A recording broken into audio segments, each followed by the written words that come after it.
Chapter 1. The training begins. Naruto sat on a building just a block away from the Hokage Tower, thinking everything over. So all I have to do is get this scroll, get to the clearing in the forest, and learn a technique from it? Naruto sighed as he got to his feet and stretched his back, feeling the joints pop. Sounds kinda weird, but I guess it makes sense. Naruto jumped from the building and serpentined through the streets to make sure he wasn't spotted. He looked at the large building he hoped to be in control of in the future as Hokage. Sneaking in was a simple task for the blonde academy student. Even though he always wore the orange jumpsuit, he was one of the few people who could hide from 5 squads of ANBU. The only times he had been caught were when Irika had hunted him down. Naruto walked silently through the halls, heading for the Hokage's office. Occasionally, he would stop and hide from an ANBU guard patrolling the building, but otherwise the place was deserted. Naruto found the door he was searching for and slowly opened it. Once there was enough room to slip into the room, he darted in and shut the door behind him. Naruto looked around the room, recognizing the 4 pictures of the Hokages, past to present, hung on the wall. Next to them was another door. Naruto ran across the room and wrenched the door open. Inside were various scrolls and books. Naruto remembered the description of the target scroll and started searching. There you are. Naruto grinned as he picked up the large scroll and strapped it to his back. He walked out of the room and into the hallway only to come face to face with Sarutobi Hiruzen. Shit! What are you doing in here? The aged Hokage asked. Oiroke no jutsu. Naruto looked on in anger at his former sensei Mizuki, who was crawling to his feet. The one that had tricked him, the one that had broken the decree formed for Naruto's protection. He had shattered his whole world, revealing the knowledge of the Kyuubi's incarceration inside Naruto. Then, the worst of it all, he had harmed Irika-sensei. If you lay one hand on Irika-sensei, then I'll kill you, Naruto said. Little demon fox, this is what you get. Mizuki screamed as he scrambled to his feet, preparing to attack the young blonde. Naruto quickly formed the one seal required for the jutsu he had just learned. Kage Bunshin no Jutsu. What was once one Naruto was now hundreds. Solid copies. He learnt in a high-class jutsu in a few hours and managed to produce this many copies. Amazing, thought the wounded Irika. Mizuki seemed to be overwhelmed as he looked around him, knowing that all of them were real. XX. Naruto and Irika were in the Hokage's office, going over what had happened out in the forest. Naruto, I am truly sorry that I've kept this burden of yours a secret from you, but you must understand. Naruto interrupted him with a sad smile. It's okay, Aji-san. I just wish that at least a few people would understand what I really am. That I'm not the Kyuubi, I'm just some orphan that the Yondaime Hokage picked to give this curse to. Sarutobi's heart seemed to break at this. Do you hate him, Naruto? The blonde boy looked up at the aged Hokage and thought for a moment. I understand that he had no choice, and I would have done the same if I was in his position, he replied. Hiruzen looked at the blonde for a moment before speaking. But do you hate him for giving you this burden? Naruto closed his eyes, thinking hard, wondering how he should reply to this question. I don't think I do. I wish it had been someone else. But there probably wasn't any other option. No, I don't hate him. Irika and Sarutobi looked at each other when he said the last part. But there is something bugging you, Naruto, isn't there? Naruto clenched his fists, wondering what to say at this. I do hate someone though, and I've never even heard of them or met them. The 2 others knew what he was about to say. If my parents had abandoned me for this reason, I would hate them, he said flatly. They didn't abandon you, Naruto, said Hiruzen before he could catch himself. Irika and Naruto both turned to the Hokage, knowing he knew something. You knew them, didn't you? It was Irika that asked before Naruto could. Tell me, please, begged Naruto. I'm sorry, Naruto, but I can't. Why not? Naruto yelled out as he stood up only to be shoved back into his chair by Irika. Naruto, control yourself, the academy teacher reprimanded. They were all silent for a few minutes, each of them staring at each other. Finally, after about 5 minutes, the Sandaime Hokage spoke. "Irika, could you leave the room for a moment?" Irika looked at the Hokage and nodded. He opened the door and glanced back at his blonde student whom he had given his Hitai 8 to just hours earlier. "Naruto, I don't know if I should be the one to tell you about either of them. The responsibility lies with someone else." Naruto glared for the first time at the aged Hokage. "Who would that be?" he asked. "That responsibility lies with your godfather." Naruto's eyes widened. I have a godfather?" he asked in shock. Sarutobi nodded and suddenly, the blonde exploded. "Let me guess, he left when he found out about the fox, am I right?" he yelled. Before the Hokage could answer, Naruto continued yelling. "Then fuck him. I don't want to have anything to do with someone who's going to leave me to rot for something I had no control over. He can burn in hell for all I care." As the last words left his mouth, killer intent knocked Naruto back into his seat. Many times, he had heard that Sarutobi Hiruzen was a force to be reckoned with, but he had never taken it seriously. He was just the kind old man, right? Now he could see why he was the god of shinobi, why he was called the professor, and why he was their third Hokage.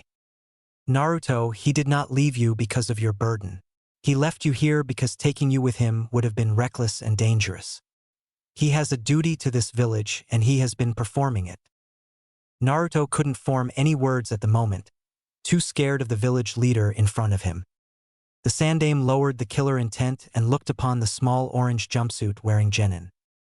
Can you at least tell me about my parents?"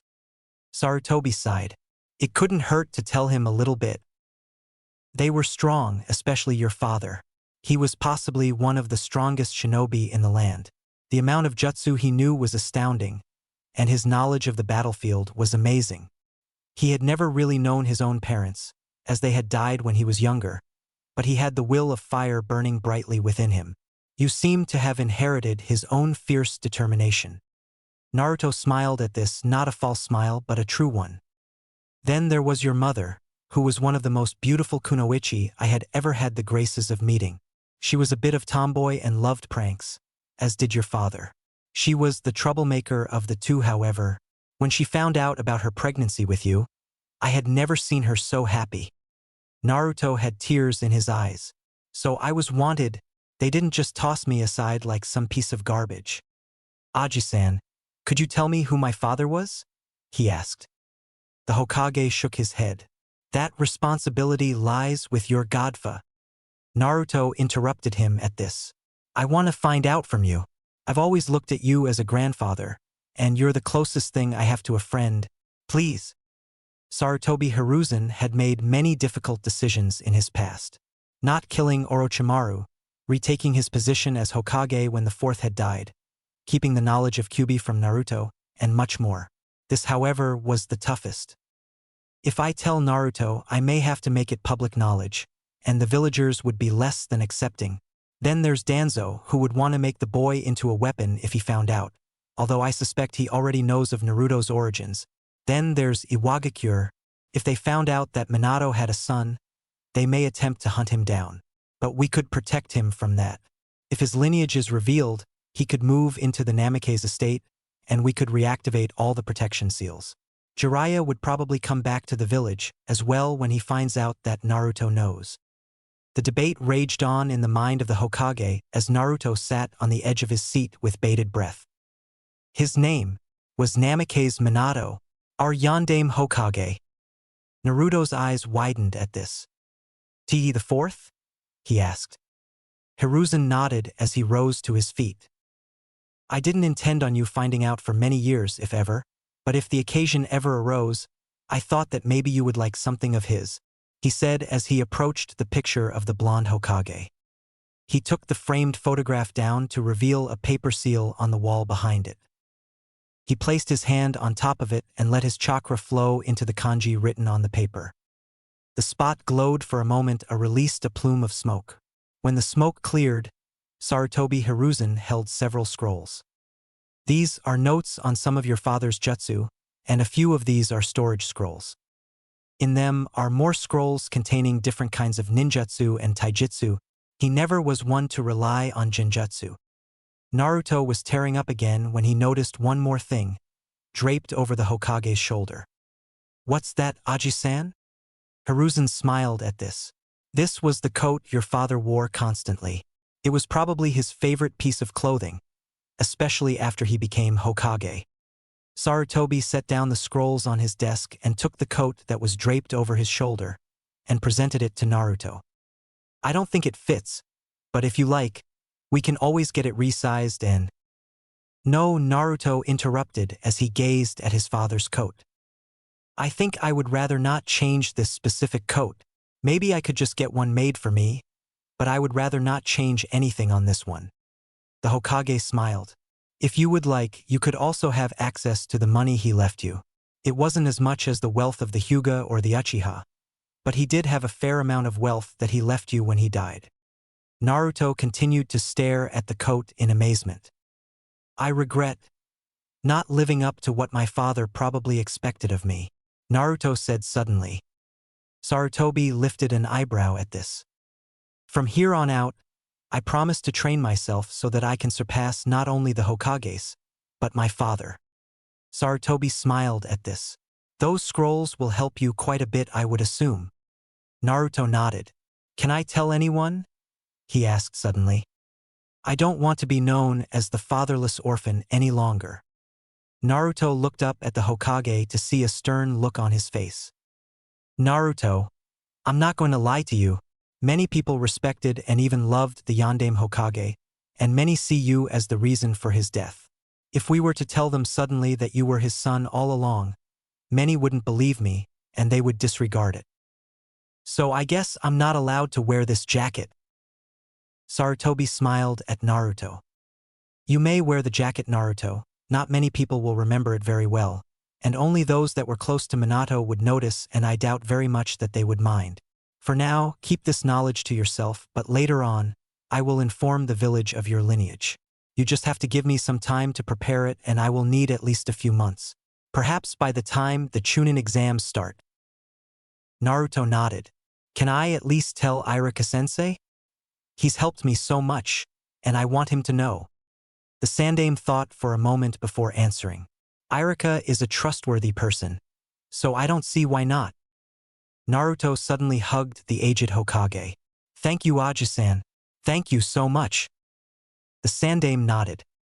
"I want to hear about my mother as well, but let's let Irika back in and catch him up," Naruto said as he ran to the door, not giving the Hokage a chance to say no. Irika had to sit down when the bombshell had been dropped. Uzumaki Naruto, the Jinchuriki of the fearsome Kyuubi no Kitsune, was also the son of the Yondaime Hokage, Namikaze Naruto. "Does this mean that you'll be going by Namikaze Naruto instead of Uzumaki?" he asked Naruto. Naruto looked at the Hokage for an answer to this. "Not straight away. When I reveal the news to the rest of the village, then yes. But until then, you will continue on with your mother's name." "What was her name?" Naruto asked suddenly. "Uzumaki Kushina," Sarutobi replied, raising a gasp out of Irika. "Kushina really is his mother. I thought she just gave the boy her name because she thought he was cute." Sarutobi chuckled. "That was the only excuse she would use for that. I still don't understand why." "Is she alive?" Naruto asked. Sarutobi shook his head, causing Naruto to drop his. "I'm sorry, Naruto," Irika said, patting him on the shoulder. "It's okay. At least I know now that I wasn't just abandoned. Naruto, it's been a long day, so how about this? You go home and sleep, and tomorrow we'll catch up on the smaller details. Sound good?" the Sandaime asked. Naruto nodded. "That's fine. XX." Irika walked Naruto to the rundown section of the village where Naruto's apartment lay. "I'll be accompanying you and the Hokage tomorrow," he said to the blonde. "Thank you, Irika-sensei." "It's no problem, Naruto. You should probably get to bed though.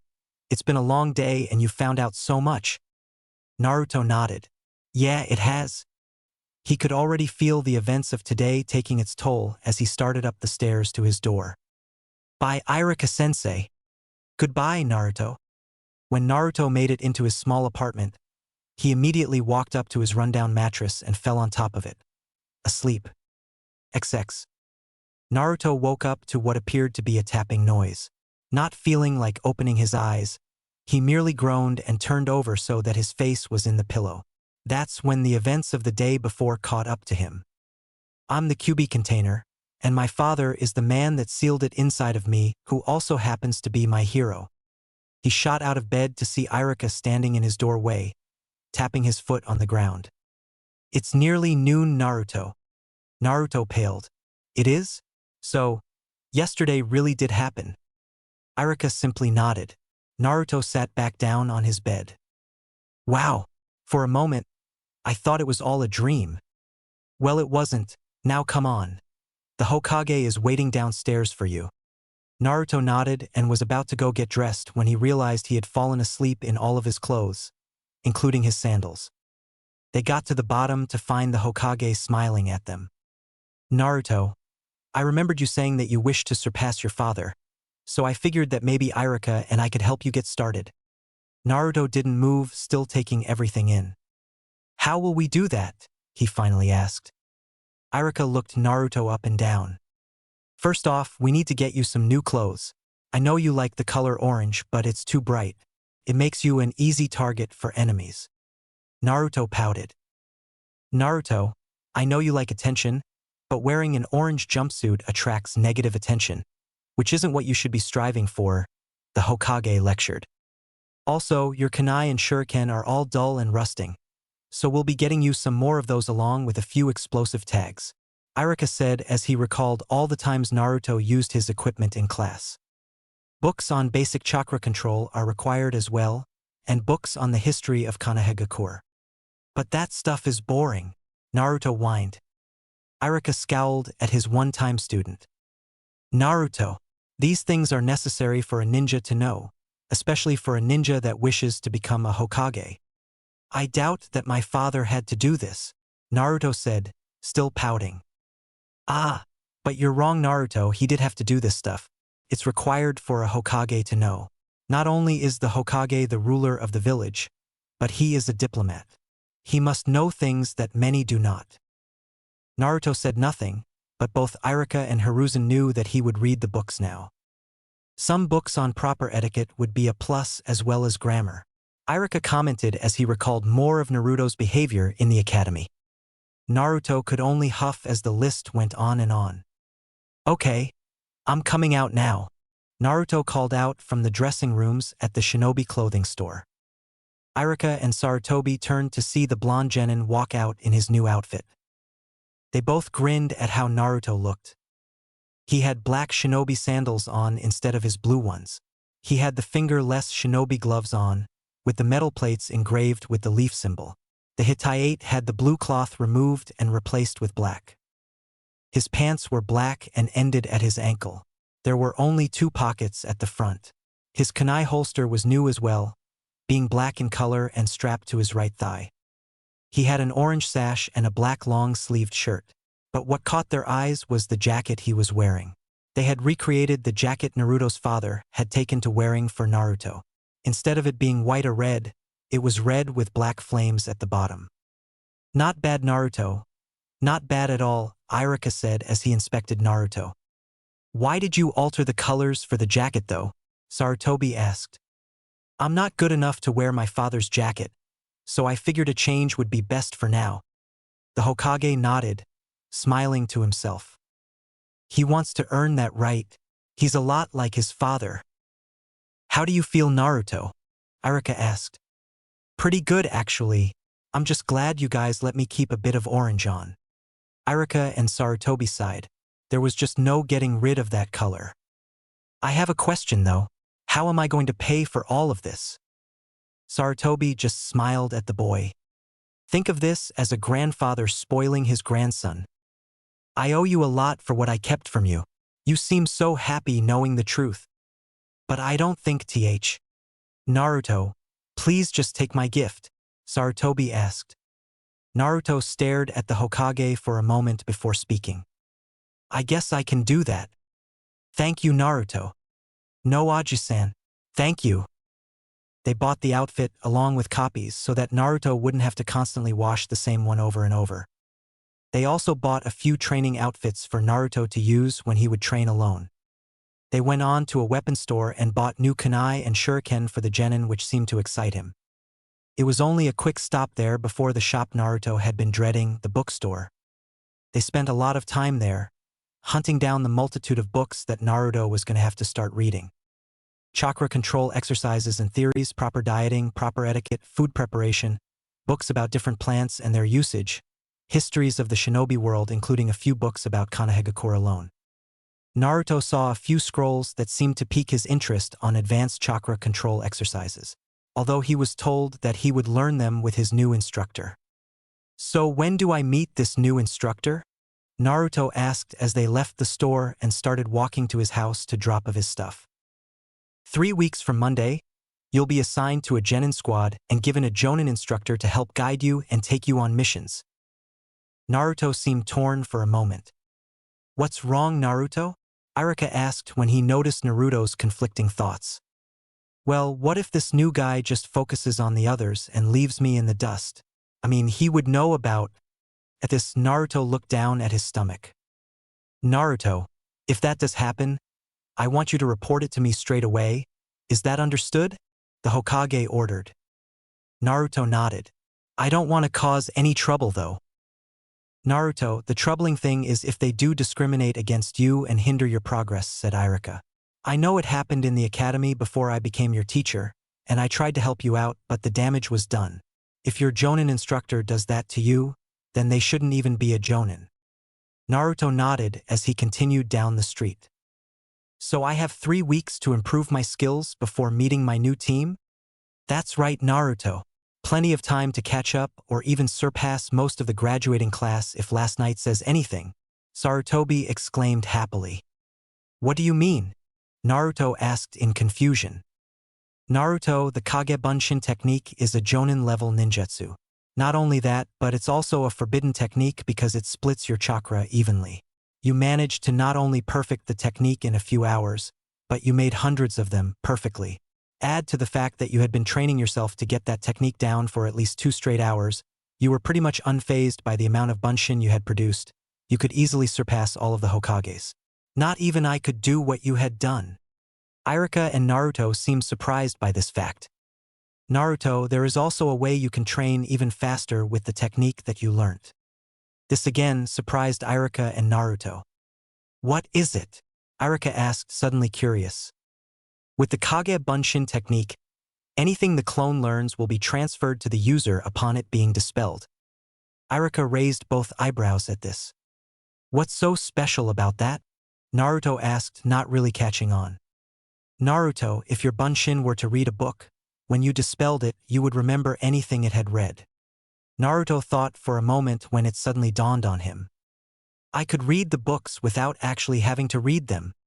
Sarutobi seemed to be thinking as well. With the amount of clones he could make, he could easily get his chakra control to the level of a Chunnin within the next 3 weeks. If he were to also work on katas just to see how they work. Naruto, you truly are on the way to becoming an amazing shinobi. Naruto was already scheming on how to use this to his advantage. They made it to his apartment. Now Naruto, I bought these for you as well, Iruka said. He reached into a bag to present 4 weights, to be worn on his arms and legs. With these weights on, you'll increase your strength and speed by just walking around in them doing day-to-day things. You should also wear them for training, of course. Naruto beamed and immediately set down his bags and started to put them on. They're adjustable, just put a bit of chakra into them and they'll get heavier. Naruto did as instructed as he thought they were a bit light. It took a moment for the weights to adjust to the chakra, but when they did, Naruto groaned slightly. Whoa, that's heavy. He could still walk, but with quite a bit of effort. Lifting his arms was also a chore, but he guessed he could get used to it. Naruto, if I were you, I wouldn't take those off too often. The QB is constantly healing your body, so I think you would get more out of it if you wore those weights constantly. You'll probably be used to the current weight by the end of the week, the Hokage advised. Naruto nodded as he looked at the stairs he had to climb with the weights on. Damn it. This is going to be harder than I though. He took a breath and started trudging up the stairs to get to his door. Naruto, I expect to see you in a few days to get your photo for your ninja license. The Hokage called after him. Yeah, I'll do that. Naruto was sitting on the roof of his apartment, looking at the Hokage monument. It's been nearly a week wearing these things, and I can finally jump from building to building, he thought tiredly. He glanced down and watched people walking through the streets. He noticed a head of pink hair and blushed. There's Sakura-chan. Man, why does she have to be so in love with Sasuke? He glanced back at the mountain where 4 faces were carved. I bet you never had to deal with that kind of stuff, did you? He said to his father's face. What would he do in this situation? Naruto asked himself.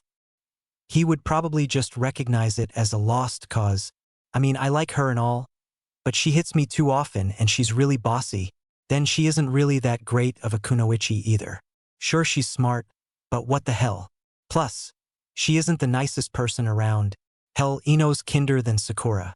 She treats Choji and Shikamaru with some respect, even if she is head over heels in love with Sasuke. Sakura treats all the other guys like obstacles in her way. Naruto sighed as he went back into his one-room apartment via a window. He looked around and picked up a book. Which chakra control exercise do I move on to now? I finally got those leaf exercises done. Tree climbing? How the hell does that help chakra control? He asked himself before continuing on. Naruto continued to read the page and reread it to make sure he had it all memorized. He set the book down and walked out the door, leaving his new jacket at home, but the rest of his attire on. He walked through the streets, ignoring the glares and the new looks of confusion. He knew what the confused looks were for. Everybody had heard of his failure in the academy and yet he still had received a Hittite. Not only that, but he hadn't pulled a prank on anyone in 5 to 6 days. It was a new record. Naruto had been surprised by the new looks, but quickly gotten sick of them. It was just like he had been told not long ago. He should be aiming for positive attention, not negative. Although, confusion was kind of neutral, wasn't it? What the hell am I thinking about this for? I should be focused on how to do this tree climbing thing. Half an hour later, Naruto was in the same clearing he had been in when he had learnt the Kagebunshin technique. He had taken a liking to this spot, as it was secluded and he hadn't seen anyone out here before. Naruto took out one of his kunai, just as the book had advised, for marking his progress and focus chakra into the soles of his feet. He ran towards the tree and placed his foot on the bark. He attempted to place his other foot on the tree but slipped off and hit the ground. Hard. Damn weights, thought Naruto. He got up and looked around the clearing. May as well try. He made the familiar cross with his fingers and shouted, Kagebunshin no jutsu. At least 20 other Narutos appeared.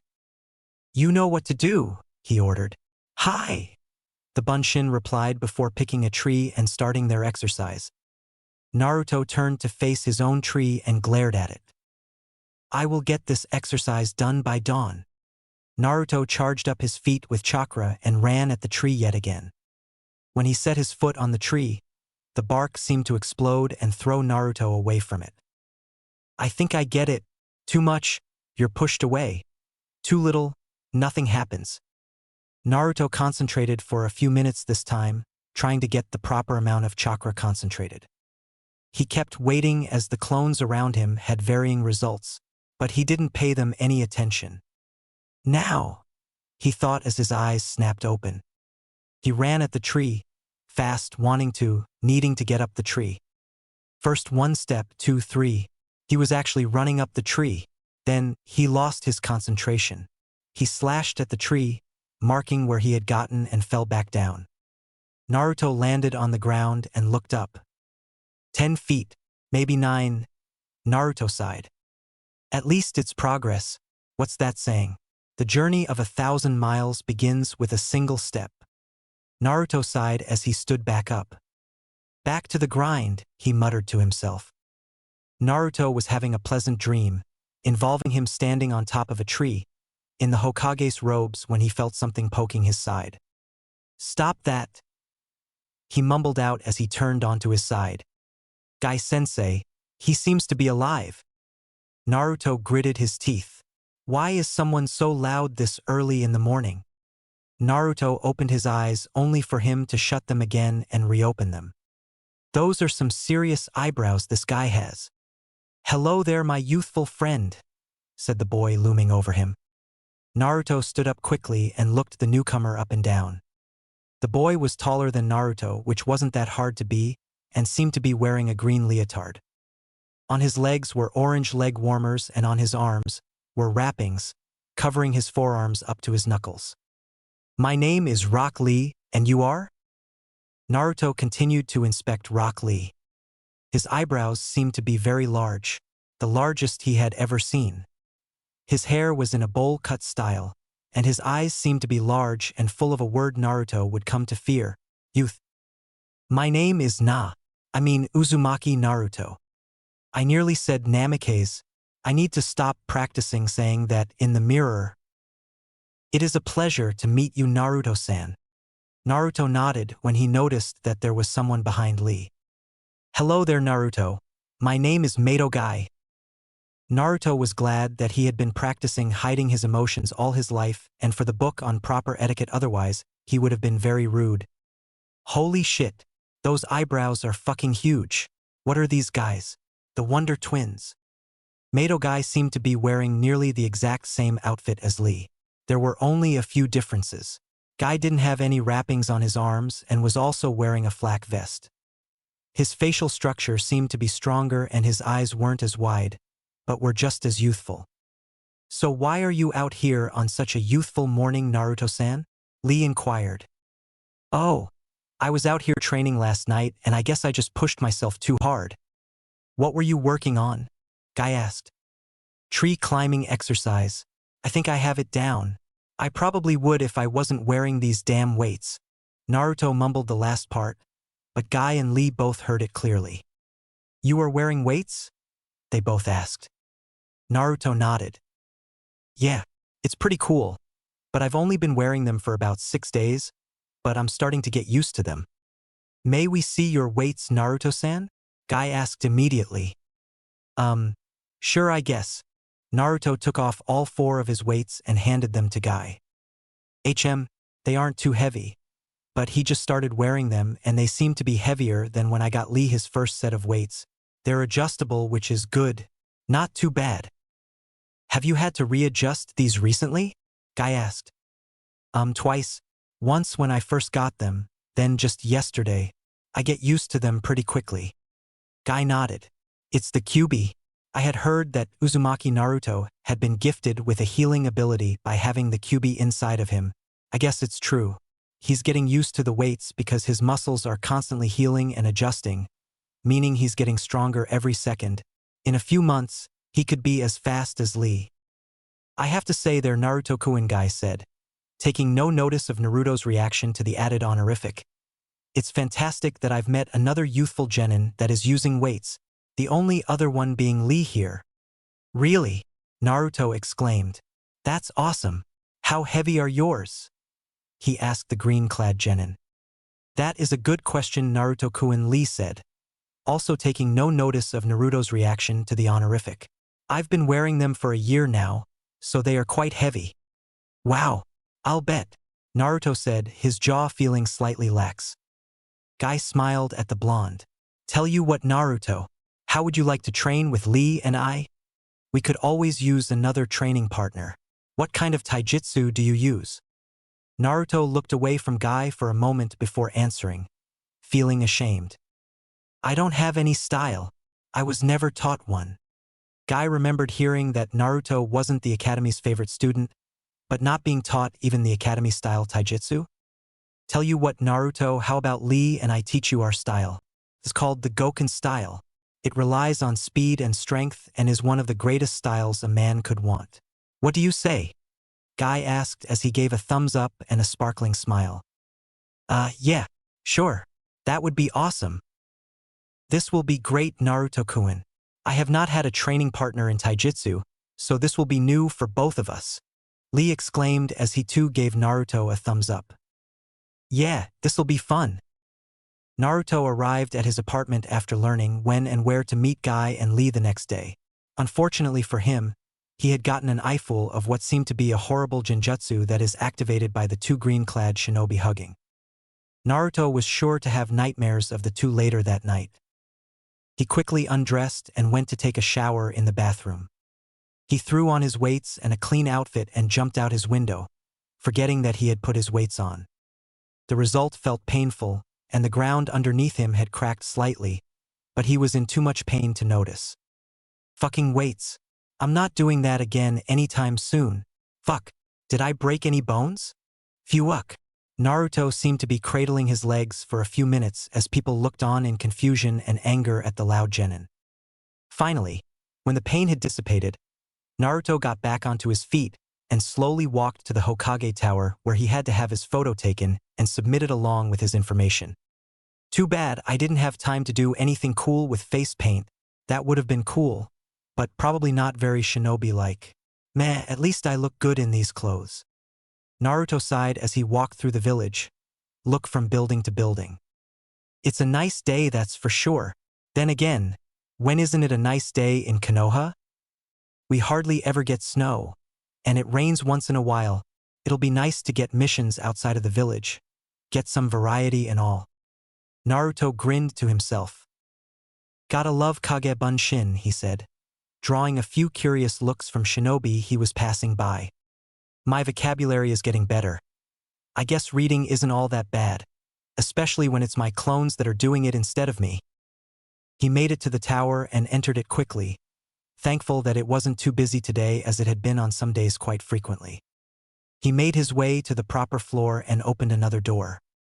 Hi, I'm here to get my photo taken for ninja registration, he said politely to the receptionist at the desk. The woman at the desk didn't even bother looking up. Uzumaki Naruto? She asked. Yeah. You were supposed to be here 5 minutes ago.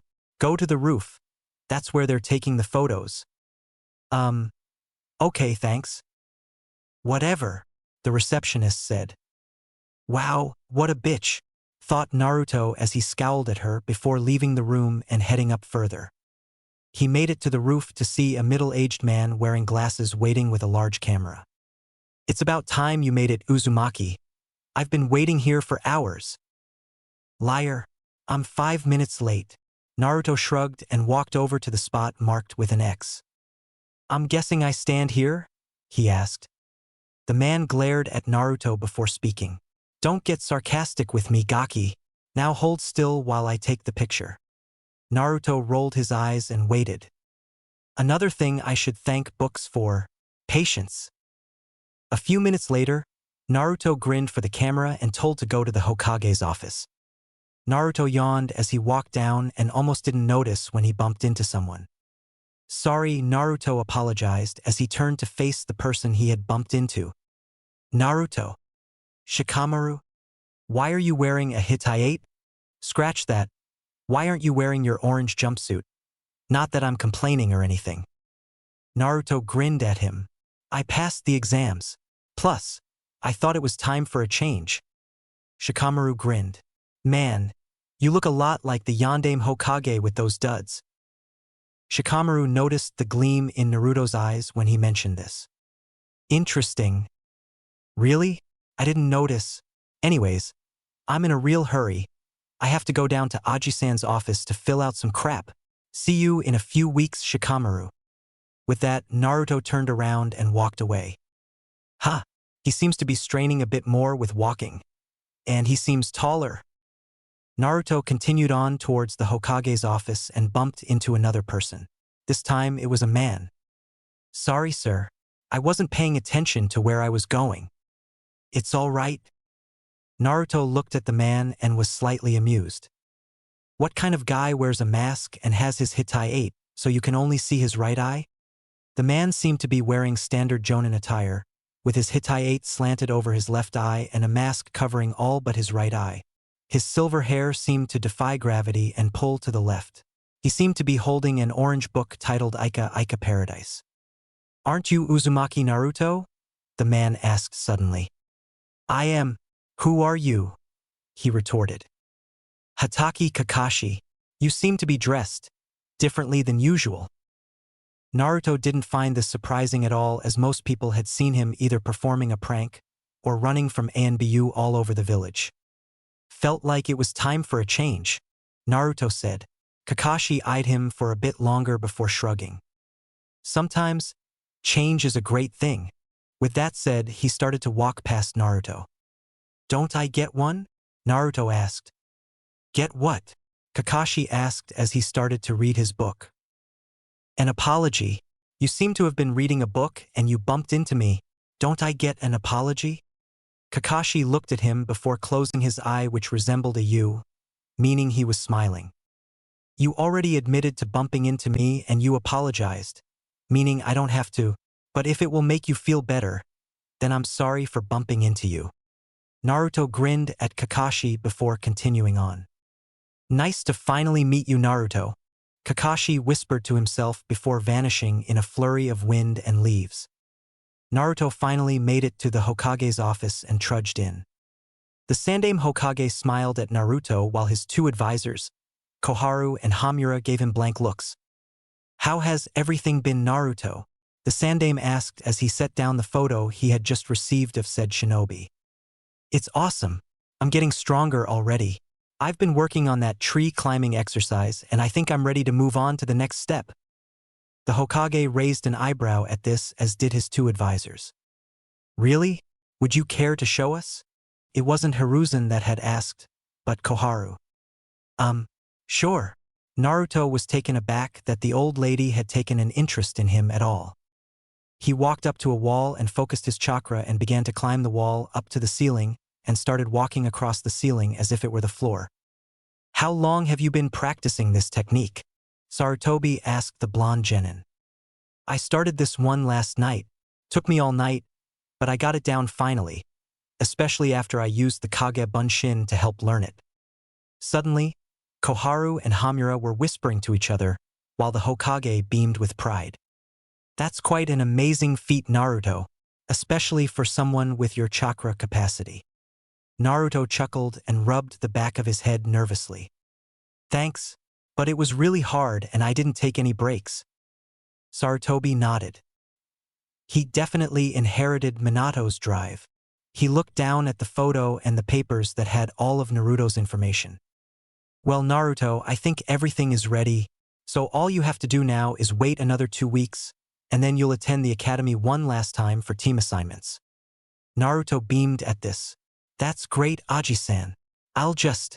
Naruto was interrupted by the door opening suddenly and Blur entering the room.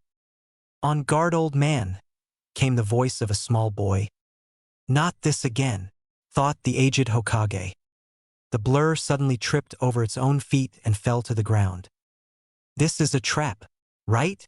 It was a small boy, was wearing what seemed to be a large scarf, shorts, and a shirt with a cap over his hair. You! He shouted while pointing at Naruto. You made me trip. Naruto clenched his fist in anger. Before anyone could react, he held up the boy by the collar, ready to deck him. Once again, the door opened to reveal a man in a black bodysuit, a black bandana and sunglasses. Naruto, unhand the honorable grandson this instant. Naruto glanced at the man before looking back at the boy. That boy is our Hokage's grandson, Konohamaru. At this, Konohamaru grinned at Naruto. Go ahead. Hit me if you dare. This is how it always is. Once they find out who my grandfather is, they all... He didn't get time to finish his thought as he felt Naruto's fist impact on his skull. I couldn't care less whose grandson you are. You're still a brat. With that said, Naruto shoved past the man in the black bodysuit and stormed out of the building. The man, also known as Ebisu, watched the Kyuubi Jinchuriki storm off and mutter to himself. So that is the demon, most interesting type of clothing he has now. Ebisu rounded upon his student Konohamaru to find that, where did the honorable grandson go? Naruto was starting to get pissed off, plain and simple. Not only did he have to deal with someone who he knew judged him for the fox, but the Hokage's grandson was stalking him and wasn't doing a good job of keeping out of sight. Naruto stopped walking, letting his anger get the better of him, and whirled around, pointing at the poorly disguised academy student.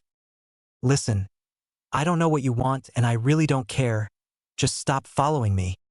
Konohamaru lowered the cloth that was painted to look like a fence and chuckled. So you noticed me following you? The stories don't lie. Naruto stared blankly at the kid before whirling around and walking away. Get lost, kid. Konohamaru ran past Naruto and blocked his path. No, I need you to teach me that Oiroke no Jutsu, so I can beat the old man and take over as Hokage. Naruto stared at the kid for a moment before busting out laughing. You? Ha ha ha ha. That's good, kid. Believe me, if that was all that was needed to become Hokage, I'd be the Godame Hokage right now. Please, Konohamaru begged. I'll do anything to learn that awesome move. Naruto looked at the boy who was on his knees now. Why not? It'll help kill some time. I'll just have some Kage Bunshin, head home and read up on a few things. Naruto made a cross shape with his hands and 6 Bunshin appeared. You guys go home and pick something to read. The Bunshin all saluted the original and ran off towards their apartment. Konohamaru looked on in awe at his new idol. Come on. What was your name again, kid? Naruto asked in confusion. Konohamaru, he exclaimed eagerly. All right, let's go and train. Oiroke no Jutsu. Konohamaru disappeared in a plume of smoke only to reveal a fat, grotesque, possibly female version of him. Wrong, Naruto said flatly. It's been 4 hours and you keep doing the same thing. Look. Naruto formed the ram seal and in another plume of smoke, Naruto disappeared only to reappear as a nude, beautiful blonde teenage girl with what seemed to be at least a D cup. Like this, she said to the boy. Another puff of smoke and Naruto was back to his original self. Keep trying. Naruto had just gone to relieve himself behind a tree when he heard Konohamaru. Boss, I think I did it. Come back and see. Naruto sighed. He better have. It's been 8 hours since we started. Naruto reappeared to see Konohamaru forming the ram seal. Oiroke no Jutsu. A puff of smoke later and there stood a beautiful, slender, well-endowed brunette girl. Well? She asked. Naruto grinned and gave him a thumbs up. It's about time too. Konohamaru reappeared with a huge smile on his face. Now I can become Hokage, he exclaimed. That's a load of crap, Naruto said, frowning at the young boy. Huh? What do you mean? I'm on the shortcut to becoming Hokage, he said innocently. Naruto clenched his teeth and resisted the urge to smack the boy. There aren't any shortcuts to becoming Hokage, you twerp. The only way to become this village's leader is through hard work. Nothing else. There you are, honorable grandson, came Ebisu's voice. Naruto and Konohamaru looked up to see the Jonin looking down at them from the trees. Damn demon. That same damn look. Always because of the fucking fox. Ebisu jumped down from the trees and started walking towards Konohamaru. Come now, Konohamaru. If you associate with people such as this, it will cause difficulties on your shortcut to becoming Hokage. Naruto had had enough of the shortcut talk and the glares and did the one thing he knew would work, but Konohamaru was already on it. Oiroke no Jutsu. Ebisu stared and stared. Such a thing is unbecoming of me. Stop this foolishness, honorable grandson, and let's go. Konohamaru deactivated the jutsu in confusion. Why didn't it work? That's a killer technique. Kage Bunshin no Jutsu. The clearing was suddenly full of Narutos. Ebisu merely grinned at this. Such a trick may have overwhelmed a feeble-minded fool such as Mizuki, but that shall not work on me. Then he noticed that they all were forming the ram seal. Naruto grinned. Game over. Harem no Jutsu. The Naruto clones suddenly were dozens of beautiful women, all swooning over Ebisu, and unsurprisingly, naked. It took a moment for Ebisu's mind to process what was happening, and when it did, it overloaded, and Ebisu was tossed back from the force of blood pouring out of his nose. The clones all disappeared, leaving a grinning Naruto, a shocked Konohamaru and an unconscious Ebisu left in the clearing. Like I said, there are no shortcuts to becoming Hokage. Naruto turned to Konohamaru and stared at him. You may want to become Hokage one day, but in order to do that, you're gonna have to take that title from me. I will be Hokage on day, he said with such force. Konohamaru was reminded of his grandfather. In his office, Sarutobi Hiruzen watched through his crystal ball, smiling serenely at the young blonde. There is no doubt in my mind that you will be Hokage, Naruto. Naruto dispelled his clones as he walked into his crammed apartment room. He sat down on his bed and kicked off his sandals, sorting through the memories of what his bunshin had read. Uchiha Madara and Senju Hashirama founded this village, fought each other, could control Biju, tailed beasts, would release. On and on the knowledge continued to pour into his skull, all about the history of Konohagakure. History lessons. Naruto sighed and looked out the window at the setting sun, casting an orange glow on the village. Naruto sighed and got back up, knowing that he still had to continue training for a few more hours before he went back to bed. 2 more weeks to catch up. Maybe I can master the regular bunshin jutsu. But why would I want to? Naruto pushed these thoughts away and grabbed a scroll that his father had left him and headed out to the clearing he trained in. Naruto sat down at the base of a tree that he had clearly used for the tree climbing exercise, as there were kunai slashes straight up the tree. There was enough light left that Naruto could still read what jutsu he was going to attempt to learn. A water technique? No hand seals. Nice. Sueten. Hahanryu. Naruto looked up to see that there wasn't any water source around, which seemed to be recommended when first learning the jutsu. Well, from what I remember, Naruto mumbled to himself as he pocketed the scroll and took to the tree branches. Not too far from here. There. He rocketed through the trees, his weights helping him move faster with momentum. He found the river he was looking for and tried landing just on the bank but overshot. Fuck. With a loud splash, Naruto landed in what seemed to be the deepest part of the river, his weights dragging him down. Fuck, gotta kick hard to get to the surface, he thought frantically. After a few seconds of slowly ascending, his legs started to cramp up. So close. Come on. Naruto broke the surface of the water and took in a quick breath of air before going back under.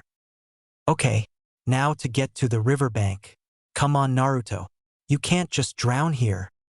Naruto could feel himself inching his way to the shallower parts of the river, but it was slow progress, and he seemed to be sinking as well. Wait, I see the bottom.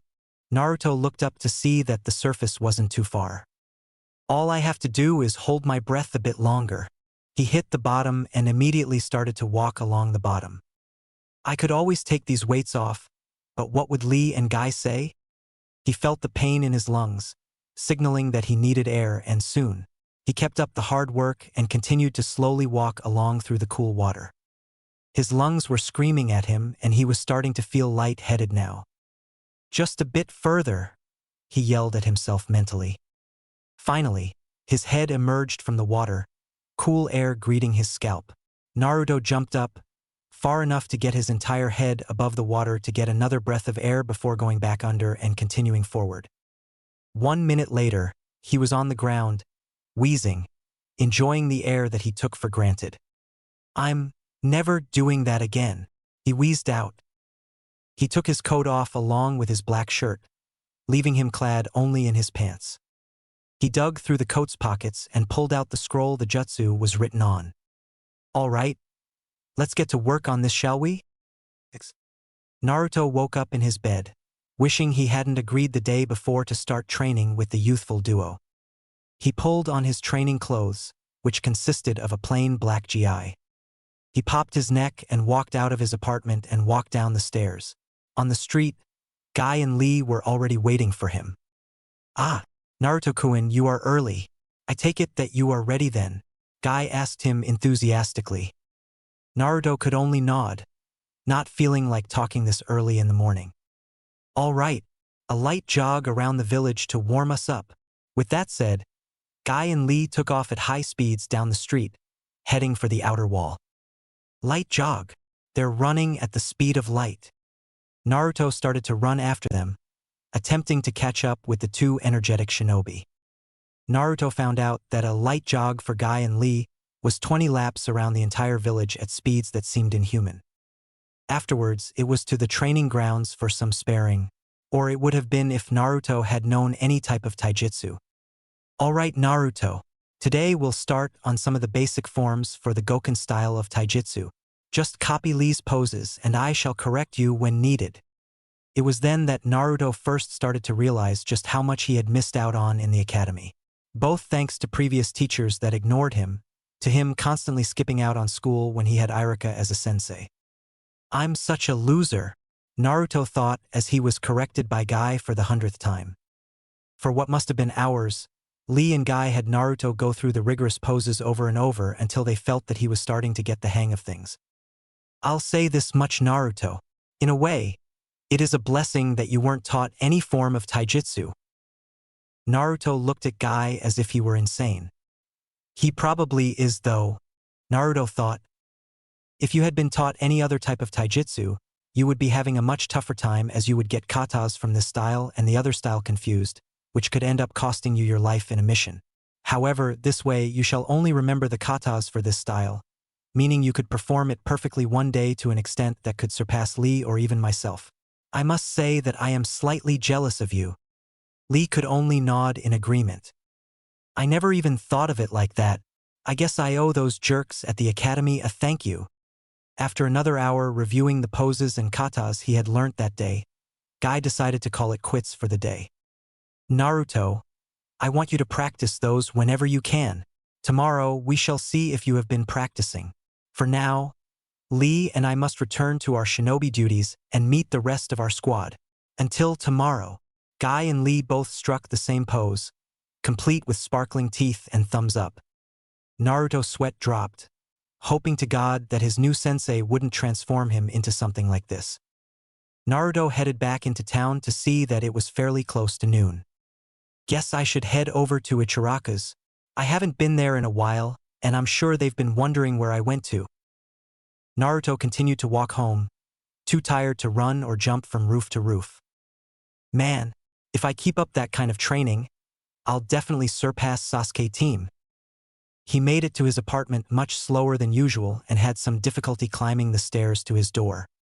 He quickly showered and changed before heading back out and headed towards the ramen bar he loved so much. Man, a nice hot shower really does a lot of good, he thought to himself as he didn't feel as drained as he had when he got home. He walked down the street, ignoring the usual glares he received, occasionally grinning to the fact that he was getting stronger. After this, I'll go back to the river and work on that jutsu. Naruto made it to his favorite restaurant and took a seat on one of the stools. What will, Naruto? Hi there, old man, Naruto said to the owner of the ramen stand. Where have you been? I and I were worried you'd forgotten about us, the ramen chef accused. How could I forget you guys? I've just been busy with training is all. Besides, I'm here now, aren't I? Tucci nodded. True. So what'll it be, Naruto? 3 bowls of miso ramen. The chef nodded and got to work right away. I like those new clothes, by the way, Naruto. They look a little familiar though. Naruto grinned. Yeah, I've heard that. My old outfit was getting a bit old, so I thought it was time for an upgrade. A new voice joined the conversation. I think they look good on you, Naruto-kun. Had snuck up on the once orange-clad shinobi and scared him. Oh, Nichin, Naruto exclaimed. Glad to see that we haven't been forgotten, teased. So you've been training? Naruto nodded as he was handed his first bowl of ramen. Took a seat next to Naruto, as she wasn't working yet. Yeah, been learning a few chakra control techniques and I'm working on this one jutsu. It's really hard though. Oh, and I met someone named Mato Guy who's helping me with my taijutsu. Smiled at how enthusiastic Naruto was being about the whole thing as he slurped down his ramen at the same time. He exclaimed when his first bowl was finished. How I have missed you, ramen. Tucci took notice of this and asked Naruto something. Haven't you been eating ramen lately? Naruto shook his head. I can't eat it too often anymore. Not if I'm to become a great ninja. I was reading about it, and a ninja actually needs a balanced diet. I don't like it too much, but as long as I can have ramen at least twice a week, I'll live. Ayam and Tucci both stared at Naruto. What? Do I have a noodle stuck to my face? He asked as he started feeling around his face to see if there was anything on it. No, it's nothing, Naruto. Ayam said, still in shock. Naruto's reading?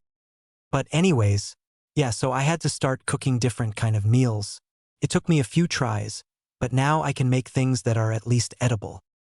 This caused jaws to drop. Naruto's cooking as well? Naruto continued to talk as he waited for his second bowl. It's a lot of trial and error, but I'm only getting better. Tucci snapped out of his shocked state first.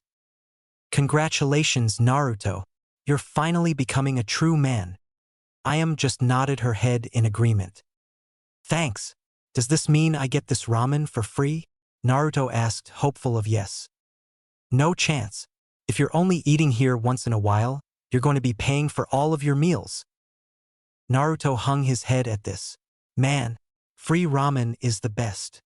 10 minutes later, Naruto was done with his ramen and was filling the two ramen cooks in on the gory details of his training.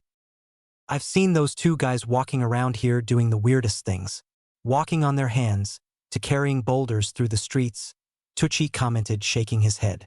Naruto, if I ever catch you wearing what they wear, I'll ban you from eating ramen at my establishment. Why? Naruto asked.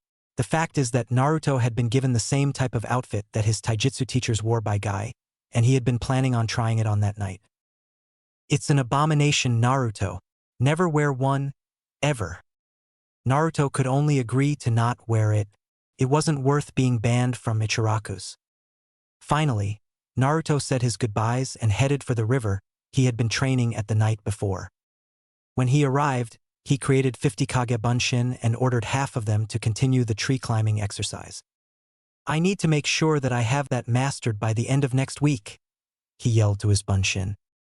Hi, they all replied. The rest of you will help work on this technique with me. The remaining 25 clones nodded and set to work. In the treetops, a figure was watching him with interest. Naruto just got a whole lot more interesting, thought a certain curious Nara. XX.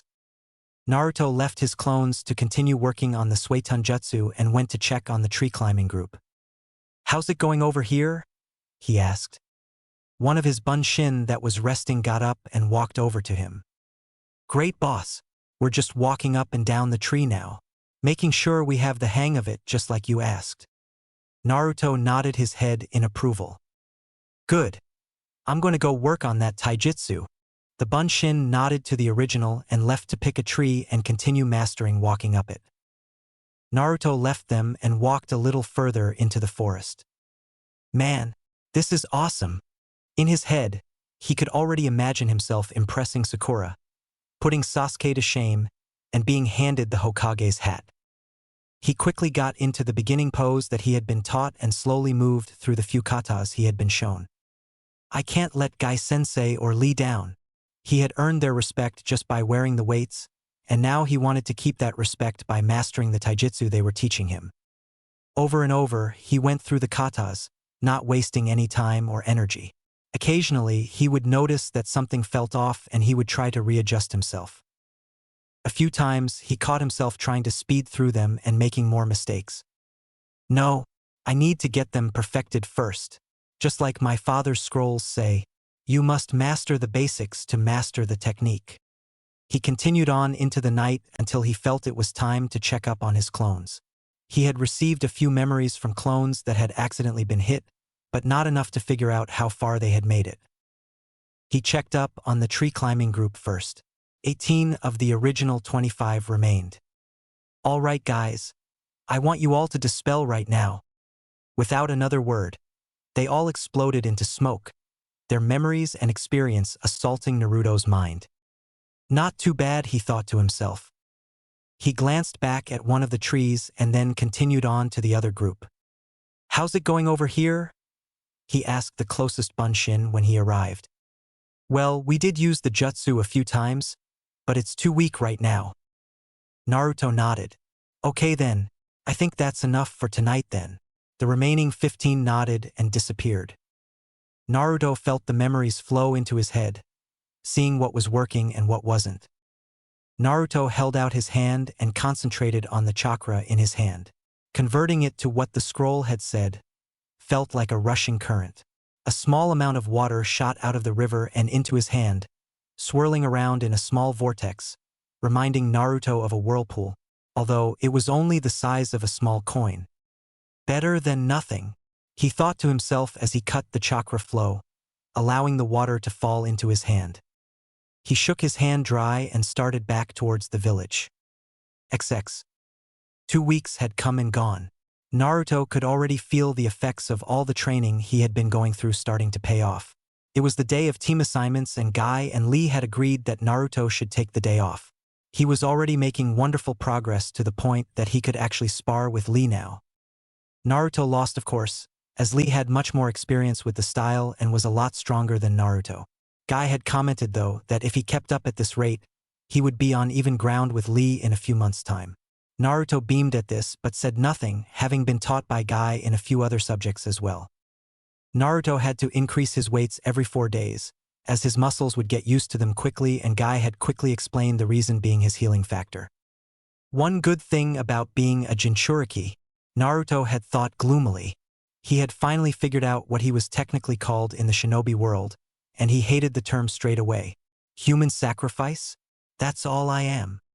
He had nearly tossed the book out the window, but realized that it was a hard truth. He didn't have to like it though. He had to admit, reading wasn't so bad now that he thought about it. In a way, it was slightly entertaining reading about past wars, especially when he got to the parts about the Third Great Shinobi War. There were chapters just about his father's battles, all of them being wins. I have a lot to live up to, Naruto thought to himself. And now, here was Naruto, smiling into his pillow as he awoke that morning. The sun streamed through his window and lit up his one-room apartment, warming the sheets that lay on top of Naruto. He could hear the people on the streets going about their business.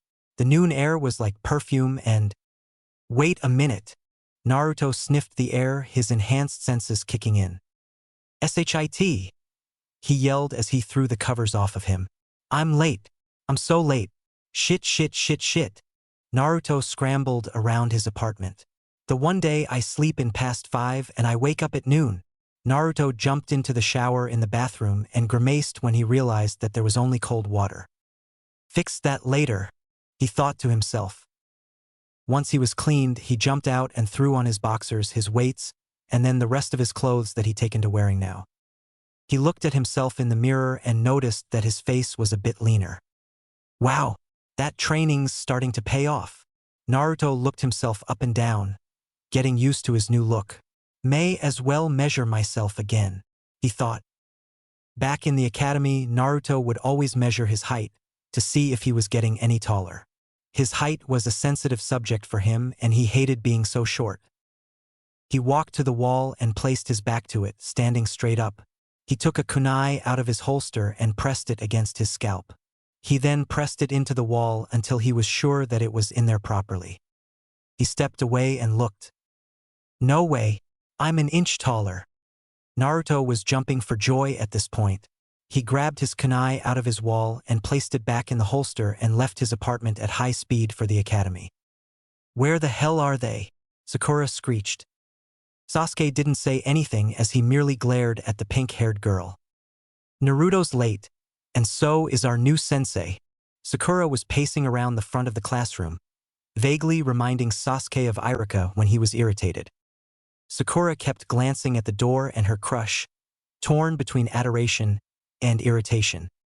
Naruto's been keeping us waiting way too long. That baka. At least it's just me and Sasuke though. I owe you, Naruto. Shinaro. Suddenly, they heard a crash outside the door. Sakura ran to it and opened it to find 2 people lying on the ground. I'm so sorry, Surai. Kakashi? One of them was Naruto, but he was dressed differently. The other one was a mask-wearing jonin, with only one eye visible and gravity-defying silver hair. Hello again, Naruto, the man said lazily. Naruto got to his feet first and offered a hand to the jonin. Sorry, I was running late and so I wasn't really watching where I was going. Kakashi waved his hand, his eye in a U shape indicating he was smiling. It's okay. It must be our thing to literally bump into each other. Naruto chuckled nervously as he rubbed the back of his head. That's when Naruto noticed Sakura looking at him, torn between shock and rage. Ah, hi Sakura-chan. Have the teams already been formed? Naruto, you baka! She yelled, throwing a punch at the blonde genin. Naruto was torn at the moment. He saw the punch coming and had the choice to avoid it or take it. As usual, the blonde took the latter and impacted on the wall. Gee, Gomen Sakura-chan, he muttered from the wall. Weird, that didn't hurt too badly. Guy and Lee throw harder punches. Kakashi looked on at the situation, wondering if now would be the best time to announce who he was. I take it you are Haruno Sakura? Kakashi asked. Sakura hesitated, slightly shocked that he knew who she was. Hi. Good. I guess I'm in the right place. I'm sorry I'm late. I was walking past a tree and a cat was stuck in it. So I got it down and hunted down the owner to return the cat. What a lame excuse, thought Naruto. Meet me on the roof in 5 minutes, Kakashi said with a bored expression on his mostly covered face. With that said, he disappeared in a poof of smoke. Sakura could only blink. Hey, Sakura-chan, whose team am I on? Naruto asked. Dope, came Sasuke's voice. What's with the new outfit? Naruto glared at the Uchiha. None of your business, team. Sasuke retorted as usual. Sasuke started towards the stairs to head to the roof. Sakura quickly followed as Naruto poked his head inside the room. Damn, I'm on the same team as Sasuke. Great. Oh well, at least I'm with Sakura-chan. With that, Naruto followed his new teammates to the roof of the academy. How about we all introduce ourselves? Kakashi suggested. How? Sakura asked. Oh, you know, likes, dislikes, dreams, hobbies, you know? He answered with a bored expression. How about you show us how? Sakura suggested. Kakashi shrugged. My name is Hatake Kakashi. My dreams are none of your business. I like plenty of things and I have tons of hobbies. All we learnt was his name, thought the kunoichi of the group. You next, Kakashi said as he pointed to Sakura, who was on the right of the group. Okay, my name is Haruno Sakura and I like. She glanced at Sasuke. My dreams are. She glanced at Sasuke again. Only this time, she blushed and squealed. It seems that she's just a fangirl. Great. I hate Naruto, she declared angrily. Naruto hung his head slightly, hurt by the statement. Maybe I should just give up on her. She obviously only has eyes for Sasuke. You next, Kakashi said as he pointed at Sasuke. My name is Uchiha Sasuke. I don't have many likes but I dislike many things. I don't have a dream, but a goal. To restore my clan and to kill a certain man. Sakura looked on in amazement while Kakashi raised an eyebrow. That's to be expected. Naruto had mixed emotions. From what I read, I'm going to go ahead and guess that it's his brother. Who else would he want to kill? Uchiha Itachi is in the bingo book for killing off his entire clan save for Sasuke. Last one up. Naruto glanced at Kakashi.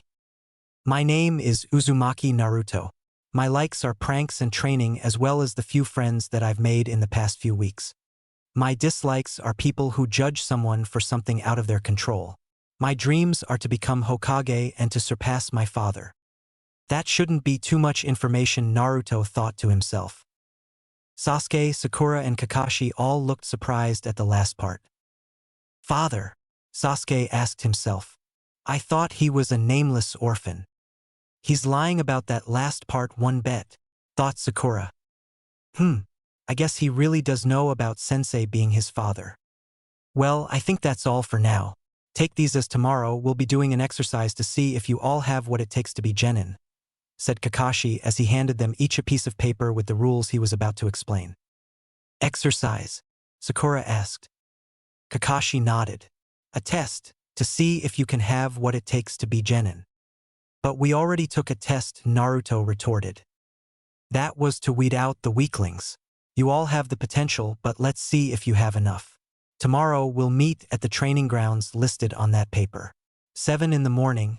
Oh, and don't eat breakfast. Why not? Sakura asked. If you do, then I hope you enjoy puking it up, he said simply. What kind of test is it? Naruto asked. Kakashi started to chuckle. Well, let's just say that this test has a 66% fail rate, meaning that only 9 genin out of the 27 that graduated will make it. The rest will be sent back to the academy for more schooling. At this, all 3 genin gulped. Till tomorrow, Jareni. With that, Kakashi disappeared in a swirl of leaves and wind. Immediately Sasuke got up and started to walk away. Sasuke, do you want to practice together to prepare for tomorrow? Sakura asked as she got up to follow him. No, he said simply, walking away. Sakura stopped in her tracks, rejection sinking in. Hey Sakura-chan, if you want, I can. No way, she yelled at him. Naruto scowled slightly, irritated at Sakura. No need to yell, Sakura. I was just trying to offer you help. You? The dope? Offering me help? Sakura asked, trying not to laugh. Yeah, but I guess you'll be all right, Naruto said politely as he walked past her. Of course I will be. Naruto shrugged. If you say so. See you tomorrow, Sakura. With that said, Naruto opened the door to the stairs and walked away, just as Sasuke had done. Took Sakura a moment to figure it out, but it finally hit her. Wait, he didn't call me Sakura-chan. Maybe he's finally out of my hair. Sakura beamed at this new revelation and skipped the rest of the way home. Chapter 2, Squad 7. Naruto stood on one of the highest branches. He had been training for a few hours, perfecting the technique he had learned. Now he was simply staring at the setting sun, which was casting an orange glow on the trees. It's so peaceful. I can't believe I never noticed before. Naruto continued to watch the setting sun for a few more minutes before deciding to head back to the village for some food. He jumped down to a lower branch and then to another branch even lower. I'm not risking breaking my legs again. Naruto finally reached the ground in about 10 seconds. He looked around, taking in the damage he had done to the shore of the river. Small craters dotted the ground here and there, showing his improvement over the past 2 weeks. Naruto grinned to himself, planning on celebrating by ordering a few extra large bowls of ramen at Ichiraku's that night. Naruto started walking back to the village, deciding that he would enjoy taking it easy for the rest of the evening. Slowly, though, his mind started to wander until it hit one specific subject. Sakura, why did I have to pursue you for so long? I'm such an idiot for doing that. Naruto sighed to himself as he kicked a small rock in his way. I mean, what did I see in you? Naruto suddenly remembered just why he had fallen for the pink-haired girl. She was being picked on. Naruto mumbled to himself. I related to her, I guess. We both knew what it felt like. Then she fell in with Ino and the others, and she started bullying as well. Naruto stopped for a moment, clenching his fist as he remembered all the times he had been bullied by the kunoichi. Then it hit him. I was the only one she bullied. Naruto's face was filled with surprise before it twisted into a frown. I was the only one. Naruto breathed in deeply before exhaling. Control your emotions. You're a shinobi now. Naruto clenched his fist, feeling his nails digging into his palm painfully. Why was it only me? Naruto just stood there until he felt like he had composed himself. It doesn't matter now. I'm trying to get over her, and I will succeed. I don't need that abuse any longer.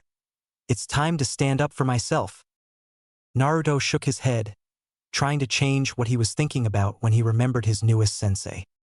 Kakashi, he seems alright. The mask is kinda weird, and his Hitai ate. Then what does he mean by, don't eat any breakfast? Naruto started to wonder about this as it didn't seem to make sense to him. I remember reading in those books Ji-san and Irika-sensei bought me that you should always eat breakfast. Never skip it if you can help it. Otherwise, you're giving yourself a huge handicap. Naruto just couldn't understand why Kakashi didn't want them to eat breakfast. Wait, maybe he's just stupid. Damn it. Naruto was just walking through the village gates as he screamed, "Why does my sensei have to be the stupid one?" The two Chunnin currently on guard duty stared after the young blonde in confusion. Naruto noticed that he had just yelled out something seemingly random in front of other shinobi and had the good graces to be embarrassed. Naruto sighed as he continued on his way to Ichiraku's when he felt his heart stop. Why now? Sakura was walking home from the library, wondering about her brooding wonder. Sasuke-kun, I can't believe he's actually on my squad. I'll win him over in no time. She blushed as she imagined herself in Sasuke's arms. Oh, it would be terrific. Ha, and that would show Ino Pig. Sakura continued to think of various fantasies of her and Sasuke being together until she caught sight of her other teammate. Oh great, it's Naruto. Sakura was already preparing to reject his request for a date and pummel him into the ground. She clenched her fist, getting ready for the moment. She kept walking forward as Naruto walked towards her. All right, here we go. Shinaro, you're gonna pay Naruto. She kept walking and walking, straight past Naruto without a word. What the hell? What just happened? At first, Sakura was confused at what had happened, but she quickly figured out what was happening as anger filled her very being. Naruto groaned inwardly as he kept walking down the street. There was no way he could turn around and run. It was the cowardly thing to do. So he decided to just not say anything to his teammate, not after how she had reacted to him asking if she wanted help earlier today after meeting their sensei. If she wasn't such a bitch, maybe I would be polite, Naruto thought to himself. I mean, all I wanted to do was help, but she just had to insult me yet again. Flashes of being bullied by her resurfaced. Her harsh rejections to his date proposals. All she needed to do was say no, not flip out and knock me senseless. Naruto walked straight past the kunoichi without a glance. I did it. I got past her. Naruto felt as if his world had just brightened a bit. For the first time since meeting her, he had simply ignored Sakura. This was a big step in his opinion as he had never done that before. This seems a lot easier than I thought, Naruto exclaimed mentally. Suddenly, something felt off. He turned to see Sakura's fist rocketing at his face. Out of instinct from training with Guy and Lee for the past 2 weeks, he went to block the strike. As if on autopilot, he caught the fist, threw it to the side, unbalancing Sakura, and aimed a kick for her head. Naruto realized what he was about to do and slightly altered the path of his foot, causing it to fly over Sakura's head. Sakura's jaw dropped at this action as she fell flat on her butt. What was that just now? Sakura asked herself. Naruto narrowed his eyes at the pink-haired kunoichi. Don't do that, Sakura. I could have given you a concussion, he snapped. Sakura's rage returned as she stood up and glared at Naruto. What the fuck, Naruto? You nearly give me a concussion and you yell at me? Naruto glared at Sakura. Shut it, billboard brow. Sakura was shocked at this. She didn't know what to say as Naruto continued. You were the one that initiated an attack and I just reacted like I would normally when caught off guard. Don't blame me for that. Naruto spun around and started to walk away. I'll see you tomorrow, he said without looking back. Sakura's jaw was feeling slack, tears stinging her eyes. He called me billboard brow. Maybe he wasn't trying to get my attention by ignoring me. Sakura stood up and ran straight home, not wanting to be seen crying. Those days were behind her. The days when she would be bullied for her forehead and she would cry for everyone to see were over. Naruto got to his apartment and slammed the door behind him, panting slightly. What was that just now? I've never felt that angry before. It was like it wasn't even me speaking. Naruto felt even more tired than he had after training. I don't think I can make it to Ichiraku's tonight. Everything seemed to spin as Naruto fell onto his mattress, unconscious. Sarutobi Hiruzen watched Naruto pass out through his crystal ball. It seems as if young Naruto slightly tapped into the fox's chakra, not enough to be noticeable, but it did drain him when the fox's influence left him. Interesting. If this continues, he'll be able to use the demon's chakra in a battle. He'll become a true Jinchuriki. Sarutobi glanced up at Minato's photo. This is something that I must keep to myself. If Danzo were to discover this, he would push for Naruto to join Root again, and I don't need him trying to convince Hamura or Koharu. They may agree with him this time, he mumbled. Sarutobi stood up and popped his back as turned towards Kakashi and Guy. You two will have to keep this a secret as well. Monitor him whenever possible. If he is able to tap into the demon's chakra at will, I may need to send for Jiraiya to check up on the seal. I want to make sure we are all safe before I allow Naruto to use the Kyuubi's chakra. Guy and Kakashi both nodded. Kakashi, you are dismissed for now. I wish to speak with Guy alone. Kakashi nodded as he pulled out his infamous orange book. Yes, Hokage-sama. He turned and walked out of the room as he skimmed through his book, trying to find where he was at previously. Once the door was shut, the Sandai motioned for Guy to take a seat. How is his taijutsu training coming along, Guy? Hiruzen asked. Guy took a breath before starting, looking completely serious. Well, it was rough at first. I thought that he would be perfect for the Goken at first, but something always seemed to be off. Sarutobi nodded as he took his own seat at his desk, reaching into his robes for his pipe and some tobacco. So we started to experiment for a bit. I mean, don't get me wrong, Hokage-sama, he is quite proficient at the Goken. Given enough time he could surpass Lee, but I think he could be better. Sarutobi closed his eyes and nodded again as he lit his pipe and inhaled. So we began tweaking the Goken a bit to fit Naruto. How are you tweaking it? The aged Hokage asked. We've already begun. We've decided to incorporate his Kage Bunshin Jutsu into the style. Before you object, Hokage-sama, Guy said at the look of horror on Sarutobi's face. Naruto's chakra capacity is enormous. I've had him create enough clones to resemble an army, and he still wasn't out of chakra. Sarutobi raised an eyebrow at this. So Naruto and I have been slowly creating a style by combining the Goken style with the Kage Bunshin Jutsu. What have been the results thus far? Hiruzen asked the taijutsu specialist. Guy grinned, flashing his sparkling teeth in the process. Fantastic! It's a style only Naruto can use, and it far surpasses the Goken alone. There were a few stances that have been changed around, making it a defensive and more fluid style than the Goken, but much of it is similar. So it isn't the exact same? Sarutobi inquired as he exhaled more smoke. Guy shook his head. No, there are variations to this style. It requires even more speed than the Goken though to be truly successful. When do you think Naruto will be able to use this style effectively in combat? Guy thought for a moment before answering. Well, at his current rate, by the time the Chunnin Exams begin, he should be able to crush much opposition. The only ones I think would give him a challenge would be my own two students, Lee and Niji. Only a challenge though? Sarutobi asked, wanting clarification. Well, Naruto's speed and strength are going up quickly thanks to the demon sealed within him. The healing factor is giving Naruto the edge in his training. He has more stamina than anyone I have ever met, and his drive surpasses even my own. The Hokage chuckled at this. He trains as hard as he can and attempts to surpass what he has done constantly. The other day Guy was interrupted by a knock at the Sarutobi's door. Come in, the Hokage spoke. Hello, Sarutobi-dano.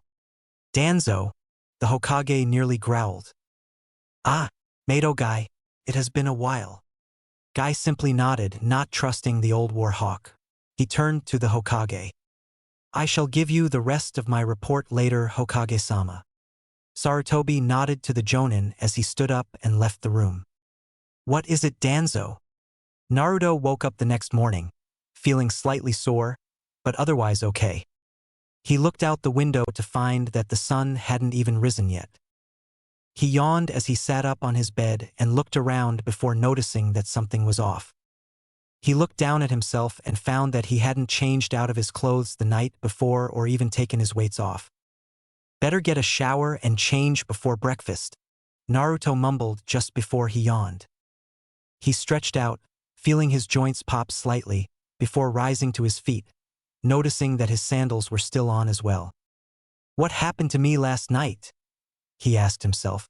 I just got so tired after Sakura pissed me off. Weird. Naruto took his jacket off, followed by his clothes and his weights as he headed for the shower. The hot water was broken again, but it helped wake him up at least. He quickly dried himself off and put on some boxers before sitting down and pouring him a bowl of cereal and grabbing a green apple. Wait, Kakashi said not to eat. Naruto wondered whether he should do what he was told by his superior, or to go with his gut and eat. Wait, he only suggested that we don't eat tomorrow. It wasn't an order, Naruto thought with a foxy grin etched on his face. He dug into his breakfast with gusto. Once finished, he grabbed another one of his clean outfits from the closet and threw it on. All right, let's see here. What do I need? He decided to bring what he normally would.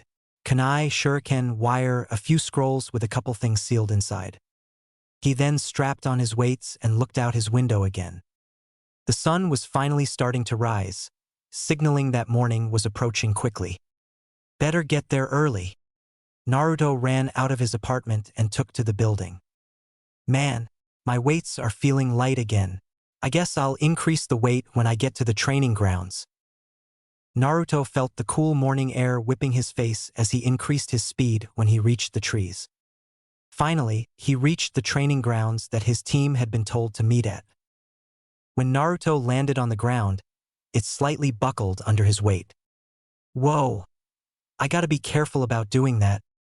Naruto quickly formed the ram hand seal and focused a bit more chakra into his weights, feeling them weigh down even more. Okay, that should be okay, Naruto exclaimed at the change. I better start getting used to these. This test may involve some fighting if we're outside, Naruto thought as he started to walk around slowly, weighed down by his weights. Naruto kept it up for about 30 minutes before he felt that he was starting to get used to it enough that he could fight somewhat. If this is going to be a drawn-out fight, it'll help me get used to the weights faster. Naruto kept it up for about 30 minutes before he felt that he was starting to get used to it enough that he could fight somewhat. If this is going to be a drawn-out fight, it'll help me get used to the weights faster. Naruto decided to sit down and wait for his teammates and sensei as he had gotten there early, and there was still at least half an hour to wait before 7. Finally, Sasuke was the next one to arrive. The Uchiha still wasn't used to Naruto's new look and almost didn't recognize the blonde genin. Hey there, Sasuke, Naruto greeted politely. Sasuke nodded his head, not saying anything.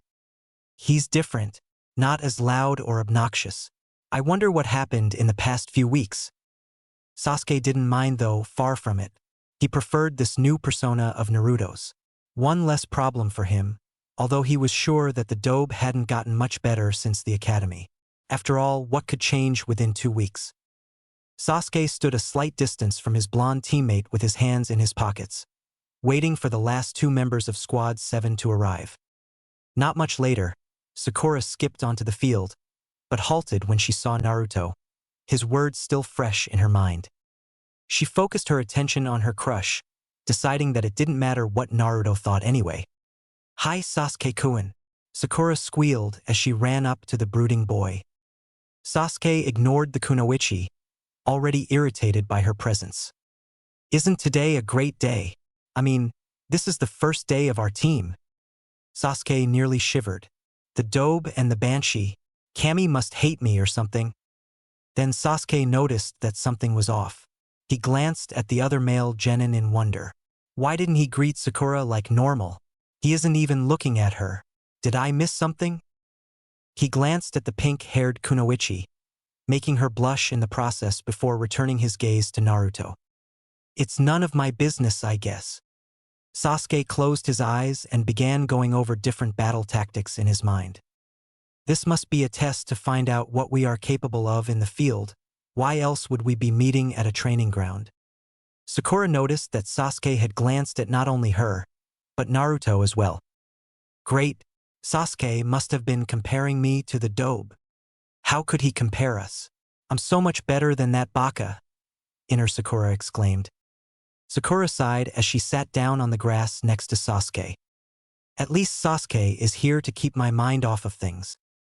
That was when Sasuke had decided to go and lean against one of the 3 training posts in the middle of the grounds. Or maybe not. For the next 2 hours, the 3 genin sat in an awkward silence. But that was also when Sakura and Sasuke noticed something strange. Naruto sat in the lotus position meditating. Since when did the dobe meditate? I remember back in the academy he couldn't even sit still for more than 5 minutes unless he was asleep. I know he isn't asleep. His breathing is too light. He's aware of his surroundings. Sakura, however, just took it as he was trying to show Sasuke up. That baka! I should give him a piece of my mind. Sakura screamed mentally until she remembered what had happened the day before when she had tried attacking him.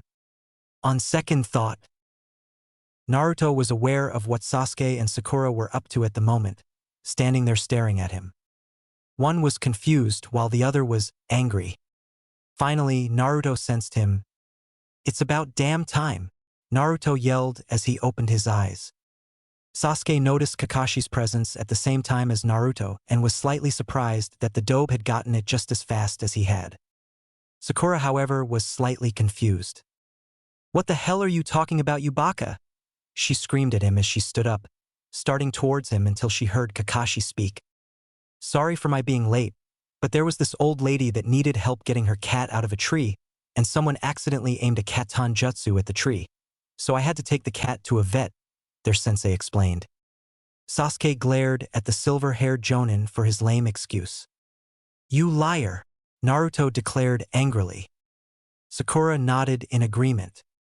Kakashi ignored them as he set down the backpack he was wearing and pulled out an alarm clock. Well, I think it's time we started, don't you agree? The 3 genin nodded in agreement, ready to face whatever Kakashi had planned. Your objective is to get these bells from me before the timer goes off. Whoever doesn't receive a bell shall be tied to one of the posts right behind you and have their lunch eaten in front of them by me, Kakashi declared with a smile on his face. Sakura and Sasuke both felt their stomachs growl in hunger, loud enough for both Kakashi and Naruto to hear. Kakashi narrowed an eye at Naruto. It seems as if Naruto didn't take the bait like the others. Strange. He's really surprising me since I met him. Then again, he has been catching up with his classmates. He's probably surpassed them in certain aspects. Kakashi cleared his throat. Sounds like somebody didn't take my advice. Care to tell us why you ate breakfast, Naruto? Sasuke and Sakura both glared at the blonde. Naruto, you baka. That's not fair that you get to eat while we starve to death.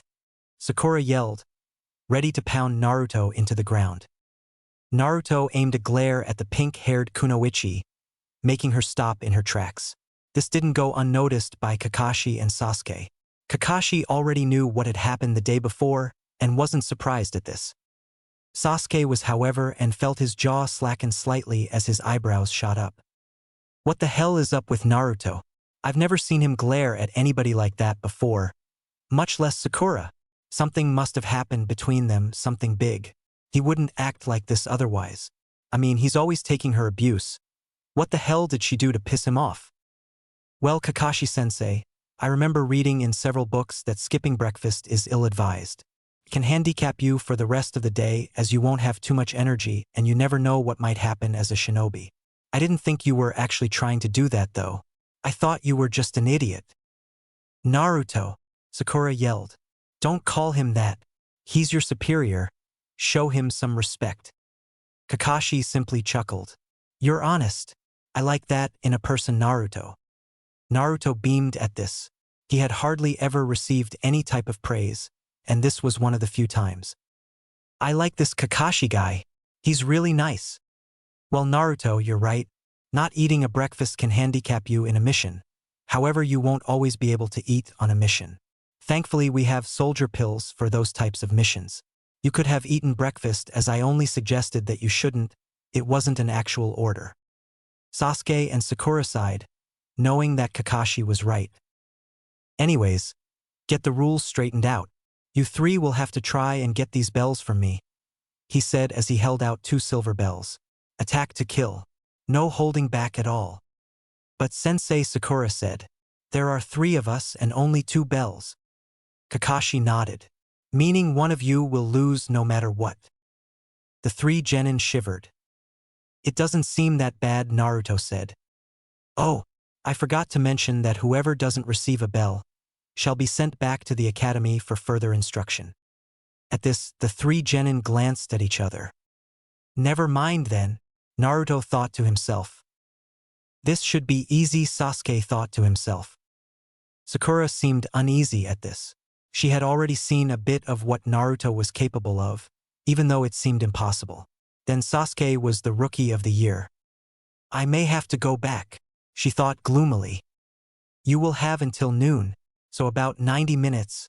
Plenty of time, don't you think? Nobody said anything. All right then, on my mark, set. Before he could finish, Naruto was already in action, 6 shuriken flying at the masked jonin. Sasuke and Sakura used the distraction to flee the area. Kakashi merely caught the shuriken out of the air. Not bad, Naruto. But do you really think that would be enough against a jonin? Naruto popped his neck. Not after seeing what Gai-sensei can do. You and he are supposed to be rivals, so I can only imagine what you're like to fight with. Kakashi sighed. Rivals? He does seem stuck on that idea. Naruto raised an eyebrow. So you're not rivals? Kakashi shrugged. Don't forget, Naruto. The test has begun. Suddenly, Kakashi was behind Naruto, throwing the shuriken faster than Naruto had ever seen a shuriken thrown. Within seconds, shuriken riddled Naruto's body as he fell to the ground. Sakura and Sasuke both gasped from their hiding spots in the bushes.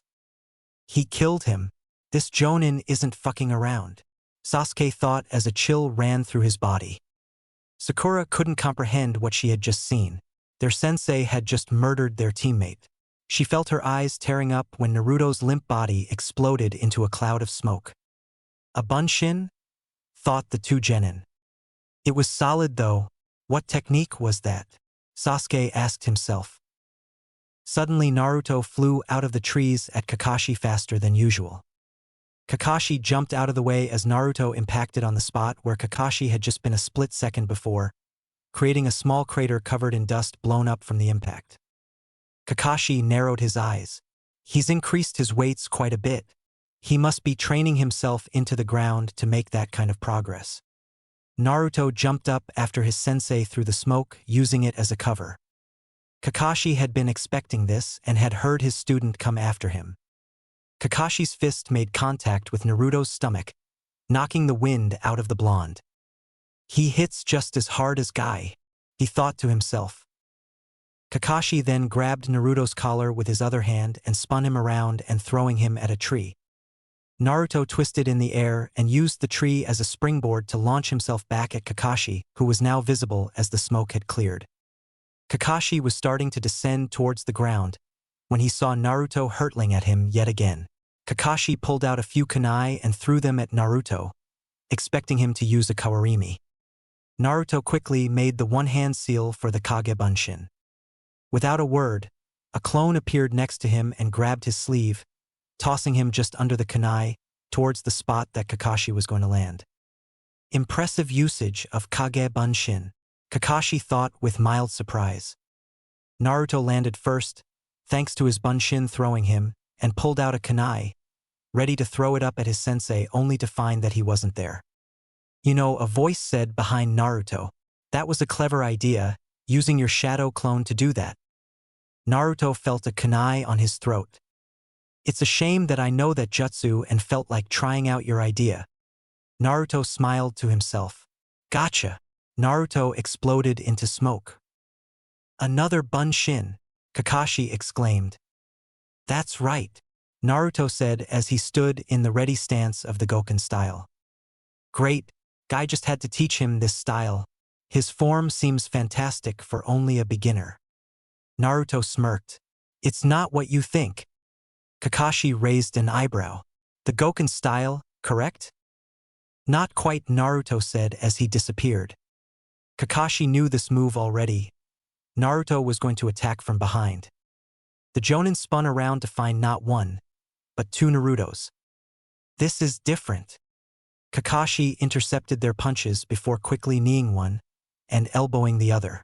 However, they both exploded into smoke. Decoys, Kakashi berated himself mentally. Before he could whirl around, Naruto's foot collided with the side of Kakashi's face.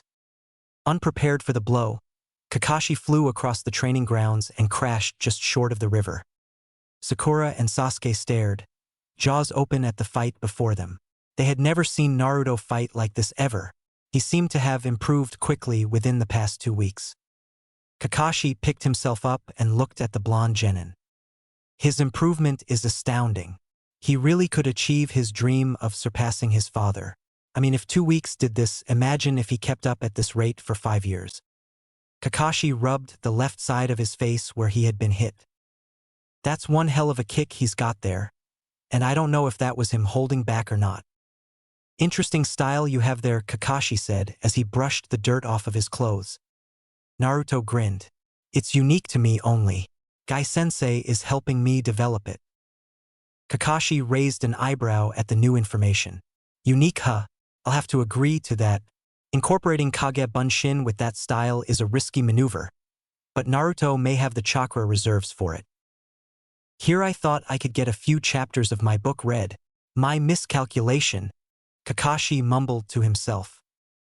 Sasuke glared from the bushes he was hiding in. How did Naruto improve so quickly? Doesn't make sense at all. Was he holding back in the academy? Or did I miss something? Sasuke kept his eyes glued on the battle, looking for an opening that he could use to get one of the bells. He's much better than I had anticipated, Sasuke mumbled. Sakura, who was a bit further from Sasuke's location, couldn't find any words to say nor think. She was flabbergasted at how good Naruto was compared to when he was in the academy 2 weeks earlier. He hadn't been able to win in any of the spars or taijutsu test, and yet here he was, taking on a Jonin single-handedly and seemingly winning. Then there was that clone jutsu. She distinctly remembered that Naruto's worst subject was the Bunshin, and yet now he was not only able to make clones, he was able to use solid clones in combat. It's amazing.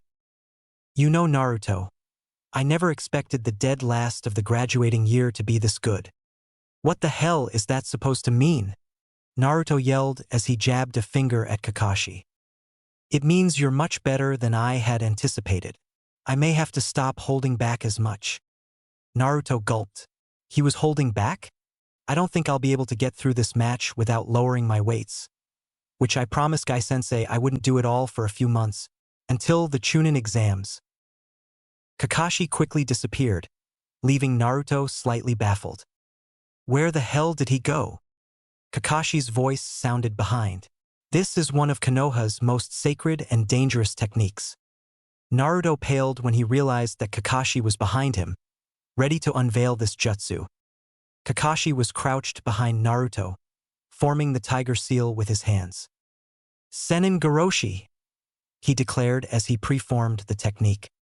At first Naruto didn't know what to think until he was propelled forward through the air, his butt feeling as if it were on fire. Wa! Naruto landed in the river, holding on to his butt in pain. Sasuke and Sakura both blushed, wondering the exact same thing. Is our sensei an idiot? Kakashi stood up, watching the river in anticipation. What could he be up to now? Kakashi wondered. Meanwhile, in the water, Naruto was struggling with his weights yet again. Fuck! Why did I have to land in the river?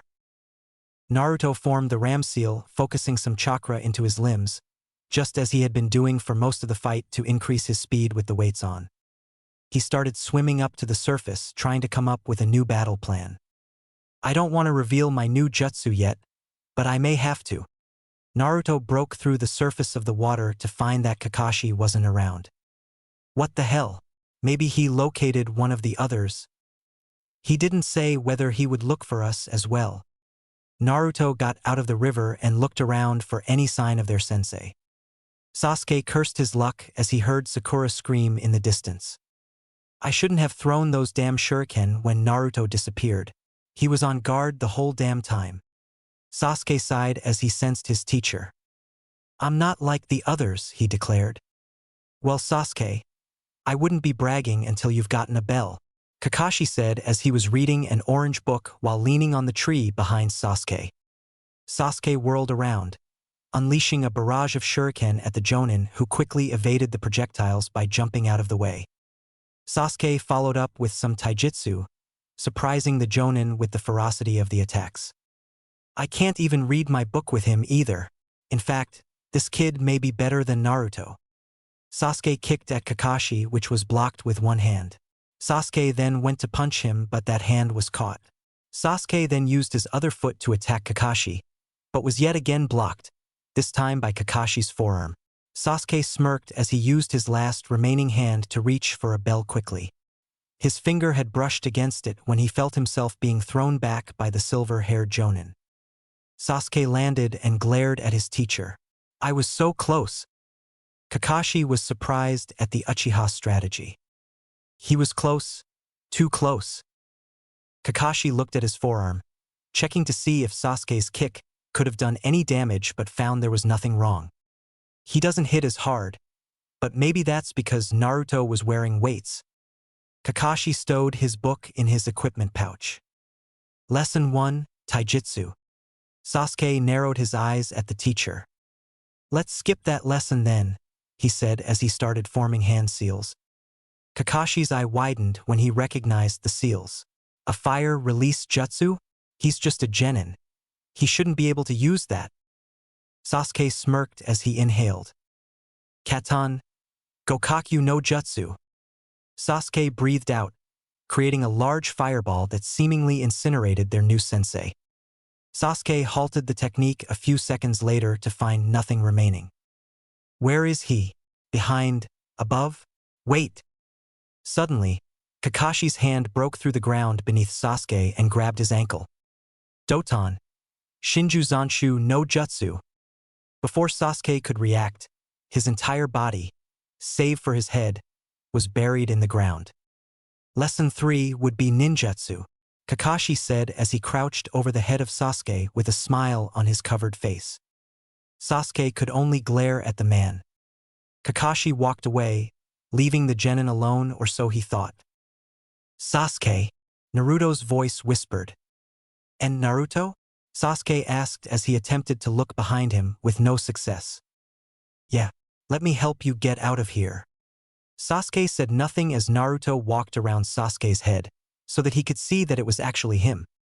Naruto made the cross seal for the Kagebunshin jutsu and began to use his clones to quickly dig the raven-haired Uchiha out of the ground. It only took a minute or so to do, and once he was free, Sasuke nodded in appreciation to his new teammate. I guess I owe you, he mumbled. Naruto grinned. Well, I wanted to ask you a favor, Sasuke. Sasuke raised an eyebrow. Never thought I'd see the day that Naruto would ask me to help him out. It's obvious that we can't take this guy on alone. How about you and I team up and get those bells? Sasuke narrowed his eyes at the blonde. I got pretty close. He just took me by surprise, Sasuke sneered. Naruto frowned. He's just playing with us, Sasuke. He even managed to escape your little bonfire. Shut it, dobe, Sasuke said, angry that Naruto had just insulted the fireball technique. Fine. I'll leave you alone, Sasuke. I tried. Naruto whirled around and took to the trees, heading back to find Kakashi and try to get a bell. Sasuke glared after Naruto. May as well watch to see if there could be any openings, he thought as he took off after Naruto. Kakashi stood in the middle of the clearing that they had started from, reading his book yet again. Here comes our maverick ninja yet again, Kakashi thought as he put his book back in his pouch, knowing he was going to need both hands in this spar. Naruto exploded from the trees, already charging at Kakashi. It's not going to work, Kakashi said as he prepared himself. Just as Naruto was a few feet from the Jonin, he jumped into the air and threw a kunai at the Jonin. Kakashi quickly snatched it out of the air and threw it back at the genin. Naruto threw a shuriken to intercept it and landed on Kakashi's other side. Naruto whirled around, throwing a roundhouse kick at Kakashi which was dodged. I don't feel like getting hit again, Kakashi thought to himself. Naruto continued to attempt to hit his sensei, but to no avail. Kakashi would keep dodging the strikes, just by mere centimeters. He knows what he's doing, Naruto thought to himself. He then jumped back, leaving quite a bit of space between the two. Naruto was back in the ready stance of the Goken. I've got to end this quickly. I can't keep using my chakra to compensate for the weights, Naruto thought to himself. Guess I'll have to use it. Naruto sprang into action, pumping chakra into the soles of his feet, making him rocket towards Kakashi. Good chakra control. Kakashi made a mental note of it for later. Kakashi was now forced to actually have to block as the hits came. They were too fast to merely dodge. That's when Kakashi noticed that Naruto was driving him back towards the river. There must be a bunshin hiding in the water, waiting for me, Kakashi thought. He grabbed one of Naruto's fists and whirled him around, throwing him into the river. Kakashi was surprised when Naruto jumped back out of the water, 2 seconds later, with a grin on his face. Too bad for you, sensei, he said with a grin. Kakashi was confused for a moment until he noticed several Kage Bunshin jump out of the river and latch onto him. What's he planning? Kakashi thought as he felt Naruto's chakra spike a bit. He quickly noticed that he was focusing his chakra into his palm. Is that the Rasengan? Kakashi wondered in amazement and slight fear. He knew the destructive force of that jutsu and knew it wouldn't end well if he was hit by it. But then he noticed something different. He's manipulating the water, swirling it. I know that jutsu. Naruto smirked as he used the water on him to form the jutsu. Suetun, Hahanryu. The water swirled around in Naruto's palm in a clockwise motion, reminding Kakashi of the Rasengan in a way. Then Naruto held out his palm, facing Kakashi, and the water shot out at the Jonin. Oh shit! Thought the Jonin before being hit with the torrent of water. Kakashi flew across the grounds, hitting a tree painfully and pinning him there until jutsu stopped a few seconds later. Kakashi panted as he felt the pain in his chest where the jutsu had struck him. I was definitely not expecting Naruto to know any elemental release jutsu. Where did he learn that jutsu? Naruto landed on the riverbank and stared at Kakashi. Here I come, he said as he started to run towards him. But then the alarm suddenly rang, signaling the end of the test. Kakashi sighed, not wanting to find out if Naruto knew any more jutsu to surprise him with. I won't be underestimating him anymore. Sasuke appeared from the forest, with Sakura trailing behind him. So she's conscious again. I hope I didn't overdo it with that genjutsu of Sasuke dying. Kakashi shrugged and walked forward. Sakura seemed confused as to why Kakashi was dripping wet, but didn't say anything as she hadn't gotten a bell. Sasuke was staring at Naruto, having witnessed the jutsu he had used during the fight. Where the hell is he learning all of this? Kakashi looked at the 3 genin as they sat down. His eyes traveled to Sakura, who was the only one tied up currently. None of you seem to get a bell. How disappointing, Kakashi said in a bored tone. The 3 genin said nothing. The 3 of you obviously didn't get the point of this exercise, at least not completely. The 3 of the genin looked confused at this. The purpose of this test was teamwork. You were supposed to act and work as a team to get the bells from me. There were only 2 bells though, Sakura exclaimed. It's not fair for us to have to choose. Nothing is ever fair, Sakura. One of you partially got the point of this exercise. Naruto eventually figured that it would be easier to get to the bells by having someone help, in this case Sasuke. But Sasuke found that he was good enough to get a bell for himself without help. Sakura, you were looking for Sasuke the whole time while Naruto was clearly in front of you the majority of the time. The 3 genin looked ashamed. Do you know what this is? Kakashi asked them as he turned to a large stone with writing on it. None of them said anything. It's a memorial for those that have died during a mission, in the line of duty. The 3 genin were silent. I'm going to give you one more chance. Naruto, Sasuke, you two can eat lunch and attempt to get a bell again. Sakura, you may also have another go at a bell, but you don't get to eat. If either of you two gives her any food, I'll fail you automatically. With that said, Kakashi disappeared in a poof of smoke. Sakura's stomach growled as she stayed silent, watching the two boys grabbing bentos that were left behind by Kakashi. Maybe Sasuke will offer me some food, Sakura thought hungrily as she watched them open the bentos. Again, Sakura's stomach growled. Sasuke glanced at her, making Sakura's heart skip a beat in anticipation, but felt it plummet when he looked away without a word. Naruto glanced at the pink-haired girl, wondering if he should offer some of his food. She'd probably just think I was trying to get another date from her, though, Naruto thought angrily. He glanced at Sasuke as he ate his own bento quietly. But if we don't help her out, she'll just be a handicap. I mean, I already ate today. I could just say I'm not really hungry. Naruto sighed as he made up his mind. However, Sasuke beat him to the punch. Here, he said as he held out his bento to the tied-up Sakura. Sakura stared wide-eyed at the Uchiha. He really does care. Sasuke noticed Sakura's face light up and figured out what she was thinking. You'll only drag us down if you don't eat anything, he said flatly. Sakura's face fell a bit, but she remained happy. Sasuke, Naruto started. She can have mine and you can have yours. I already ate once today and it wouldn't be fair to you guys if I ate 2 meals and you didn't have even 1 full meal. Sakura glared at Naruto for a moment before he glared at her. Wrong idea, Sakura. I'll admit that my crush for you isn't completely gone, but I am trying to get rid of it. I'm sick of your abuse and I think moving on would be the best option for me. So just take the damn bento. Naruto set his bento on the ground, stood up and walked off. I'll be back in a few minutes. I just want to scout the area before Kakashi-sensei gets back. Sakura stared after the blonde genin in confusion. I don't abuse him.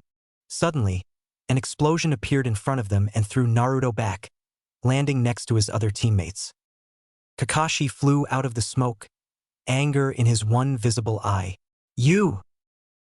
Sasuke pulled out a kunai, Sakura screamed, and Naruto didn't know what to do. Pass! Kakashi stopped right in front of the 3 genin, the anger gone and a smile clearly visible. What? Naruto stammered. You disobeyed my orders, Kakashi said simply. Sasuke narrowed his eyes as Sakura spoke. Then why do we pass? Kakashi chuckled. It was another test of your teamwork. Sasuke offered you his food. Many people say that a chain is only as strong as its weakest link. Sasuke knew this and offered you his food. Of course, I could see that Naruto was thinking the same thing, and it did make sense that he didn't need to eat as he had eaten earlier today. Naruto's jaw dropped. I didn't even sense him anywhere close by. Remember, those who break the rules of the ninja world are scum. Yes, that's true. However, those who abandon their friends are worse than scum. Starting tomorrow, Squad 7 will begin taking missions, Kakashi declared with a thumb up. Sasuke gave a rare smile as Naruto gave one of his wide smiles. Sakura had a small smile on her face, still wondering how she had abused Naruto. Naruto pulled out a kunai as Sasuke and Kakashi were walking away and cut the bonds that held Sakura. Don't worry, I'm not going to ask you out anymore. No need to even talk to each other unless it's necessary to do so. Other than that, don't talk to me or even look at me, Sakura. I'm sick of how you treat me when all I did was try to be nice to you.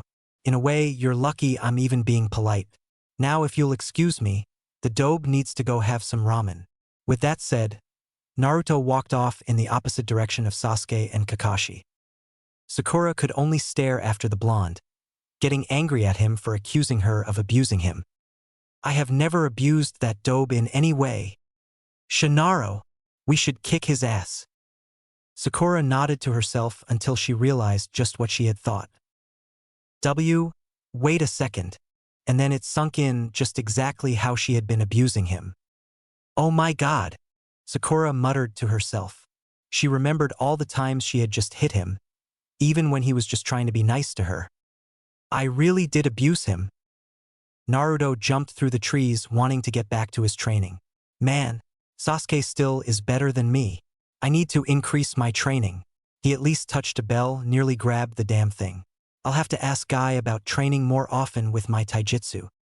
Naruto smiled to himself after a moment. I'm getting smarter at least. I know the difference between Sasuke and me. He's still a jerk though, Naruto said to himself as he narrowed his eyes. He finally reached his training spot that he had used for everything except his Suetun jutsu. He landed and took off his jacket, not wanting to ruin it at the moment. He stretched his limbs out, not wanting to cramp up. He stopped for a moment, glancing at his weights.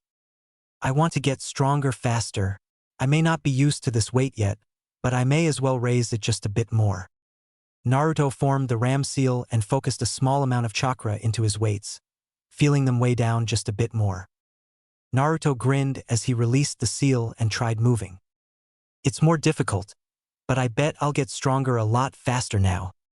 Naruto started off with a few basic exercises: push-ups, sit-ups, running, jumping jacks, kicking a tree and punching the same tree.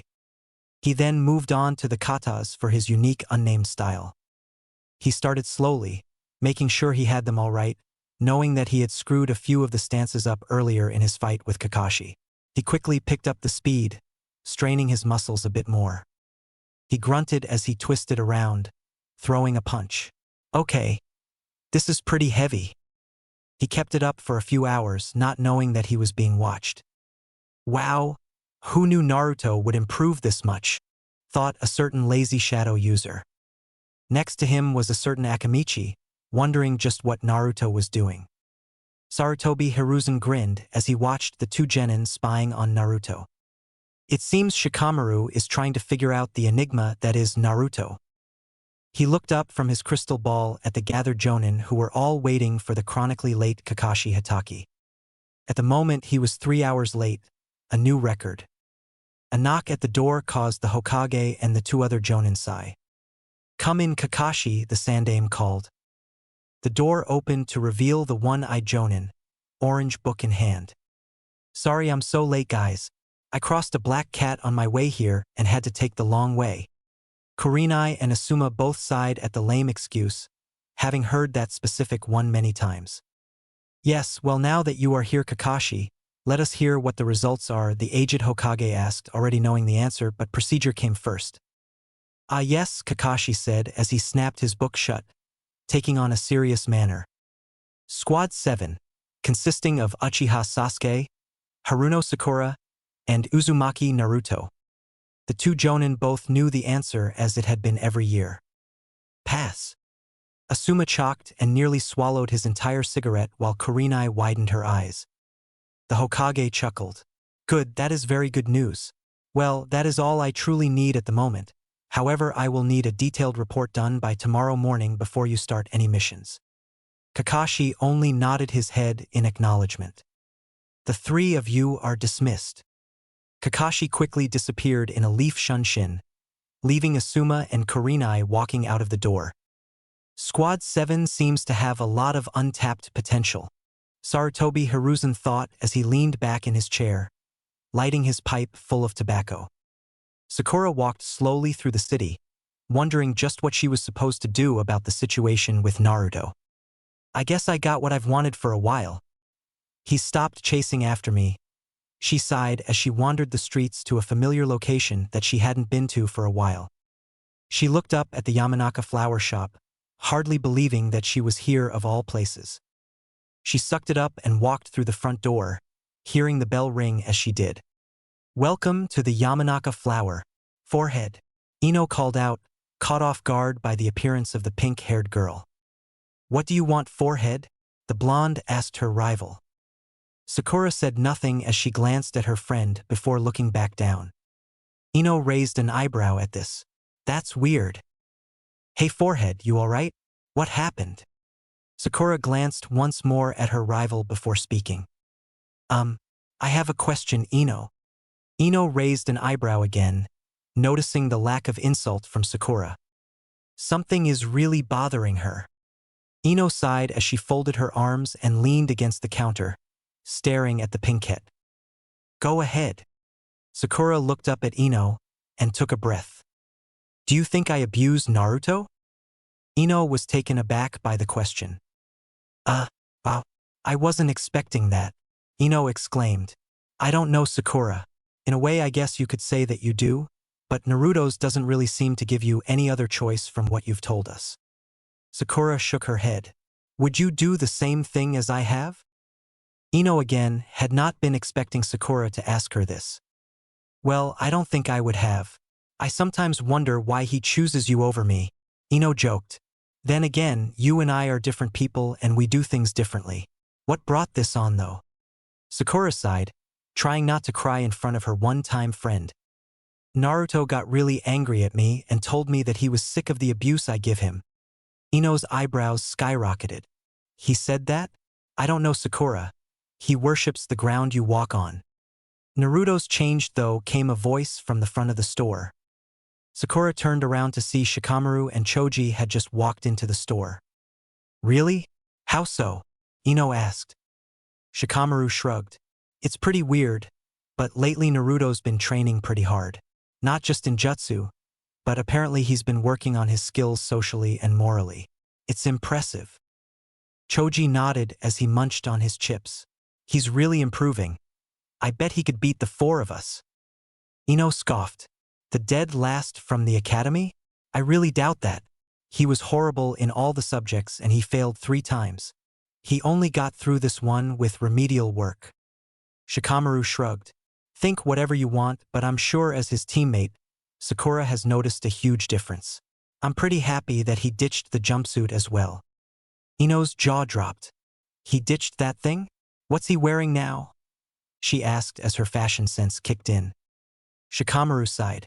I don't pay attention to that troublesome stuff. It's too troublesome. Ino glared at her teammate.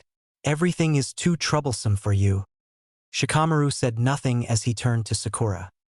To answer your question with my own answer, yes, you did abuse Naruto. He hasn't really had the best life, but he saw something within you. Too bad I don't see the same thing. You're a good person, Sakura. You should start acting like one. Sakura started to tear up, but Shikamaru continued. Look, I'm not trying to hurt you, but you need to know that half the time Naruto even spoke to you he was just trying to be nice. But you always assumed he was trying to get a date with you. I sometimes wonder why he tried for so long. Anyone else would have stopped trying. Shikamaru sighed again. I'm assuming he at least wants to be polite? Sakura nodded, not trusting her voice. Well, I would rather have that than him outright hating me. He's improving quickly enough that he would be a bad enemy to have. Choji finished his bag of chips and glanced at Ino. Naruto was talking about trying to find another girl to start trying to go out with. You're available, aren't you, Ino? Ino went red at this and started yelling at the portly Akamichi. No way, Choji. I love Sasuke, not Uzumaki. Choji just tilted his head to the side a bit. Well, he's a nice guy, you just need to talk to him once in a while to get to know him, he suggested. No. Shikamaru chuckled. Stop trying to play matchmaker, Choji. It'll be way too troublesome for all of us if those two got together. Choji chuckled. You're right, Shikamaru. The 2 loudest people in Konoha dating, that's something nobody needs to experience. Naruto sneezed as he finished up the last of his training for the night. I better not be catching something, he thought to himself. Naruto pulled his jacket on, wincing at the pain in his limbs. Ugh. Pushed myself too hard. I shouldn't have increased the weights that much today, he thought miserably. He started walking through the forest, wincing at the popping of his joints. I wonder if this is how Lee feels at the end of the day, Naruto pondered with a grin on his face. Taking the same route, he made his way to the village, trying to figure out what he was going to eat at Ichiraku's in a few minutes when he got there. Naruto just shook it off. I'll just ask for anything, he declared to himself. Grinning with renewed vigor, he took off into the trees, craving the noodles that he missed. It took only a few short minutes to reach the village gates and a few seconds for the ramen stand to be within sight. Then he stopped when he saw his pink-haired teammate standing next to the stand. Great, there goes that idea, Naruto thought glumly, not wanting to deal with her. Naruto, she called as he turned around to walk away. Fuck. Naruto turned back around to see Sakura walking towards him. He narrowed his eyes at her. What? She reached him and looked at him for a moment before speaking. I'm sorry for hitting you so much. Naruto raised an eyebrow. She's apologizing? I know I shouldn't have hit you. I just kept thinking you were going to ask me out every time you spoke to me. Naruto returned to his glare. That's what you're apologizing for? Hitting me so often? Sakura nodded at this. That's not the only thing you did, Sakura. Until you can figure out just exactly what you did entirely, I won't even consider forgiving you. Sakura glared at him. I'm trying to apologize to you and you just shoot me down. Naruto started to walk away when Sakura grabbed his wrist, trying to prevent him from leaving. Listen, Naruto. No, you listen. I am sick of being your punching bag. I'm not forgiving you for this at all.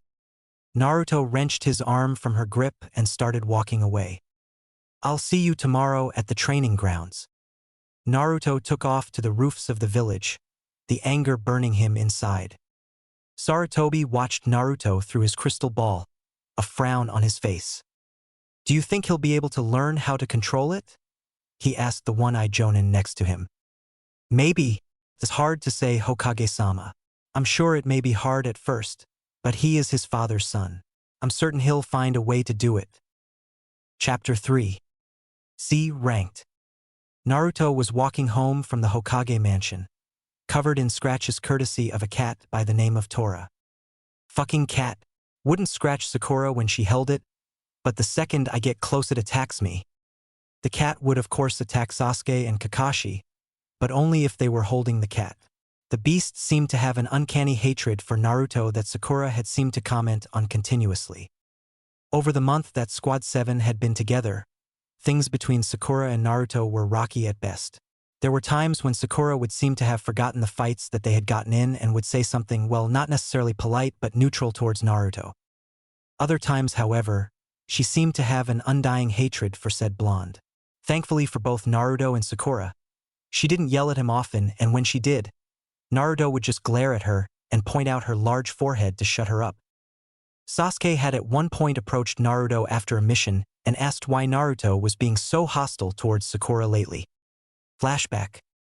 I can't really say for certain, but I've just grown tired of taking her abuse so often. It just sends me over the edge and I can't really control what I say to her. It just seems to spill out and there's just no end to it in sight. Sasuke raised his eyebrows at this and shrugged before calling him a dobe and walking off, leaving an upset blonde genin flipping him off. Flashback end. Naruto sighed as he arrived at his apartment building and began to ascend the stairs. First things first. Change, eat, then train, the blonde said as anger clawed at him again. If I don't get strong enough, I won't be able to prove my worth to my father. He fumbled with his key and opened the door to the small apartment.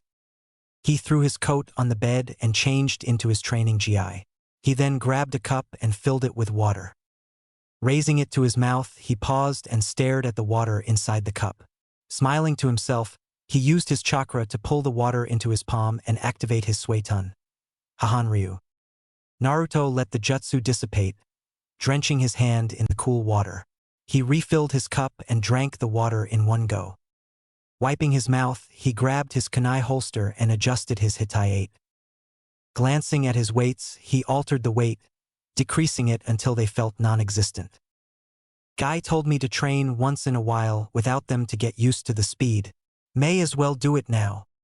Naruto opened his window, planning on returning through said window. He jumped out the window, amazed at how light he felt. Holy shit, he thought as his eyes widened. This is so cool. He landed on a building a block away from his apartment. Grinning, he jumped down to the street below and took off at high speeds, making him into a black and yellow blur to many. There were many things Anko Mitarashi did not enjoy. People who judged her for her sensei's actions were one. Those that hated Dango, the holy treat of the world. The list went on and on. But one thing she hated surfaced to her mind when some idiot knocked her aside by not watching where he was going. Punk-ass genin! She screamed mentally as she looked at the dango that she had been carrying that was now currently on the ground, covered in dirt. She began to grind her teeth as she withdrew a kunai from its holster. "Time to die," she said under her breath. With that said, she took off at high speed after the blonde-haired genin that had bowled her over. Naruto felt bad for knocking over some lady that had just exited a dango shop, but he didn't have time to stop. There was little daylight left and he needed to train a bit more on the katan jutsu that he was working on along with more katas for his still unnamed taijutsu style. He grinned when he reached his private training spot. "All right, time to start working on." He did not get to finish his sentence, however, as he heard a kunai whistling through the air. He threw himself to the side and quickly recovered his own kunai in hand when another kunai nicked his cheek. Sensing someone behind him, he preformed a quick kawarimi and threw his own kunai at who had been behind him a second before. It turned out to be the woman he had accidentally knocked over, and she was very talented as she had caught the kunai by the blade between two fingers. Naruto gulped, already sensing that he was outmatched. "I already feel like I'm facing Kakashi all over again, and I haven't even seen this chick fight." The smile on her face seemed innocent enough, but her outfit contradicted her expression. "That's a short skirt, and what the hell is up with the fishnets?" Thankfully, Naruto was spared embarrassment. She was wearing a tan trench coat over her figure, obscuring what was quite obvious. "Are you eyeing me?" she asked sweetly, the smile still plastered on her face. Naruto gulped. His senses were going crazy at this point, all of them pointing towards danger. "Look, I'm sorry I knocked you over, but I was in a hurry," he said as he slowly backed up. Anko looked confused, a sweet, innocent, confused expression. She looked around the empty clearing. "I can see that. It's so busy out here. What exactly did you need to do?" "Because there seems to be so much to do out here." Naruto gulped again, his heart racing. "Training. I need to get stronger." "Oh!" she exclaimed in surprise. "You're a shinobi. Well, so am I." Naruto nodded. "I can see that, ma'am." "Please call me Anko," she said, the innocent smile back on her face. "She's messing with me," Naruto screamed in his mind, fear clawing at his heart. "I'm guessing you're a jonin," Naruto said, as his hand reached for his kunai pouch. "What gave me away?" she asked as she tilted her head. Naruto grinned. "The fact that you caught up with me is a good indication, or when you caught my kunai." "Then," Anko began as her smile faltered, "let's get down to business." Naruto sprang into action first, aiming a kunai at her head, only for it to be deflected by his kunai that Anko had caught earlier. Naruto formed 5 Kage Bunshin and went into action. "May as well see how well I fight without weights." Pushing himself as fast as he could go, he charged Anko, who had jumped up onto a branch. Anko narrowed her eyes at the charging genin. "Solid clones, huh? Interesting to say the least. I'm gonna have a lot of fun with this genin." Faster than Naruto could follow, she launched a barrage of shuriken which dispelled the attacking Bunshin. However, Naruto had gotten behind her and was aiming his punch at the back of her head. "I'm not a jonin for nothing," she thought to herself. Spinning around, she pushed Naruto's arm out of the way and aimed a palm strike at Naruto's chest. She struck to find that he had preformed a kawarimi. "That was fast for a genin," she said loud enough for Naruto to hear her across the clearing. Then, Anko disappeared from Naruto's sight. His eyes widened as he knew her next move. Naruto jumped off of the branch just as it exploded. "Shit, this bitch is trying to kill me." She reappeared just above Naruto, another palm strike aimed at Naruto's back. Naruto felt a huge flash of pain as she struck hard and without mercy. He plummeted to the ground and bounced off of the hard earth. He rolled to his feet, kunai flying towards his target already as he preformed his hand seals. Anko narrowed her eyes as she used her speed to charge up to Naruto as he inhaled while striking the tiger hand seal. Before Naruto knew what was happening, he was pinned to a tree, a kunai in his right arm. "RRRRRRRRGH," he screamed out in pain. Anko glared at him. "Shut it, brat. I wouldn't have done this if you weren't trying to use jutsu." Naruto gritted his teeth as Anko got nose to nose with him. "I fucking hate you, genin. A bunch of whiny, snot-nosed brats. Naruto glared at her. Fuck you. With that said, he head-butted her as hard as he could. Anko felt her nose break as she lost her concentration and fell to the ground. Fuck, that was unexpected.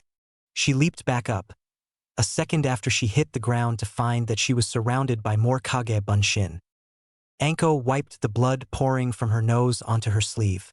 You're going to pay for that gaki. Naruto charged through the forest. It should take her at least a minute or so to find out that they're all Kage Bunshin and that I'm long gone. He jumped from tree to tree, thankful that he was getting used to the speed already. At least I've got a head start on Psycho Bitch back there. Suddenly, he received the memories of his last Kage Bunshin. Fuck, already? It's only been 30 seconds. He pumped chakra into his legs to increase his speed, knowing that she was already gaining on him. He saw the lights from the village buildings and hoped onto the nearest roof and took off from there. Panting, Naruto knew to not stop until he was in a safe location. Can't go home, or she'll find out where I live. Damn it, I wish I could just split up into, oh my god, I am so fucking dumb. Forming the sign that signified his signature move, he created 50 more Bunshin. Scatter, he ordered. Anko watched from afar. Kid's got spunk, but that won't be enough to save him from me. She made the cross seal and created 5 Kage Bunshin of herself, who then disguised themselves as Naruto. Hunting time, they all said with a malicious grin on their faces. They all took off at tremendous speeds, hunting down each Bunshin of Naruto's. It'll be hard for him to distinguish which are his and which are mine, she thought as she watched the commotion ensue. Naruto was panicking at this point. She's disguising herself as my own Bunshin. Shit. Naruto had been assaulted by his Bunshin's memories, all of them depicting another of his Bunshin attacking them. Just great, Naruto thought as he spotted a Bunshin nearby and impaling it with a shuriken. It dispelled and revealed that it was one of his own. Damn it. He looked around as he continued through the city. People looked on in confusion at all the Narutos running around. Naruto glanced up at the Hokage tower and felt suddenly relieved. Ji-san can help me. He then bolted for the large red building. Anko smiled as one of her Bunshin dispelled itself. Hokage tower, gotcha. Anko disappeared in a shunshin, her smile not fading one bit. Naruto burst through the door to the Hokage's office just as he felt her presence behind him. "Shit!" he exclaimed as she pinned him up against a wall, kunai pressed up on his neck. "Anko, Naruto, what is the meaning of this?" The Sandaime yelled as he stood up, pipe in hand, papers littering the floor. It seemed that the two of them had interrupted some paperwork. Anko opened her mouth to speak, but Naruto beat her to the punch. "This crazy bitch is trying to fucking kill me for no damn reason." "Naruto, Anko is one of the finest kunoichi in this village," the Hokage reprimanded. "Yeah? Well, she's still crazy. I didn't do anything." Anko smiled over at the Hokage sweetly, causing the old man to sigh. "Anko, please release Naruto-kun," he said tiredly. She glanced back at the boy she had pinned, as if considering killing him then and there. Finally, to Naruto's relief, she dropped him and stowed her kunai in her jacket. "Thanks for the exercise, kid. Maybe we can do it again sometime?" she suggested with a wink. Naruto simply glared at her as he brushed dirt off of his clothes. What kind of psycho is she? He wondered as she bowed to the Hokage and walked out of the room. The Sandaime shook his head and turned to the blonde genin in his office. "Naruto, I would suggest you don't antagonize Anko. She's a very temperamental individual." Naruto glared at the closed door that Anko had exited. "Yeah, sure." Without another word, Naruto walked to one of the windows that happened to be open. "I'll see you around, Ji-san." That said, Naruto jumped out of the window, landed in the street, and took off at high speeds to finally start his training for the day. The Sandaime watched thoughtfully before speaking. "How do you think Naruto fared against Anko?" he asked. A voice belonging to a silver-haired jonin answered him. To be honest, I've learned to not be surprised by our maverick shinobi. Since the bell test, I've been keeping a close eye on him just like you asked me to. His training is yielding some interesting results, to say the least. The Sandame nodded. Any sign of him tapping into the Kyuubi's chakra? He asked. Kakashi shook his head. Not yet, but his temper is still flaring up frequently. Haruno Sakura seems to trigger these outbursts, but I think that there's nothing to worry about it. After all, he is Sensei's son. Yes, Sarutobi Hiruzen said. He really is Minato's son. Naruto sighed as he continued pulling weeds from the soft dirt below him. He glanced over to his left to see that his squad mates were still suffering a similar fate. These missions are absolutely pointless, thought the young blonde genin. He continued pulling weed after weed as the sun beat down on him. His knees were aching from crawling around the large yard, keeping an eye out for more of the pests. He wiped his forehead, freeing it of sweat for the moment when he heard a poof behind him. He turned to see his sensei standing near him. Good work, Squad 7. Seems like our work is done, Kakashi declared as he continued to read Makeout Paradise as usual. Naruto smiled to himself. Another worthless mission. Completed. He pushed himself up, feeling the weights he wore attempting to keep him down. Popping his neck, he walked to his teacher to ask him a question. Kakashi noticed him walking towards him and closed his book with a snap. Something wrong, Naruto? He asked. Naruto hesitated as he stopped in front of his teacher. Well, I was just wondering why we don't do much training and we continue to do these worthless missions, he mumbled. Well, he certainly is maturing, in a sense, Kakashi thought to himself. Naruto, these missions are quite important to the village. It's more of a profit to accept these missions rather than turn them down and wait for higher-ranked ones. Naruto groaned. You've told me that before, Kakashi-sensei, but you never tell us why we never train together. You haven't really taught us anything. Kakashi was silent for a moment before smiling at the genin. These missions are for training Naruto. They help train our teamwork. Naruto stared blankly at the silver-haired jonin. There are other ways as well though, he thought to himself. Sasuke and Sakura had listened to the entire conversation, opting to stay quiet and listen to Kakashi's answer. Well, let's get going to the Hokage, shall we? Kakashi said lazily as he reopened his book and began to walk away. Naruto and the others followed him, each of them complaining silently to themselves. Naruto glanced over at Sasuke, who seemed to be brooding as always. I could try asking him to be a sparring partner, but he's such a jerk. Naruto then glanced at Sakura, who had been spending half of the mission glaring at him, while the other half was spent trying to talk to Sasuke. Sakura's too much of a hassle to even attempt thinking of asking. Guess I'll keep working with Gai-sensei and Lee. Naruto saw something dart past them and groaned upon recognizing it. New! Tora escaped again. Man, if we get another mission where we have to capture that fur ball, I'll fucking kill it. Sasuke was thinking among the same lines, having seen it dart past them. He had even considered throwing a kunai after it to save them future missions. They reached the Hokage Tower quickly and went inside. They navigated through the many hallways until they reached the room where they were to report for missions. Kakashi opened the door to reveal the large room, where at one end was a large table where 3 figures sat. Naruto knew the first 2 quite personally. Umino Irika and Sarutobi Hiruzen were discussing something with the third man whom Naruto couldn't even recall the name of. Not that he cared in the first place. Squad 7 reporting the mission as a success, Kakashi announced, his book having disappeared since they had entered. The Sandame Hokage looked over and nodded, while smiling at Naruto. He jotted something down and returned his gaze to Kakashi. Well, since it is the end of the day, I'll have to ask you to return tomorrow for more missions. However, I would like a word with Naruto and you, Kakashi. Sakura looked slightly confused and was about to say something when she noticed that the Sandame's face had lost any semblance of a smile and was replaced with a look of an extremely tired man. She looked over at Kakashi to see that his expression was unreadable as always. She didn't bother looking at her blonde teammate and decided to bow to the Hokage and follow an indifferent Sasuke out the door. Once the door was closed, the Sandaime Hokage stood up and walked around the table.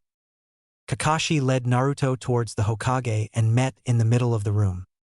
Naruto, I wish to speak with you and your sensei privately about your tenant. I would prefer to continue to my office, if that is okay with the two of you. Kakashi nodded, while Naruto seemed slightly alarmed. It's nothing horrible, Naruto. Don't worry, Kakashi assured him. Naruto slowly nodded as well, and the Sandaime smiled and placed a hand on his shoulder. Hiruzen walked out the front door and started towards his office. Naruto followed right behind him while Kakashi held back for a moment when he noticed that his other two students were waiting for them. We're done for the day, so you two can head on home now. He walked past them with a wave. Sakura raised an eyebrow at their behavior. That's weird. Why does the Hokage want to talk to those two alone? She asked. Sasuke shrugged as he turned around and walked away, intending on training with the remaining daylight. Sakura sighed. Sasuke still doesn't talk to me. What am I doing wrong? She walked down the same hall Sasuke had just seconds before, planning on heading home to prepare for the next day full of worthless tasks. Kakashi closed the door behind him and turned towards the Hokage. Hiruzen sat down as he extracted his pipe from his robes and quickly lit the contents. Tobacco permeated the air around them and Naruto wrinkled his nose slightly. The Hokage gestured for Naruto to sit across from him, which he did. The reason I wanted to speak to you, Naruto, is that lately you have been getting more aggressive. Surely you have noticed this as well. Naruto nodded. What does that have to do with the Kyuubi? He asked. The Sandaime sucked on the pipe, inhaling the tobacco, filling his lungs with it. He breathed out the smoke, causing the smell of tobacco to intensify. The Kyuubi's chakra seems to be seeping out slightly whenever you feel intense emotions, in these instances anger. We believe that you may be able to start accessing the demon's chakra soon. Naruto's eyes widened. What are we going to do? He yelled out as he stood up. Nothing, said the aged Hokage. What? But this isn't good, is it? Naruto asked. Kakashi picked up at this point. Naruto, as you know, you are a Jinchuriki, although you were not created as most Jinchuriki are. In fact, your seal is unique, so we don't know if it was designed to allow you access to the Kyuubi, but I'm sure that we can safely assume this. Jinchuriki are usually created to serve one specific purpose, to be a weapon for their village. You, on the other hand, were given a demon to protect the village, not to become its weapon. Well, not in that sense, that is. Naruto raised an eyebrow at this. In that sense? He asked. Kakashi's eye bore into Naruto's.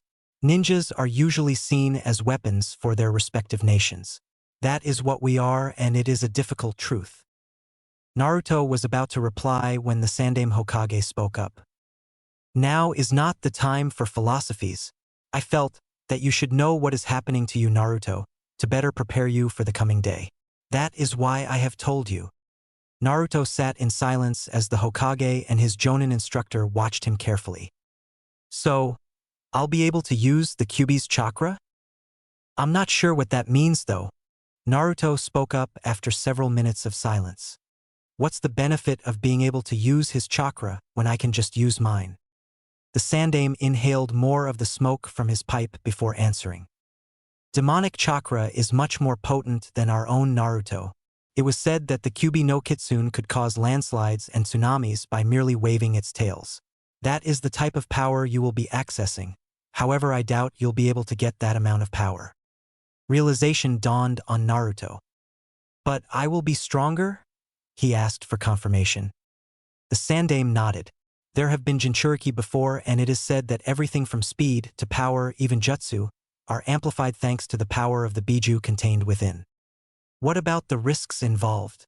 Naruto asked quickly. What do you mean? Kakashi asked, curious about why he had asked such a question. Naruto shook his head. I can't believe that power like that doesn't have a drawback. I mean, take the chakra gates for example. Opening one grants amazing strength, but it takes a toll on the muscles. I'm sure there's a drawback to using demonic chakra. Kakashi and the Sandaime both smiled at Naruto's reasoning. That, Naruto, is indeed a great observation and a wise question. Naruto's shock appeared on his face, but turned quickly into happiness. The Sandaime took a moment to look at the boy. He had definitely changed in the month he had been with Squad 7. While demonic chakra does give you amazing abilities, it does indeed have drawbacks. Humans aren't demons, and their bodies tire quickly using demonic chakra. It's like a slow-acting poison, which is why having a Jinchuriki could be a risk. But I trust in you to know when to not use the Kyuubi's chakra. You are the son of the Yondaime Hokage after all. Naruto grinned. Thanks, Ji-san. The Sandaime Hokage chuckled at the young blonde. On another note, Kakashi and I have been observing some of your training, and I must say that we are both impressed at your progress. You've learned quite a few jutsu since joining the squad Naruto. Naruto was shocked. I never sensed anyone watching me other than Shikamaru that one time, but I lost him. Kakashi chuckled at the look on the blonde's face. Don't worry, Naruto. There's a good reason why you didn't detect us. But for now, just put that at the back of your mind. Naruto nodded slowly, wondering how they could have been watching him all this time. How much did they see? He wondered. Naruto, I look forward to hearing about how well you used your jutsu when you get back from your next mission, the Hokage said. This brought Naruto's attention back to the present as he had been lingering on possibilities of why he had never sensed the two. Naruto scowled for a moment. What seems to be the matter, Naruto? The Sandaime asked, fully aware of what was on the blonde's mind.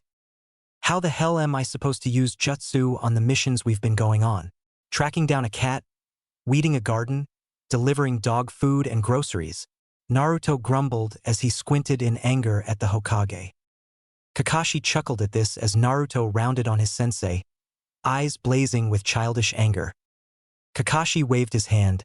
Sorry, just remembered something from Ika Paradise. Naruto stared at him for a moment, his bottom lip sticking out in a thoughtful pout as Sarutobi spoke up. Well, if you feel that these missions are far too easy, then I can always assign you a more challenging mission. Naruto looked at the Hokage, the words still processing in his mind. Finally, realization dawned on him and his face lit up with gleeful joy. Really? No more painfully boring and redundant D-ranked missions? Naruto exclaimed. Sarutobi and Kakashi both knew that Naruto had been studying on certain things, but hearing him use more difficult words as Naruto had once put it, was astonishing to both of them and showed them even more just how far along Naruto had come. Why, yes, Naruto-kun. Tomorrow you and your squad shall receive a C-ranked mission. Kakashi smiled behind his mask as Naruto began bouncing around the room. Still a ball of energy, he thought to himself as his copy of Ika Paradise appeared in his hand. Now where exactly was I? He wondered as he disappeared in a shunshin. Naruto noticed Kakashi leaving and settled down a bit, still grinning from ear to ear. Naruto, this may only be a C-ranked mission that I'm giving you, but please, be careful out there, the Hokage asked in worried tone. Naruto gave the Hokage a thumbs up. Don't worry about me, Ji-san. I can't die until after I've become the best Hokage ever. Without waiting for a response from the old man, Naruto ran out of the room, Sarutobi knowing that Naruto was off to train yet again. Naruto yawned as he walked through the village gates the next morning. Well, training is done for the majority of the day. Guess I should go wait for Kakashi-sensei and the others, he thought to himself as he walked up the main road in the village. He continued onward until he realized what was just a few blocks away from where he currently was. Ichiraku's, he cried out in realization. Faster than most villagers could see, Naruto bolted for his beloved ramen stand. Unfortunately for the blonde-haired genin, the ramen stand hadn't opened. Naruto pouted as he stared at the small ramen stand, wishing to any kind of god that the shop would open then and there with the day's first batch of ramen ready. Naruto, a voice greeted from behind him. Naruto turned quickly, his instincts gripping him as his left hand went for his kunai holster. He relaxed when he found that it was his teammate Sasuke. What do you want? Naruto asked in an irritated tone. Sasuke considered him for a moment, eyeing Naruto's kunai holster with disdain. "Walk with me," he said as he proceeded down the street. Naruto watched him walk past, wondering why on earth Uchiha Sasuke would want to speak with Uzumaki Naruto. Shrugging it off, he followed his raven-haired teammate. Sasuke had been intrigued by the enigma that was Naruto.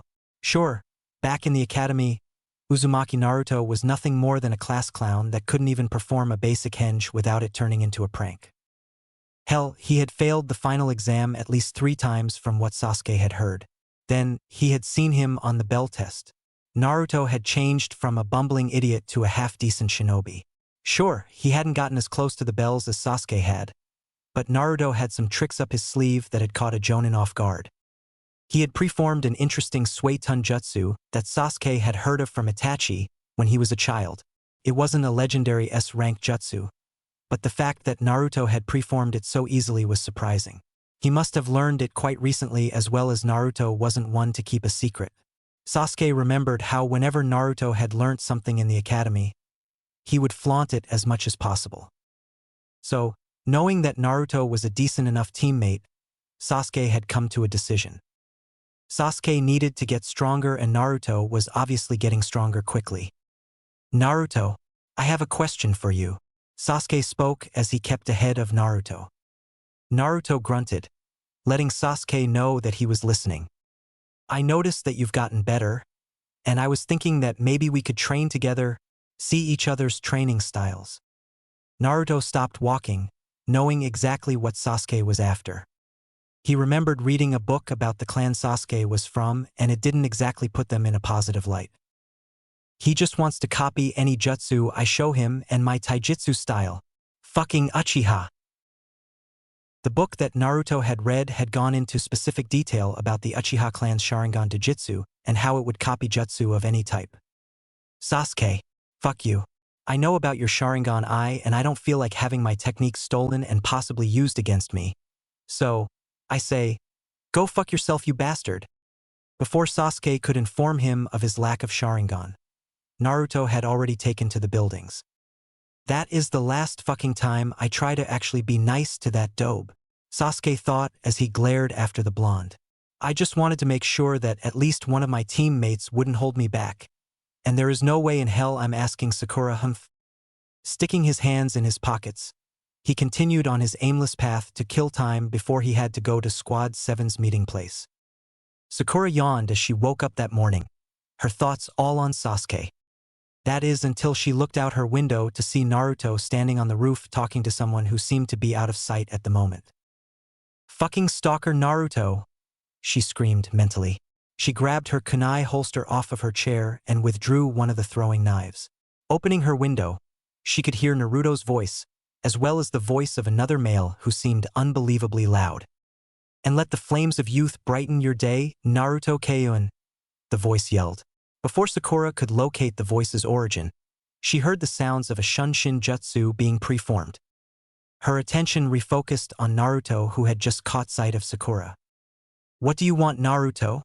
Sakura asked in a violent tone of voice. Naruto glared and looked at the house she was leaning out of. "So this is where you live? Interesting." Sakura glared at the venom in Naruto's voice but knew better than to antagonize him any further. "Since you're here, maybe you'd like to know that we have a C-ranked mission today," Naruto said as he turned away from her and disappeared, hopping from roof to roof. Naruto gritted his teeth as the anger seemed to be burning in his gut. "What the hell is it with me? Whenever she even talks I get so angry. If I ever did love her, that love has transformed into hatred. Ugh. Why won't the burning stop?" His hand went to his stomach, as if to find something there, but all he felt was a shirt over an unblemished stomach. Shaking his head, he continued towards the training grounds to wait for the next few hours if Kakashi's current record was any indication. Naruto continued to play with his kunai as he sat in a tree away from his 2 other teammates. He continued to receive glares from the 2 of them and continued to ignore them both, keeping all of his focus on his kunai. He sensed Kakashi approaching and smirked. "I doubt it'll do anything, but it'll be a warm welcome." He waited a few more seconds before springing into action. He jumped up onto a higher branch before pouring his chakra into his legs to assist with the next jump. He pushed off the branch, rocketing into the sky, kunai in hand. Once he got through the foliage, he threw the kunai at the just emerged Kakashi. Kakashi merely caught the kunai on his index finger. No indication of surprise at all. "Good morning, Naruto. Excited for our next mission?" Kakashi asked. Naruto landed on the ground softly and crossed his arms. "You could say that, Kakashi-sensei," he said with a grin. Kakashi analyzed Naruto's demeanor for a moment before nodding. "It seems that he had a run-in with the rest of our squad earlier. He already seems fatigued, meaning he had a brief spurt of anger resulting in a minuscule amount of chakra from his prisoner to run through his system. Well, today is a special day for the three of you. I just returned from the mission hall, and we have received our first C-ranked mission together," Kakashi said enthusiastically, his eye curving into what they had come to know as him smiling. Sakura's eyes widened when she realized that what Naruto had said earlier today had been true. "What's the mission?" Naruto asked. "We are to protect a bridge builder by the name of Tazuna from Nami no Kuni." Sasuke nodded, satisfied that he finally would have a mission that didn't involve weeding or babysitting. Sakura grinned, her thoughts mirroring Sasuke's and a few other thoughts involving said genin. Naruto stared at Kakashi before speaking. "So it's an escort and protect mission?" he asked. Kakashi nodded. "Yes, from what Tazuna-san told me, we will be protecting him from possible bandits and such until his bridge is completed." "Bridge?" Sakura inquired. "Yes, Sakura, a bridge. It seems that Tazuna is a bridge builder and is currently constructing a bridge connecting Nami no Kuni to the Land of Fire. So, I want you to run to your homes and gather the supplies required for a C-ranked mission. I assume that the academy taught you what to take on this type of mission?" Kakashi asked. Sasuke and Sakura nodded. Naruto, however, did not.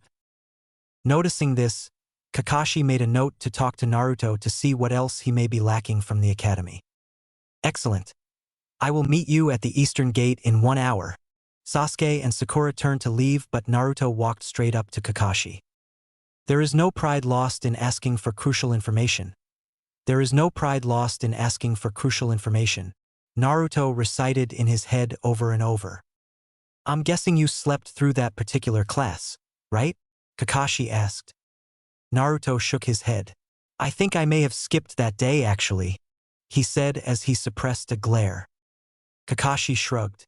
"Food, water, kunai, shuriken, a few scrolls, camping gear. It isn't much, and we are only going on a C rank. Try to pack as light as possible, though." Kakashi's eyes traveled to the bracers that Naruto was wearing under his clothes. "I'm not taking off my weights. After all, it's only a C-ranked mission," Naruto said. Kakashi chuckled. "Caught me in my own trap. You are maturing," he said in mock surprise. 1 hour, Eastern Gate," Naruto said as he took off at high speeds. Kakashi stood there, watching as Naruto jumped into the trees and increased his speed. "You're on your way to making him proud." Kakashi then disappeared in a puff of smoke. Naruto had gotten off on the wrong foot when he had met Tazuna the bridge builder. First off, he had insulted the blonde by asking if the team was a joke, or if he was expected to leave his life in their hands. A kunai through his hat had quickly quieted the old man, followed by a glare usually reserved for Sasuke. The following 3 hours were full of awkward silences and palpable tension between everyone save for Kakashi. "Well, this is interesting to say the least," Kakashi thought from behind his orange book. He continued to read it, unperturbed when he noticed a puddle in the middle of the road. Naruto saw the puddle as well, and thought nothing of it at first until it struck him how warm it was outside. It hasn't rained in a while, and it's got to be at least 80 degrees right now. So why the hell is there a puddle here? Naruto looked back at Kakashi, who seemed to be relaxed and enjoying his book still. Well, if Kakashi-sensei hasn't noticed anything strange, then it's probably nothing. The group continued on, unaware of two figures rising silently from the puddle. "Now," one of them thought. As if signaled, one of the men launched the other towards the leader of the group, Kakashi. Hearing the clinking of some sort of chain, Naruto and Sasuke reacted quickly. They grabbed Tazuna and threw him to the ground while pivoting just in time to see shuriken chain wrap around their sensei. Kakashi! Naruto yelled wide-eyed as the silver-haired jonin was torn to shreds by the two near-identical men with breathing apparatuses covering a majority of their faces.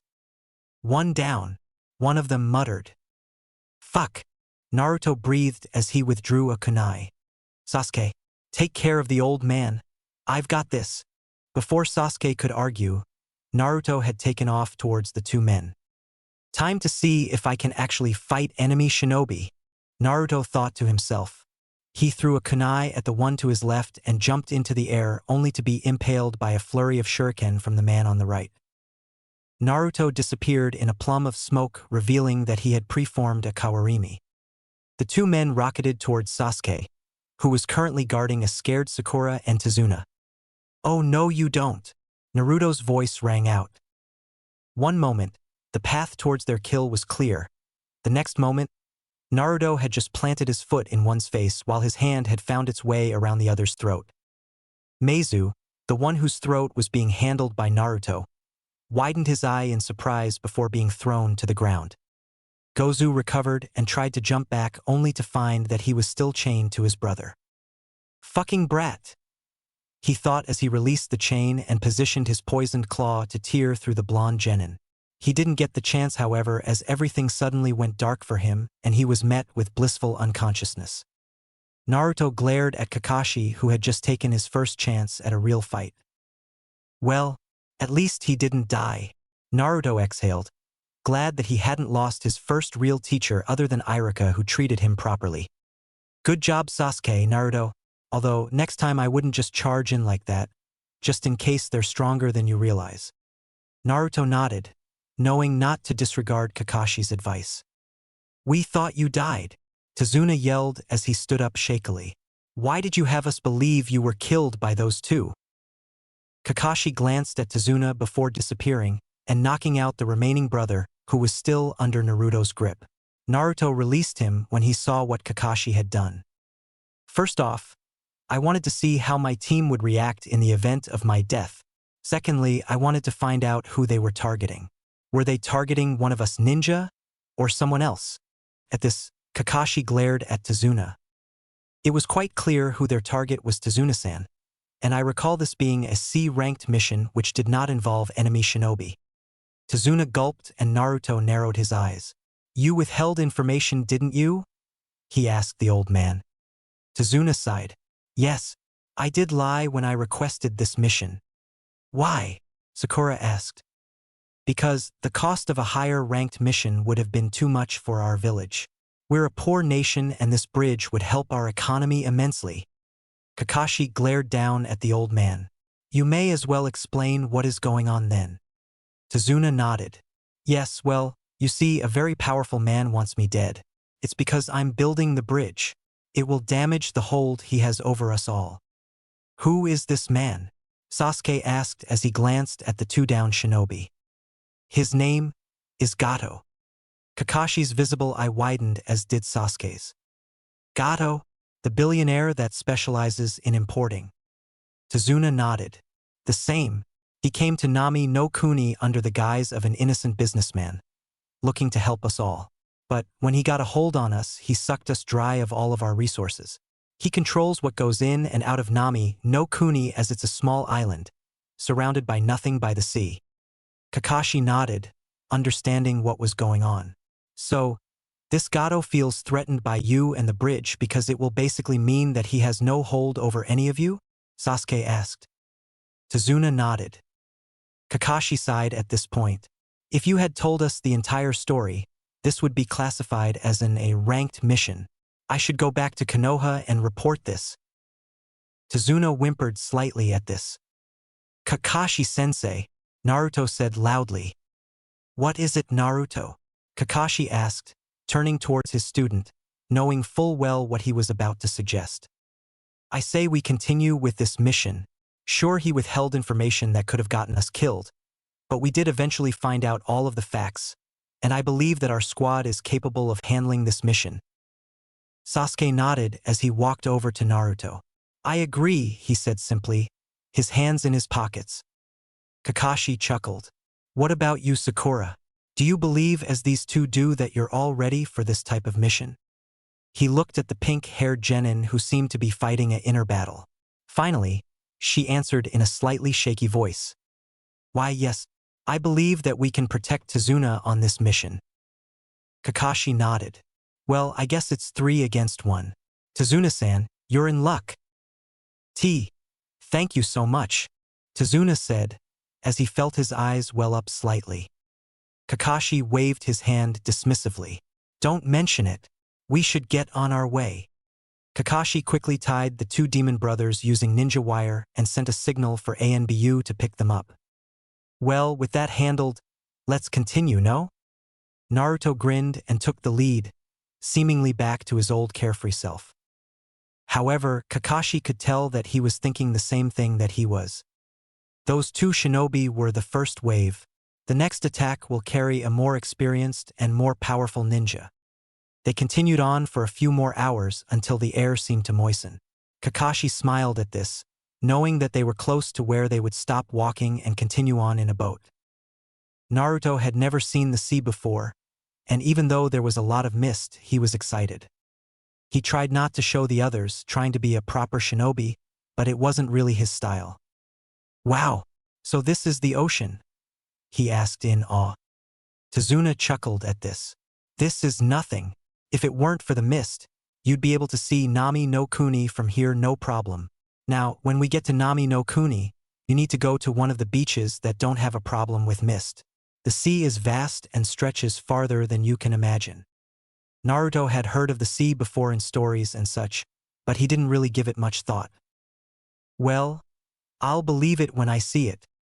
Still, he was impressed nonetheless at the mere feeling of being near so much water. In the distance, they heard an engine rumbling. That would be my associate here to pick us up, Tazuna said as he squinted, trying to see through the light mist. They continued onwards along the small beach that they had arrived at until they found a small boat just barely big enough for the man driving it, Squad 7 and Tazuna. Naruto said nothing as Tazuna greeted the man as an old acquaintance would as he looked back at the forest, wondering when the next ambush would be. Zabuza glared at the short man that had hired him.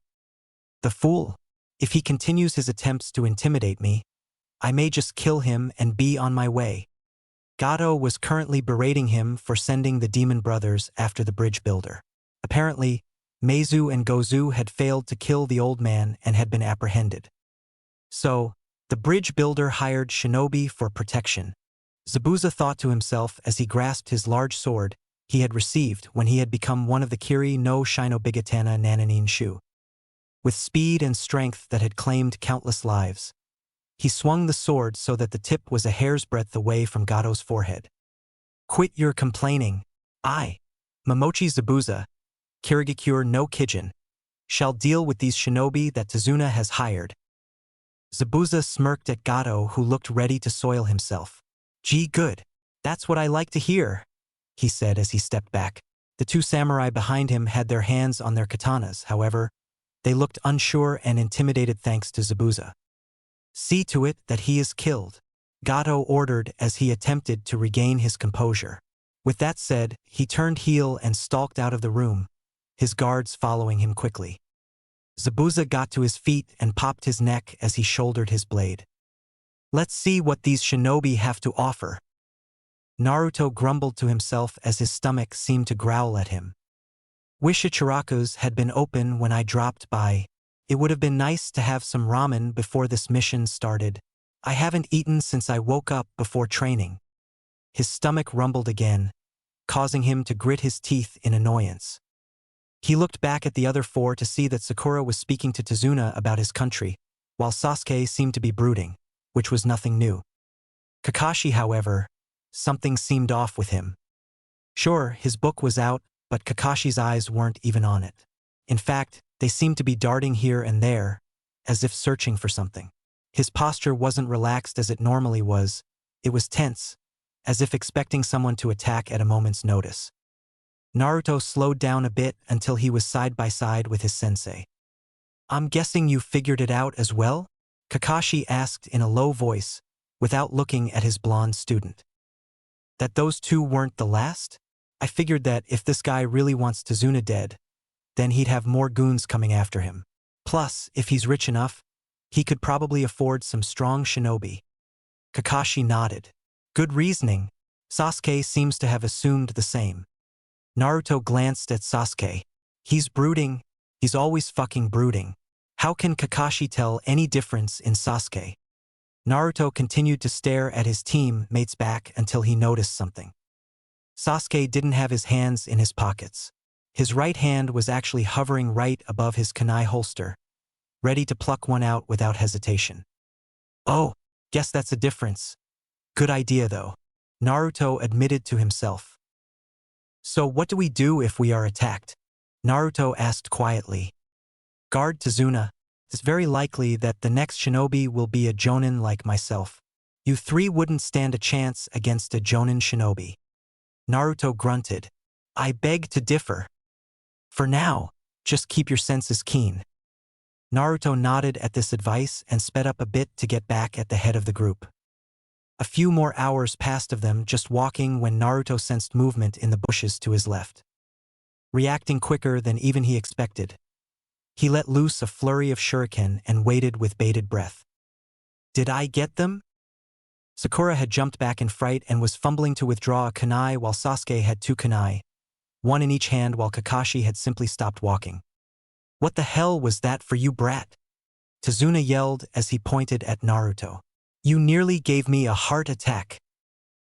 Naruto narrowed his eyes as he slowly approached the bush and withdrew a kunai. Kakashi followed him as he parted the bushes to reveal. A rabbit. Naruto mumbled, a fucking rabbit? He looked down at a little white rabbit that seemed to have fainted out of fear. Naruto felt his temper flare. What the hell? I freaked out over a goddamn rabbit? Kakashi, however, narrowed his eyes as he stared at the rabbit. That's a snow hare. Its coat should be brown right now, not white. It's been kept as a pet, probably used for a kawarimi. Sakura had gone to the bush and was consoling the small rodent when he heard it. It was low at first but was approaching fast. Get down, Kakashi yelled. Sasuke threw Tazuna and himself to the ground while Naruto shoved Sakura down while throwing himself down as well. Kakashi dropped down just as a large cleaver-like sword sliced through the air and embedded itself in a tree not far from him. Kakashi jumped up to find that a muscular man stood on the handle of the sword, looking down at them over his shoulder. Momochi Zabuza, Kakashi breathed. Zabuza's eyes focused on Kakashi. Sharingan no Kakashi. Sasuke and Naruto glanced from Zabuza to Kakashi when they heard their sensei's alias. Sharingan. Naruto wondered. I thought Kakashi wasn't an Uchiha. The Sharingan is exclusive to the Uchiha clan. What the hell are they talking about? Thought Sasuke. Kakashi got into a defensive fighting stance as he raised his Hitai 8 to reveal his eye, his red Sharingan eye. Naruto and Sasuke widened their eyes when they saw this. So that's what the Sharingan looks like, Naruto thought in amazement. Cool. Heh, so that's the Sharingan eye.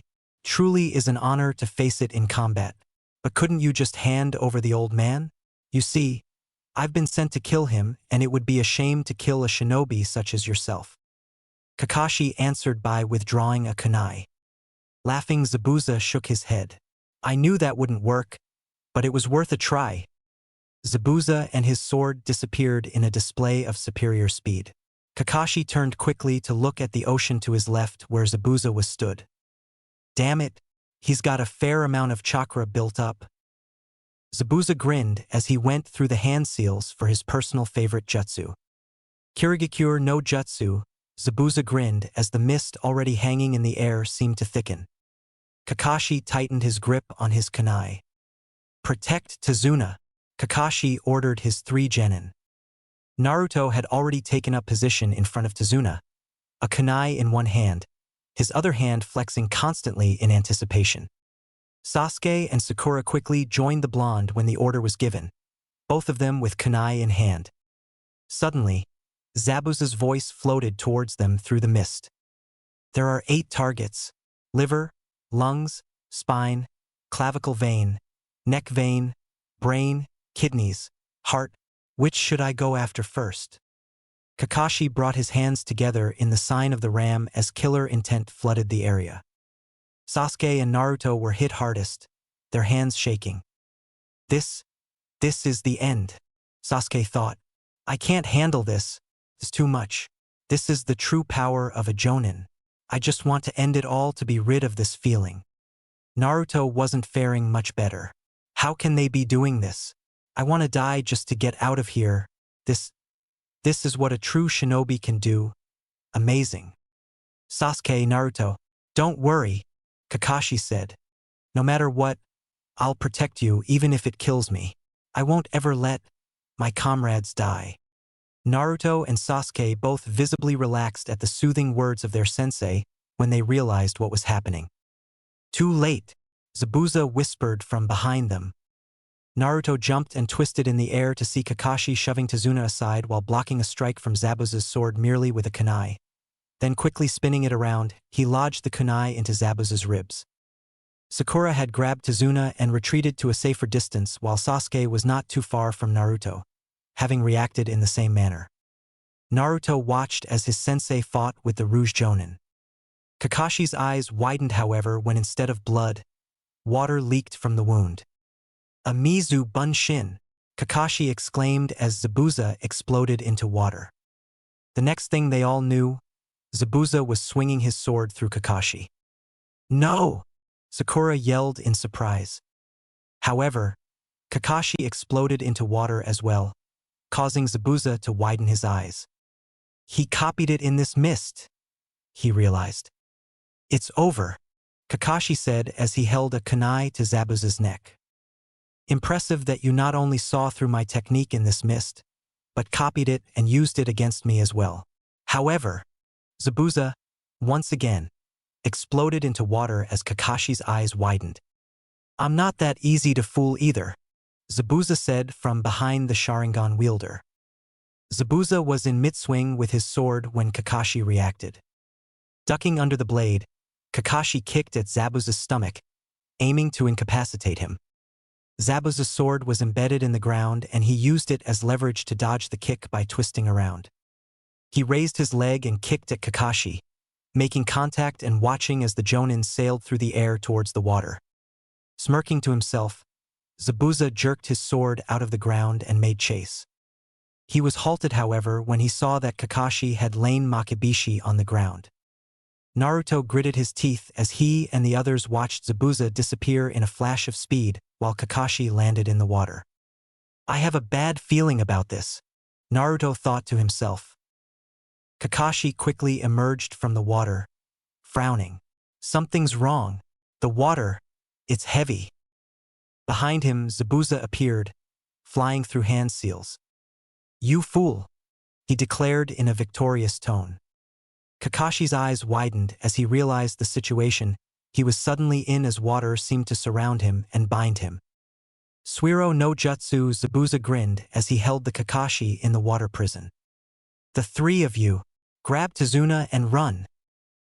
Naruto gritted his teeth as he watched Zabuza run through a series of one-handed seals. With only one hand? He thought in amazement. This guy is good. From the water rose an exact replica of Zabuza. Run! Kakashi yelled at his team. Naruto watched the Mizu Bunshin closely and realized that it was about to charge him. Fuck!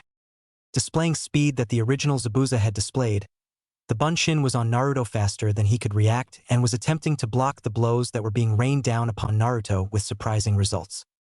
The real Zabuza raised his eyebrows in surprise. Interesting for a genin. However, the Bunshin quickly overwhelmed Naruto and had him pinned on the ground. Foolish boy, you think you can call yourself a shinobi?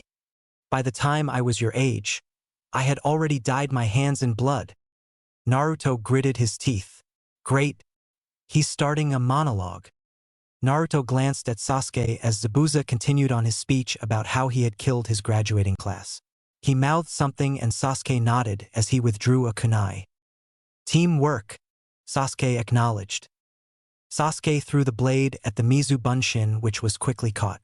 However, it was followed by Sasuke appearing behind the Zabuza, aiming a punch at his neck. Zabuza jumped back, freeing Naruto from under his foot. The blonde jumped to his feet, withdrawing his own kunai and quickly dodging a hail of shuriken from the Nuke-nin. Naruto threw the kunai and followed up by his signature move, Kage Bunshin no Jutsu, for Naruto's appeared beside the original. Sasuke, let's attack him together. The raven-haired Uchiha nodded, not bothering to verbally answer his teammate. Within seconds, the 5 Narutos were on the Mizu Bunshin, using their altered Goken style. The original Zabuza chuckled as he spoke to his prisoner. It seems that the blonde is quite the prodigy. Kakashi said nothing, opting to watch his students take on the Bunshin as he could do nothing else. Let's see exactly how Naruto will fare. Kakashi narrowed his eyes as Sasuke joined the fray, using his own taijutsu style combined with a kunai slash here and there. Naruto grabbed the arm of one of his clones and spun himself around after being thrown away by the Mizu Bunshin. Time to use chakra to push myself further. Naruto recalled his water walking and tree climbing training and focused his chakra in the soles of his feet. Now, Naruto rocketed towards Zabuza with his clones, each of them using coordinated strikes and combos to break the clone. Naruto narrowed his eyes as the clone grabbed on of his own clones. Then he noticed that the original Zabuza's attention was entirely on the fight. Bingo, thought the blonde genin. Zabuza chuckled when Naruto called upon more clones. Strength in numbers at Kakashi? The Konoha Jonin said nothing as his eyes narrowed even further. They don't stand a chance. Why are they still fighting? They should have grabbed Tazuna and gone back to Konoha. When this is all done, I may leave one of them alive, just to show some mercy on them, Zabuza chuckled. Zabuza looked over at his prisoner. Something wrong, Kakashi? Kakashi looked over at Zabuza for a moment before looking back at the fight. His eyes widened briefly when he caught sight of what Naruto was doing. I see. Zabuza looked back at the fight to see 3 Narutos charging him, running across the water. So he knows how to walk on water. Impressive for a genin, but it won't be enough. Suddenly, the 3 Narutos disappeared. Zabuza's eyes widened at this. Grasping his sword, he swung it around, keeping his one arm in the water prison, and struck one of the Narutos that had just appeared behind him. It vanished in a plume of smoke, but another Naruto jumped out of the water and through the smoke. Using the sword as leverage, it jumped into the air while running through hand seals. Zabuza, however, was quicker and threw his gigantic sword into the air where it killed the Naruto clone. One left, Zabuza thought. As if beckoned by this thought, the last Naruto rocketed up at Zabuza from right underneath him. Narrowing his eyes at the genin, he used his free hand to grab the boy by the neck and slam him back into the water. Fool! Did you think that you could really surprise me with that ploy? Zabuza sneered. Zabuza realized that Naruto was smiling as he heard his sword hit the water. Zabuza glanced at his sword as it began to sink and swore when he heard something from the water. He looked back at the grinning blonde when he felt a spike of chakra. He looked down slightly at the boy's hand, where the water seemed to be spinning. Oh fu! Zabuza didn't have time to finish his sentence as Naruto's technique slammed into his chest painfully and threw Zabuza away. Naruto sunk slightly from the force of the technique, but used his chakra to re-emerge from the water. Naruto looked up to see a sopping wet Kakashi smiling down at him. Nice work there, Naruto. That was very clever. Naruto smiled and nodded at Kakashi, taking deep breaths of water after being held in the water by Zabuza. I think it's best you get back to the shore. Zabuza has just recovered. Naruto turned around to see Zabuza, having recovered his sword from sinking. On his chest was a large bruise from Naruto's technique hitting point blank. That brat actually hit me with his technique. Interesting that he already knows elemental manipulation. Once I'm done with his sensei, he'll be next. Naruto jumped away, landing on the shore where his remaining clones and Sasuke had just killed the Mizu Bunshin utilizing Sasuke's Ketan, Gokaku no Jutsu, and a well-placed exploding tag from the Naruto clones. The remaining clones puffed out of existence, letting Naruto gain the knowledge of how he had dealt with the Mizubunshin. Grinning, he watched as Zabuza and Kakashi exchanged a few words before proceeding with rapid hand seals that seemed to blur together. Suetun, Suryuden no Jutsu, the two jutsu were created and clashed with each other, sending a shockwave that rocked the water and sprayed Squad 7 and Tazuna with water. This is a real shinobi fight? Tazuna thought in awe as the two jonin met in the middle of the water, kunai struggling against sword. Zabuza gritted his teeth as he tried to gain ground on Kakashi. Damn it! He jumped back just as Kakashi did and began to circle each other. He's got that sickening look in his eye. Zabuza's eyes widened when Kakashi finished his own thought for him. Zabuza began to run through hand seals for his next jutsu. All you're doing is copying me. You can't be me with your tricks. Kakashi finished for him. That's when he saw it. Behind Kakashi was him? What is this? That's me. Zabuza halted his hand seals for a moment, but noticed something else. Kakashi was finishing the jutsu. What? He's finishing my jutsu before me? How? Suetun, Daibakufu no Jutsu. Kakashi finished the jutsu as the water began to churn. This can't be, Zabuza thought as the technique slammed into him and threw him like a rag doll. He painfully hit a tree as the water receded and Kakashi appeared on a branch above him, kunai out and ready. See? Can you see the future? Yes. And I can see your death. Before Kakashi could react, two Senbon needles fly into Zabuza's neck with a sickening pop. Naruto's eyes widened as he traced their trajectory back to who had thrown them. There, in another tree, stood what he had read to be a Kiri Hunter-nin. Wow, never thought I'd see one of those on this mission, Naruto thought as he remembered a book he had read a few weeks prior that included images of how Hunter-nin would dress. It seems as if you were correct about Zabuza-san's death, the Hunter-nin said as he used a shunshin to appear next to Zabuza's fallen body. Kakashi nodded as he pulled his Hitai 8 over his Sharingan. Looks like it's finally over.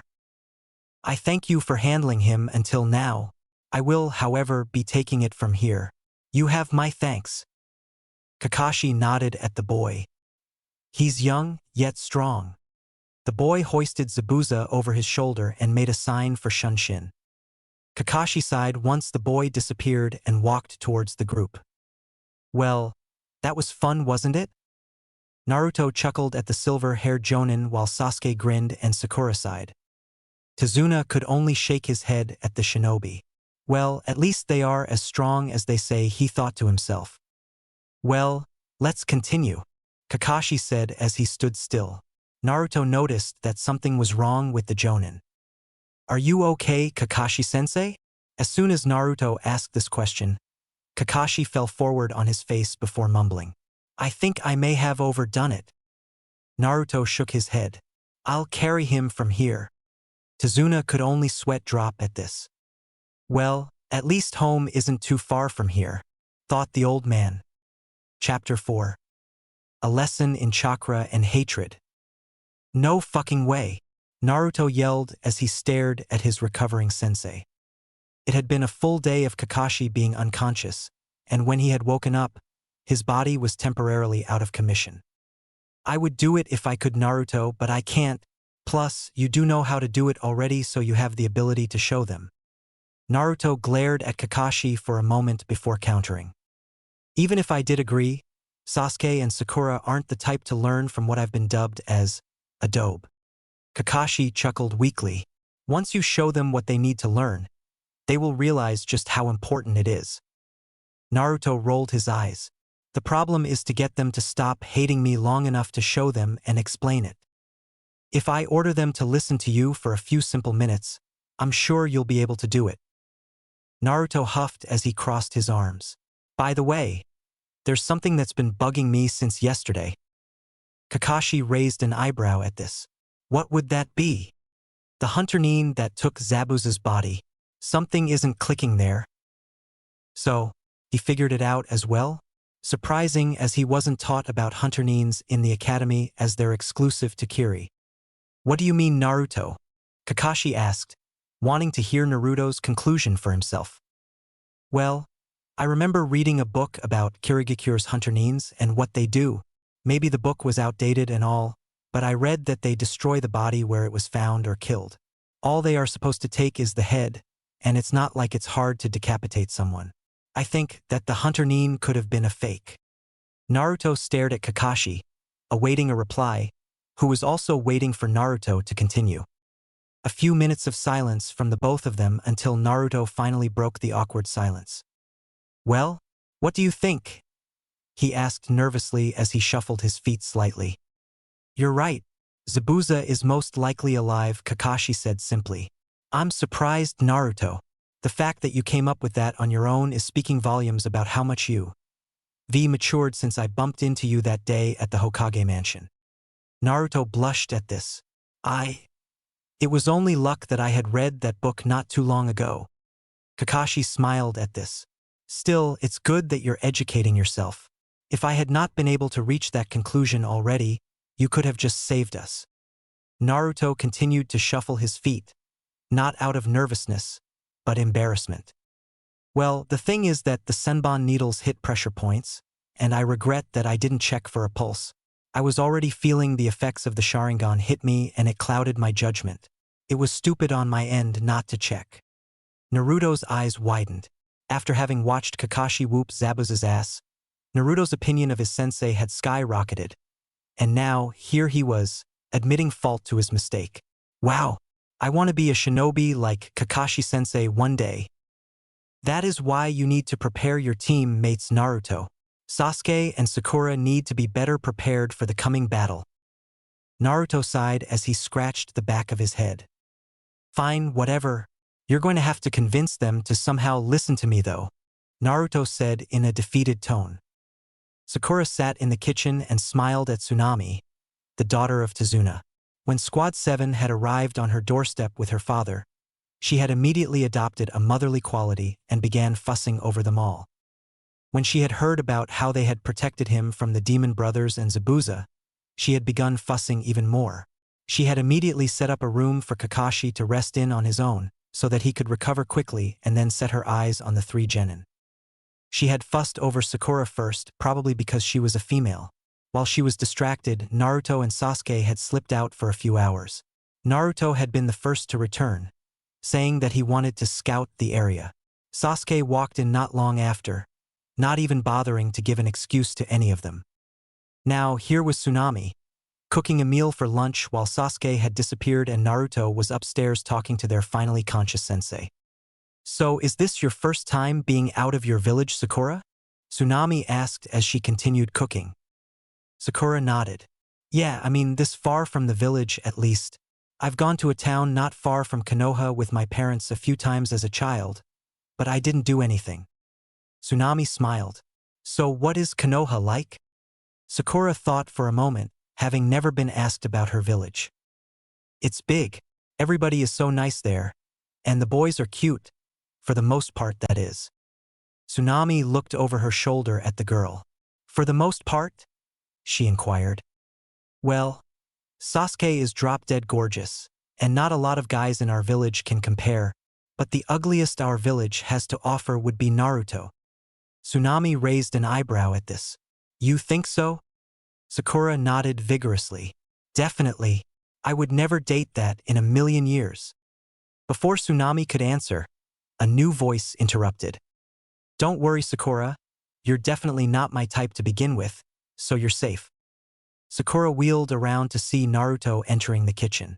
He bowed politely to Tsunami before turning to Sakura.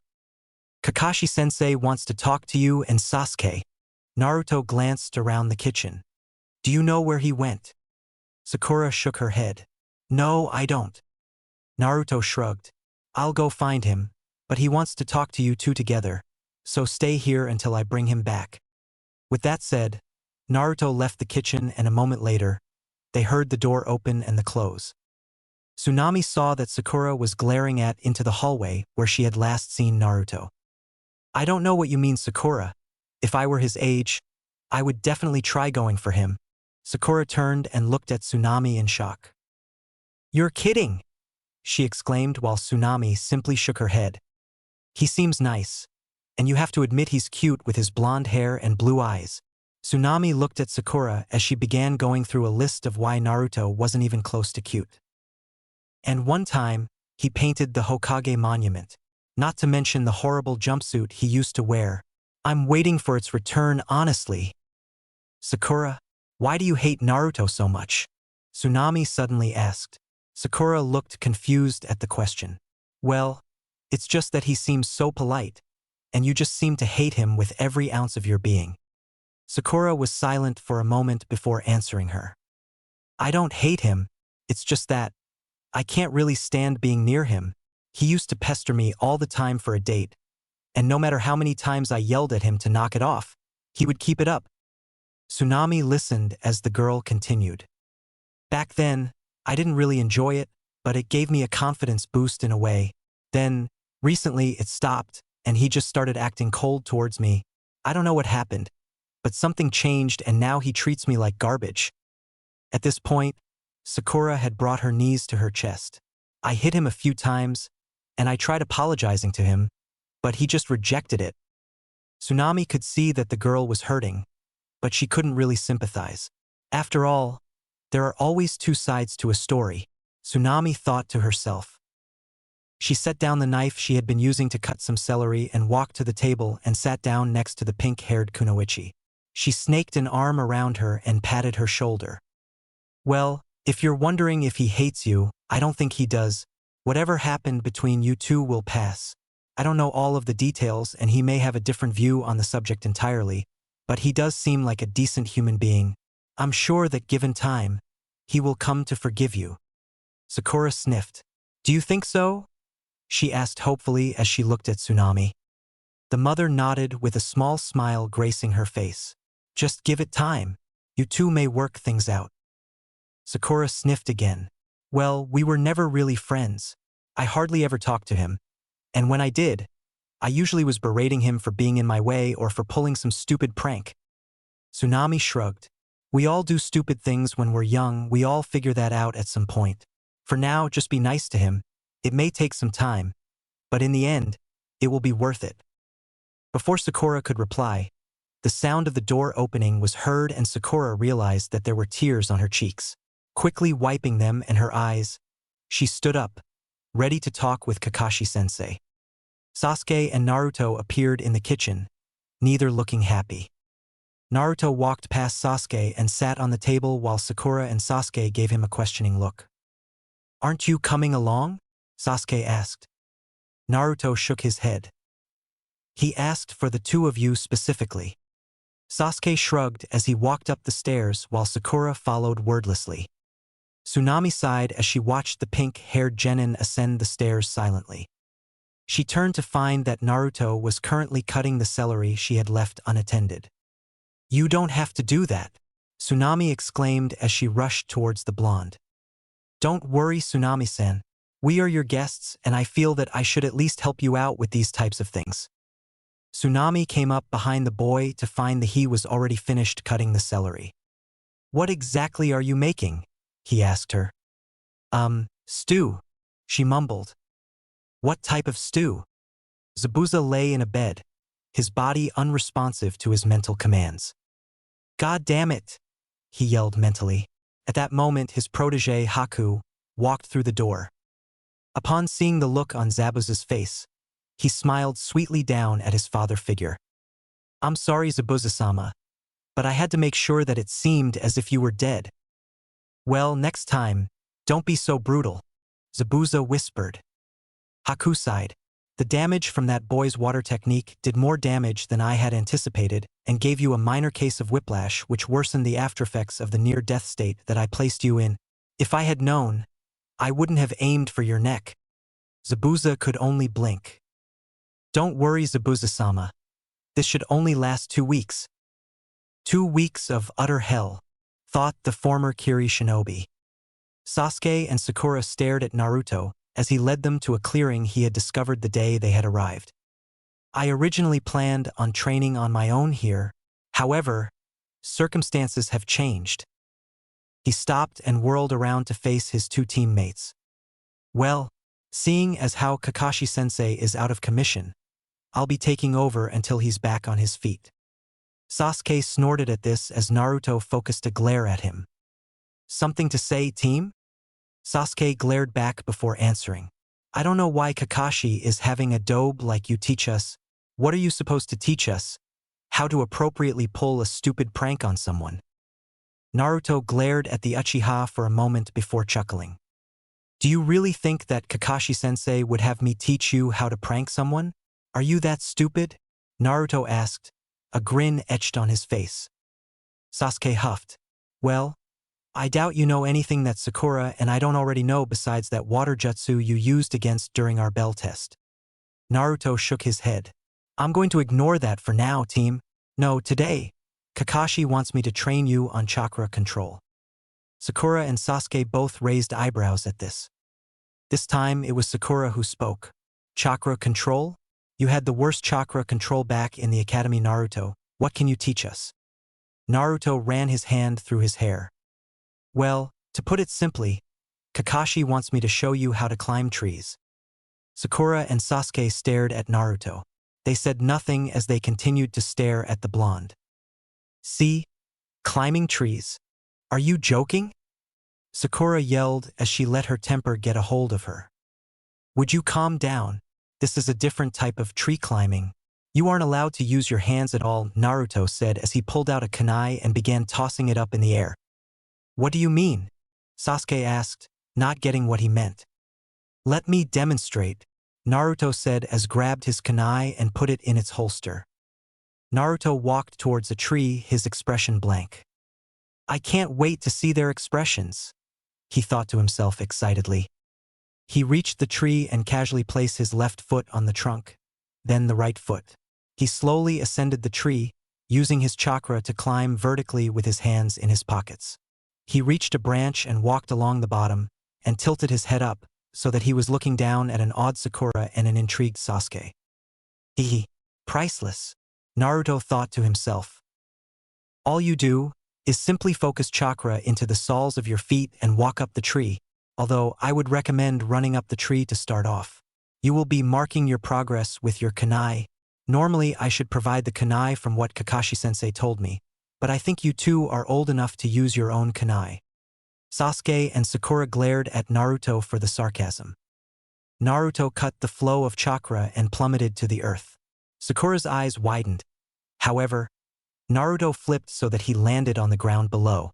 The impact left a small crater, which Sasuke filed away mentally for later. Interesting, thought the Uchiha as he plucked a kunai out of his holster. Without a moment's hesitation, he ran towards the tree while focusing chakra into his feet. He reached the tree and placed his foot on the bark. For a moment, he grinned. Thinking he had succeeded, the next thing he knew, the bark where his foot was exploded and he was thrown back. Sasuke rolled to his feet and glared at the tree. Too much chakra and you're thrown off, too little, you slip off. It's definitely more difficult than you think, Sasuke, Naruto said. Sasuke raised an eyebrow when he noticed the tone of malice was missing. He's actually trying to help? Sasuke wondered to himself. Before he could think any more on the subject, Sakura's voice rang through the clearing. You know, this is a lot easier than I thought.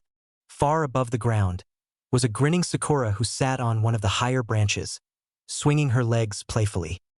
Naruto grinned as he turned to look at Sasuke. Well, looks like our precious Uchiha couldn't beat Sakura up the tree. Too bad. Up in the tree, a vein throbbed in Sakura's forehead. Damn it, Naruto baka. Don't make Sasuke-kun hate me. Naruto ignored her as he walked past Sasuke. It really is too bad, Naruto whispered to Sasuke. Sasuke gritted his teeth angrily as Naruto walked back towards Tazuna's house. Sasuke looked back at the tree he was supposed to be ascending. How am I supposed to beat Itachi when I'm stuck here climbing trees? Sasuke wondered angrily. Naruto walked through the front door to find a small boy glaring at him.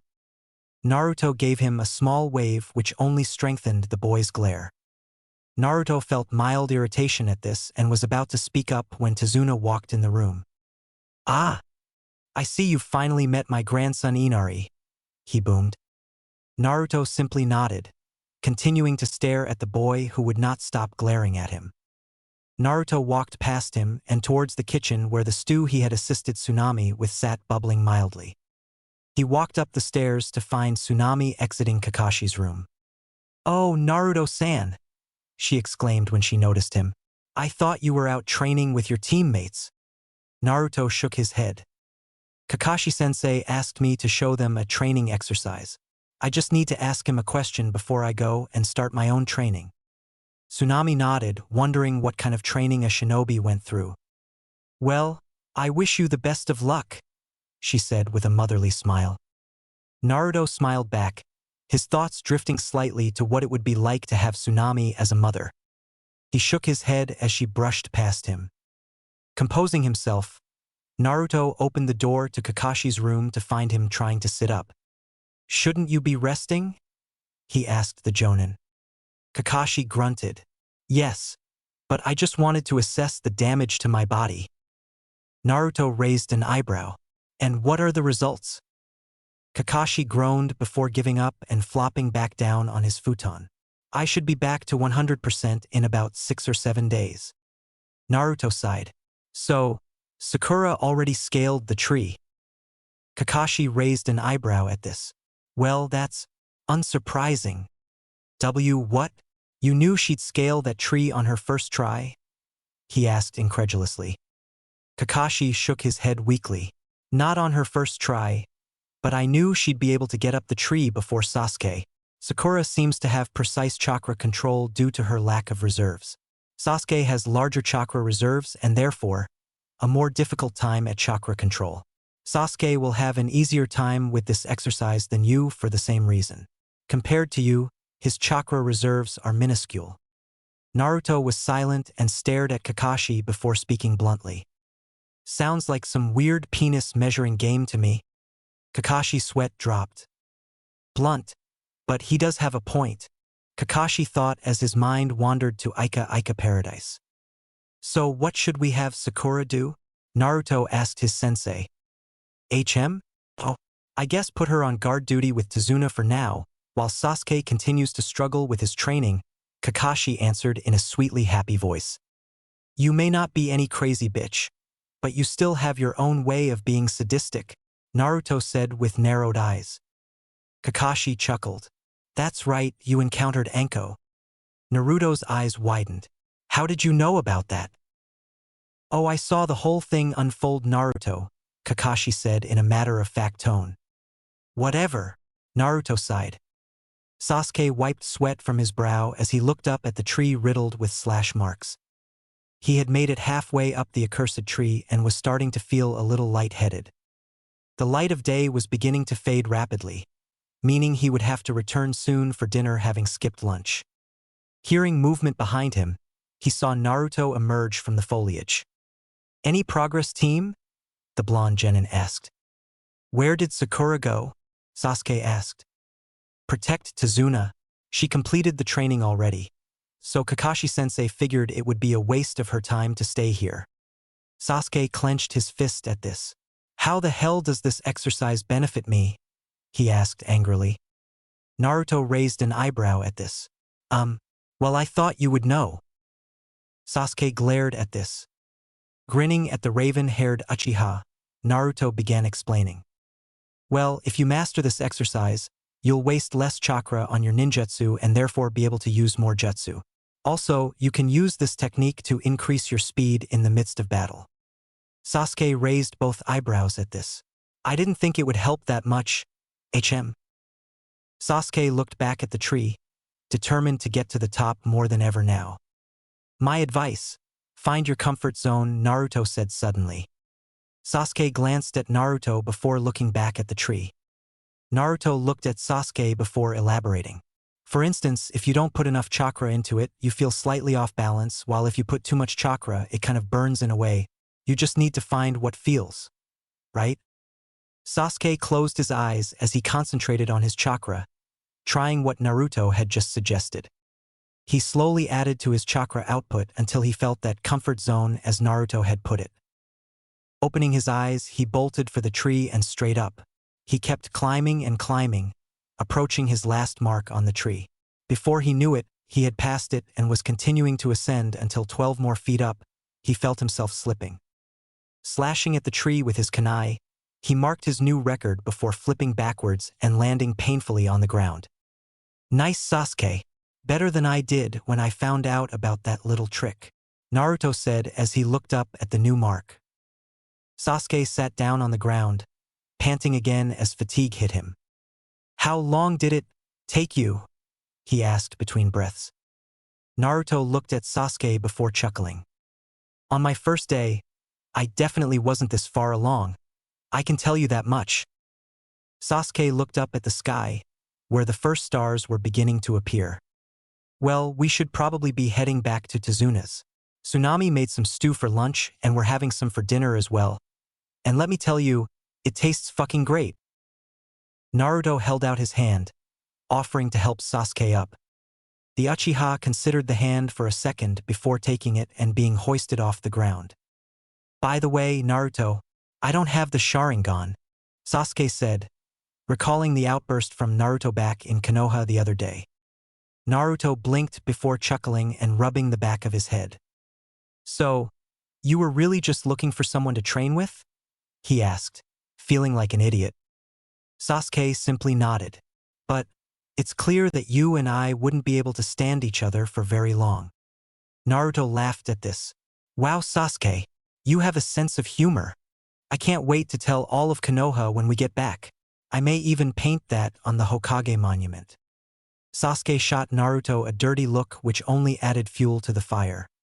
"Now I'm definitely doing it if that's the kind of reaction I'm getting from you for just suggesting it." Sasuke sighed. "I guess Naruto is still just that. Naruto." Sakura heard the door open after having some stew for dinner which tasted divine in her own opinion. What surprised her was to find out that Naruto had helped make the delicious meal. Who knew that Dobe could cook? She had thought. She turned to see a worn-out Sasuke being supported by a grinning Naruto. Is Naruto really helping Sasuke? Sakura wondered as she rubbed her eyes. "There you go, team. Now we have officially arrived." Before Sasuke knew it, Naruto had ducked out from under Sasuke's arm, leaving him with nothing to lean against as he crashed onto the floor. "Okay, I was mistaken," Sakura thought with a dirty look aimed at Naruto as she got up to help her precious Sasuke. Sasuke had already pulled himself up and sat down at the table as he stared hungrily at the big pot of stew in the middle of the table. Naruto plopped down next to him and grinned. "I hope there's some left, Sasuke. It would be such a shame for you to have missed it all." Sasuke grabbed one of the bowls next to him and used the ladle in the pot to scoop the stew into his bowl before devouring it with gusto. "Seems as if Sasuke has your appetite, Naruto," Kakashi said as he limped down the stairs using a pair of crutches.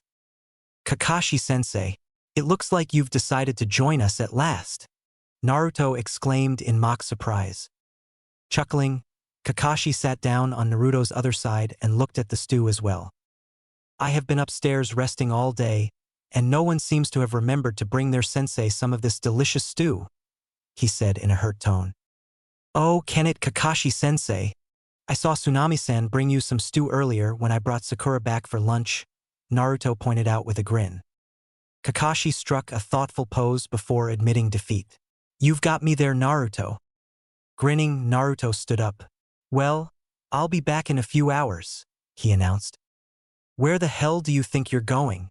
Tazuna asked as he entered the room, Inari trailing behind him.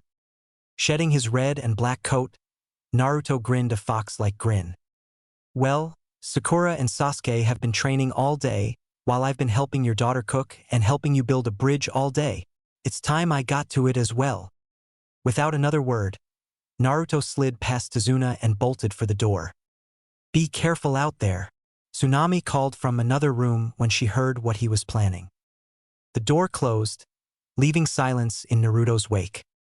"Don't worry about Naruto, he'll be fine out there, as long as he doesn't overdo it." Kakashi glanced at the door. I hope he'll be alright out there. Naruto grinned as he formed the cross sign for his Kage Bunshin technique.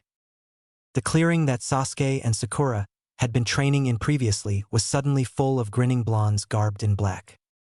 The original Naruto stood in the middle of the large crowd, his face expressionless, eyes closed. All right, time to increase the weights one more time. Naruto formed the ram seals as he felt the weights on his limbs pulse slightly. Just a bit heavier, he thought as he continued a slow and steady stream of chakra into the seals written on his weights. Opening his eyes, he cut off the flow of chakra and raised one of his arms. Not too bad. It'll require a bit more effort to move now. Without warning, 5 Bunshin from the large army of Naruto's attacked him. Naruto jumped back as one of the Bunshin's feet impacted the spot where Naruto had been, leaving a small yet noticeable crater. Show time! The Bunshin all yelled enthusiastically. Naruto narrowed his eyes as he dropped into a Goken pose. No Bunshin for this fight, thought the original blonde. He threw himself towards the oncoming Bunshin and began to throw his punches, not holding anything back. His first strike was avoided by the Bunshin he was after, while another of the clones went for a roundhouse kick which was blocked by Naruto's forearm. Without a moment of hesitation, Naruto grabbed the leg of the clone and whirled around, using his momentum to hit one clone with the one he was holding. 2 puffs signified their defeat. From the group surrounding the fight, for more Bunshin replaced the 2 that had been killed. Naruto focused chakra into the soles of his feet just like Sasuke had been doing all day and sped towards the new Bunshin, deciding to forget the other 3 for the moment. Pulling out a kunai, he threw it at one Bunshin's head only for a horde of shuriken to intercept the knife. Naruto jumped over the shuriken that were headed towards his own being and spun, avoiding a few kunai that had been thrown from behind him. Maybe I should have taken care of those first, Naruto thought to himself before focusing on his surroundings once again. Landing, Naruto was quickly met by 2 of the 7 Bunshin. Gritting his teeth again, he began dodging and blocking strikes aimed to incapacitate him. Naruto then caught something as one of his clones went for a palm strike. A hole! He realized. Pushing himself to move quickly, he knocked the strike aside while lashing out with his foot at the Bunshin behind him. Pulling a shuriken from his pouch, he flicked it right through the hole in his Bunshin's form and struck him in the chest. The clone's eyes widened before puffing out of existence. All of the Narutos present widened their eyes when they received the information of their fallen brother. Once I'm done with this, I'll need to fix my form, Naruto thought as he filed it away mentally for later usage. Using this distraction, he spun around, withdrawing a kunai and slamming it into the clone behind him who was still processing his brother's memories. Hey, that's not fair!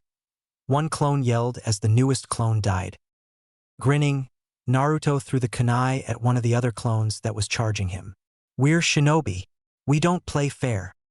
From the group, for more had joined the fray, once again replacing 2 fallen Bunshin. Time to step up my game, Naruto announced as he charged the Bunshin. He met the first Bunshin within seconds, exchanging blows, neither of them gaining any ground while the other Bunshin circled him, clearly strategizing. The clone swept at Naruto's feet, which Naruto avoided by cart-wheeling over while withdrawing 3 shuriken. Landing on his feet, he twirled around and launched the shuriken and killed 3 of the Bunshin before re-engaging with the first Bunshin. While exchanging more strikes, 6 Bunshin replaced the 3 dead Bunshin. Duck, left, back, punch, block, grab, twirl.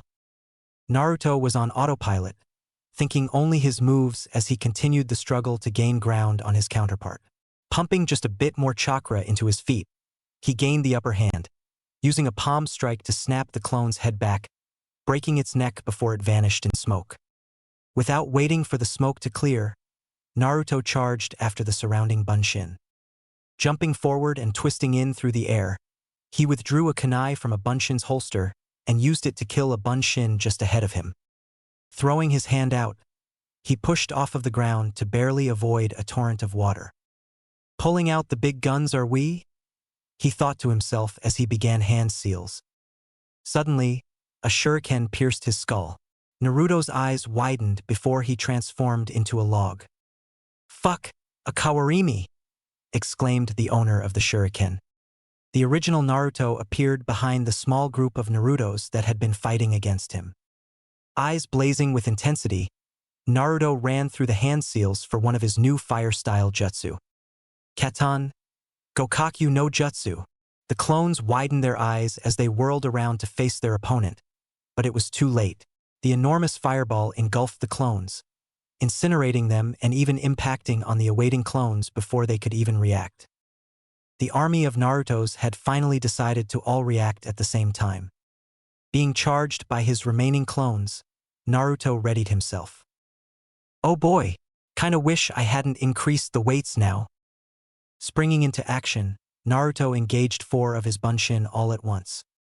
Under, left, block, push, punch, block, kick, evade, sweep, dodge, dodge, ow. Naruto winced as a kunai embedded itself in his leg. Falling to one knee, Naruto grabbed the kunai and pulled it out of his leg, watching the blood pour from the wound. Throwing it aside, he focused as much chakra as he could in his palm, contorting it, shaping it. Suetun, Hahanryu, the water molecules in the air provided the resources for Naruto's jutsu, in conjunction with the large amount of chakra that he had poured into the jutsu. The results blew away any opposition in front of Naruto. The torrent of water tore through all of the bunshin that stood in its way and even created a large dent in the tree it struck. Wincing in pain thanks to his wounded leg, he jumped up and avoided a punch thrown by one of his bunshin. Fighting through the pain, Naruto sidestepped another strike while lashing out with his own fist, catching the clone in the cheek. Naruto had overlooked a clone to his left who caught him off guard and planted a foot in Naruto's stomach, launching him back through the air, winded. Naruto landed on the ground painfully but recovered by using the momentum to roll to a crouching position. Naruto panted and winced as he felt his leg throb painfully while a dull ache appeared in his stomach from the kick. "Fuck, I'm not in a good position here. I need to train more often like this." Naruto's eyes widened as 2 bunshins ran through the same set of hand seals. "Fuck!" he exclaimed as he ran through his own, pouring more chakra than necessary into the jutsu. "Futon, de Tapa." Naruto swore as the clones preformed a jutsu he had recently began working on. He wasn't through with his hand seals as he was struck by the devastating jutsu. Trees were torn apart and Naruto felt the winds cutting him slightly as he flew back. He didn't know how long he was caught in the jutsu for, but it probably wasn't as long as he perceived. The jutsu died down and Naruto hit the ground, skidding painfully to a stop. Gasping for the air that had been knocked out of him, Naruto could only think one thing. "That's a jutsu I need to perfect to use against Zabuza." Naruto sat up, wincing as his back popped painfully and his muscles screamed in pain. Yeah, definitely would be useful to use against others in a fight. Limping forward, he shook his head and a few twigs fell out of his hair. Stretching a bit, he felt more joints pop than he felt should pop. "I'm lucky I wasn't impaled on some sharp branch." Looking forward, he saw a flurry of shuriken fly towards him. Flinging himself to the side, Naruto withdrew his own shuriken and targeted who had thrown them at him. "Gotcha!" he thought as he located 12 bunshin burst through the trees, all of them wielding kunai. Naruto ran through the seals for the great fireball technique. Round 2 starts now. Sasuke woke up early that morning to find that the room he was supposed to be sharing with Naruto contained only him. Where the hell is the dobe? He wondered as he remembered he never heard him come in the night before. Standing up, he picked up his kunai holster that lay next to his futon along with his ninja pouch. He attached them and walked out of the room to head downstairs, where the smell of eggs wafted up and beckoned him. In the kitchen sat Kakashi, who was back to reading his orange book full of smut. Nodding to his sensei, he sat down at the table and grabbed a plate off the small stack for the guests. In the middle of the table was a platter of scrambled eggs, rice and toast. Shrugging at the odd combination, he helped himself to a decent portion before slowly eating. Ready for another day of tree climbing? Kakashi asked enthusiastically as he peered over the top of his book. Sasuke didn't bother answering or even glancing at his sensei. I'll take that as a yes, Kakashi said as he resumed reading his book. So where is Naruto? Tazuna asked as he entered the room. I didn't hear him come in last night. Kakashi lowered his book. I'm sure he'll be fine. He may be the type to overdo it, but he won't be caught off guard.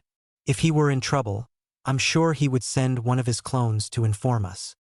Tazuna grunted as he walked upstairs to retrieve something while Sasuke stopped eating for a moment. You sure the dobe hasn't gotten himself killed? He asked. Kakashi raised an eyebrow. Worried about our maverick ninja, are we? Sasuke turned and glared at his sensei. Chuckling, Kakashi went on reading while speaking to his student. Naruto probably just tired himself out by training and just slept outside. I wouldn't worry about him. Sasuke sat for a moment before continuing with his meal. A few minutes later, Sakura emerged from upstairs, her hair combed and a fresh outfit on. Morning, she grumbled. Kakashi waved nonchalantly as he continued reading his book. She sat down next to Sasuke, annoyingly close, and reached for her own plate.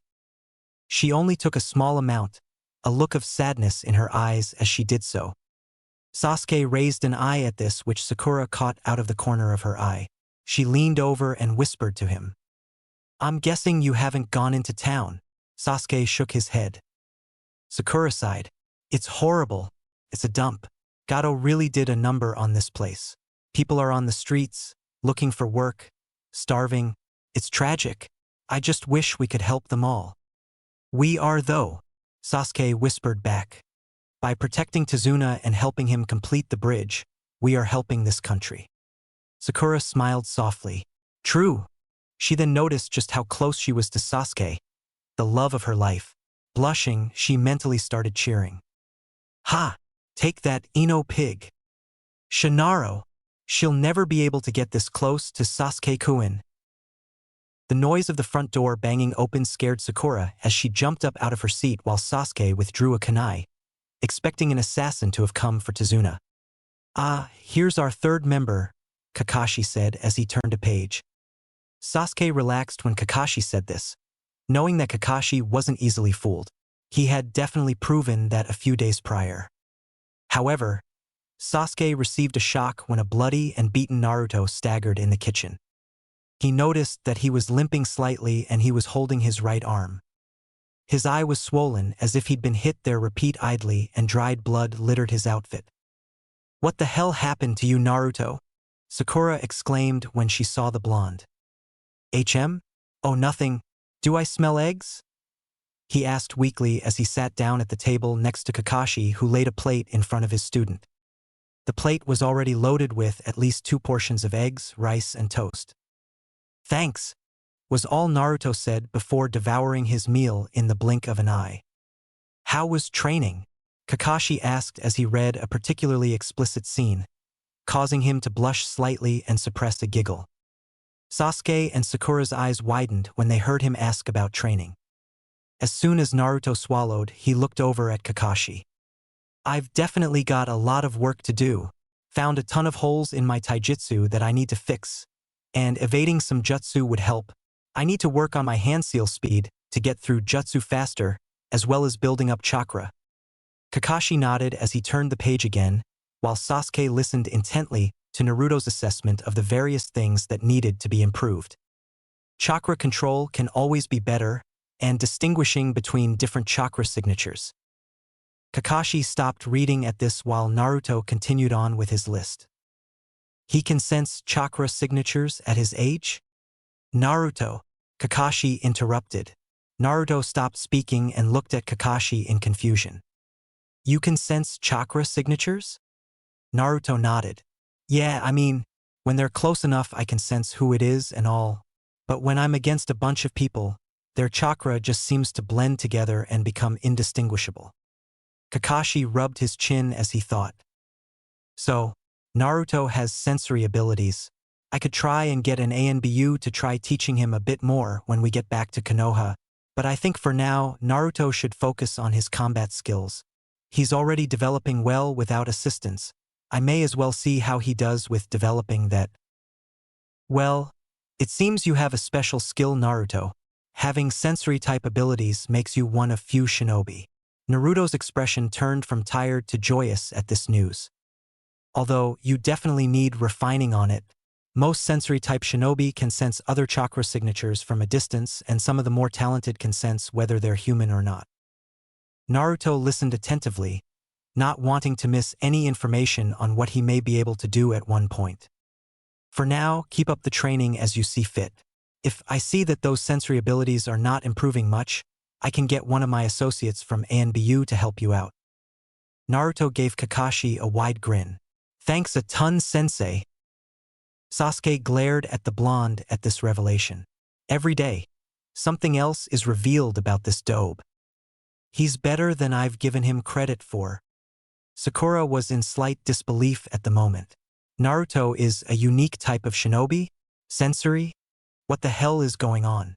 He used to be the talentless dobe of the academy, and now he's teaching Sasuke and I things and helping Kakashi fight Jonin-level missing nins. Without a word, Sasuke wheeled around and left the house, intent on finishing the chakra control exercise.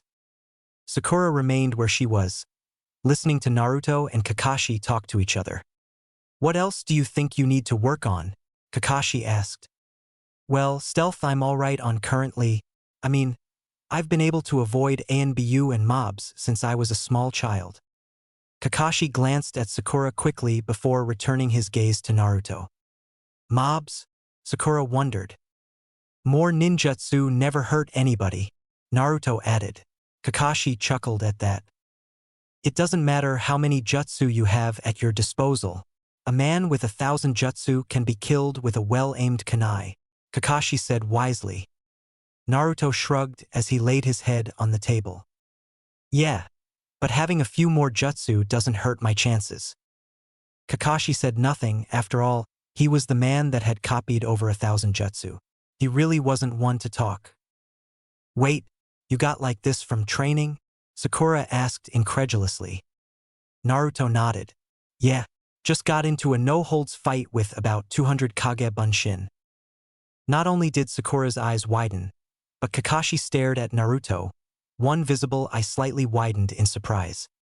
Never ceases to amaze me, Kakashi simply thought as he resumed his novel.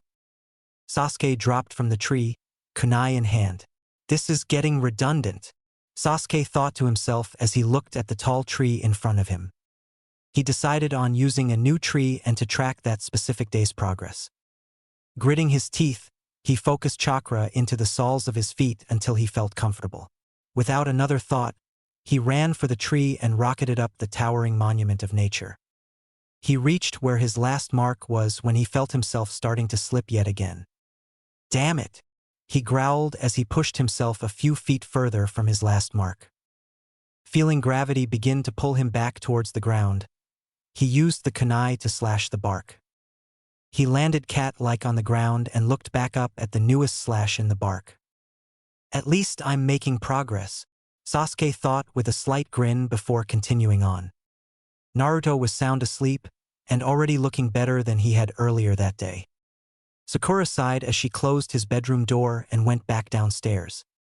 It wasn't her choice to check up on Naruto, but Tazuna's and Kakashi's. It seemed that Tazuna was going to take Naruto with him today and Sakura would be stuck with Kakashi, waiting for Sasuke to finish training. She reached the kitchen to find it empty. Frowning, she went to the next room where she found Tazuna reading over Kakashi's shoulder. I always did find these books to be interesting. Tsunami, however, would always find the book no matter where I hid, and she would always get rid of it. I never got past the part where they start to. At this point, Sakura coughed loudly to interrupt the old man before she heard anything too horrific. Plus, it helped announce her presence, but it was mostly for the former reason. Naruto is still sound asleep, she said. Good. When he wakes up, he'll probably want to start training as soon as he can. Too bad, Kakashi said as he continued on with his book. Why is he training so hard? She asked suddenly. She watched Kakashi. expecting him to say something along the lines of, "Oh, he's just being a boy," or something close to that. The answer she received scared her senseless. "Oh yeah, I forgot to talk to you and Sasuke about that. Well, Naruto wants to be ready when he fights Zabuza and that Hunter-nin when they come after us." Sakura chuckled, not fully comprehending what Kakashi had just told her, while Tazuna looked horrified. Suddenly, the statement hit Sakura like a brick wall. "Wait, isn't Zabuza dead though?" she asked quickly. Kakashi shook his head. "I doubt it. As Naruto and I both figured out, Hunter-nin from Kirigakure are supposed to only take the head of the victim back with them to prove that the nuke-nin has been taken care of. This Hunter-nin decided to take the entire body with him, while procedure says to take the head and burn the body where it fell." Sakura's eyes widened. "So the Hunter-nin was in league with Zabuza?" she asked fearfully. Kakashi nodded. "Like I told Naruto, I should have checked for a pulse, although I doubt I would have found one." "Why not?" Tazuna asked. It was Sakura that answered the old man as she realized what Kakashi had meant. "Sunbon needles. They struck Zabuza in the neck, and I remember reading somewhere that if you strike someone in a specific nerve, that it will put that person in a death-like state." Kakashi nodded. "The boy was good. That's why Naruto is training." The boy was probably trained by Zabuza, who is an extremely powerful shinobi that shows no mercy. "Then why am I not training?" Sakura asked Kakashi angrily. Kakashi looked over at her blankly before answering in a simple tone. "Naruto is training of his own accord and Sasuke is still trying to get through the training you've completed. I would suggest that you train when you can, but it's ultimately up to the shinobi or kunoichi to train themselves." Sakura had the decency to blush at this statement as Kakashi returned to reading his smut. Naruto woke after about 10 hours of sleep. From the position of the sun, Naruto could tell that evening was approaching and that he had just missed an entire day. Groaning, Naruto sat up on his futon and surveyed the room. Next to him were his clothes that he had trained in the night before. They had been washed, but there were a few holes and tears from the harsh fighting he had endured. Shrugging, Naruto shed his pajamas and threw the clothes on. He walked towards the door before realizing something. "Where the hell is my jacket?" He thought back for a moment before remembering that he had left it in the kitchen when he had left. Smiling in relief, he walked out of the room and downstairs. "Welcome to the land of the living," Kakashi's voice rang from the other room. Looking around the kitchen that he had entered, he tried to locate his jacket. "It's not in here," he thought angrily. "Kakashi!" Naruto called as he exited the kitchen and entered the room. Kakashi was seated along with Sakura and Tazuna. Inari sat in the corner, looking out the window wistfully. "Do you know where my jacket is?" he asked. "Right here," Tsunami said as she entered the room as well. She held his jacket up and handed it to him. "I just found it in the kitchen and thought you might like it if I washed it." Naruto bowed to the woman. "Thanks, Tsunami-san, but you really didn't have to." Tsunami smiled at the genin. "It's a small way to repay you for protecting my father." Tazuna interrupted any reply Naruto had in store. "So, Naruto, will you be able to come and help out at the bridge tomorrow? Your clones really did help make some progress the other day." Naruto smiled. "Sure, it's no problem. I get to learn about construction that way. Make any progress today?" Tazuna shook his head. "I didn't go today. I was hoping to take you again. With you on board, we could finish the bridge completely in 2 weeks." Naruto gave Tazuna a thumbs up. "Well, I'll be sure to help out tomorrow." Tazuna laughed enthusiastically at this. Sakura said nothing as she remembered how much help Naruto had been the other day at the bridge. Flashback. Naruto, Sakura, and Tazuna walked through the small streets of the town. "This place is a dump," Naruto thought as he looked at the empty, broken-down buildings. A stranger or two would eye the group hungrily before scurrying off from the glare Naruto gave them. At one point, Naruto deemed it necessary to hold a kunai in plain view when one man had attempted to take something from Sakura's pouch. He had ultimately failed and accidentally brushed against her ass, setting her off in a violent tantrum that had left the poor soul bloody and beaten. Naruto grinned at that. Sometimes, Sakura can really pack a wallop. They reached the beginning of the construction site where rusted cranes were in use. There were many men there, carrying various objects from wood to concrete slabs. Tazuna continued through the mess of a construction. It seems unorganized, but we're making terrific progress, Tazuna yelled over a drilling noise. Naruto nodded. How long have you been building? He asked/yelled. About 3 months, answered the old man. Naruto's eyebrows rose. That's impressive. I may not know much about construction, but the gap between the Land of Fire and Nami no Kuni is pretty large. How much longer do you think until it'll be finished? Naruto asked. I'd say a month or 2 at this rate, Tazuna yelled as the drilling noise ceased. Naruto thought for a moment as they continued on. Want to cut that time in half? He asked with a devilish grin plastered on his face. How? Tazuna asked. I've seen what these shinobi can do, and I'm not going to disregard their advice, thought the old man as he remembered the sheer power behind the fight with Zabuza. Grinning like a maniac, Naruto formed the cross seal. Taju kage bunshin no jutsu. A few men that were walking by dropped the items that they were carrying when a large army of blondes appeared in front of them.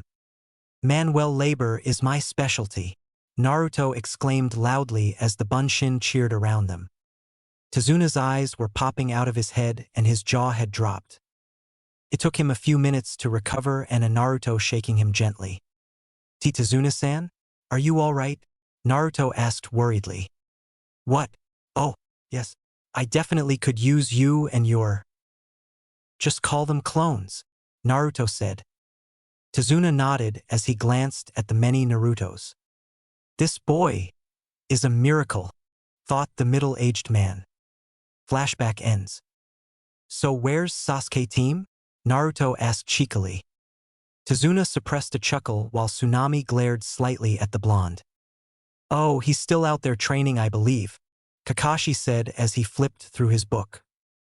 Naruto nodded as he put his jacket on. Well, I guess I'll go out and drag him back, Naruto said as he walked towards the front door. You going to train tonight? Asked the silver-haired Jonin. Naruto shrugged. I may as well if we're going to fight Zabuza again. I want to be prepared. Just don't overdo it again, Kakashi sighed. Naruto grinned. I'll try not to. Naruto walked out of the house and felt a cool breeze hit his face. I really do like the smell of the ocean wafting on the breeze, Naruto thought serenely. Naruto then ran forward before jumping into the trees and using the branches to travel faster than if he walked. He leapt from branch to branch, barely making any noise as he did so. He looked over at the sun that approached the western horizon. About another 2 hours of sunlight, yippee, he thought to himself. Team had better be where he was last night if he knows what is best. Another minute or 2 of tree hopping, he found the clearing where they had all been training and sure enough, there was an exhausted Uchiha. Naruto landed next to the crouching raven-haired genin. How's the progress? Naruto asked as he looked at one of the trees. I made it to the top, Sasuke panted. Naruto nodded. Nice. How long ago? He asked. About 2 hours ago, answered the Uchiha. Naruto smiled. Yeah, you definitely got it faster than I did. I'm guessing you're trying it by just walking now. Sasuke nodded. I need to get stronger. Naruto glanced at Sasuke. I'm guessing for revenge against your brother, Itachi, right? Sasuke seemed to gain a second wind. For the moment Itachi's name came escaped from Naruto's lips, he was attacking Naruto. Naruto jumped back, barely avoiding Sasuke's fist. Naruto narrowed his eyes. What the fuck was that for? Sasuke panted as he clenched his fist, a trickle of blood appearing and leaking from his hand. How do you know about that? Sasuke asked. Naruto stared at Sasuke. It's not really a big secret about how your clan was killed, Sasuke. The big hint was the day we first met as a team. You stated you wanted to kill a certain man and I can easily guess who that man is.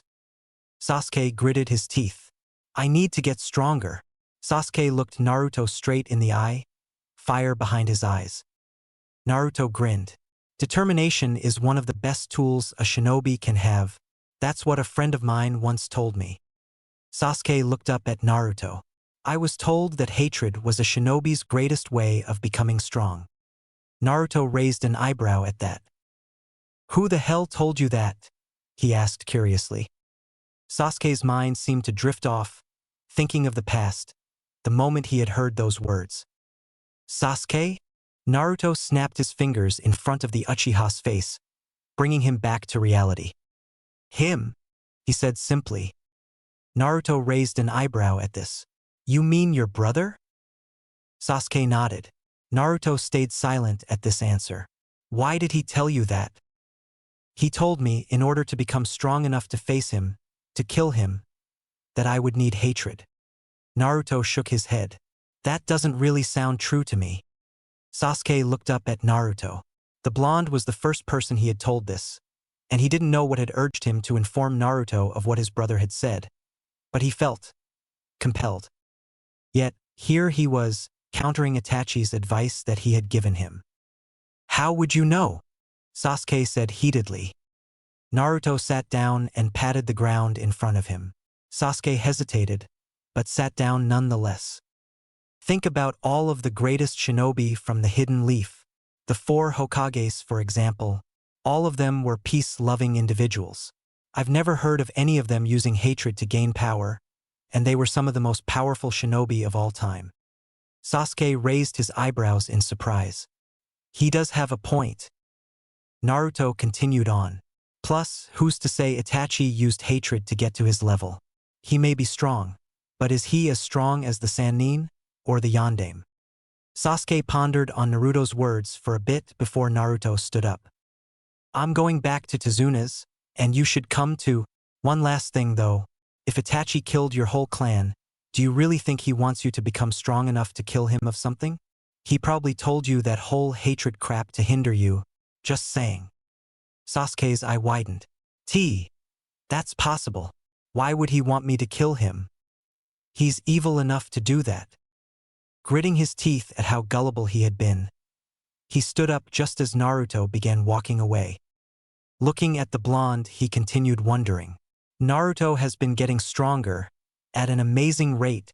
He isn't using his hatred to get stronger, just determination. Sasuke turned and looked at the tree he had scaled. I will get stronger, Itachi, just not the way you think. With that thought, he followed Naruto back to the house. The following morning found Sakura watching as Sasuke nodded a greeting to Naruto, which was politely returned. Said incident caused Sakura's jaw to drop. They're friends. How the hell did that happen? Naruto sat down. No words exchanged as he grabbed some breakfast consisting of cooked fish and rice. Kakashi smiled behind his book at the 2 male genin and their new interactions.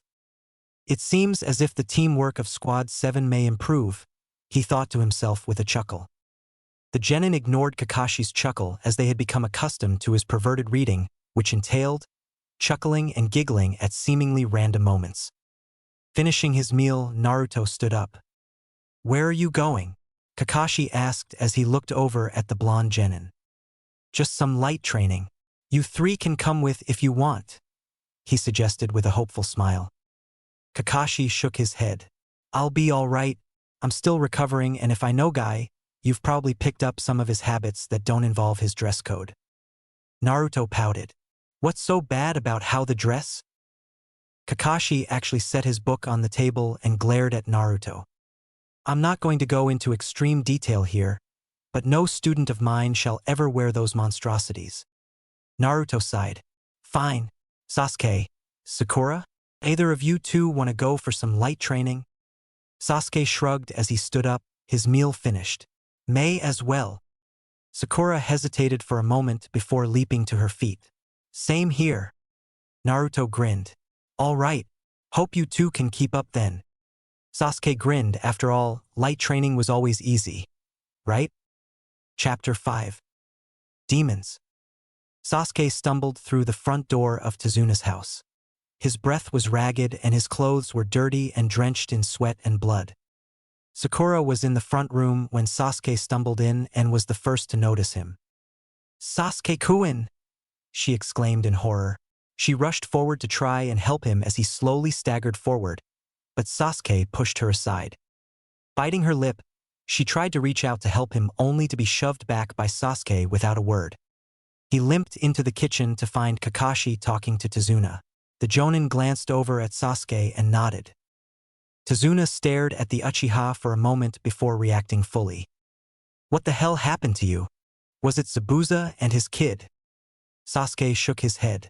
Kakashi chuckled. Don't worry so much, Tazuna-san. It was just Naruto. Sakura and Tazuna's jaws dropped. Sasuke flopped into a chair and rested his head on the table. That's why I didn't feel like joining in on the training. I know how that routine is thanks to a certain acquaintance of mine. Sakura glanced at Sasuke, glad that she wasn't able to keep up with the two when they ran off at full speed through the forest. She had decided that it would be best for her to stay and help Tsunami with dinner rather than try and find her two teammates who were long gone. Seeing this, however, made her wonder what kind of condition her blonde teammate was in if Sasuke was this bad. Sasuke closed his eyes as he remembered the light exercise as Naruto had put it. There was nothing light about it to Sasuke. They had started by sprinting through the forest for an hour at least, not ever decreasing speed. Sasuke had done his best to keep up, but found that afterwards, he had very little energy left to do much else. That's when Naruto had taken it slow a bit and ran through a few katas for his taijutsu. Sasuke, not wanting to seem like a slacker, had done the same with his own style, while keeping a close eye on the blonde genin. The style was one that Sasuke was not too familiar with.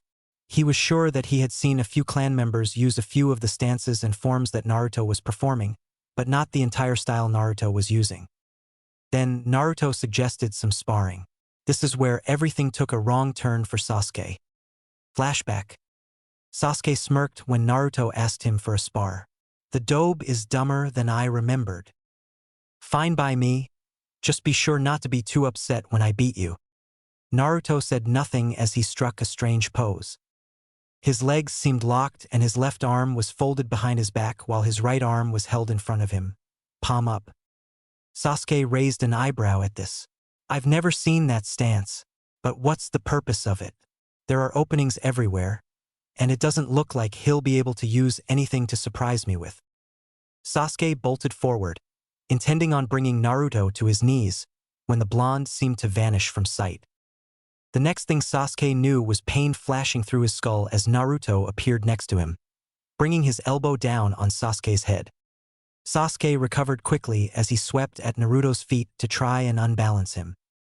Naruto jumped back and landed before bolting towards a rising Sasuke. Sasuke's eyes widened as he was forced to dodge and block a hurricane of punches and kicks. When the hell did he get this good? Sasuke wondered as he blocked a ruthless roundhouse kick that rattled his arm. Then, Sasuke noticed the hole in Naruto's offense. Left side, was the Uchiha's only thought as he kicked out.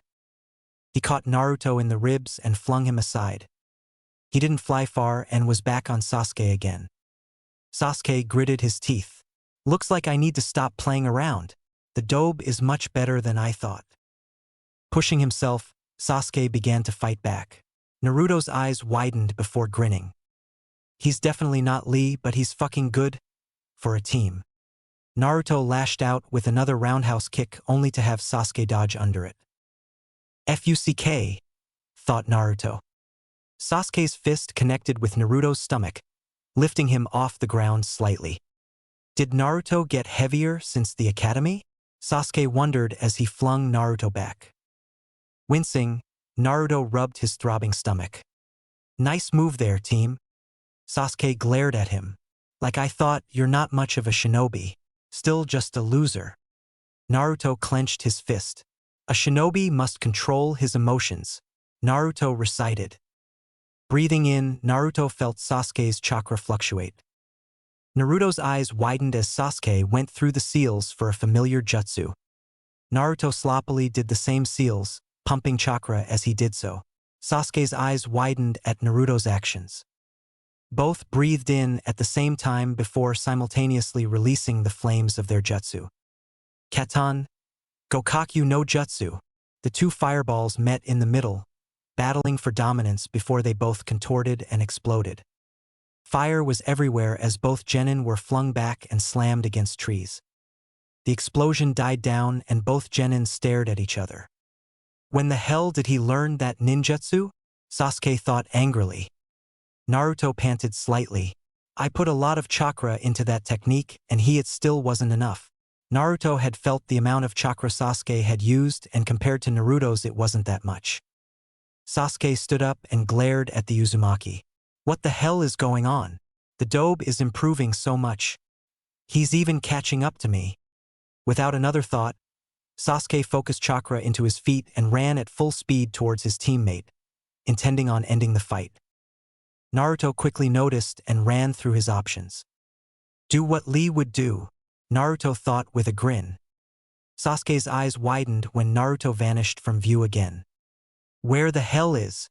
His thought was interrupted when he felt Naruto's foot crashing into his jaw and launching him upwards. Sasuke felt his mouth fill with blood as he bit the side of his tongue painfully. Naruto watched as Sasuke fell back to the ground painfully. Wow, that worked really fucking well, thought the blonde as he started to walk towards the Uchiha. Nice team. You're really good. Shut it, Sasuke yelled as he staggered to his feet, his hand at his jaw.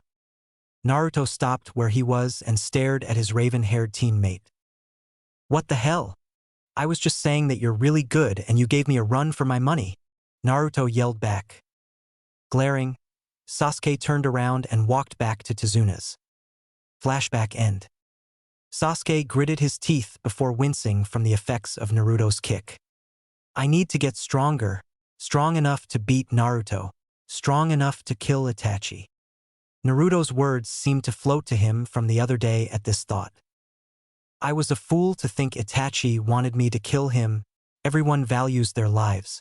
Why the hell would Itachi want me to kill him? He was hindering me. Hatred. Sasuke raised his head and scowled at the table. I need to get stronger.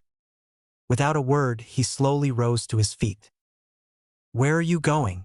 Kakashi asked politely as he brought his little orange book out. Training, Sasuke replied before slowly walking back outside. Sakura said nothing as Sasuke passed her wordlessly. Naruto unleashed a flurry of strikes against the tree in front of him. Fuck the team. I try to be nice and that's what happens. Fuck that. With every strike against the tree, bark would splinter or shatter, leaving parts of the tree bare. Every time I'm nice to one of those two, it always bites me in the ass. Naruto jumped up and preformed Konoha Senpu. The results would normally please Naruto, but he took no notice of the large indentations in the tree. Naruto continued on with pummeling the tree in front of him, not letting up even though his knuckles were beginning to ache and bleed. It's just like most of Konoha, always labeling me a delinquent or a demon. Naruto jumped back from the tree only for him to charge it again with renewed vigor. Fucking Kyuubi, all it ever does is hinder me. Some Jinchuriki I am. With that final thought, Naruto used a palm strike that shook the entire tree violently. Breathing heavily, Naruto slightly grinned at this point when he finally noticed his results. Focusing chakra can help strengthen my strikes. However, pain shot through Naruto's palm. He turned his hand over and looked at his open hand. His eyebrows shot up when he saw burns covering his palm. Did the chakra actually burn me? He wondered as he flexed his hand only to wince as pain shot through it again. Sighing, Naruto looked up at the sky to see the morning was ending. Better get back so that we can go to the bridge, Naruto said to himself. Gato yelped as Haku gripped his arm tightly. He felt the bones where the boy was gripping him snap loudly. The two samurai behind him went for their swords only to have their blades held to their necks by the young boy. Never lay a hand on Zabuza-sama, or I'll kill you all. The two samurai shivered at the killer intent coming from Haku while Gato backed away slightly before regaining his composure. Just keep me in the loop from now on. I want that bridge builder dead. Haku dropped the two katanas while walking past the three men. Waraji and Zori gathered their blades, glaring at the shinobi, then retreated after their master. Gato grumbled as he walked away from their room. Damn missing Nin, he mumbled as he cradled his now broken arm. I'll make sure that they both die when they've finished their jobs. The two samurai grinned at this, knowing of Gato's plan from the very beginning. What could go wrong? Naruto and Tazuna returned that evening from the bridge, both in high spirits. That was funny when Ichigo Baka nearly dropped the beam onto those clones when he heard about how pissed you were. Naruto roared with laughter as he said this. I know what you mean. I'm glad we've all been getting this work done. It's lifting the mood quite a bit. The two of them sat at the kitchen table eating dinner as Sasuke slept with his head down and Sakura shot confused glares at Naruto, while concerned looks were cast towards Sasuke. It'll be nice when the bridge is finally done though, Tazuna said with a smile. Naruto nodded. However, his smile had vanished. He glanced over at Kakashi, who met eyes with him. Naruto was pretty sure Kakashi could tell what he was thinking, but he wanted to discuss it with his sensei. If Gato isn't taken care of though, he'll try and destroy the bridge, then all this work will have been for nothing. The blonde thought. He had to ask Kakashi if there was a way they could arrest him, or Naruto didn't want to think much on the other option, but he knew that it was there. I'm glad you shinobi agreed to help protect me while this bridge is finished. It's good to have some type of hero here, Tazuna said with a calm smile. Inari's voice cut in suddenly. Why do you even bother trying? You're all just going to die, the young boy yelled. Inari, Tsunami reprimanded. Inari, however, continued. There are no such things as heroes. No matter what, Gato is just going to kill you for doing this. Naruto glared at the child while Sasuke had just woken up and glared at the boy as well. People who believe in heroes are just dumb. That was the breaking point for Naruto as he stood up, his chair falling back with a clatter. Inari glared at the taller boy. So, you're saying that those who believe in the heroes in my village are all dumb?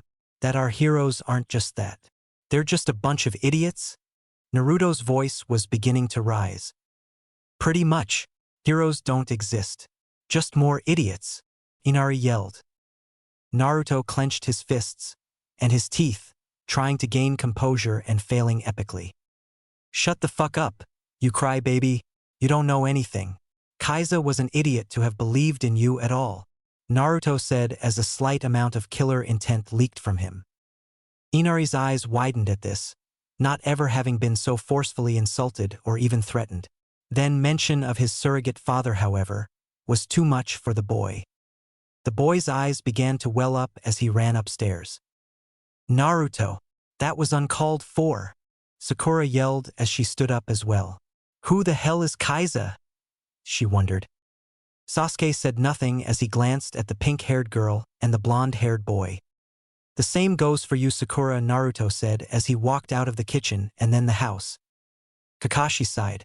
Never mind what I thought about them getting along. Tsunami apologized to the remainder of Squad 7 profusely. Kakashi just shrugged and took the apology.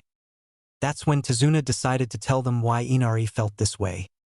Starting with how Inari had gained a father, a man named Kaiza, someone who had saved him and the entire village. He had been a hero. Then Kaiza had opposed Gato and was made of an example of and publicly executed. I take it that Naruto already knows? Kakashi asked. It would explain why he mentioned the name Kaiza. Tazuna nodded. I told him a few days ago when he asked why Inari seemed like, and I quote, has a stick shoved up his ass that just won't come out. Kakashi chuckled and Sasuke even smirked at this comment. Tazuna shook his head, a smile gracing his lips. I'll tell you now. Naruto doesn't seem like the sympathetic type. Kakashi nodded. He's had a difficult life. I believe that he thinks Inari should be more grateful with what he has, a mother and a grandfather.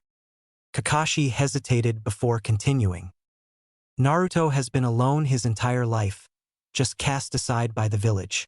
He had no friends when growing up and no family to take care of him. Yet, he can have such a positive attitude when he wants to be that way. Tazuna chuckled.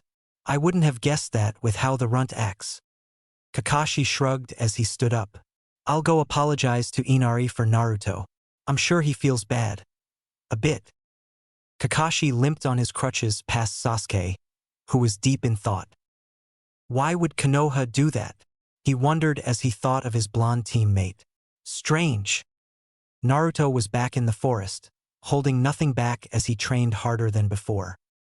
Fucking brat. Doesn't realize just how well off he is. Naruto ran through the hand seals for his great fireball technique. Not noticing just how much chakra was in the technique, he let it loose upon the forest, incinerating most things in its path before dispersing. Many trees were still on fire when the jutsu ended, which caused Naruto to grind his teeth in frustration. Focusing and molding chakra in his left hand, he used the mist hanging in the air to provide the water for his Suetun, Hahanryu. Again, he didn't notice just how large of an amount of chakra he had put into the jutsu as he unleashed the jutsu on the trees. While the fire was extinguished, the jutsu also smashed through trees, causing them to buckle and crash to the ground loudly. Naruto cut the flow of chakra and fell to his knees, exhausted and his stomach burning once again. Didn't mean for that to. Naruto couldn't complete his thought as he passed out from the lack of chakra.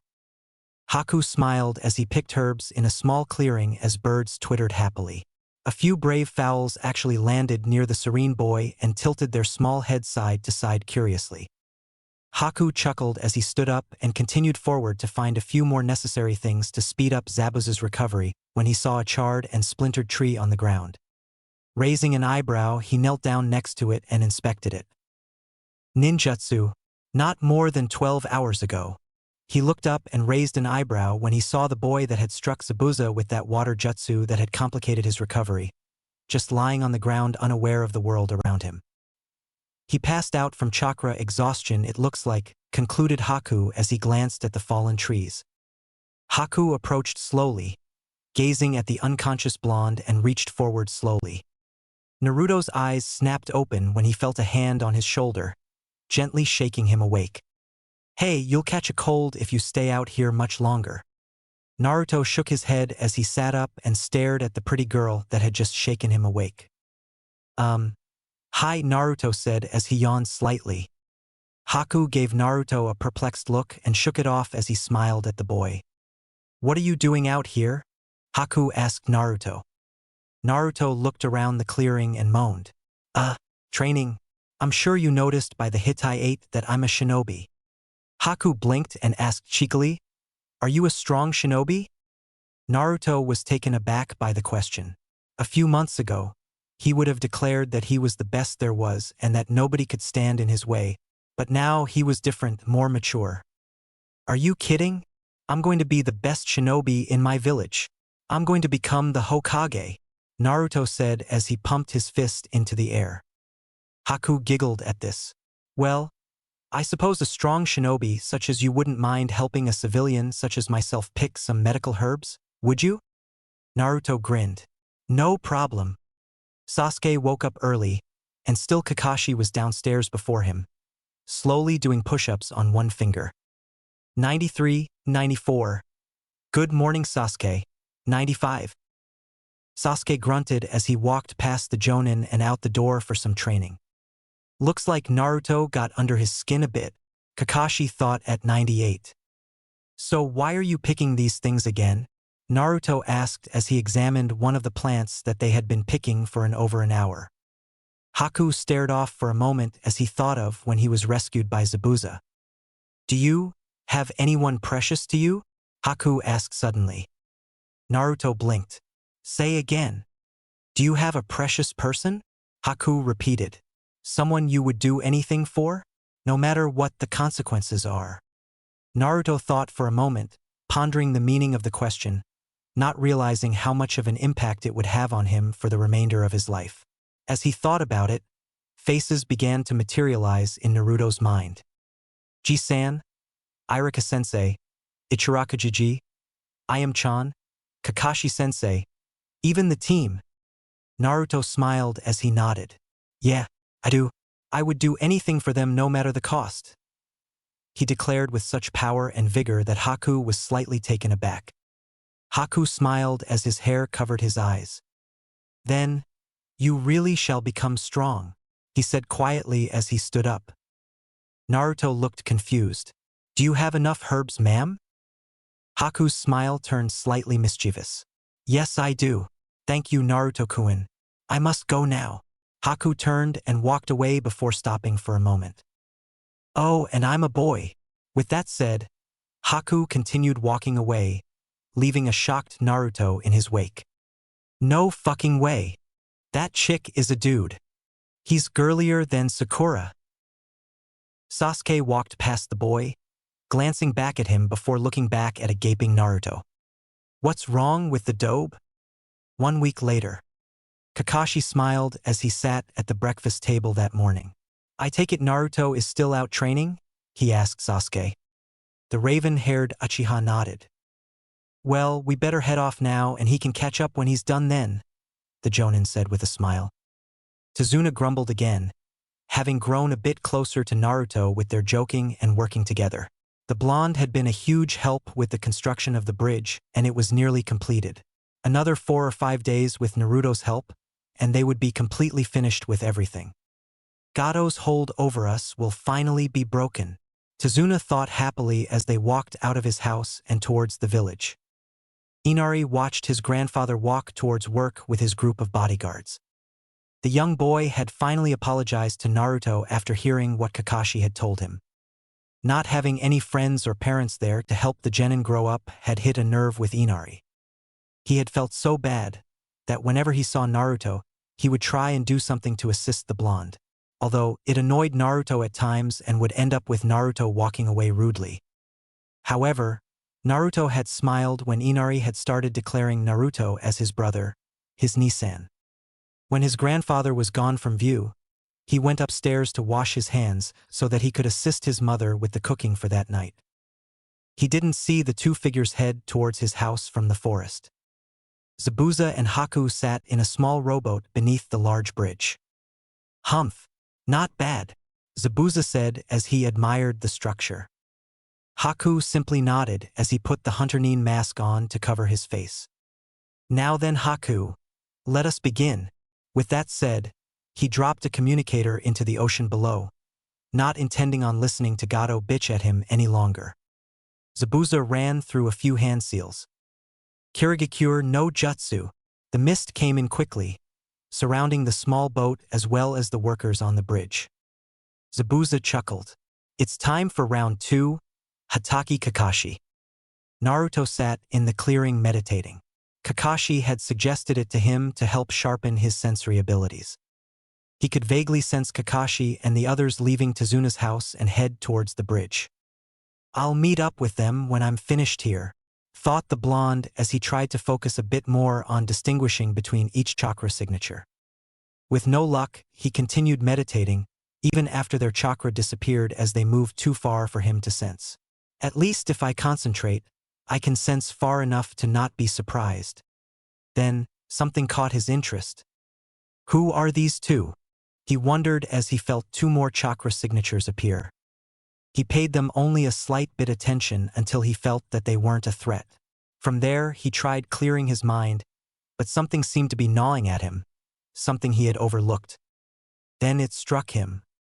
They're heading towards Inari and Tsunami. Tsunami continued to struggle as the 2 samurai dragged her out of the house. They had encountered Inari as well, but the woman had threatened to drown herself in her own blood if they harmed him. So they had taken the one prisoner, one very pretty prisoner. I'm going to have a lot of fun with you, my dear, Waraji whispered to her. Tsunami shivered as the man grabbed her ass. Oh God, not this. The men both laughed as they began to lift her skirt when a shrill voice echoed from the entrance of the house. Don't touch my mommy. The samurai sneered. Well, we tried to let him live. Oh well, Zora shrugged dramatically. Inari, run, Tsunami yelled. The young boy, however, did not listen. Grandfather, Dad, Naruto, I'll be a hero as well. Inari charged at the 2 samurai as they withdrew their swords. Punk, Zora yelled as he sliced the boy in half. However, the boy vanished a puff of smoke, leaving 2 halves of a log. What the hell? Waraji exclaimed. Wow, you guys really are stupid drones, a voice said from behind them. The two of them whirled around to find an unconscious Tsunami and Inari, protected by a blonde boy wearing a red and black jacket. Who the hell do you think you are, kid? Yelled Waraji. Just the guy who's about to kick your ass, Naruto said before disappeared in a display of speed. The two thugs hit the ground seconds later, knocked out cold. Tazuna and Sakura gasped at the sight that greeted them when they reached the construction site of the bridge. Through the dense mist was a most gruesome sight for them. Bodies littered the ground around them, blood splattered on the concrete. Tazuna saw one of the bodies slowly crawling towards them. He ran to the man and turned him over. What the hell happened here? Tazuna asked the injured man. They came from, the mist just appeared. Zabuza, Kakashi said simply. As if called, Zabuza's voice floated to them from the dense mist. Hello again, Hatake Kakashi. Not far from them, Zabuza and Haku materialized from the mist. So the Hunter-nin was in league with you, Kakashi said. He already knew, but he wanted to hope beyond hope. Looks like you're short one genin, the blonde, and the brunette he's shaking again. Poor thing. Sasuke grinned. Go ahead, Sasuke, Kakashi said with a smile as they were suddenly surrounded by 10 Mizu Bunshin. Sasuke disappeared and then reappeared, kunai in each hand as the clones exploded into water. He's gotten better, Zabuza-sama, Haku commented. It seems that way, Zabuza growled. Sasuke smirked. The reason I'm shivering isn't because I'm scared. I'm simply anxious for a rematch. Zabuza chuckled. The boy is fast. Haku nodded as he stepped forward. We shall see just how much he has improved. Naruto shook Inari awake, feeling embarrassed that he had been the one to knock him out in the first place. Inari slowly opened his eyes to find a smiling Naruto.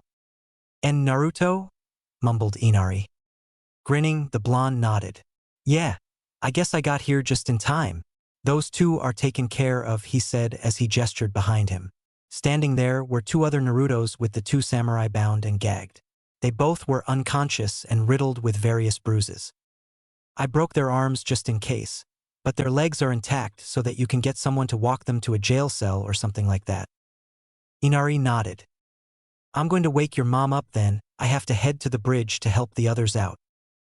Inari said nothing as Naruto woke his mother up and explained the situation to her. Standing up when everything was done, Naruto patted Inari on the head and ruffled his hair. You know, your dad would be proud of what you did today, said the genin.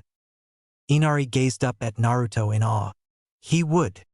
You're not a crybaby, you're growing up, Naruto said with a grin before turning around and running off into the distance. Good luck, Naruto. Sasuke panted as he went toe-to-toe with the fake Hunter-nin. He's fast, but I'm faster, thought the Uchiha as he exchanged a few more blows with the other. The two shinobi exchanged a few blows before locking together, kunai against a senbon. Both struggled against each other, neither of them gaining any ground. All this water from those Mizu Bunshin shall be used for my next technique, while I have your hand occupied. Sasuke raised an eyebrow at this as Kakashi tensed slightly. Haku raised a hand and began forming on-handed seals at a quick rate. One-handed seals? Kakashi exclaimed. He glanced at Zabuza, who was watching him carefully for an opening. I can't do anything to help Sasuke right now. Haku stomped the ground with his left foot. Sensatsu Susho. The water around Haku and Sasuke rose and formed needles that surrounded the two. Haku jumped back, causing Sasuke to pitch forward slightly before recovering. Focus the chakra into the soles of my feet, Sasuke thought as he tried it. The water needles crashed and exploded where Sasuke was. Haku grinned behind his mask, thinking that he had succeeded until he felt movement behind him. You may be fast, but I'm faster, came Sasuke's voice. Haku jumped over a sweeping kick from Sasuke and the two began exchanging taijutsu blows once again. Zabuza raised an eyebrow at the exchange. The boy is as fast as Haku. This should prove to be interesting. Haku, When will you reveal it? Kakashi watched Zabuza intently, reading his expressions and body language. He isn't worried. He seemed surprised by Sasuke's speed, but he's still sure of his partner's success. He must have an ace up his sleeve. Sasuke and Haku backed away from each other for a moment, staring at one another. I shall admit that you are quite talented, however. I think it's best that I reveal my ultimate technique. Sasuke thought for a moment that the water needles were back, but as Haku ran through a few hand seals, he noticed the temperature in the air drop dramatically. What the hell is this? Sasuke wondered as the water rose around him and formed a dome of ice-made mirrors. What kind of jutsu is this? Sasuke wondered aloud this time as he surveyed the cold mirrors. Makio Hyosho. Haku stepped into one of the mirrors and Sasuke's eyes widened as the image of the Hunter-nin was displayed on every mirror.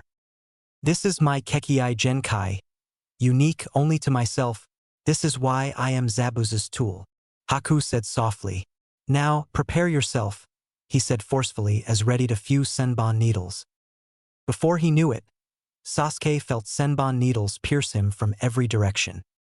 Erg! Kakashi didn't recognize the technique that the Hunter-nin had just used and he had been tempted to interrupt the brawl between Sasuke and the boy, but he had refrained from doing so. However, Kakashi moved forward when he heard Sasuke's screams of agony, but was intercepted by the former Kiri Jonin. Don't forget, Kakashi, that I am your opponent today. Fuck, Kakashi thought. Sakura, protect Tazuna, he yelled. Suddenly, the mist seemed to thicken and Zabuza disappeared from sight completely. What's this? The mist is even denser than it was last time, Kakashi mumbled. Zabuza's laughter answered him from the dense fog. This is the one weakness to your Sharingan Hatake. As long as your eye can't see me, it can't hypnotize me or copy my techniques. No more of your cheap parlor tricks, Zabuza declared with glee. Kakashi huffed at this. Big flaw there, Zabuza. That means you can't see me either. We're at a stalemate. Again, Zabuza's laughter echoed as Sasuke screamed from further down the bridge. You forget, Kakashi. I'm a master of silent killing. I know exactly where you are. I don't need sight to find you, much less to kill you. Kakashi swore. Forgot about that detail. Well, I have my ways as well. Sasuke gritted his teeth as he stood up shakily. Fuck you. Haku said nothing as he prepared his senbons again. Then, this is goodbye. Using the mirrors, Haku flew towards Sasuke, intent on ending the theatrics once and for all. Zabuza grinned in the thick mist, his eyes closed and concentrating on Kakashi's position. How long until your genin is killed by Haku? He asked Kakashi. It was silent before Kakashi's voice answered. Sasuke won't go down easily. You see, he's from the Uchiha clan. Zabuza's eyes opened in surprise. That cursed clan? Well, that's fitting. You see, that ice technique is a Kekkei Genkai, just like the Sharingan. Is that so? Kakashi asked blandly, listening intently for any movement. Zabuza chuckled. None of your genin are a match for Haku, not even your blonde annoyance. Kakashi chuckled at this. Well, the thing about Naruto is, he's not your ordinary shinobi. I like to refer to him as... Haku fell to the ground when a strong futon technique slammed into him through the spaces between the mirrors. Careful, everybody. Uzumaki Naruto, the maverick shinobi, has arrived. There in all of his glory was Naruto, his coat flapping in the slight breeze left behind by his futon, Detapa. Haku and Sasuke stared at the boy before the latter blew up at the boy. Great, you idiot! Now we're both trapped in here. Why didn't you stay and attack from outside? Naruto pretended to clean out his ear. Sorry. Just thought you may appreciate having your ass saved is all. Sakura heard Naruto's introduction and smiled. Naruto's here. Now that we're all here, we stand a good chance. Tazuna nodded, having seen how a small bit of teamwork had released Kakashi from imprisonment the first time they had encountered Zabuza. We may have hope once again.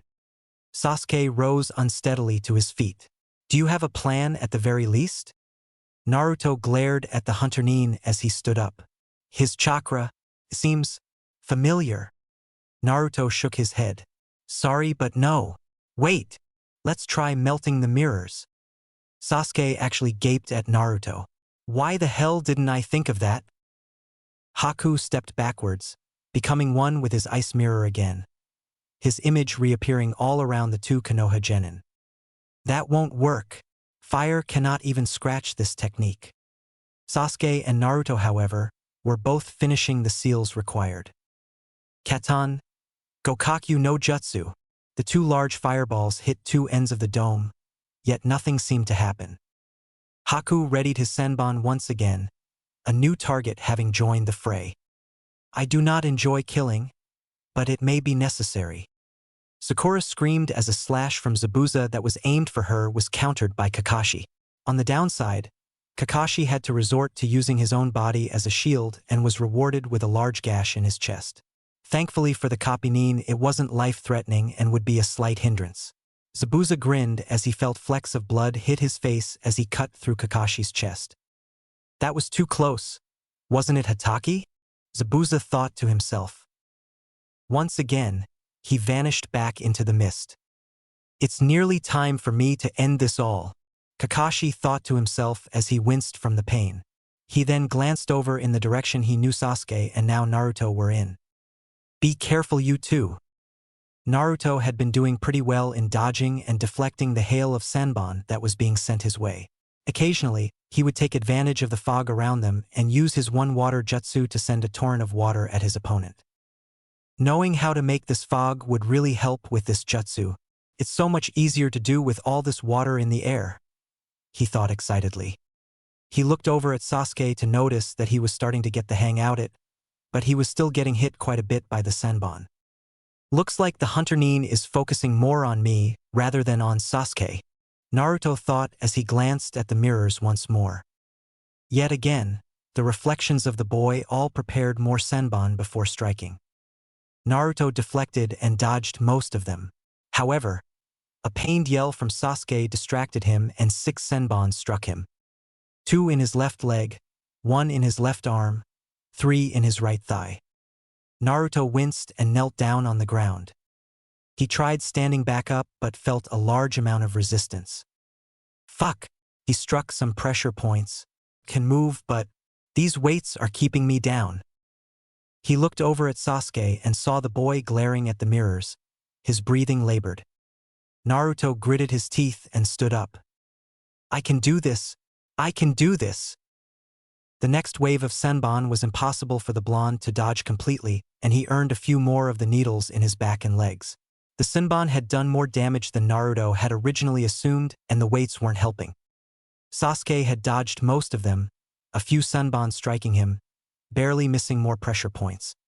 It's getting easier to follow him, Sasuke thought as he glared at the mirrors. Haku, however, felt his heart stop for a split second. Sharingan, he mentally exclaimed. Both of Sasuke's eyes had gone from onyx to red with 2 tomes each. It isn't fully developed, however, but this does present a problem. Haku looked over at the blonde to find that he was kneeling, slightly distracted with his thoughts. So be it. It is necessary, it seems. Sasuke widened his eyes when he noticed what the Hunter-nin was doing. No!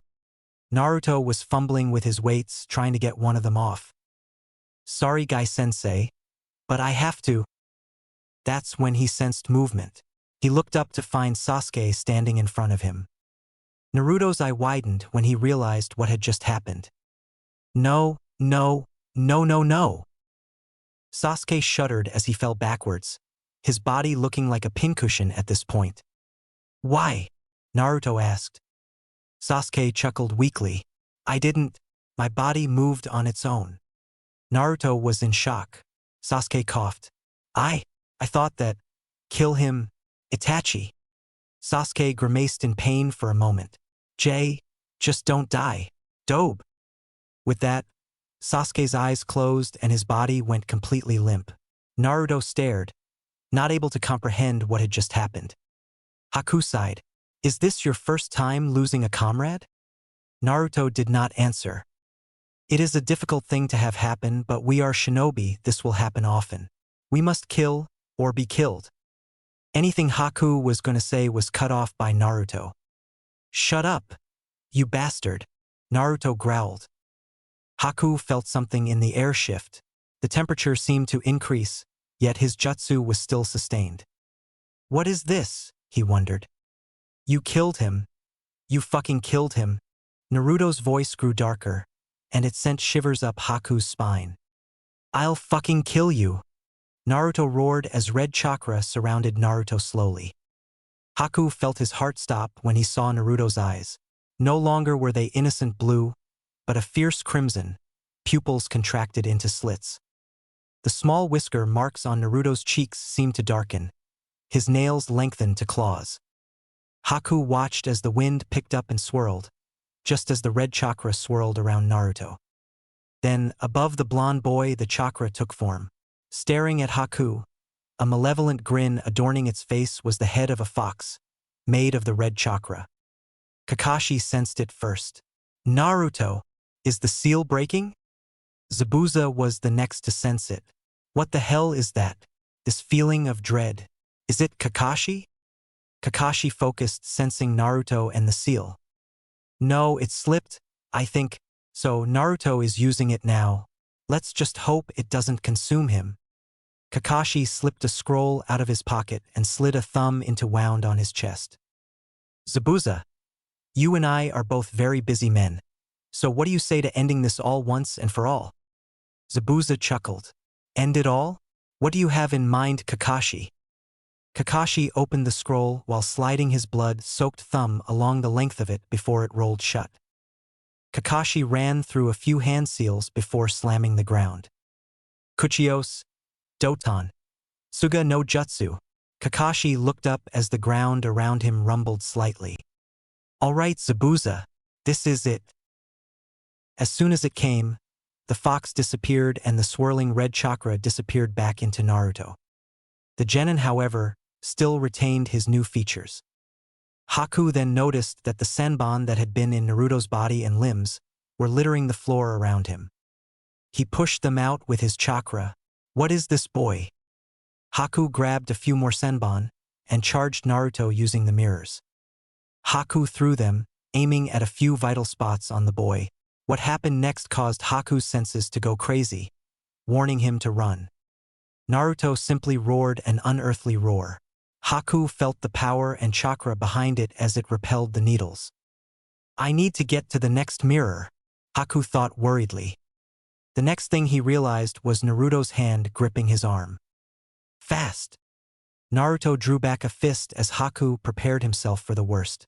The next thing Haku realized was that his mask had shattered into tiny pieces and he was flying backwards through one of his mirrors.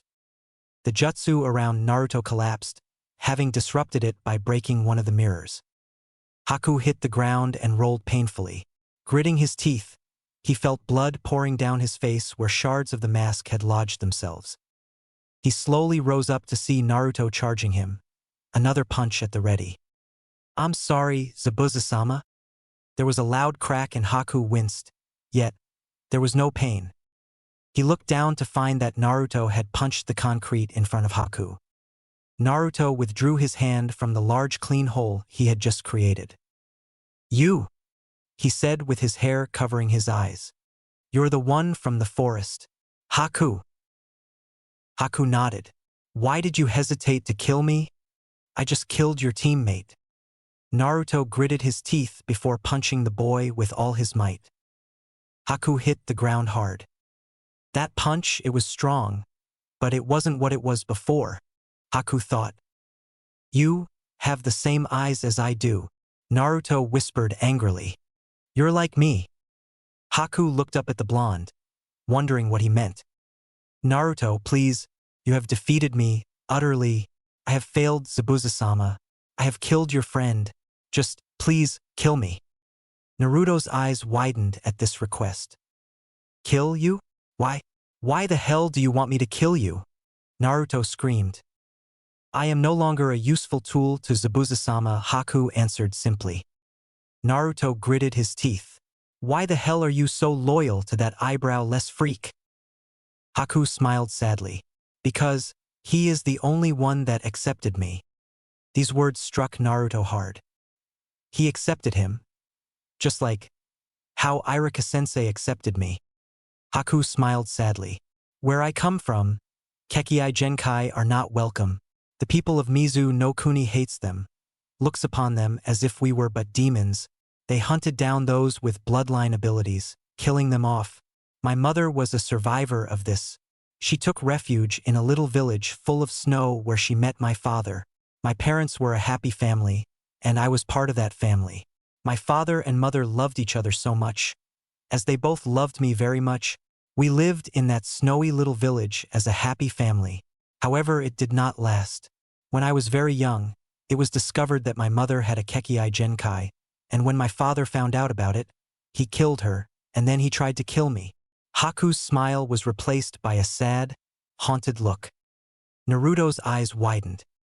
When that happened, my Kekei Genkai manifested, and I killed my father. From there I ran away, tried to live on the streets, yet that was nearly impossible. Haku's smile returned as he remembered the day he met Zabuza. Then he came, he found me, knew what I was. Zabuza's words echoed through Haku's head. You are my tool. I was wanted, Haku said as tears welled up in his eyes. Your friend, he too had a Kekei Genkai. He may have known about the kind of persecution I am speaking of.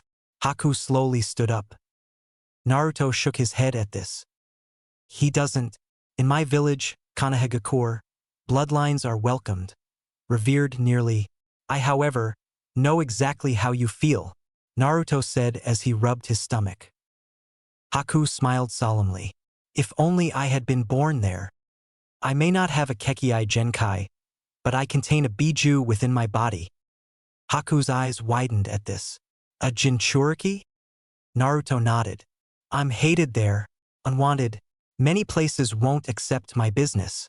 The only reason I'm alive was because of the Sandaime Hokage, who passed a law to protect me. The same law that was passed had forbidden anyone who knew of my Jinchuriki status to keep it a secret and never tell anyone who was unaware of it, including my age group. But they still told their children to stay away from me, to hate me. I was alone, all my life. Yet, I found some people that accepted me, both that know and are unaware of what I contain. Haku felt curiosity gnawing at him. What Biju do you contain? He asked, although he had a decent guess from what he saw earlier. The Kyubi no Kitsune, the Yondaime Hokage sacrificed himself and sealed the Biju in a baby boy when it attacked our village years ago. That boy was me. Why did he pick you? What of your parents? Haku asked. Naruto looked Haku in the eye. He didn't know why, but he wanted to tell Haku. He knew the secret wouldn't leave him. He had shared his own past with Naruto. It was only fair. They were just so alike. My father was Namikaze Minato, the Yondaime Hokage and the man that sealed the Biju within me. My mother, Uzumaki Kushina, is dead. Haku raised both eyebrows at this. His own father gave him such a burden, although he had no choice. Please, Haku, don't give up. Just because you think you failed Zabuza doesn't mean that you have. He will probably still want you around. Haku was about to reply when he heard chirping in the distance and a shift in the air. Zabuza-sama. Naruto-kun, I believe you will become a strong shinobi, but I believe this may be goodbye. I am sorry. Naruto's eyes widened when he realized what was happening. He felt the chakra in the distance for a powerful jutsu. He felt a few other chakra signatures pinning Zabuza down. He felt Haku perform two jutsu at once, a Shunshin and his mirror jutsu. Naruto knew he was too late as he raced through the mist, but he had to make sure there could be a way. Zabuza's eyes widened as Kakashi charged him. Damn dogs! Zabuza thought wildly as he tried to struggle, yet he was pinned. Kakashi traveled at new speeds, the electricity and chakra in his hand making the strange chirping noise. Then, the noise of tearing flesh rang through the air. Kakashi's eyes widened as well when he saw what he had struck. Both he and Zabuza were stunned. at the sight of a smiling Haku, Kakashi's arm having been rammed through the boy's chest. The dogs disappeared in puffs of smoke, the scroll used in their summoning impaled by senbon needles. Ice mirrors that had materialized last minute around them were slowly melting away. He's already dead, Kakashi realized as Zabuza began talking. Thanks to you, Haku, Kakashi's prediction of my death was once again foiled. Grabbing his large cleaver-like sword, he swung it, intending on cutting through the dead Haku to get to Kakashi. Kakashi jumped back, carrying Haku with him. He landed far enough away from Zabuza to remove his arm from the boy and lay him on the ground. Such loyalty! He closed the blank eyes of Haku and shook his head. Naruto came into view, and from the look on his face, he felt horrified. I'm sorry, Naruto, Kakashi said, quickly figuring out that the two had been talking. Naruto slowly approached Haku and knelt beside him. Haku, he whispered as he touched his face. It's amazing that I found such a fantastic tool in the gutter, Zabuza called out. Naruto felt the heat from the chakra he felt earlier, but ignored it, concentrating on keeping his emotions in check. Kakashi jumped forward, intending on finishing the fight with Zabuza's death. He dodged to the left from a swing of Zabuza's sword. He's getting worn out, Kakashi thought as he withdrew 2 kunai and spun them on his fingers. He ducked underneath a horizontal swing from Zabuza before lodging the kunai into Zabuza's left arm. Growling in pain, he swung his useless arm at Kakashi, who merely dodged and planted a kick in Zabuza's midsection. They were about to continue when they heard clapping. Naruto had come to when he heard the clapping right behind him and jumped away towards Sakura and Tazuna's location. Naruto, you're all right. Where's Sasuke? Sakura asked as she ran towards the blonde boy, leaving Tazuna alone to stare at who had just arrived. Naruto said nothing as the mist began to dissipate, and he noticed the large army of mercenaries behind a short businessman with a cast on his left arm. Bravo, Zabuza, bravo. You truly live up to your reputation of a demon. Zabuza glared at the short man and his army. Gato, what the hell are you doing here? Gato laughed an evil laugh. Oh, this? Well, the truth is that I never intended on paying you. I just wanted all you shinobi to wear yourselves out, and when you were tired enough, just hire an army of bandits to kill you all. Missing nin are never truly missed, and they're so easy to manipulate. Well, Kakashi, it looks like our fight is now over, Zabuza muttered angrily. Kakashi nodded as he relaxed slightly. Looks that way, he mumbled. Naruto wanted to protest that the swordsman was still his enemy, but his attention was focused on the short man at the moment. This man, he's the one who's caused all of this pain. He thought angrily as he fought to keep his emotions in check and to keep the power that was trying to worm itself out at bay. Some demon of the mist, you are, Zabuza. More like a baby demon, if that. Gato walked towards the dead body of Haku and looked down in disgust. Then there's you. You broke my arm. I still owe you for that. With that said, Gato kicked Haku's face. Naruto felt everything snap at that moment. Fucking trash, Gato said loud enough for everyone to hear. The mercenaries behind him laughed haughtily at his actions. This only fueled Naruto's anger. You fucking bastards!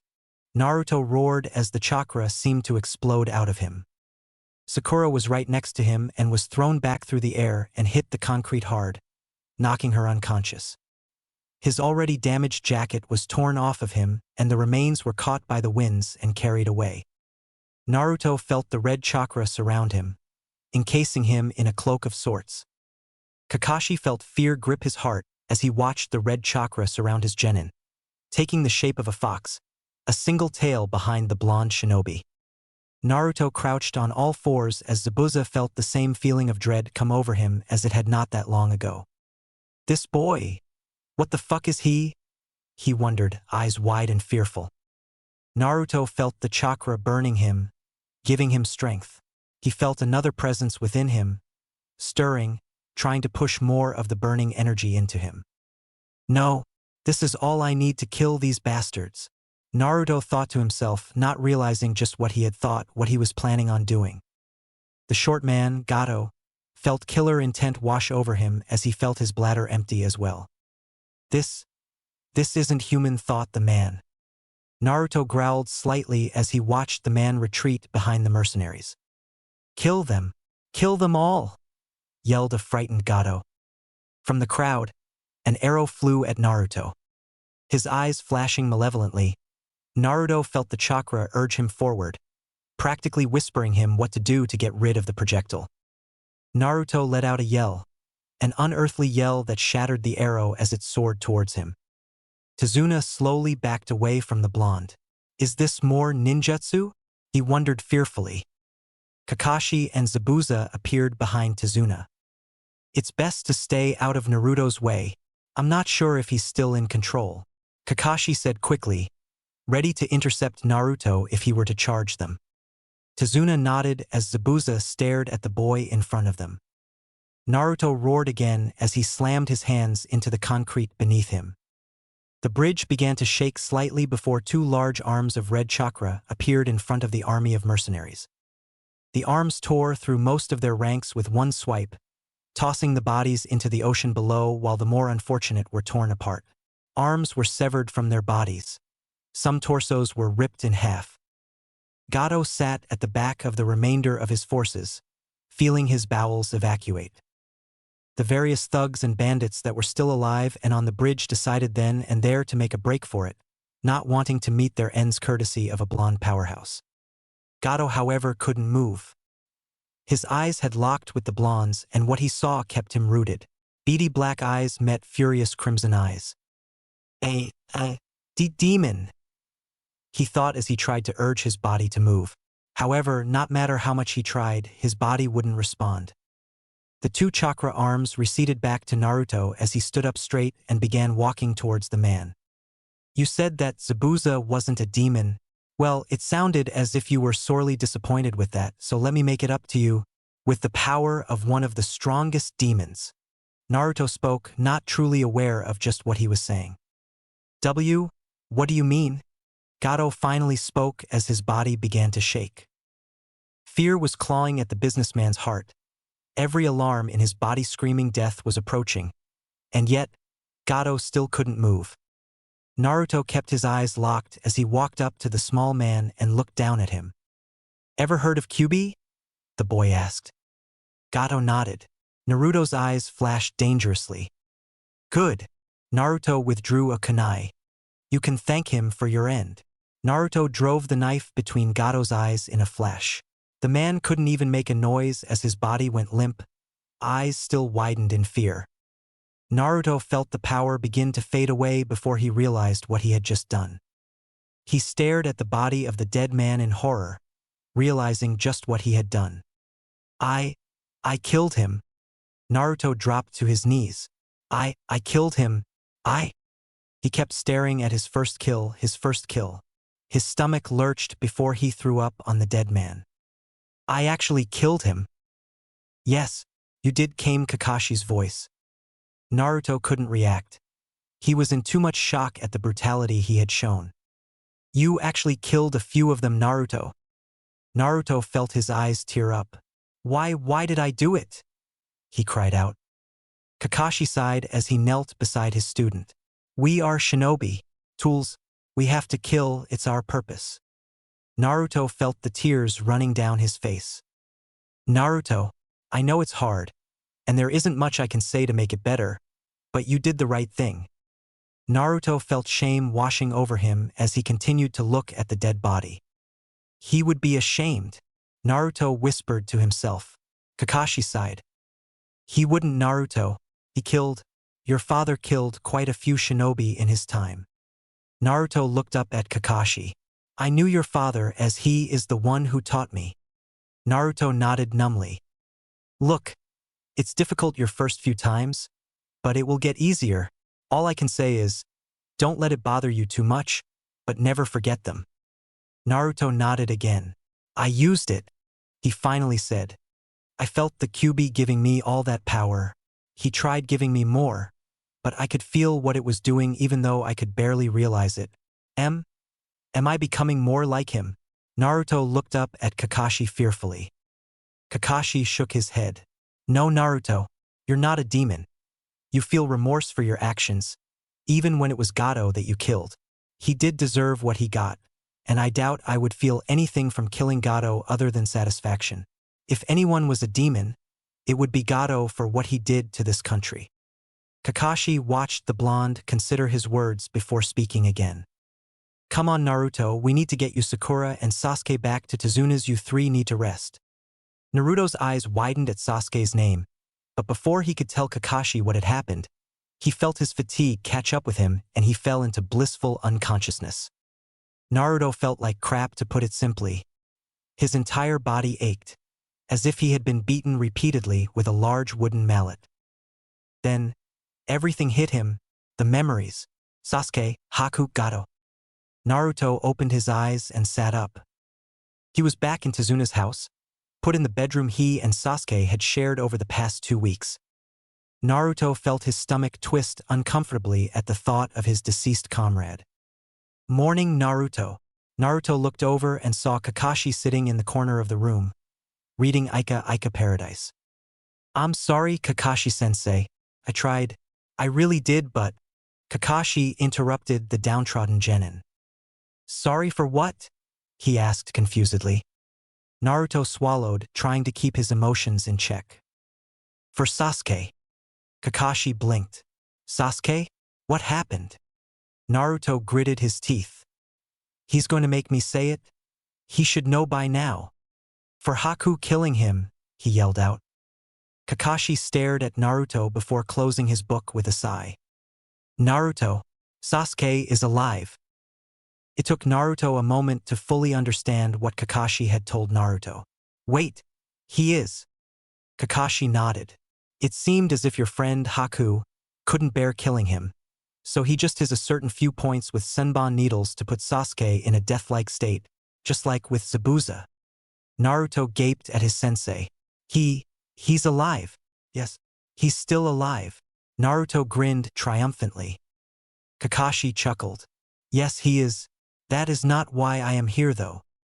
Naruto's smile faded as he realized what they were going to talk about.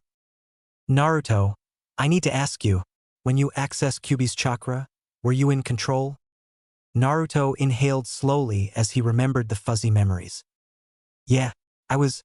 Anything I didn't know how to do, I just instinctively knew how to do. So the chakra-enhanced roar was an instinct, Kakashi thought to himself. Did you talk to the fox at all? Kakashi asked. Naruto shook his head. No, do I have the ability to do that? Kakashi shrugged. Like the Sandaime told you, we don't know much about that specific type of seal. I don't think it was meant to create a Jinchuriki. However, I assume that most Jinchuriki can usually contact their Biju. Naruto nodded. Anything else? The blonde asked his sensei. Kakashi was silent for a moment, analyzing his student. How do you feel about your first kill? Naruto shrugged. I don't really know. I mean, I wanted him dead when I first heard about everything he was doing here, but at the same time, I feel like I've done a horrible thing. Kakashi nodded. Like I said, Naruto, it's not easy to do at first, and with you, I don't think it will be often. However, it was the right thing. You saved thousands of lives by killing Gato. Kakashi continued to stare at Naruto as he spoke. It was really the best thing you could do. Do you happen to remember the others you killed? Naruto shook his head. That seems fuzzy. The chakra kind of knew what my true target was, and it just took care of the rest. Kakashi nodded. Well, try not to take it so badly. Anyways, you need to get out of bed. You've been here for 3 days. Naruto processed the information for a moment before reacting. 3 days? Zabuza stared at the spot where Haku had been buried.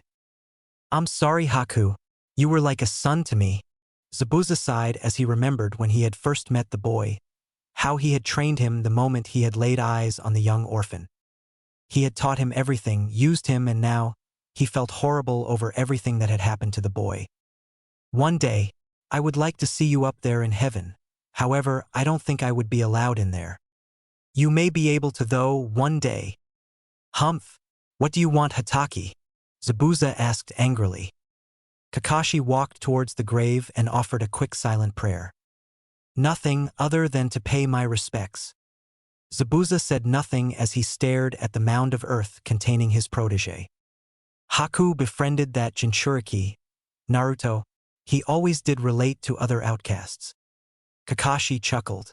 I think Naruto is the same way. Zabuza sighed as he turned towards the Jonin. That boy. He reminds me of another blonde Konoha shinobi that passed away 13 years ago. Kakashi said nothing, knowing where this was headed. That boy looks a lot like the pictures of one Namikaze Minato, especially with that jacket he was wearing. Kakashi shrugged. Must be a coincidence. Zabuza stared at the Kappinin, searching for answers. I guess it is, mumbled the former Kirinin as he turned back towards the grave. So, where are you heading now? Kakashi asked. Zabuza shrugged. I don't really know. I need to keep on the move to stay off of the Hunter-nin's radar. May simply just travel. Kakashi closed his eye. Well, I have only one request.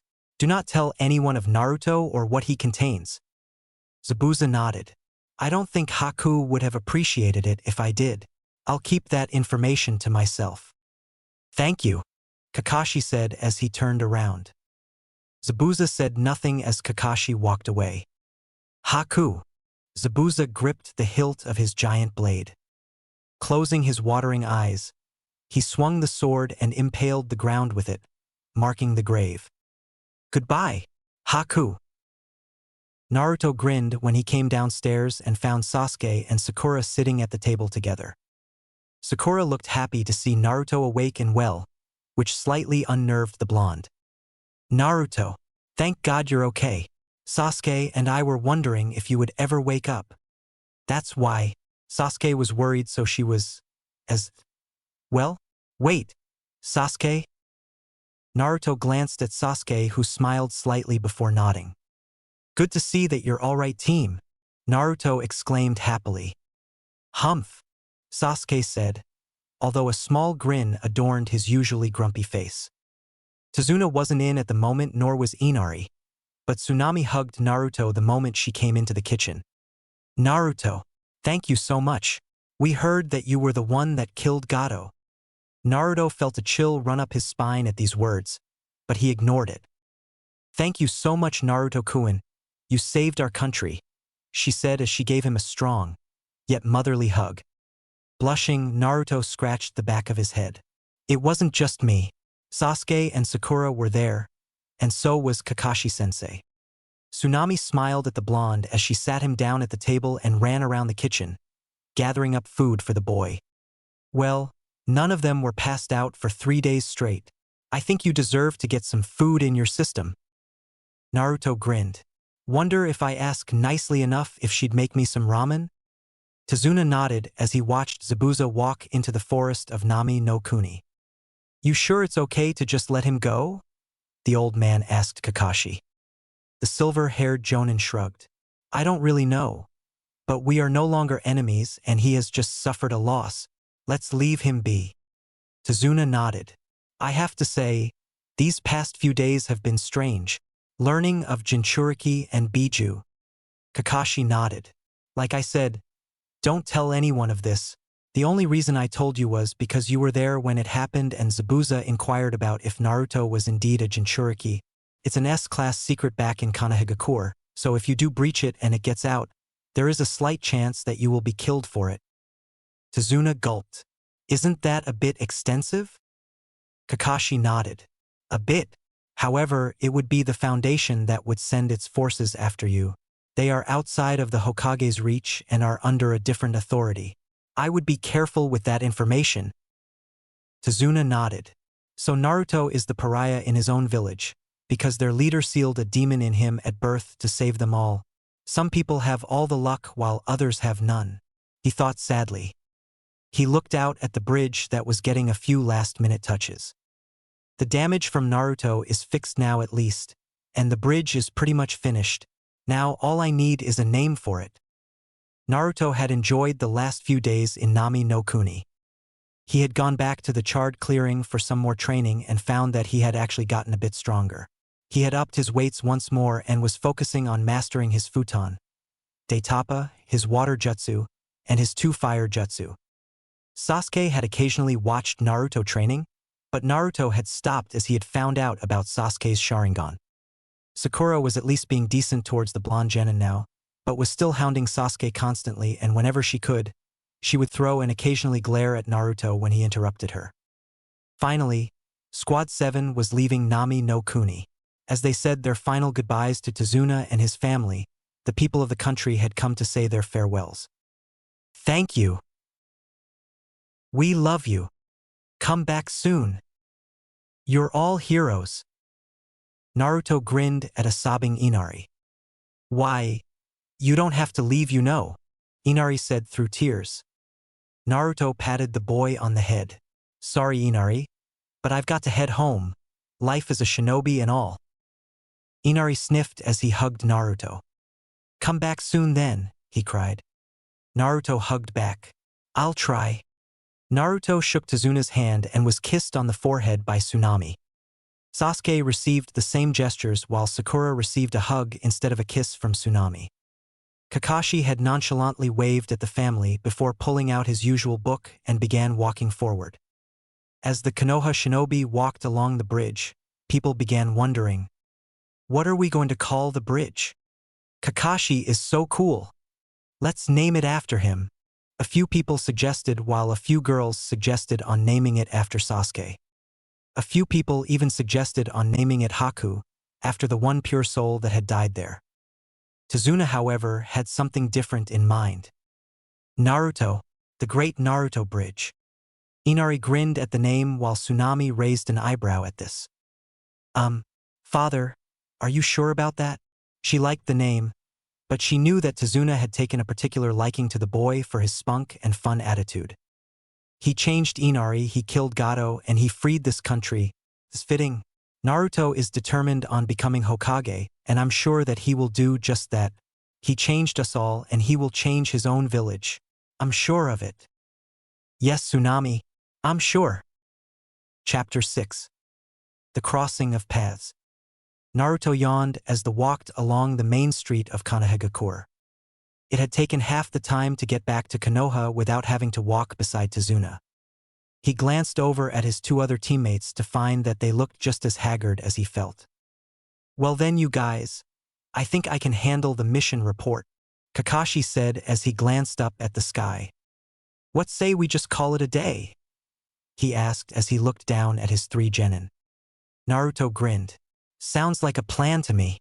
Sasuke nodded in agreement while Sakura also vocalized her agreement. "Well then, I'll just see you all tomorrow at the usual spot." Kakashi then vanished in his signature plume of smoke. Naruto yawned yet again before waving goodbye to his squad mates. "See you," he mumbled tiredly as he walked in the direction of his house. Sasuke nodded to his blonde team mate as he turned and walked towards his own humble abode. Sakura sighed as she watched her squad dissipate without hesitation. Are the other squads like this? She wondered. Naruto entered his apartment to find it just as he had left it. That's good. Fewer vandals lately, he thought to himself as he kicked off his shoes before sitting down and taking his weights off as well. Well, that was definitely an interesting mission to say the least. He lay on his bed, staring up at the ceiling.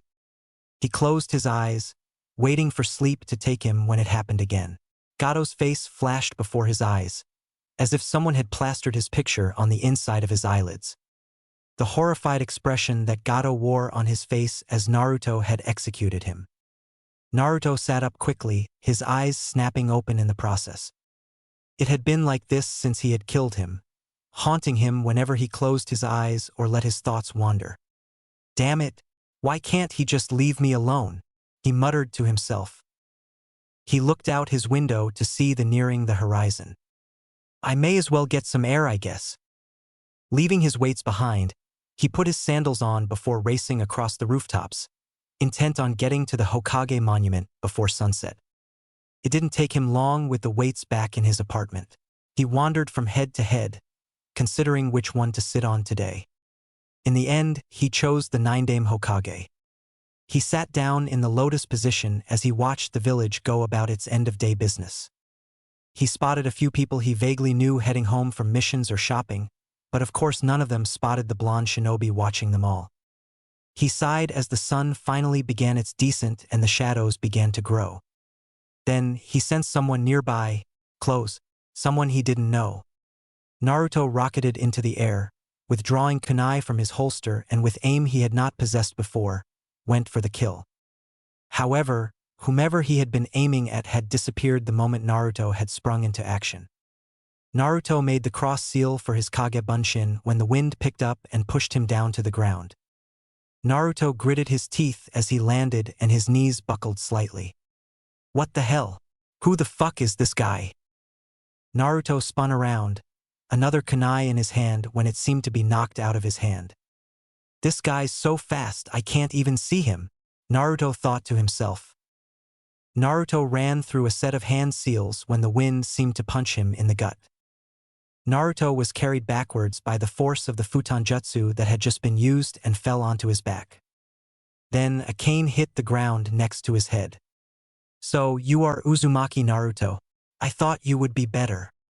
Naruto looked up at the owner of the voice and cane to find a man with bandages covering part of his face. Who the hell are you? Naruto spat. My name? You may call me Danzo. Naruto glared at the man. What do you want? He asked. Danzo took a few steps back, allowing Naruto to get to his feet. I was curious as to see how you were progressing. Naruto grit his teeth. Well, isn't that nice, but why should I trust what you have to say? I don't even see a Konoha Hitai 8 on you anywhere. Danzo brushed some dirt off of his sleeve. I do not need a headband. I am well known among important individuals within of our fine village. Naruto narrowed his eyes. Why would an important individual, like you, even want to see how I was progressing? Danzo opened his one eye and stared directly at the boy. We both know what you are, Uzumaki. I was simply curious how you measured up to your father. Naruto felt his heart skip a beat. I thought no one else knew. To Danzo's surprise, Naruto sprung into action faster than he could have anticipated. Naruto pushed himself harder than he had before and sent the older man flying with a well-placed right hook. I don't know if this guy is a Konoha shinobi, but I don't trust him. Something about him is off. He thought as he sent a barrage of shuriken at the man. Naruto used his superior speed to get into Danzo's blind spot.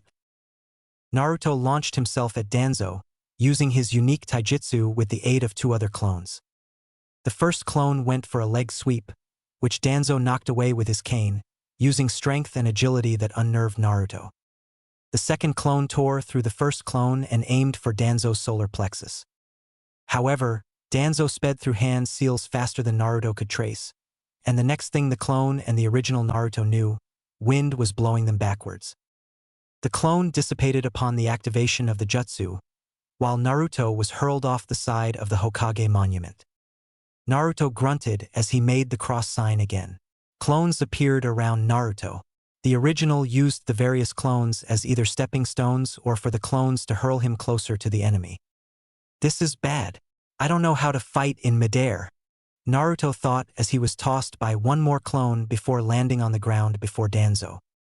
I will say this, you surprised me with your speed. However, I now realize just what you are capable of. Naruto stood up tall and glared at the man. How do you know who my father is? The Uzumaki asked angrily. Nobody other than the Hokage and a few others should be privy to that information. Danzo continued to glare. Knowing secrets is part of a shinobi's trade, young Uzumaki, whether it concerns an enemy or an ally. Naruto scoffed. But that information is top secret. Indeed it is, but I've known of your lineage since your father saw fit to seal the Kyubi no Kitsune within you. Naruto threw a kunai once more, which Danzo skillfully caught. You should know by now that it's useless to attack me. Naruto grinned. I disagree.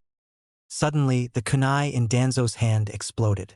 Naruto watched as the smoke slowly cleared to find that Danzo had been unaffected. I told you it's useless. Naruto ground his teeth in frustration. This guy is really good. I definitely don't stand a chance. He seems stronger than Kakashi even. Naruto thought as he looked behind him at the village. So what else did you want? Naruto asked, looking back at Danzo. Danzo chuckled. Nothing else, Uzumaki. Or should I call you Namikaze? Naruto glared. I'm not sure whether you're trying to rile me up or not, but if you are, it's working. Danzo frowned. I'm being serious, boy. Then again, I suppose you haven't earned the right to call yourself a Namikaze. Naruto turned around and looked down at the village. You were so cautious of me being an enemy earlier, yet you turn your back on me now. Very unwise, Danzo said as he took a step closer to Naruto. If you truly are a Konoha shinobi, then you wouldn't dare attack me, Naruto said, as if it were as simple as that. For a genin, you are wise, much wiser than you were in the academy. I know that a high-ranking shinobi wouldn't simply check in on a genin, regardless of who his father was. What do you want? Naruto asked, getting sick of asking so many times. Danzo walked up next to him, looking down at the village as the sky grew darker and darker. I know of your dream to become Hokage. If you are serious about that dream, you will eventually need to out yourself as both a Jinchuriki and a Namikaze. If that day comes, I will assist you. But you'll want something in return. Am I right? Naruto asked before Danzo could continue. I will not lie to you, Namikaze. I will be required to ask for your assistance when the time comes. Danzo turned heel and began to walk away. If you want my assistance, that is. He stood there, waiting for Naruto's answer. If the time comes, I'll take it under consideration, Naruto finally said. Danzo grinned before disappearing in a shunshin. Naruto shook his head. I go out to clear my head and some freak decides to test me. Why is this village full of freaks? He wondered as he left the monument. So Kakashi, what do you intend to do about Naruto? Asked the Sandaime Hokage. Kakashi sighed as he rubbed the back of his head. He had just given his report to the Hokage, including all the details he knew of about Naruto accessing the Kyuubi's chakra. Well, all I can say is continue to train him so that he isn't overcome by the demon's influence, he said as he stared out the window and watched the sun set. Are you sure you can handle this, Kakashi? I know that you are quite drawn to training young Sasuke. Training Naruto will be much more difficult for you. It's true that training Sasuke would be much easier as he has a knack for learning ninjutsu quickly and efficiently. Plus, now that he has awakened his Sharingan, training him will be that much easier. I'll be fine with Naruto, Kakashi said, taking a seat across the Hokage. What of Haruno Sakura? You cannot neglect her training, Kakashi. She is a part of your team, and a team is only as strong as its weakest link, stated the Hokage as he pulled out dossiers of the team. I'm not saying she is a lost cause, but so far I haven't been able to motivate her with our training exercises. One way may be to show her the harsh truth. I know Naruto has been giving her a lot of tough love, Kakashi said, unable to find words that described Naruto's erratic emotions. So I've heard. I do encourage you to try this approach, but change your regime if it doesn't work out. Kakashi nodded. Yes, sir. Naruto awoke with a start the next morning, having seen Gato again. Why can't I stop obsessing over it? I'm a shinobi, we kill, he thought to himself. He looked out his window to see the sun rising to the east. I may as well go see if Lee and Gai-sensei are out training today. Without wasting any time, Naruto gathered his training gear and donned it all. He jumped out the window and into the street. He winced slightly as he landed and his knees buckled slightly. At least I'm not breaking anything anymore, he breathed. He then took off down the street at a decent pace as to not tire himself in case they were training today. While running, he caught sight of Aburame Shino, who nodded to him. Ha! Haven't seen him around much, Naruto thought as he nodded back. He quickly reached the training grounds where he would meet Gai-sensei and Rock Lee. He scanned the area and saw nothing. That's weird. I thought maybe they'd be here. Guess they're off on a mission or something. Naruto turned to leave when he heard the whistling of a kunai. The blonde genin jumped out of the way as the kunai embedded itself where his foot had been just a moment ago. Naruto looked at the attacker to find a girl that seemed to be his age. Hi, Naruto waved. The girl looked confused. Naruto looked her up and down, wondering who this could be. She was wearing a pink Chinese-style top, shinobi pants, and sandals. Her hair was done up in 2 buns, reminding Naruto of cinnamon buns. "Who are you?" the girl asked as she tossed a kunai in the air before catching it. Just because she didn't know doesn't mean she had to attack me, Naruto thought, an irritated expression on his face. "The name's Uzumaki Naruto. Who are you?" he asked, taking a step forward. "Tenten and I would prefer if you stayed where you are," she said, gripping the kunai and taking a step back. "Mind telling me what you're doing over here?" Naruto sighed. "I was looking for a kid named Rock Lee. He's got a bowl cut and wears a green leotard." Tenten raised an eyebrow. "Lee? What do you want with him?" "You know him?" Naruto asked. "Yeah, he's one of my teammates," Tenten said. "Meaning, Guy is your sensei?" he asked again. Tenten nodded. "What do you want with Lee, though?" Naruto grinned. "Oh, I just wanted to train with him was all. I've been training with them every morning for a while." Then it hit Tenten. "Wait, I remember them telling Niji and I about that. I completely forgot your name. I'm so sorry. If I had known, I wouldn't have thrown that kunai after you." Tenten stowed the kunai in its holster before approaching Naruto and offering him a hand. "It's good to meet someone who can keep up with Guy-sensei and Lee," she said with a smile. "It's good to meet one of Lee's teammates finally," he said as he took the hand and shook it. "So, from what Lee told me, you know Goken?" Tenten asked. Naruto nodded. "For the most part, Guy-sensei is helping me tweak it to fit my personality and my jutsu." Tenten smiled. "That means you're wearing weights, right?" she asked. Yeah, that's right. Why?" he asked curiously. Tenten grinned. "I say when Lee arrives, we try a sparring match, all 3 of us." Naruto sped through the forest, panting heavily. "Why the hell did I agree to this?" he wondered as he dodged a hail of shuriken. Leaping up, he grabbed a branch and swung around and began tree jumping in the opposite direction. He pulled out a kunai and used it to block a second barrage of throwing stars. "She's really good. If I slip up, I'll be like one of those training dummies used for target practice." He jumped down only to find himself dodging strikes from a green blur. "Fuck!" he screamed mentally. He lashed out with a kick only to have it caught and him thrown into the path of an oncoming kunai. The blade pierced Naruto's chest, only to have the blonde burst into smoke. The real Naruto leapt from the trees above with speed nearly equal to Lee's. Now simply a blur to Tenten, Naruto aimed for Lee. "Gotta get him first." Suddenly, the blur seemed to turn into 2 blurs, both heading towards Lee. "So this is the difference between Lee's Goken and Naruto's," Tenten thought as she watched for an opening. The 2 Narutos fought vigorously against Lee, but none of their strikes were landing. "Impressive, Naruto-kun," Lee yelled as he jumped up and backwards over the Naruto clone and avoiding a roundhouse kick from the original.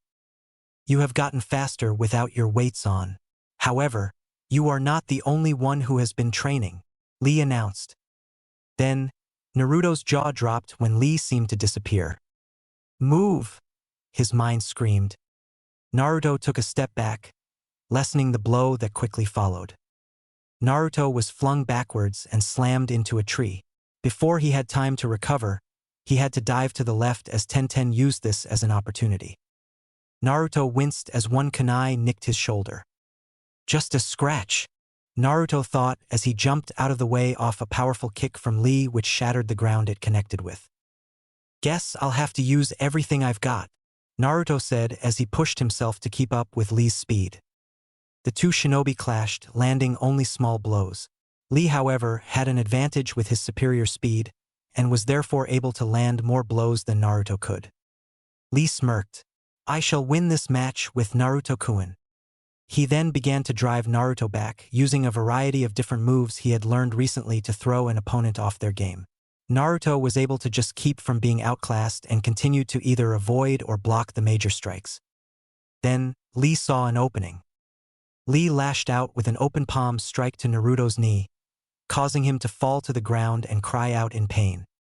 Lee was about to deal the finishing blow when he saw Naruto's smirk. "I win," the blonde said. Lee looked down at Naruto's palm. "Ninjutsu," he realized.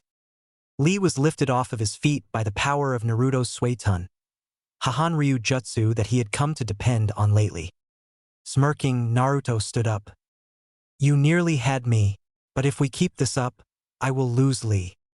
The green-clad genin stood up, nearly unfazed. "Another time, I suppose, Naruto-kun. You, like myself, are a genius at hard work. You can conquer anything." Naruto nodded. "I don't think he was even going all out. I need to up my training if I plan on beating him or Sasuke." Tenten jumped down and walked over to the two of them as Guy also seemed to appear out of thin air. "Fantastic sparring session. All three of you. The flames of youth burn brightly within you." He went through his usual routine of posing, his arm extended, thumb up, and the glimmer in his eyes and teeth. Amazing how he can do that so often, Naruto and Tenten thought at the same moment. Lee, however, had joined his teacher and had struck the exact same pose. Naruto walked over to Guy, whom had his weights and had placed them on the ground next to him when he had arrived. "Thanks again for everything. I should get going so that I get there before Kakashi-sensei." This piqued Tenten's growing interest in Uzumaki. "Kakashi? As in Hatake Kakashi?" she asked the blonde. Naruto nodded as he strapped his leg weights on and began putting his arm weights on as well.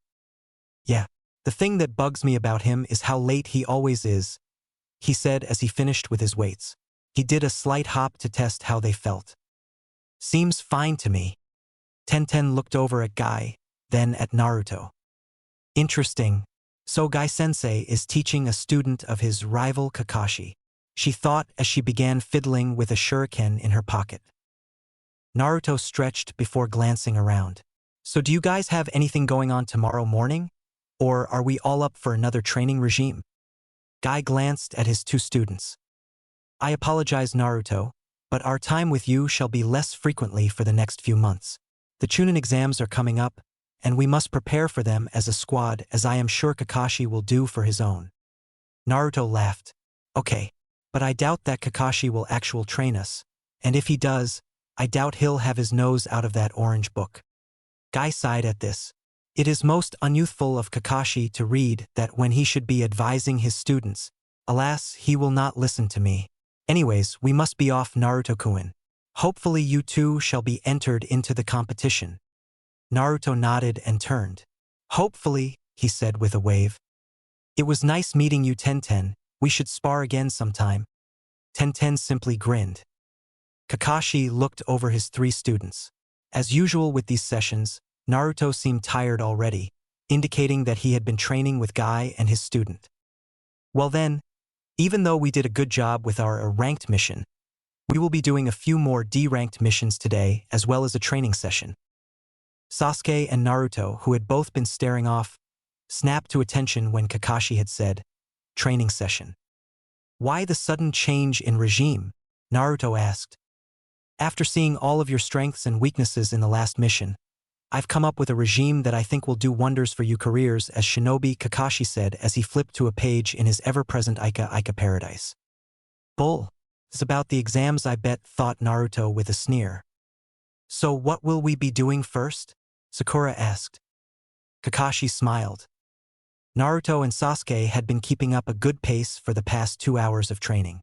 First, Kakashi had them run a few laps around the training field for a warm-up. He then had them spar one another. Sasuke and Sakura were paired while Naruto fought Kakashi. Kakashi had been pleasantly surprised to find very few openings as Naruto fought. Of course, none of the blows had actually made contact, but the boy had gotten an A for effort. The spar between Sasuke and Sakura had been pathetic in Kakashi's opinion. Sakura seemed to be torn between fear and obsession. She was obsessed with Sasuke and would not actually fight properly. She was afraid of what Sasuke was capable of and constantly kept backtracking.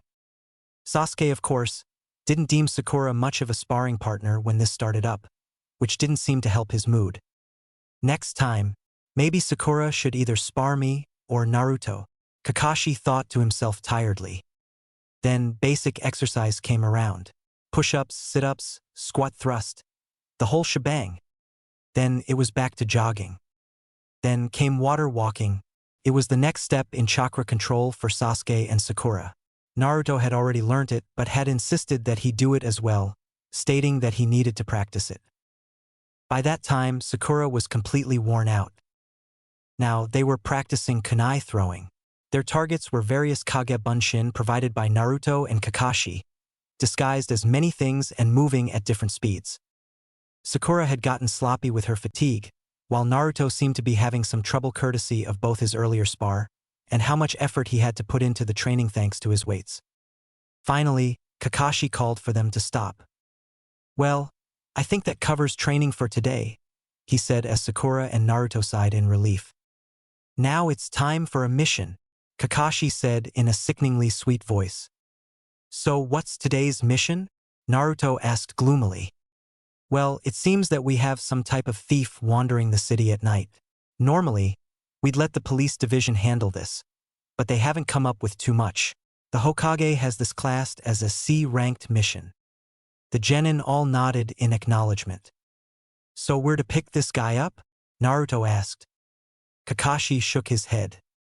"No, we need to find out who else he is working with. We know he's not a shinobi from what he's taking, but there's no sign of forced entry, and mind you, that all of the places robbed so far have been shinobi residencies. So that means that he may have an accomplice?" Sasuke asked. Kakashi nodded. "So, in that case, I want you all to get your supplies together. We may or may not have a fight on our hands." The three genin nodded. "All right, meet me back here in 2 hours with all of your supplies," Kakashi ordered. Before the other genin could reply, he continued. "However, Sakura, I need to speak with you quickly." The two males of the squad looked over at Sakura. Wonder what Kakashi wants to talk to her about. Naruto wondered through squinted eyes. Whatever, Sasuke thought as he turned around and walked. Naruto followed, shrugging away his curiosity for the moment. Kakashi beckoned for Sakura to follow him. "I didn't do anything, did I?" Sakura wondered. "Shinaro, he better not try anything." Kakashi had Sakura follow him through a few crowded streets without speaking a word, and Sakura could not see any type of expression on his face other than boredom. Finally, they stopped in front of a restaurant. "Do you like this place by any chance?" Kakashi asked as he looked back at Sakura. "That's all he had to ask me?" She wondered in amazement. "Shinaro, this was a waste of time." I guess," she said. Kakashi sighed. "Well, follow me then." He went inside the small restaurant and Sakura followed. "I'm not getting kicked off the squad, am I? I can't be away from Sasuke-kun. I'll gladly endure Naruto Baka if it means time with Sasuke." Her teacher found a booth and sat in it, motioning for Sakura to sit across from him. Sakura sat down, feeling slightly uncomfortable. The waiter swooped down on them. "What will it be today?" he asked politely. "2 bowls of miso soup, please," Kakashi requested. The waiter nodded. "Anything to drink?" "Green tea," Sakura asked. The waiter looked at Kakashi. "Water is fine," he said simply. The waiter wandered off to deliver the order. Kakashi-sensei, why are we here, and why aren't Naruto or Sasuke?" Kakashi scratched the back of his head. "I really didn't want to have this conversation, but the more I thought about it, the less likely I thought it would all just work out," Kakashi mumbled. "Conversation? What happened? Please don't kick me off the team," Sakura screamed mentally. Her inner self seemed quiet at this moment. "Well, Sakura, let me ask you a question. Other than today and in Nami no Kuni, have you trained at all since you graduated from the academy?" Kakashi asked, looking her straight in the eye. Sakura was taken aback by the question. Not really. I mean, we've been busy with missions and all, I just focus on those, Sakura stammered. Kakashi shook his head at this answer. That's not a very valid excuse, Sakura. Naruto and Sasuke both have the same duties as you, and they both find plenty of time to train vigorously. They've both improved since I first gave the three of you the bell test. Sakura gulped, knowing what was coming. She did not enjoy being chewed out. Sakura, the only thing that's improved with you is your willingness to work with your teammates. Sakura hung her head. Sensei, Kakashi held his hand up. Sakura, if you truly want to become a successful kunoichi, you're going to have to start working harder. I understand that your grades in the academy were superb, but this isn't a simulation or test. This is real life. Knowledge can only get you so far as a shinobi, just as strength will only get you so far. The same thing goes for skill. Sakura bit her lip. Sakura, all I am saying is that you need to start training on your own and not rely on me and my training. Sasuke and Naruto already know this. Sakura nodded. I'm sorry, Sensei. Kakashi shrugged. For now, let us enjoy our food. As he finished saying this, 2 bowls of miso soup were placed in front of both Kakashi and Sakura. 2 bowls of miso soup, green tea for the lady, and water for you, sir, the waiter said as he placed the items in front of them. Thank you, Kakashi said, a smile on his half-hidden face. If you need anything else, please feel free to ask, the waiter said as he left. Sakura stared at her blurry reflection in the bowl of soup. Eat up before we head out, you'll need your energy, Kakashi said. Sakura looked up to see that his bowl was already empty. She then looked at his face, only to see that his mask was still on. How does he do that? She wondered. Naruto and Sasuke walked along, side by side. So what do you think Kakashi-sensei wanted to talk to Sakura about? Naruto asked Sasuke, his hands behind his head as he walked. Hopefully he's asking her to get her act together, Sasuke said, hands in his pockets as usual. Naruto sniggered. I dunno. I don't see Kakashi-sensei actually acting like a sensei for once. Sasuke said nothing, but his mouth did twitch slightly. Not that Sakura would listen to him. She'd just say that her love for you would be enough or some bullshit like that, Naruto snorted. Sasuke sighed. Probably. Naruto looked over at his teammate. You know, I don't really know a ton about you. Sasuke looked over at him. Are you just realizing this? Naruto smiled his wide smile. Nah, just vocalizing it. I mean, we're teammates now. We should know more about each other. Sasuke rolled his eyes. I know enough about you. You're an idiot with an affinity for ramen. Naruto stuck his tongue out at Sasuke. Well, you're an antisocial jerk who's constantly stalked by either Ino or Sakura. Sasuke chuckled. This is the most we've said to each other, he said. Naruto raised an eyebrow. Never thought you'd make an observation like that. Sasuke shrugged. So, how long have you been wearing weights? He asked the blonde genin. Naruto grinned. When did you notice? Back in Nami no Kuni when you showed me how to do the tree climbing exercise. The landing you performed from jumping off that tree left a deep impact in the ground.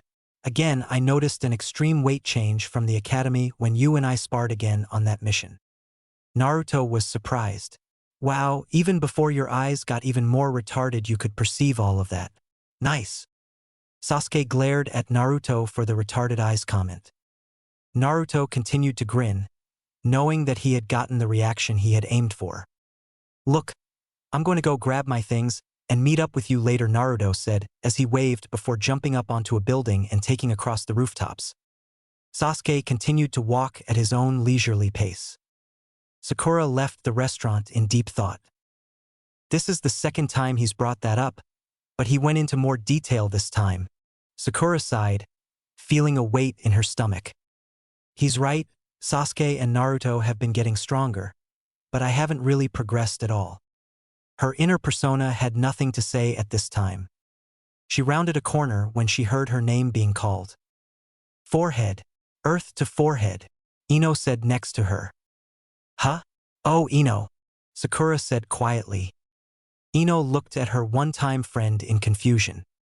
Hey, you alright there, Sakura? She asked. Sakura was silent for a moment. It's none of your business, Ino pig. Ino grinned. Did Sasuke tell you to back off finally? I guess he realized who the prettier of the two of us is. Sakura laughed at this. From what I remember, you've never gone a 3-week-long trip with him. Ino rolled her eyes.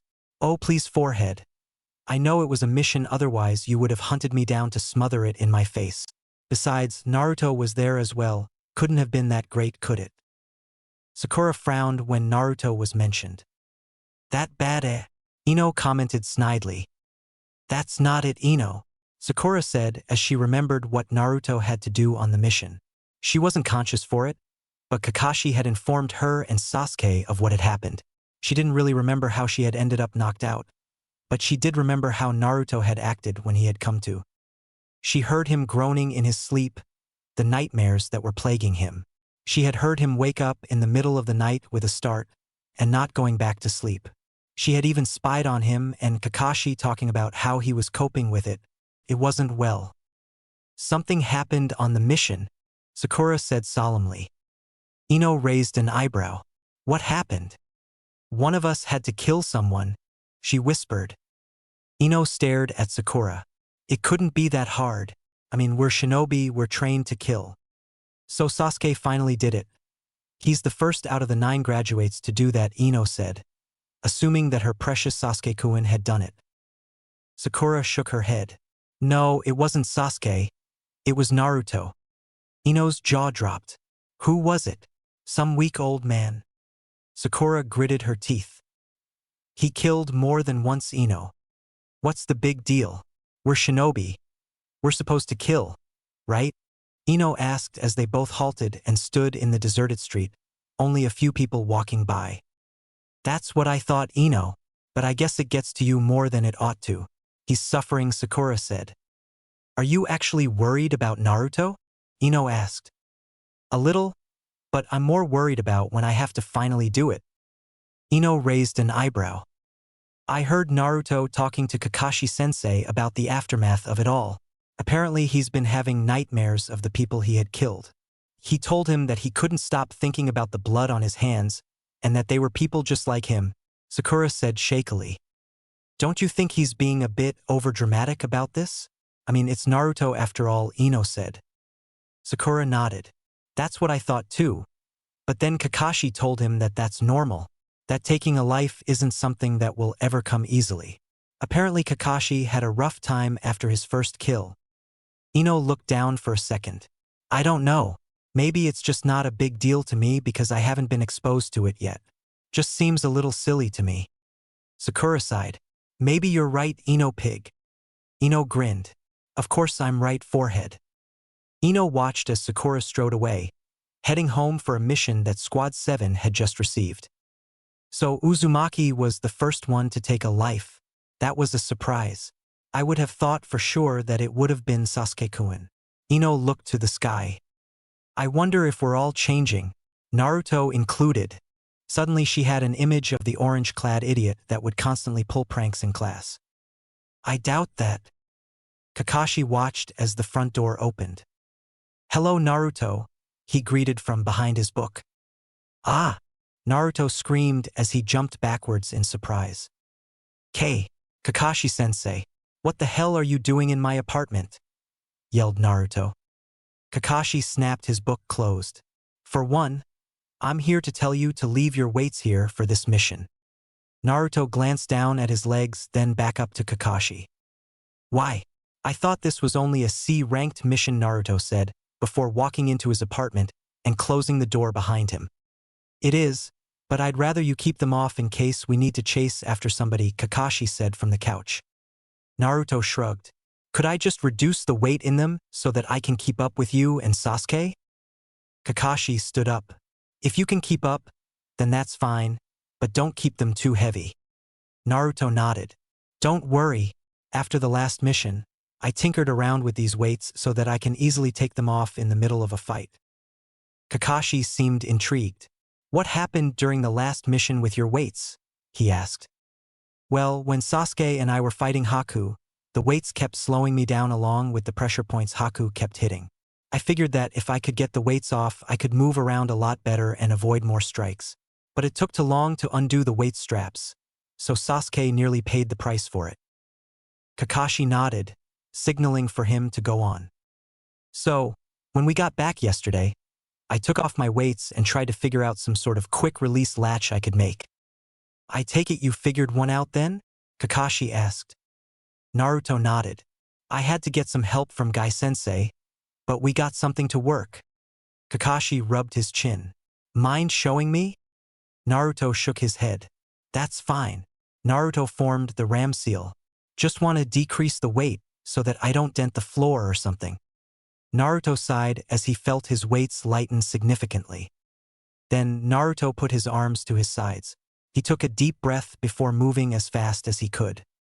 He brushed his hands along the weight underneath his pants. Just as he brushed them, the weights fell off, as if they had been undone. Kakashi raised an eyebrow. Interesting. Kakashi walked to one of the weights and picked it up before examining it. So you painted a seal on it? A release seal that needs just a small amount of chakra to activate. I must say it is a bit rough, but otherwise it can work, Kakashi said before setting it down. Yeah, the only problem I have with it is that I have to actually touch the seal with my hand, otherwise nothing happens, Naruto said. Well, if you want me to take a look at it sometime after this mission, I can help you with that. Guy may be a talented shinobi, but he is not as proficient with seals as I am, Kakashi said with some confidence. Naruto smiled. Really? That would be great. Kakashi nodded. Well, I guess just keep the weight minimal enough that it won't deter us during the mission. Naruto nodded. Well, get your weapons together and a small amount of rations. This may be an overnighter, Kakashi said before disappearing in a plume of smoke. I really have to learn that technique, Naruto thought. Sasuke sighed as he sat near a pouting Sakura while waiting for Naruto and Kakashi. Naruto's usually good about being on time, so why is he late? He wondered. He glanced over at Sakura, who continued to stare down at her shoes. Sorry I'm late, guys, Naruto called out as he landed beside Sasuke. Sakura glanced over at Naruto before looking back down, sulking. Naruto ignored her as he stretched out. This should be an interesting mission. I'm glad you think so, Naruto, Kakashi said above them. The three of them looked up to find Kakashi sitting on a balcony reading his orange book. So let's go over the information that I have so far on these robberies. He slipped his book into his pouch before pulling out a scroll and tossing it to them. Sasuke caught it and unrolled it. The other two genin looked over his shoulder. There's a pattern, Sakura said. Kakashi nodded. I'm glad to see you noticed it. Naruto scratched his head. I'm getting smarter, but where's the pattern? The scroll showed a list of the victims and where they lived along with a report of what was missing. Sasuke stared for a moment before grinning. What do you know? There is a pattern, he said. We suspected that there was a pattern at first but weren't sure until the last break-in. Every other day he strikes a certain neighborhood. One day he'll go for the shinobi families with jonin in them, while the next day will be a chunin before going back for a jonin, Kakashi said. Naruto's eyes widened. Jonin? And they don't catch this person? No, because it happens when the shinobi are out on a mission, Kakashi stated. So who do you think will be hit next? Sasuke asked. Kakashi then pulled out another scroll. I have a list of all the jonin who are currently out on missions, including myself. He tossed the list to them. Last time was a chunin's apartment, but to be sure, I got a list of all the chunin who are away on missions as well. Naruto scratched his head. This is all helpful, but how are we going to keep an eye on all of these places? There are at least 45 places unattended. Kakashi grinned.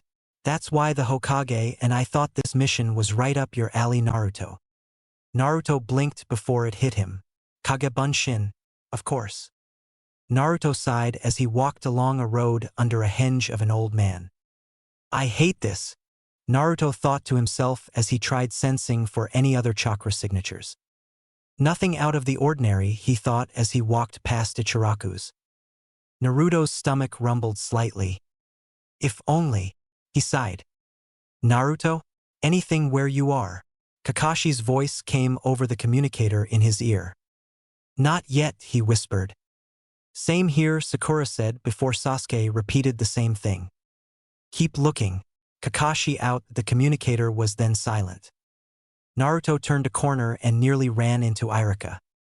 Oh, I'm sorry, Irika-sensei. Naruto apologized, still under the henge of an old man. Oh, it's fine. Do I know you? Irika asked, looking slightly embarrassed and put off. Naruto felt like smacking himself. Idiot! He mentally berated himself. Well, I do know that you are a teacher at the academy. My neighbor's children always speak about you. Unfortunately, we have never had the pleasure. I do apologize, though I must be on my way. Naruto bowed before Irika before walking past him. You're fine, sir. Be safe out there, Irika said before walking away as well.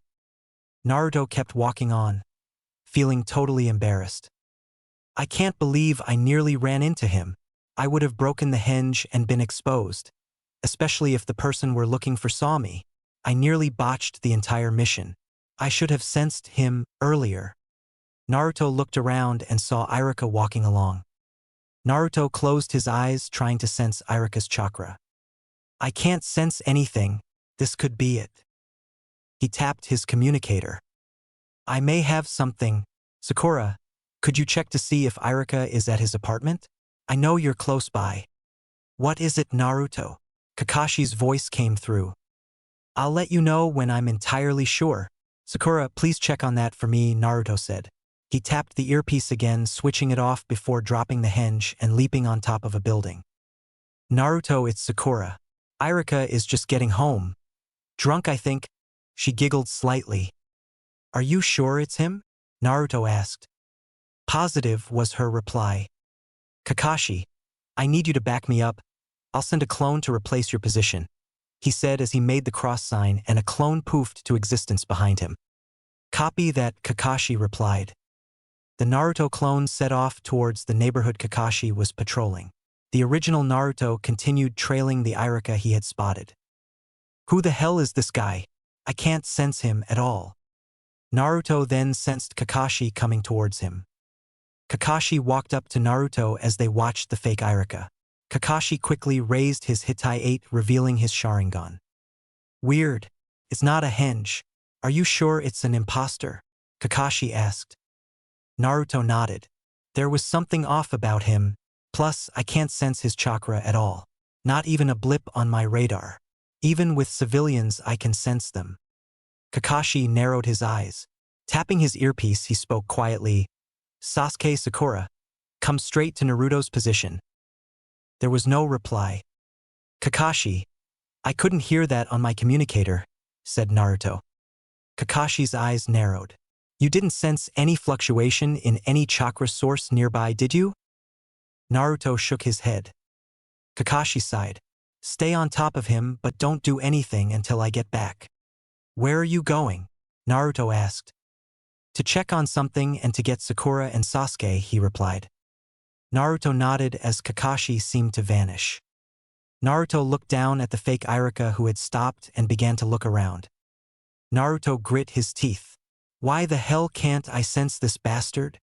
The fake Irika then walked over to a door to a house. Naruto drew a kunai. Sorry, Kakashi. I may need to do something if you don't get back quickly enough. Suddenly, he heard something whizzing through the air. Naruto jumped out of the way just as a kunai landed where he had just been. He looked around and saw nothing. Damn it. Where the hell did that come from? He whispered to himself. He then heard running from below. He glanced down to see that the fake Irika was running down the street, looking up at him. Damn it, growled Naruto. Suddenly an ANBU appeared in front of him. Before Naruto could say anything, the ANBU had struck him with a powerful punch to the chest and sent him flying through the air and into the alley below. Naruto landed painfully on his back. Naruto jumped backwards and landed on his feet as a kunai hit where his head had just been. He looked up to see the ANBU staring down at him. I don't think this is an even fight, Naruto thought. Then he saw another kunai whiz towards the ANBU. The masked man jumped out of the way just as Kakashi appeared before him. Are you okay, Naruto? he called out to his student without taking both his regular eye and his uncovered Sharingan eye off of the ANBU. Yeah, I'm fine, replied the young genin. Good, go after the imposter, Kakashi ordered. Naruto nodded as he ran down the street as fast as he could in the direction he had seen the fake Irika run. Kakashi stared the ANBU down. Very clever, using seals around the perimeter to block all communication devices within a certain range. But what exposed you was the second set of seals around an even larger perimeter blocking any sensor type of shinobi from using their abilities. It even watered down the effects my Sharingan had. But another clue that an ANBU was involved was the fact that your thief wasn't under a full henge, but was also disguised using makeup, which was why my Sharingan couldn't see through the charade. The ANBU said nothing as it stared at Kakashi. So, the silent type I see. That's fine by me. Kakashi drew a kunai from the pouch. The ANBU then sprung into action, forming seals quickly. Kakashi mimicked the same seals, already having copied it years before. Lighting shot from between their fingers at each other.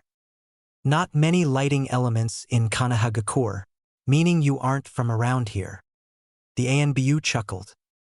I may as well ditch this then, he said as he pulled the mask off, revealing a darker man underneath it. I'm guessing you're a shinobi from Kumo, correct? Kakashi asked. I'm a missing nin now though. I left my village years ago. Kakashi nodded. Then seeing as you're from Kumo, you must know who I am. I do, Kakashi. Naruto sped down the street and reached a fork in the road.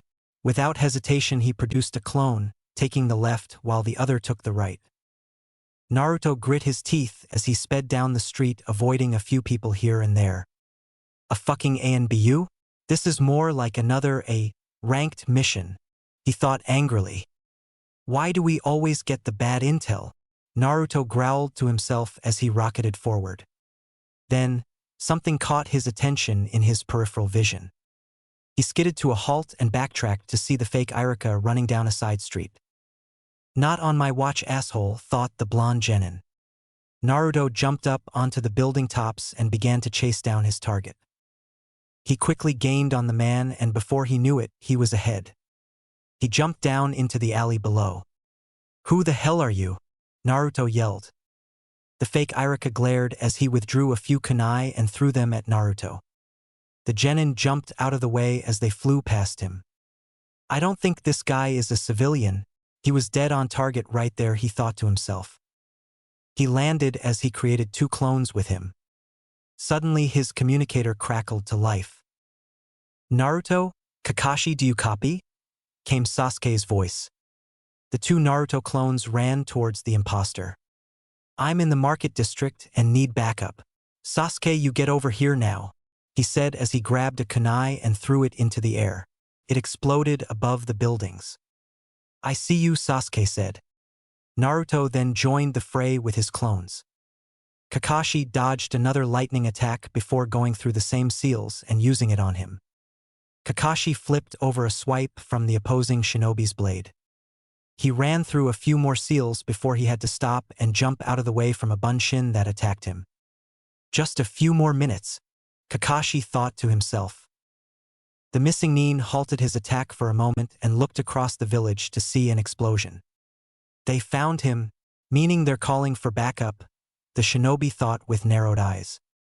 I'm sorry, Kakashi, but this fight is over. He began to run through hand seals when he sensed his seals being broken suddenly. He looked at Kakashi as he stopped his hand seals. So you actually did call for backup after all, he said with a scowl. Kakashi shrugged. ANBU have been notified and are surrounding the area. No way in or out. The shinobi chuckled. Very clever, Hatake. I guess that leaves me no choice but to this. He smiled before clenching his jaw. Suddenly, he was on the ground convulsing. Blood began dripping from his eyes. Damn it, Kakashi said aloud. Suicide pill. He wasn't a free agent, it seems. The only reason to do that is to protect information. He walked to the dying man and saw the tears of blood. Clever. The pill must have destroyed his brain, turning it to mush. That way Yamanaka couldn't go in and pry the information. He sighed as he lowered his headband. An ANBU appeared behind him wearing a cat's mask. "Take the corpse to Ibiki. He'll figure something out with it," Kakashi said. "I'll go help my students with the thief." Naruto grinned as the fireball barely missed his opponent. "It's about time you got here, Sasuke," he called out. Sasuke landed next to him. "Don't complain, you idiot." The fake Irika gripped his kunai even tighter. After all, it was now 2 against 1. "You may as well just surrender now," Sasuke said as he withdrew his own kunai. The imposter said nothing as he took a step backwards. Then something fell out of his pocket and hit the ground. Suddenly, smoke engulfed the area. "Damn! A smoke bomb!" Naruto exclaimed as he began to cough. Sasuke ran forward through the smoke. Just as he ran out of the large cloud, he found the man on the ground, bleeding from his eyes and frothing from the mouth. "Is he having a seizure?" Sasuke thought in surprise. Naruto appeared next to him, his eyes tearing up from the smoke. "What the hell?" Naruto exclaimed. He knelt beside the man and felt for a pulse. "I think he's dead," Naruto said slowly.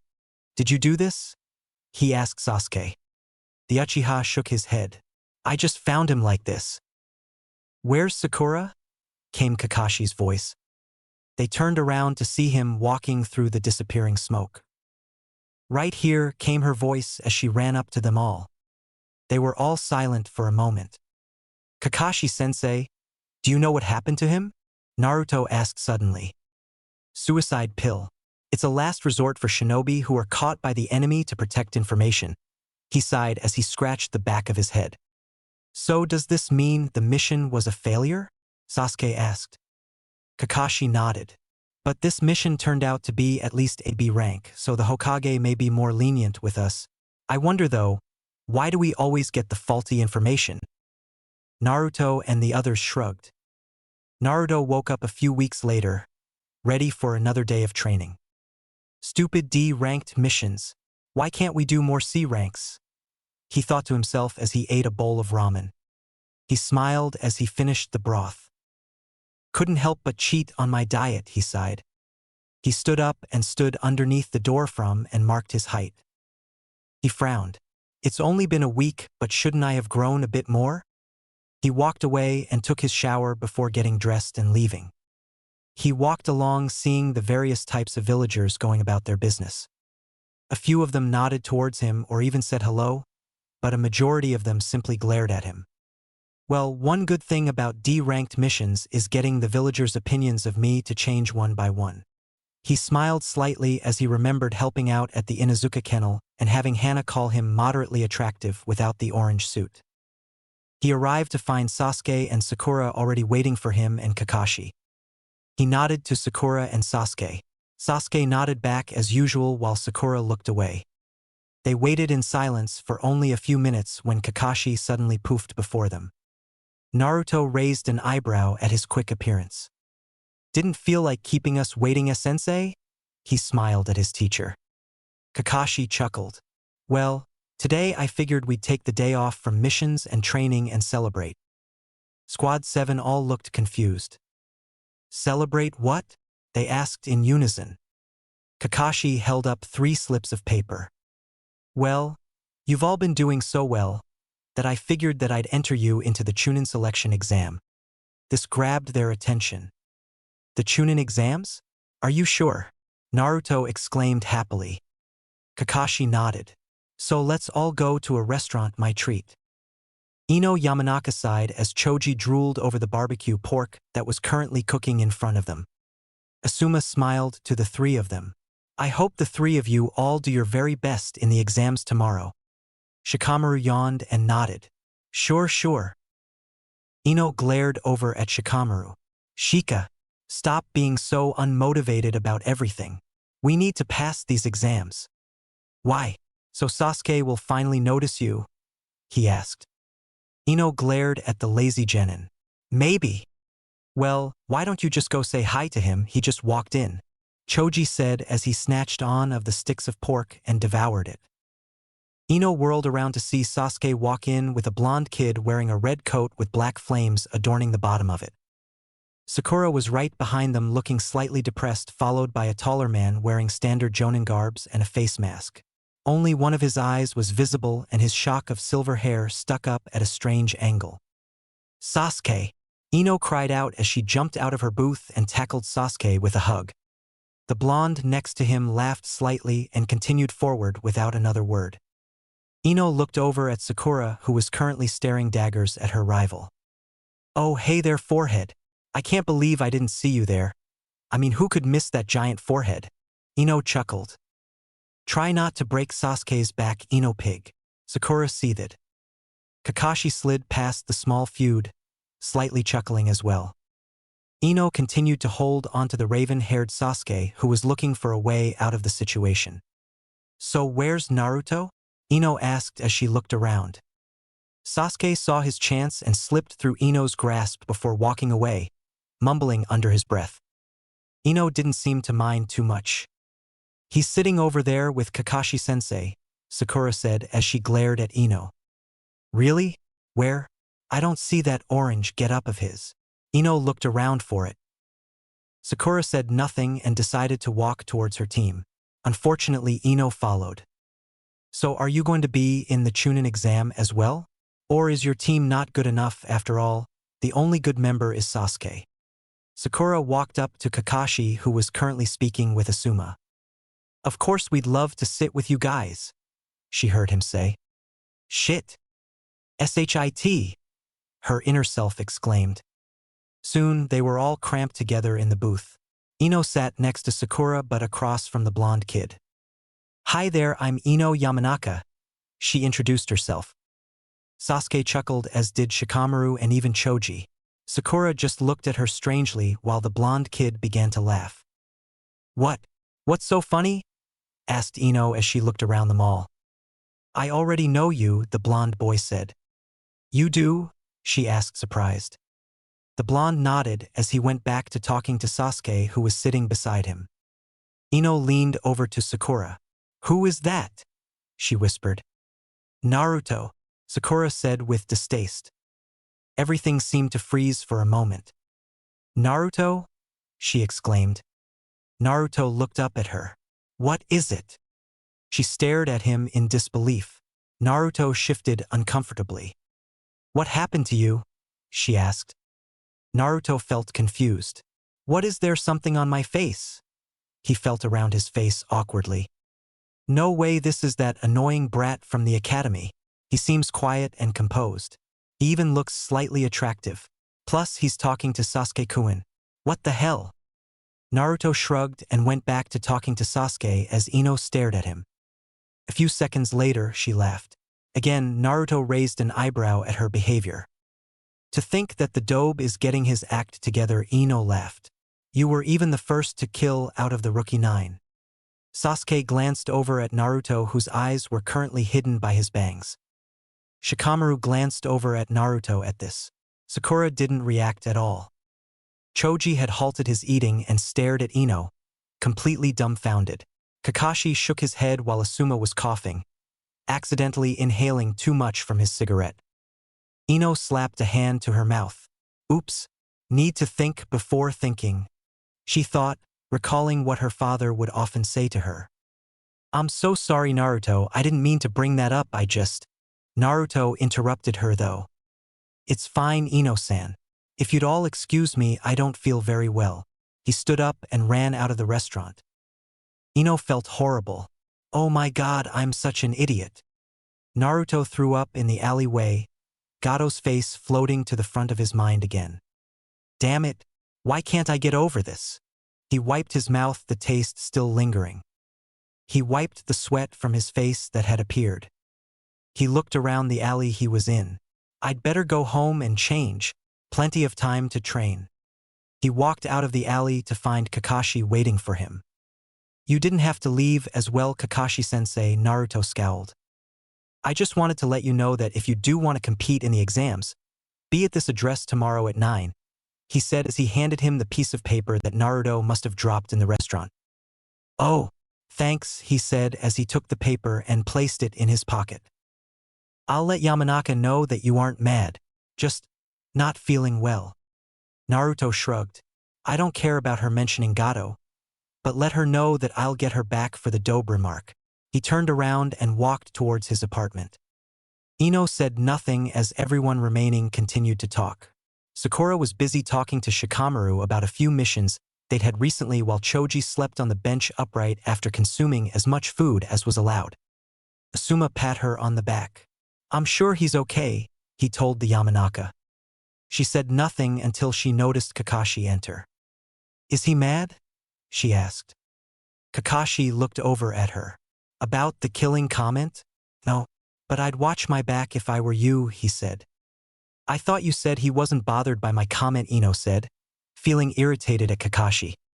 He isn't, but he didn't appreciate the dope comment, so he told me to let you know that he'll get his revenge on you. Ino gulped, her mind suddenly afloat of images of Naruto holding a bloody kunai. Kakashi seemed to sense this. He'll probably just pull a prank on you is all, he said as he sat down. Where's Sasuke? He left just after you did, Asuma said as he took a drag from his cigarette. Kakashi nodded. I see. He took a look over at Sakura. Did you read the note? He asked.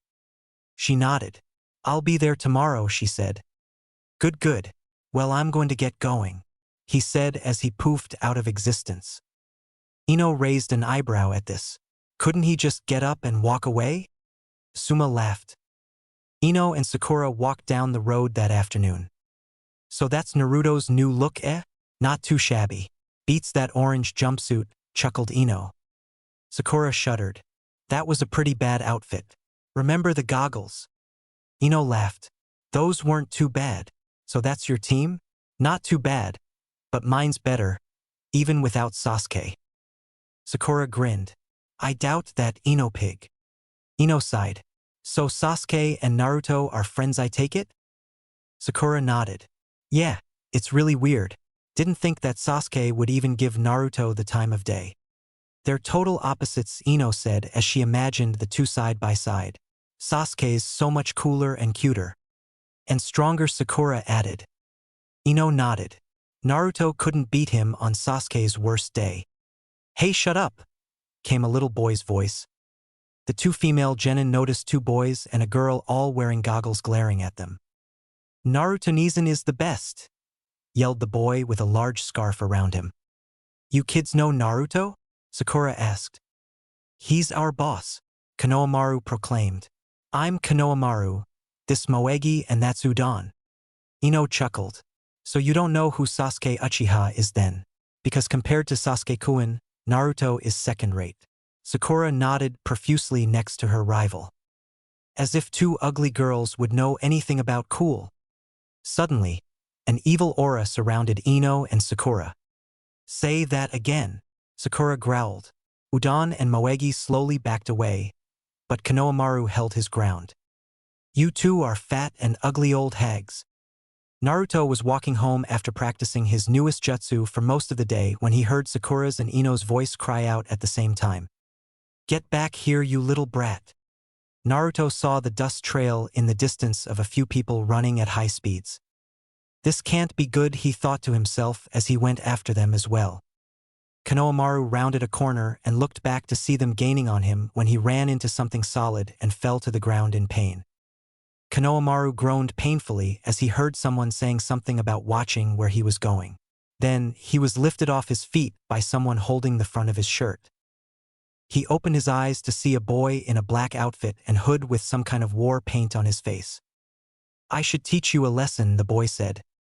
Kankuro, you shouldn't do this. He'll get mad at you, a blonde girl said behind him. Relax, Tamari. I'm just teaching the kid something. Sakura and Ino rounded the corner to see what was happening. We're sorry, it was our fault, Ino said when she realized what had happened. We were chasing after him and… I don't care, Kankuro said loudly as he raised his fist.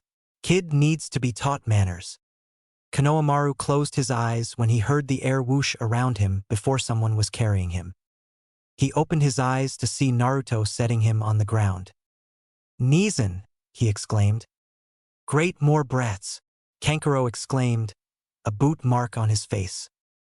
Konohamaru now saw that Kankuro was kind of tall and was carrying something on his back that was wrapped in bandages. Kankuro took the object off of his back. Naruto glared at the man, prepared for anything as he drew a kunai when he sensed two presences in the tree to his left. Sasuke, stop hiding and get down here. Same with the other guy up there. Sasuke's eyes widened as he looked to his left and saw a short red-headed kid standing upside down on a branch not far from him.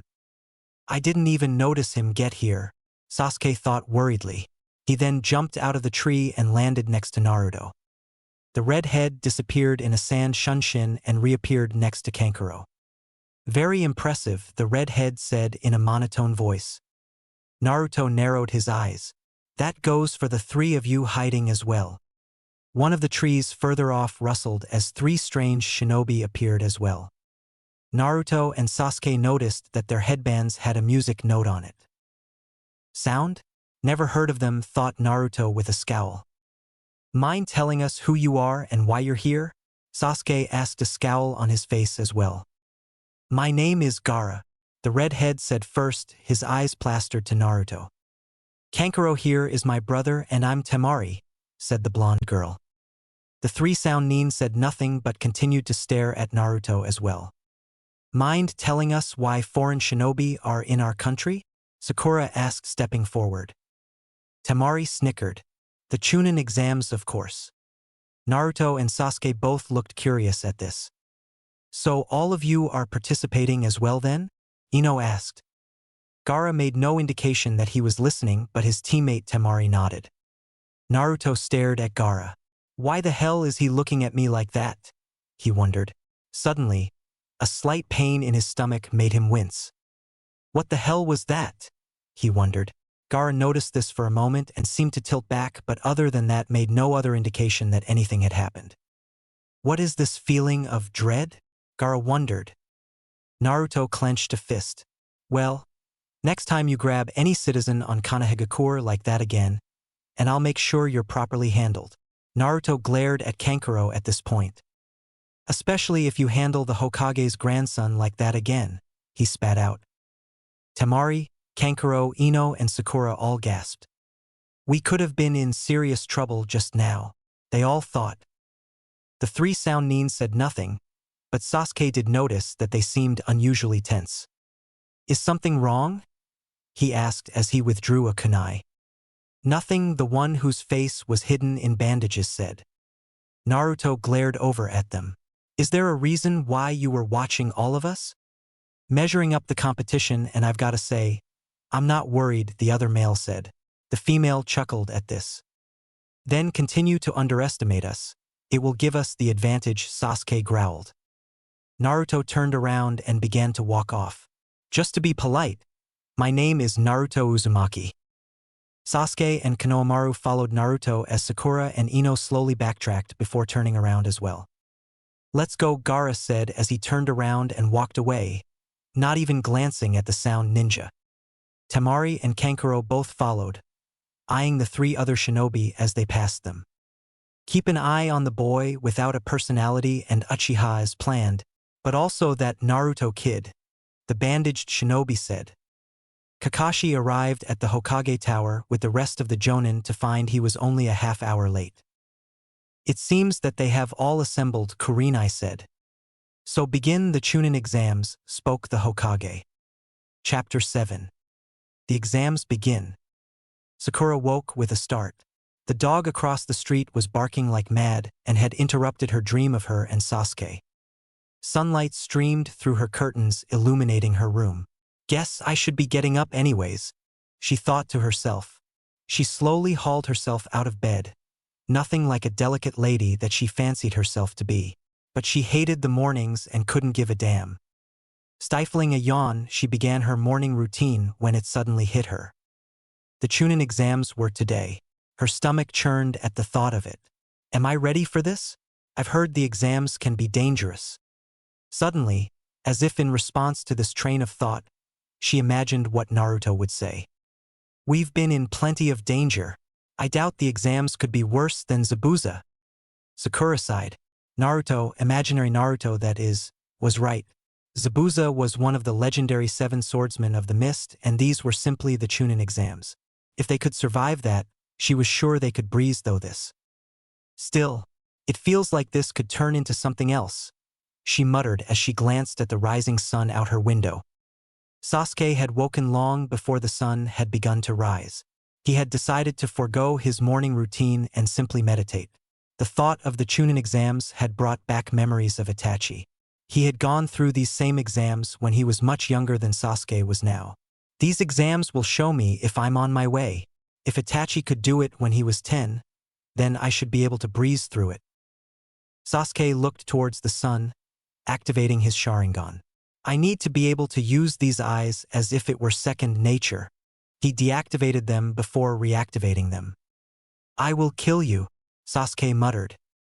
With that, he gathered up his shuriken and kunai and left his house. Konoha was bathed in warm sunlight as the various stores and shops opened. It was a beautiful day, one fitting for the beginning of the Chunnin Exams. At least, that was Naruto Uzumaki's thoughts as he looked out on his home village from the top of the Hokage monument. He looked down on the carved head of his father. I bet you'd be lecturing me if you were still alive, giving me advice on how to get through these exams. He could practically imagine the Yondaime Hokage sitting him down at a breakfast table, making sure he had supplies ready for whatever may come his way.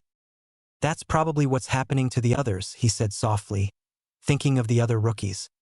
He continued to stare out at his village from atop his father's monument, imagining what today would be like if his parents were still alive. With him raising me, I'm sure I'd be a lot stronger than I am right now. He wiped away the tears that were beginning to gather in his eyes and turned around. Walking away from the monument, Naruto made a vow to himself. No matter what, I promise that I'll make you proud of me today. Sasuke, Sakura, and Naruto all met up at the same time in front of the academy they used to attend. Sasuke nodded to the two of them. Sakura said nothing, which Naruto took notice of. She's nervous, he thought to himself. Before we go in there, I just want to say that we'll all get through the exam. We can all beat out the rest of them. They didn't fight Zabuza and Haku and live. Think about that, we took on one of the 7 swordsmen of the mist and we're still Genin. Becoming Chunnin will be a cinch. Sasuke smirked. We even have Kakashi as our sensei, and you saw how much ass he's kicked. They don't have shit on us. Naruto yelled out, pumping his fist. So let's go become Chunnin. With that said, he stormed forward, Sasuke and Sakura trailing behind him. There's the old Naruto, Sakura thought with a smirk, full of energy and full of himself. As they entered the academy and climbed the stairs to the 3rd floor, Naruto felt a shift in the air but paid it no mind. Sasuke seemed to stop for a moment before continuing after Naruto. Sakura narrowed her eyes, sensing something had gone amiss. Is this part of the exams? She wondered. She decided not to say anything in the meantime, wanting to make sure she wasn't wrong. As they got to the 3rd floor, Naruto saw something happen at the end of the hall. He quickened his pace to see what was happening. But when he saw that Rock Lee of all people was being effectively blocked from entering the room they needed to get to, he got angry. Lee was sent to the ground by a solid punch to his face. This stopped Naruto in his tracks. That punch! I've seen stronger punches that Lee's been unfazed from. What's going on? He glanced over at Tenten, who was now pleading that they let them in the room. Tenten pleading with these weaklings? I've never heard her like this. Then it hit him. It's all a ruse. They want people to think they're weak so that they can take them by surprise. Naruto grinned. We should do that as well. He glanced over to see Sasuke talking to the two guarding the door. Before Naruto could focus on what was being said, Sasuke and one of the boys guarding the door charged each other. Son of a... His curse was interrupted when Rock Lee intervened by catching both boys' kicks with ease. Well, there goes his plan, Naruto thought with a sigh. Tenten was having the same train of thought as Naruto. Sasuke back away, eyes narrowed and looking at Rock Lee. He was just being kicked around by this idiot, and then suddenly he's able to catch my kick with ease. What's his angle? Tenten began berating Rock Lee for blowing their cover when he looked past both Sasuke and Naruto at their pink-haired companion. Then he blushed. Naruto glanced at what Lee was staring at and then back at Lee. Oh dear God, he has a crush on Sakura, he thought in astonishment. Ignoring the Uchiha as well as his friend, Rock Lee approached Sakura. Hello, you must be Sakura-chan. My name is Rock Lee. Will you go out on a date with me? I'll protect you with my life. At this point, Lee flashed her a glimmering smile, a wink and a thumbs up. Sakura stared at the odd genin and said flatly, Never. Lee fell to the ground as if he'd been crushed. Sasuke regarded the weeping Lee for a moment when he heard someone approaching him. He turned to see a young Hyuga boy approaching them. You, what's your name?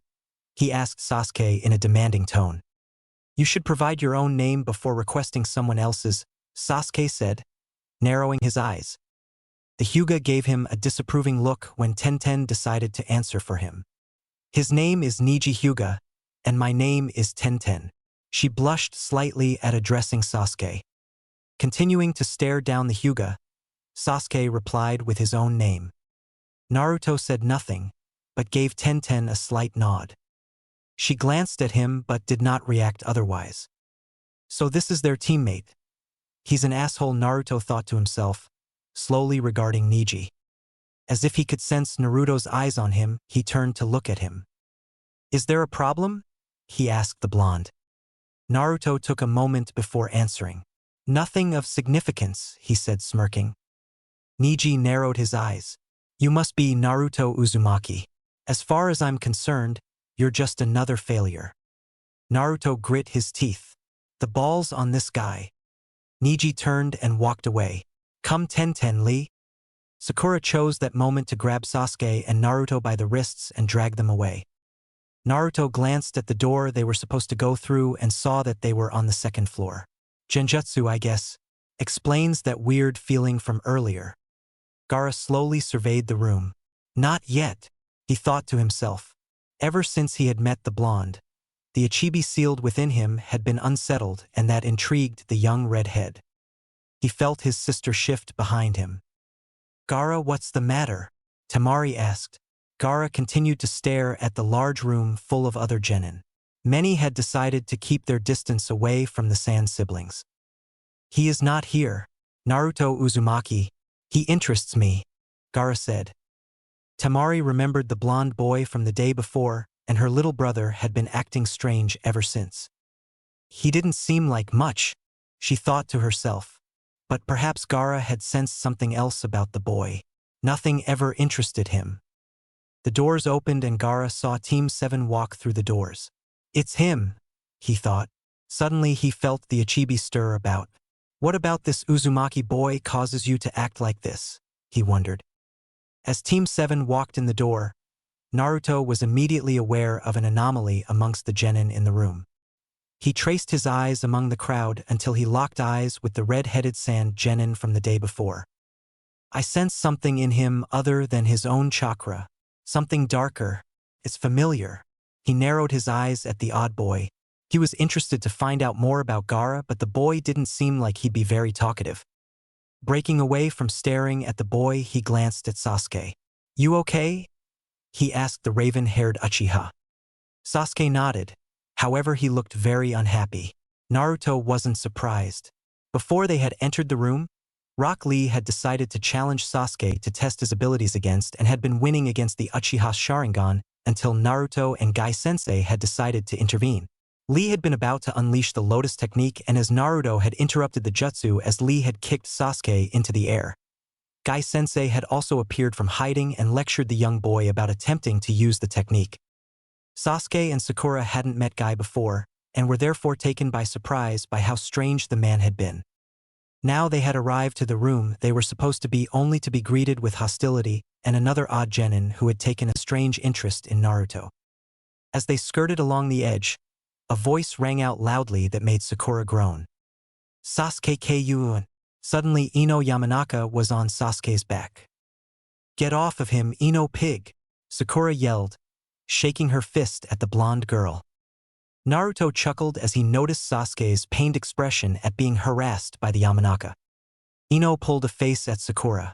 So you guys are participating in the Chunnin Exams.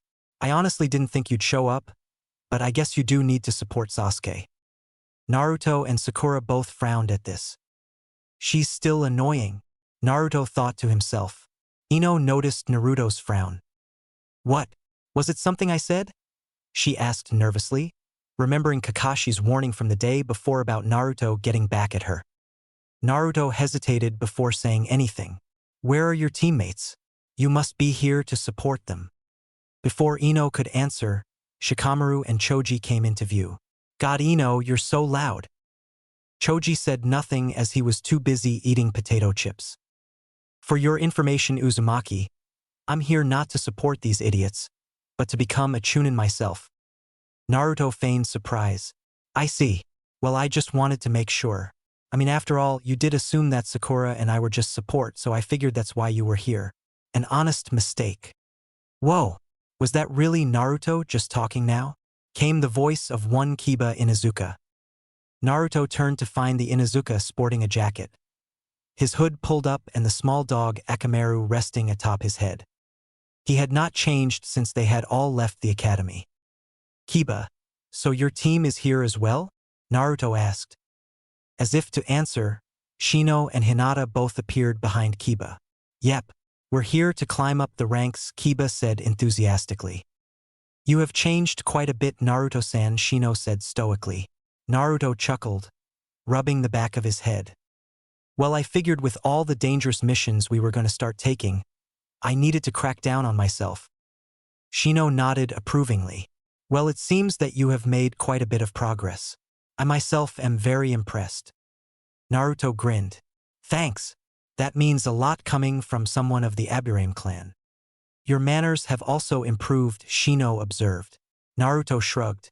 He then glanced at Hinata, who seemed to go red at that instant. How's it going, Hinata? Naruto asked. It's going well, Naruto-kun. Hinata stuttered. Is she okay? Naruto wondered to himself but said nothing about it. Kiba chuckled. So what was with the attitude towards Ino? Not that I'm complaining.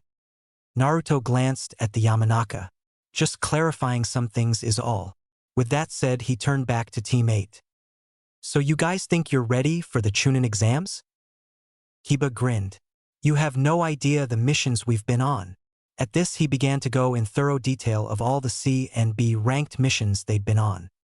While bragging to Naruto, Ino had let go of Sasuke and was now speaking to Sakura. You weren't kidding about Naruto.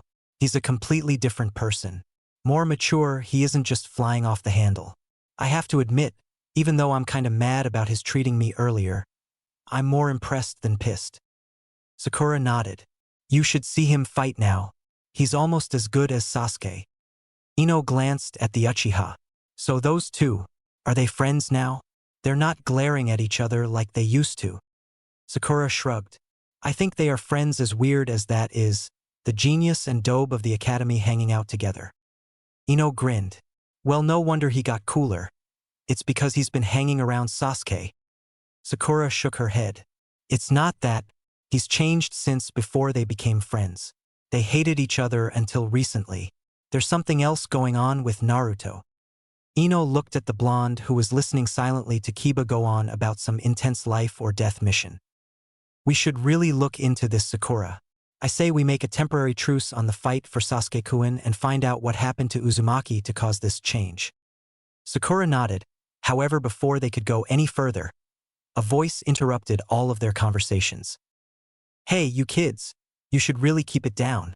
An older, silver-haired genin wearing glasses approached them. What's it to you? Kiba asked loudly. Naruto narrowed his eyes. Something about the boy seemed off. The silver-haired boy adjusted his glasses. Well, the 9 of you aren't particularly liked. Take a look for yourselves, he said, gesturing behind him. The entire room was glaring at the 9 rookie genin. It's easy to tell that you're all first-timers. Now, since everyone is probably going to be out to eliminate the weakest, i.e. you guys, and I may as well help you out and give you some information. Naruto decided to speak up. What kind of information can you give us? The boy smiled. Information on the other participants. Let me first introduce myself. My name is Kabuto Yakushi. I've participated in the Chunnin Exams 7 times prior, so I've definitely picked up a few things along the way. 7 times? Exclaimed Ino. Naruto narrowed his eyes at this point. 7 times? He feels stronger than an average genin or even Chunnin, so how could he fail these things 7 times? They can't be that hard, can they? Wondered Naruto. Kabuto reached into his pack and pulled out a deck of orange cards with a blank side. With these ninja info cards, I can look up the statistics of any individual. Anyone have a name they'd like me to look up? Sasuke's interest soared at this point and without a single thought said 3 names. Rock Lee of Konohamaru, Gaara no Sabaku of Sunagakure, and Naruto Uzumaki of Konohamaru. Naruto shot Sasuke an angry look. Kabuto shouldn't have too much on me, but what if he has certain types of information that can't get out? Not yet, at least. The rest of the 9 rookies looked shocked at Sasuke. He was requesting information about his own teammate. Sasuke ignored Naruto's glare and focused on the silver-haired genin before him. I need to know the extent of your abilities, Naruto. The more I find out about you, the more questions I have. Kabuto grinned. So he's suspicious of his own teammate. That's smart. You know where they're from as well. That will make this much easier. He withdrew 3 seemingly random cards from the deck and channeled chakra into the cards. With small puffs of smoke, Kabuto laid them on the ground. Well, let's take a look now. First up we have Rock Lee. Looking over his statistics, he's highly proficient in taijutsu, in fact better than anyone here. However, his ninjutsu and genjutsu are non-existent. He graduated the year before you guys, but this is his first time at the Chunnin Exams. His teammates are Tenten and Niji Hyuga, while their sensei is Mado Guy. Naruto grit his teeth. How does he know so much about Lee? As for mission completion, 42 D rank, 21 C rank. Not bad at all. Kabuto picked up the card and put it back in the deck. Now on to Gaara no Sabaku. Well, that is strange. His ninjutsu, taijutsu, and genjutsu are all unknown. His mission records I do have, however. Stands at 0 D rank, 32 C rank, and wow, even a B rank. Also, there's a note here that says every mission he's been on, he's returned from completely unscathed. Naruto's eyes widened and he looked across the room at the Sand Genin. Without a scratch? The mission to Wave was at least an A rank, and Kakashi still got injured during that. Surely this kid isn't stronger than Kakashi, is he? Gaara stared back at Naruto with a completely blank look. The other Genin seemed to be having similar reactions to the news of Gaara. Well, let's take a look at the last request, Kabuto announced. He flipped over the card that contained Naruto's information. Glancing at Kabuto, Naruto saw something in the Genin's eye that he couldn't pinpoint exactly. Does he know what I am? My father? Or about the Kyuubi? Well, starting with his statistics, his genjutsu is abysmal. Kiba chuckled at this, as did Shikamaru. Well, he's not wrong, Naruto thought with a roll of his eyes. However, it shows his taijutsu is above average, as is his ninjutsu. This surprised those that were not a part of Team 7, save for Shino, who stood there stoically. Above average taijutsu and ninjutsu? Naruto, Ino thought to herself. She looked over at Sakura to see that she was not disputing this fact. As for mission stats, we have 43 D rank and 2 A rank missions. The other Genin were shocked to hear that Naruto and his team had 2 A-ranked missions under their belt. Anything else? Sasuke asked. Kabuto glanced up at him as he picked the card up from the ground. Well, there is one thing, he glanced at Naruto. Personal information is entirely redacted. The only time anything is redacted usually involves ANBU Black Ops missions or other secrets decreed by the Hokage. Naruto grit his teeth. Just what I don't need right now. Everyone is going to be suspicious of me and looking into things they shouldn't be looking into. Naruto narrowed his eyes. My turn to ask some information then, he said. Ignoring the looks he was getting from his teammates as well as the other rookies, Shino included. What kind of information do you have on all of the villages? Naruto asked. All kinds. Each of the villages participating in the exams has some kind of treaty with Konohamaru, and therefore many of their records are accessible to us and vice versa. The one exception to that would be Otogakure, which no one really knows of since they are quite a new village. As Kabuto said this, Naruto felt the three-sound shinobi from the day prior begin to move towards them, as if positioning themselves for an attack. So, here in the Leaf Village, does that mean you have the ability to access top-secret information? Naruto asked. Kabuto now narrowed his eyes.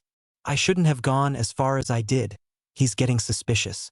Yes, the rumors of his intelligence weren't justified.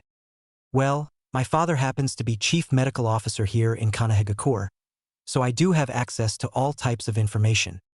No one else is supposed to know of this. This guy is even more suspicious than that Danzo guy. Suddenly, the sound Genin shot towards the two of them. As Naruto turned, ready to fend off an attack, he noticed that Ino was right in the path of the spiky-haired male that was charging them. Moving with surprising speed, given that he was wearing his weights, he got between Ino and the boy. The sound shinobi was caught off guard by the speed of Naruto and could not react in time to the roundhouse kick delivered to his face by the blonde. As Naruto kicked the boy away, he grabbed Ino in one arm while he used his other arm to intercept the shinobi wrapped in bandages that was about to strike Kabuto. Dosu grit his teeth as he narrowly dodged the kunai that was aimed at his throat. He had only intended on displaying his power as warning, but the blonde kid from the other day had interfered with his plan. No thanks to Zaku, who had decided to assault the loud blonde girl that was with the Konoha group of rookies. Naruto glared at Dosu. I don't appreciate you and your friends attacking shinobi from my village just because you didn't like something one of us said. Dosu said nothing as he slowly backed away from the group. He looked over at Kin, who had stayed back to watch, then to Zaku, who was getting up off the ground, wiping the trail of blood from his mouth. My apologies, Dosu simply said. He then turned and stalked back to where his female teammate stood. Naruto stared after him, then looked over to Ino, who was staring at him with awe. You okay? He asked. Why, yeah, I am, she replied, completely stunned. Sorry about manhandling you. Just needed to make sure Kabuto wasn't attacked and I wasn't about to just push you out of the way, he said as he withdrew his arm. Ino simply nodded. Did you really have to show off? Sasuke said, approaching him. Naruto chuckled. I guess it was just a reflex. He rubbed the back of his head awkwardly. Sasuke smiled and shook his head. Well, you were the one that wanted to stay low-key like Lee's team tried. Now you've drawn attention to us. Naruto shrugged. Just then, a large explosion of smoke went off at the front of the room. Everyone whirled around to face what was happening.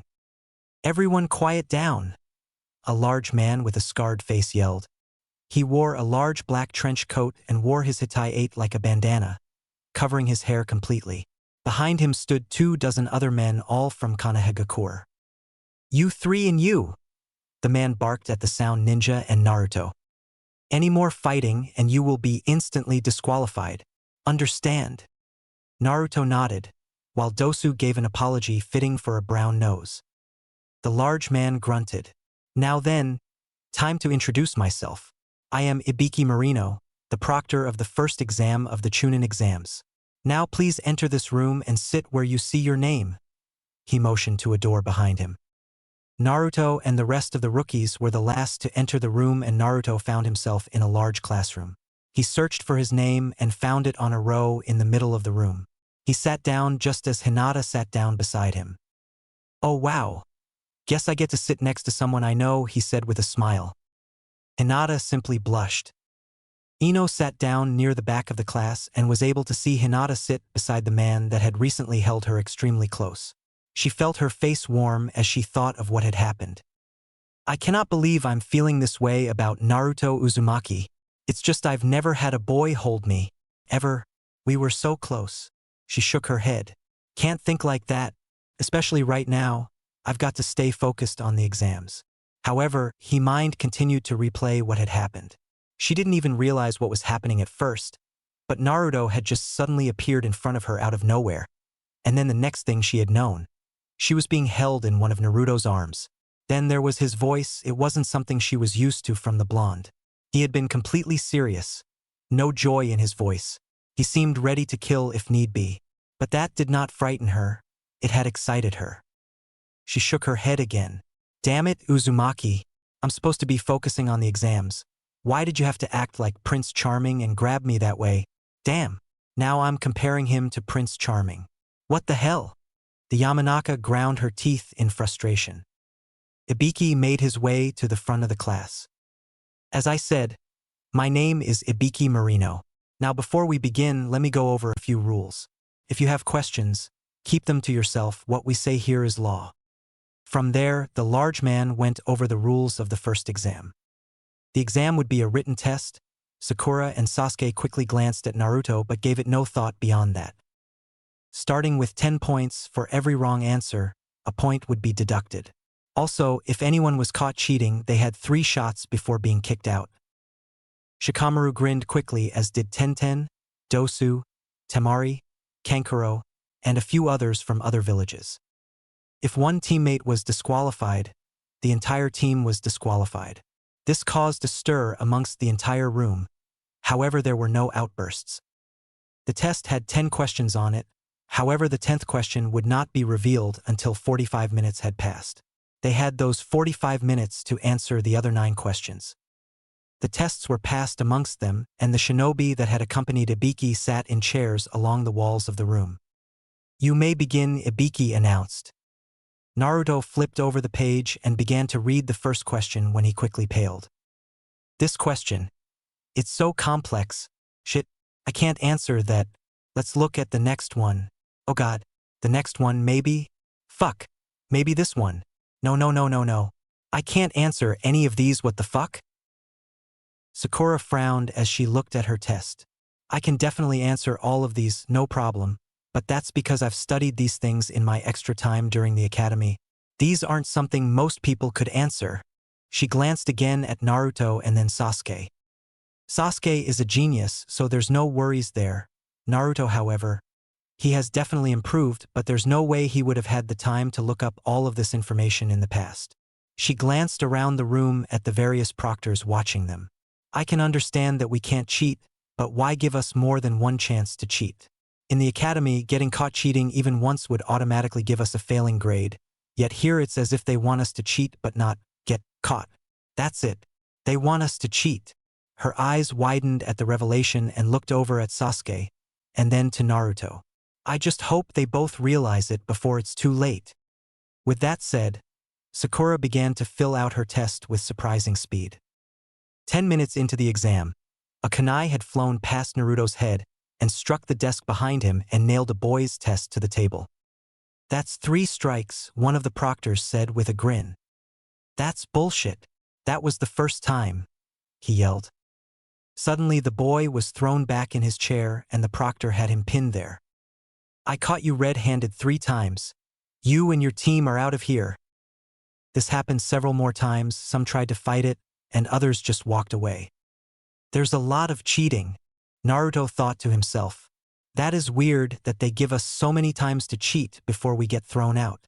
Naruto began to ponder about this fact. Ibiki watched them all from the front of the classroom.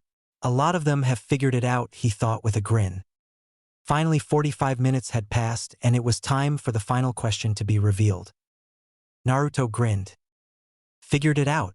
Once they reveal the final question, I'll just use my shadow clone to look at someone's test and then disperse it.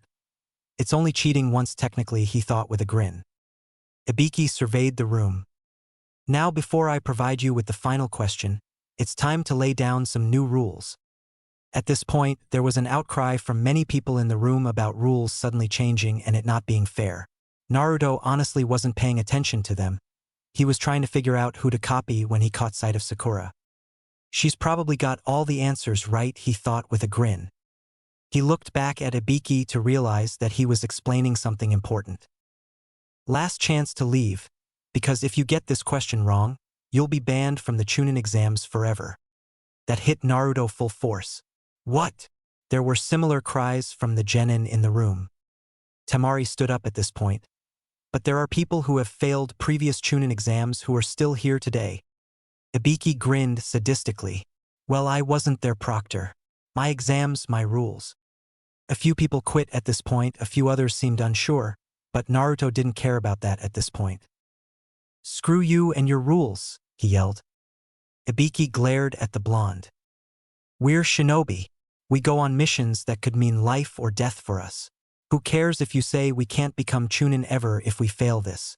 It's just a stupid exam. I'll still be a shinobi. Hell, I'll become the strongest genin of all time, and then they'll have to make me Hokage, Naruto declared angrily. He continued to stand there defiantly, staring down the large proctor in front of him. The silence in the room was nearly deafening for everyone at this point. Ibiki glanced at the other proctors, then back to the genin. Last chance. Either give up or take the risk with the 10th question. Nobody moved at this point. Stupid brat. He's given everyone else here courage to go through with this. Guess that it's then. Well then, to everyone still here, you have all passed the first exam, Ibiki announced with a smile. Naruto stood there for a moment before yelling, "What about the last question?" Ibiki laughed. There was no last question. It's like you said yourself, as a shinobi you'll be forced to make life or death decisions. This final question was to see if you could make those types of decisions. What about the rest of the test? Sakura asked out of turn. The test was there to see if you could gather the information without getting caught. We planted several people who had the answers to the tests, and from there we observed you. As a shinobi, you will be required to gather intel from enemies without getting caught, Ibiki explained. This is critical as a shinobi, as getting caught has severe consequences. At this point, Ibiki removed his bandana to reveal that his head was severely disfigured from repeated torture. A shiver ran through the room. Failure is not an option, Ibiki said with a tone of finality. He put his bandana back on and looked around the room. A lot more participants than I would have expected. Ibiki opened his mouth to say something else when one of the windows seemed to explode. She's early, he thought with some annoyance. Naruto reacted differently to the exploding window and had jumped back a few rows, a kunai in hand. A figure flew in from the broken window, a banner suddenly revealing itself. Listen up, brats. It's time for the second exam to begin. A familiar voice rang out. Naruto nearly lost it when he saw Anko, aka the crazy bitch that he had run into weeks prior. No way, she's in charge from here. I'm so fucked, he panicked. Anko frowned as she quickly counted the participants in the room. 72. Ibiki, what the hell? She turned towards the senior proctor. What can I say? We have an interesting batch this year. Anko smiled sadistically. Is that so? Well, this should be good. All right. I'm Anko Mitarashi. Meet me at Training Grounds 44 in exactly 1 hour. With that said, Anko disappeared in a poof of smoke. Naruto pursed his lips. If she's in charge, then the next exam is going to be insane. Naruto walked over to Sasuke and Sakura, who were heading for the door, and followed them out. Once the room was empty, Ibiki began to collect up the tests and took a look at one Naruto Uzumaki's test. It's completely blank. Heh, the ball's on that kid, Ibiki thought, shaking his head with a smile. Team 7 arrived at Training Ground 44 to see abnormally large trees behind a chain-link fence. That place gives me the creeps, Naruto thought to himself. Once all of the teams had arrived, Anko reappeared before them. All right, brats, listen up, because I will not repeat myself. The second exam is going to held in the Forest of Death, which you can obviously all see before you. Each team will be given one of 2 scrolls. At this point, she held up 2 scrolls for them all to see. One had the kanji for heaven, the other earth.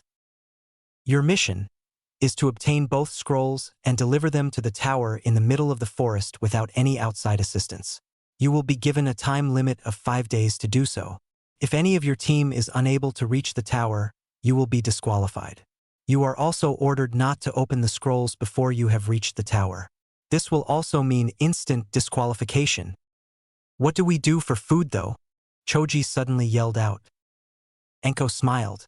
There's plenty for you to eat in the forest, but be careful, because you might be food for something else. Choji shivered at this thought. Now then, there will be an equal amount of heaven and earth scrolls amongst you. This means that you will have to find a team with the opposite scroll you already possess in order to pass.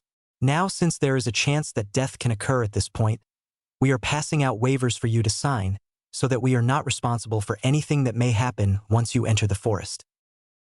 Several Chunnin and Jonin were handing the forms out to everyone at this point. When Naruto received his, he quickly signed it without a second thought, Sasuke following his stead.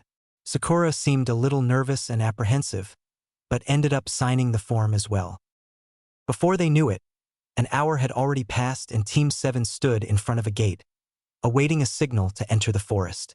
Each team had been placed at a gate surrounding the forest, leaving plenty of space between teams. First thing we should do, charge in and find a clearing where we set up camp. Then we scout ahead and find someone with an earth scroll, Naruto said as he placed the heaven scroll they had just received in his pack. Sasuke nodded. I'll also use my Kage Bunshin to take a look at some of the other teams as well, make an assessment on whether or not we should avoid them. Sounds like a good plan, Sakura said. Naruto nodded. Alright, let's haul ass when we can. The buzzer went off and the gate opened. Team 7 sped through and took to the trees. As they jumped from branch to branch, Naruto made the cross seal for his Kage Bunshin. Suddenly 23 clones appeared and jumped off into different directions. One for every team out there, Naruto thought to himself. They quickly found a clearing and stopped for the moment. Sakura, you should start setting up traps while we wait for my clones to report back to us. Meanwhile, Sasuke and I will figure out just from what we saw earlier, which team we should go for as well. Sakura nodded, but before she could, Naruto glanced up to the trees and made a sign with his hands that Kakashi had taught them for situations where they were being watched. Sasuke frowned when he recognized what Naruto signed to them. That was fast, so someone is already watching us. I gotta go to the bathroom. Hold up before you get started, Sakura, Naruto said as he walked towards some foliage. Naruto fingered the handle of a kunai. He's following me. Guess that means he wants to take me out first. Just as he reached what he thought would be an appropriate distance, he pretended to begin undoing his pants. That's when whoever was following them decided to attack Naruto. He reacted quickly by jumping out of the way of the assailant. He heard the voice of the attacker swear as a fireball rocketed towards him. Naruto spun around and flew through the seals for the same jutsu. The boy barely dodged the two fireballs when a hail of shuriken came from above. Sakura's got him, Naruto thought happily. The boy dived out of the way, but it wasn't enough as two of the throwing stars embedded themselves in his calf. Damn it! The boy yelled as he collapsed to the ground. Sasuke suddenly had him pinned to the ground as Naruto approached him and Sakura appeared next to him. So you're with Amigakure? Naruto asked, narrowing his eyes. My friends are going to come looking for me, the boy said through the breather on his face. With how easily we took you out, it won't be hard to do the same to your teammates. So what kind of scroll do you have on you? Naruto asked. I don't have it on me. My teammates do, the boy said. Then why do we need you? Sasuke asked. Naruto suddenly felt one of his clones disperse not more than a mile out. We gotta make this quick.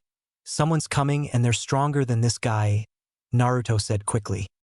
Naruto squatted beside the boy and pulled his pack off of him and quickly emptied it. A few kunai and exploding tags and a sealing scroll. Naruto quickly took the tags and the kunai and began to inspect the scroll when he suddenly sensed a flare of chakra nearby. How did they sneak up on us? Naruto thought in panic. He made a cross seal just as he noticed the trees up ahead shaking. A wind jutsu. His two clones grabbed Sakura and Sasuke and jumped out of the way as Naruto ran through seals for his own wind jutsu. However, he was too late and the enemy's jutsu hit him full force and everything went black. The two clones that avoided the blast quickly dispersed as the original Naruto was carried away by the blast. Sasuke had landed painfully, but he was unharmed otherwise. What the hell just happened? He wondered. He stood up as Sakura walked over to him. How are you? Sasuke asked her. I'm fine. Where'd Naruto go? She asked. I'm right here, Naruto's voice rang out. They turned to see Naruto trot up to them. Sasuke narrowed his eyes and charged Naruto. Sasuke, what the hell? Naruto yelled out as he dodged Sasuke's punch. One however clipped him and Naruto flew back. What's your problem, Sasuke? Sasuke withdrew a kunai at this point. Naruto's kunai holster is on his left leg, not his right. Who the hell are you? Sasuke spat out. Sakura's eyes widened as she withdrew her own kunai. The fake Naruto smiled maliciously. Well, Sasuke Uchiha. You aren't an amateur. The henge suddenly dispersed and there stood a grass ninja with long dark hair. Is that a girl? Sasuke wondered. Come Sasuke Uchiha. Show me if you are worthy of your name, the woman said as killer intent hit Sasuke and Sakura full force. Naruto came to just in time to see a giant snake snatch up the unconscious Amigekure genin in its jaws and swallow. Holy shit! Naruto shot up to his feet and jumped up to a branch above the snake, just as it turned to look at him. Well, that guy's dead, Naruto said regretfully.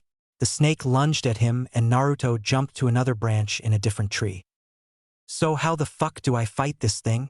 Naruto wondered as the snake lunged again, forcing the genin to drop to the ground and run. The snake came back around at surprising speeds.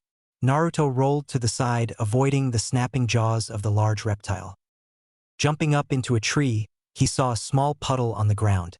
Focusing his chakra, the water shot to his hand and began to spiral. Suetun. Hahanryu, Naruto yelled as he unleashed the jutsu on the snake. The snake took it full force and continued charging. Well, that didn't work as Naruto backpedaled. Jumping over the snake, Naruto ran through hand seals and jumped even higher. Katan. Gokaku no Jutsu. Naruto released a large fireball which left the snake completely unscathed. The snake shot up at him and Naruto summoned forth a clone to throw him to the side. The clone was quickly consumed and a shiver ran up Naruto's spine when the memory of being eaten hit him. Naruto landed and the ground beneath him cracked a bit. Then, an idea hit Naruto. Just need to get high enough. Naruto formed the cross seal and 12 clones came into existence. The clones surrounded the snake and began throwing kunai at it to keep it distracted. The snake was getting irritated by the 12 blondes throwing knives at it. It had been summoned to kill the blonde and it was proving to be more trouble than it was worth. However, he did not want to get on Asanin's bad side. Then suddenly, it felt something go through the top of its head and ripped out the bottom of its mouth. It shuddered for a moment before falling overhead. Naruto had killed the snake. He had climbed to a branch high above the snake before increasing his weights and letting gravity take hold. However, when he had gone through the snake's head, a tooth and ripped through his left hand, leaving it bloody and mangled, and using the hand to help cushion his fall had not helped. He glanced at it and grimaced. Well, at least the fox will heal it quickly enough. He staggered to his feet and gasped in pain. His hand hurt more than he had thought. Looking back at the dead snake, Naruto felt a pang of guilt for the boy it had eaten. If he had tossed the boy out of the way when the blast hit, he wouldn't have been killed. But that blast of wind, someone wanted us separated. That snake, maybe it was a summon, like Aji-san's monkeys. He looked to the direction where the blast had originated and took off that way. I just hope I'm wrong. Sasuke and Sakura sat on a large tree branch, both shivering after the close encounter with the strange shinobi. They had been attacked by multiple snakes thus far and the shinobi had disappeared again. Sasuke had killed one snake just to have the shinobi emerge from its carcass. This thing is way above our own capabilities. Even with Naruto here, I don't think we'd survive. Suddenly the shinobi was upon them. Sakura jumped on direction while Sasuke another. The shinobi ignored the pink-haired genin and went straight for Sasuke when suddenly, a torrent of water hit the shinobi and knocked him into a branch. Sasuke looked towards the origin of the blast to find Naruto, blood dripping from one hand and water swirling in the other. What happened? Sasuke asked. Oversized reptile, Naruto answered. I take it this is the guy that probably summoned it? Sasuke looked over at the shinobi. Probably. Well, Naruto, you survived the snake I sent after you. I didn't think you would. Naruto glared at the grass ninja. What the hell do you want? The ninja smiled. Sasuke Uchiha, I need to see if he is anything like his brother. Anger seemed to well up inside the young Uchiha at the mention of his older brother, constantly being compared to him since he was younger, and even now after he had betrayed the village. Naruto noticed Sasuke's face and frowned. Sasuke, stay in control. He's just trying to get a rise. Kukukuku. You think so? Well, if Sasuke cannot prove himself, then I shall just have to kill your teammate. At this, the ninja took off at speeds that made Lee look like a snail and went for Sakura. Naruto's eyes widened as he realized what was happening. No! No! Naruto yelled mentally. He started running, but it was like his legs couldn't keep up with his mind. He saw everything perfectly. The shinobi grabbing Sakura by the throat and holding her up. Sasuke charging the shinobi with a kunai but being swatted away easily. And then turning back to Sakura, ready to snap her neck. Then suddenly, he felt a sensation he had felt once before. His vision felt blurry for a moment when things suddenly came into focus. He felt his hand healing rapidly.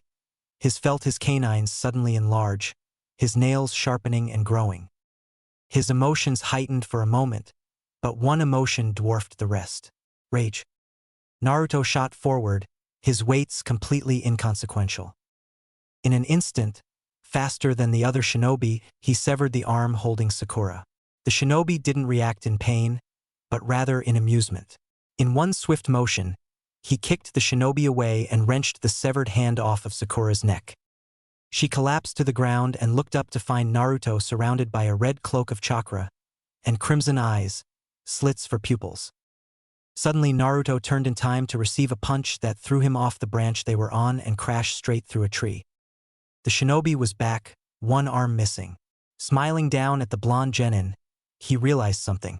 This is the legacy of the Yondaime Hokage, the Jinchuriki of the Kyuubi no Kitsune. This should make for an interesting fight.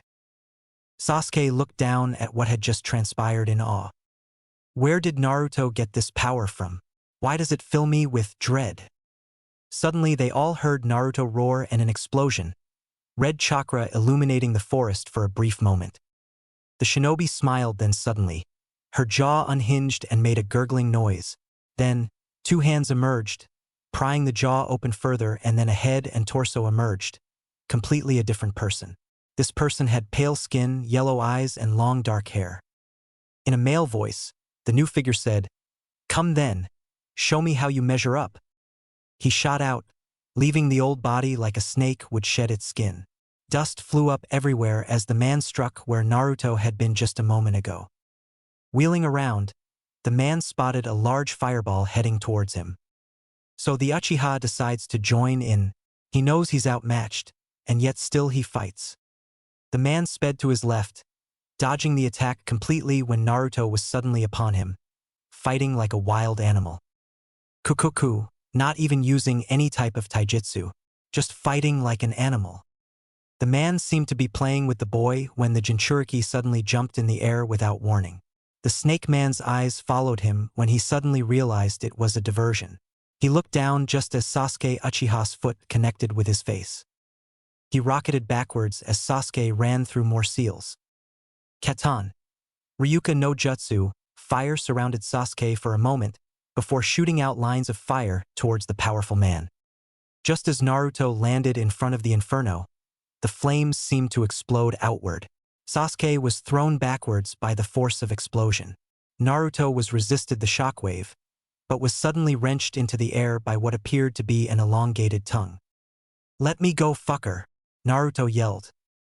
The tongue reached down, lifted up his shirt, revealing his stomach as well as the seal that was placed there, holding the Kyuubi at bay. The man approached Naruto, the fingertips on his right hand glowing purple. An interesting seal. So this is what Minato Namikaze used to seal the Biju inside this boy. Naruto's eyes widened as he mentioned his father. Gojio Fuin. The man struck Naruto's abdomen, causing Naruto to scream out in pain. Then he was out cold. The man flung him aside, his body hitting the ground hard. He then turned to Sasuke, who was slowly standing up. The man smiled. He made a strange hand seal and suddenly his neck elongated and he shot towards Sasuke and suddenly bit down on Sasuke's neck. Sasuke was next to scream aloud as pain racked his body suddenly. The man let go of Sasuke and his neck retracted. "What did you do?" Sakura's voice called out suddenly as Sasuke collapsed to the ground, his screaming slowly becoming a whimper before he was completely silent. "I have given him a gift. That is if he survives. If he does and he still seeks power, tell him to seek me out." My name is Orochimaru. With that said, Orochimaru sunk into the ground as if it were liquid. Sakura jumped down to the ground, tears rolling down her cheeks. Sasuke-kun? She squeaked out, staring at the unconscious Uchiha. Naruto, Sasuke's hurt. I need your help. She looked back at Naruto to see him on the ground as well. The tears began to come down even more. What am I supposed to do? The two stronger members of our team are unconscious, and I'm in the middle of a forest full of people that are after us. Dosu, Kin, and Zaku watched for an ambush. That blonde kid just disappeared. He was taking us all on with ease, and then poof, he's gone. Dosu thought, eyes darting back and forth. Dosu, it's been 10 minutes and we haven't heard a thing. Let's just go hunt down the Uchiha already, Zaku yelled. Dosu nodded. I think you're right, but keep an eye out while we search for him. I don't want us getting ambushed by the Uzumaki boy again. Kiba, Shino, and Hinata sat in some bushes, shivering in fear. Before them lay a field full of blood. Not moments earlier, the sand trio had been confronted by some grass ninja when the forest seemed to tremble for a moment. Akamaru had sensed a terrible chakra off in the distance, and it seemed so had Gaara because the next thing anyone knew, sand tendrils had torn the grass shinobi apart limb by limb. Even the two teammates of Gaara were surprised by the brutality of it all. Then Gaara had fallen to the ground clutching his head, screaming about something called shikaku and there being another in the forest like it. When Gaara had finally ceased screaming, the malevolent chakra in the distance had disappeared. The sand shinobi eventually left, trailing behind an unemotional Gaara. Kiba and company soon left the safety of the shrubbery and approached the remains of Gaara's victims. Kiba felt his stomach churn at the sight of what was left. I can't believe he did that. How could he? Kiba wondered, his voice wavering. Hinata had tears silently streaming down her face. The boy is clearly unbalanced, Shino stated. We have out 2 scrolls. I suggest we make haste and get to the tower before it gets dark out here. Kiba nodded and looked down at the dog tucked in his jacket. Akamaru was still shivering. Is he going to be okay? Hinata asked, wiping away her tears. He is now, but it's strange. At first Akamaru was scared of the sand kid, but then that chakra we felt, that scared him more. That means there's something even worse than Gaara in these exams. Shino adjusted his glasses. That could most definitely pose a problem to us if we run into the source of that chakra. Hinata nodded. I'll keep an eye out while we travel. We should definitely be more cautious now. Ino sat on a log beside Choji, who was doing his best despite his hunger. She thought back again to how Naruto had moved earlier. He was never that fast at the academy. A lot has happened since then. I don't think I've changed that much, let alone anyone else from the academy. It's like once we graduated, he hit the ground running. She thought back to what Sakura had also said about how Naruto was the first to make a kill. I wonder if it'll happen again during these exams. He looked like he might have killed that sound kid if he tried anything. Hey Ino, stop thinking about Naruto. Shikamaru's voice rang out. You shut up, Shikamaru. Ino snapped. I'm just wondering why he's changed so much. Shikamaru sighed. Who cares? So he's gotten stronger, so have we. Choji looked between the two. I dunno guys, Naruto's gotten a lot stronger. Remember he couldn't even spar properly back at the academy and now he's fast than any of us. Ino stood up. Exactly. He used to be the weakest person and now he's almost as good as Sasuke-kun. Shikamaru shook his head. Why is this even such a big deal, Ino? I just want to know why is all, Ino said, crossing her arms. Something must have happened to kick Naruto's ass into gear. Shikamaru closed his eyes for a moment. Well, I do remember that when we graduated, Naruto initially failed. Then the next day Mizuki was gone and no one has seen him since, and then I see Naruto wearing a Hitai-8, meaning that they did pass him. Those two things must be connected. Beyond that, it's simply speculation, but I have this feeling that those two things are connected. Come on. Let's go find a heaven scroll so we don't get knocked out of the exams, Shikamaru said, changing the subject. Sakura had finally set up camp underneath a tree. The large tree was raised from the ground, creating a slight cave effect that protected Team 7 from any eyes from overhead. Naruto and Sasuke were laying on the ground side by side, a wet cloth on both of their foreheads, their packs to the side. Sakura had to take off Naruto's jacket as the flames from the fight with Orochimaru had torn it apart. Sakura was fairly certain Naruto was going to be upset about the loss of the jacket. Both of them were burning up from whatever Orochimaru had done to the two of them. Sasuke's neck had 2 puncture wounds from where Orochimaru had bit him, and 3 tomes slightly resembling the Sharingan had appeared on his neck, like a black tattoo. Sakura had checked Naruto, but found no marks on his body that she was willing to explore. What worried her most was that they were both burning up. She wasn't sure how long they could last against their fevers, and she didn't know any medical ninjutsu to help them along. She glanced around, checking the traps that she had set up once she had gotten the 2 to cover. "Looks all right. I just hope it'll keep others away until these 2 wake up," she thought worriedly. She looked to the sky and saw that the sun was slowly setting. "Please, Sasuke. Please, Naruto. Just please wake up," Sakura whispered to herself, tears rolling down his eyes. She fingered a kunai in her hands, unsure of what needed to be done, desperately wishing that she was stronger. Chapter 8. The Forest and the Tower. Kakashi stood outside the Forest of Death beside the Hokage, the moon shining over the 2 of them. "Thank you, Hokage-sama, for not sending anyone out after Naruto," he said softly. The old man sucked on his tobacco pipe for a moment before answering. "I'm surprised you didn't ask me not to search for him," he said, exhaling a large cloud of smoke. Kakashi did not react to this. "You are Hokage for a reason. You have always made the right choices." Not always the Hokage side, thinking of his one-time student. Kakashi glanced at him. "Why do you think he has returned?" The Sandaime shrugged. "At this point, I cannot assume to know what that boy is thinking anymore. He has spiraled further than I had ever thought possible of him." "Makes you wish the Yondaime was still here," Kakashi sighed. The Sandaime chuckled. "Minato is still with us. He lives on through Naruto." Kakashi smiled. "He is a lot like both him and Kushina."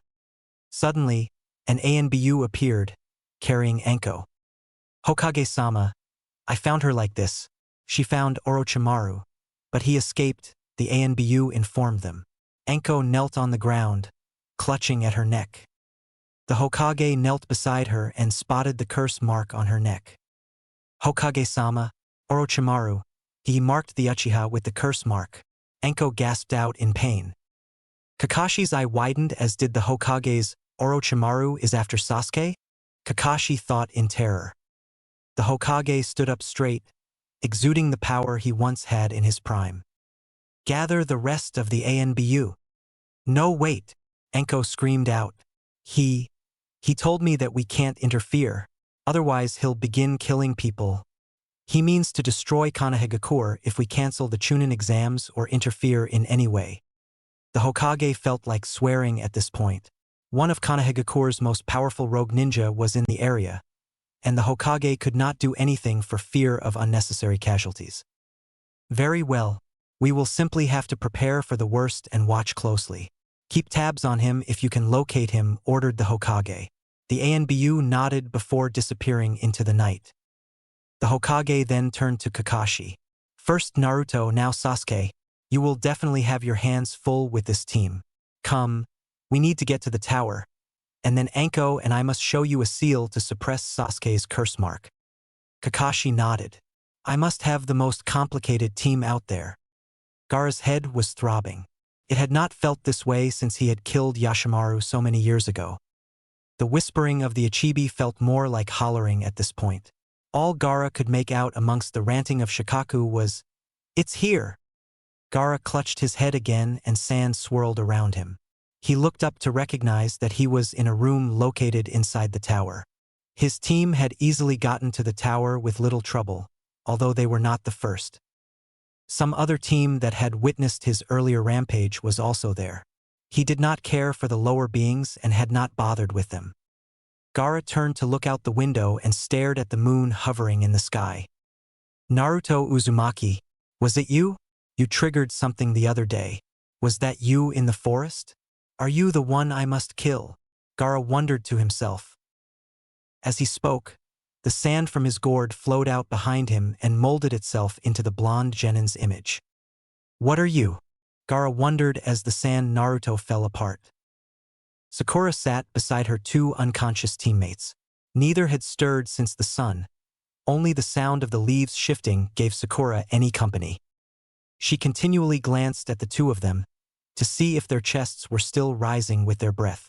If she couldn't see the rise, she would quickly rush to their side and check on them. When not doing that, she stared out at the darkness that surrounded them for any sign of movement. She felt a lump in her throat. Suddenly her eyes began to water again.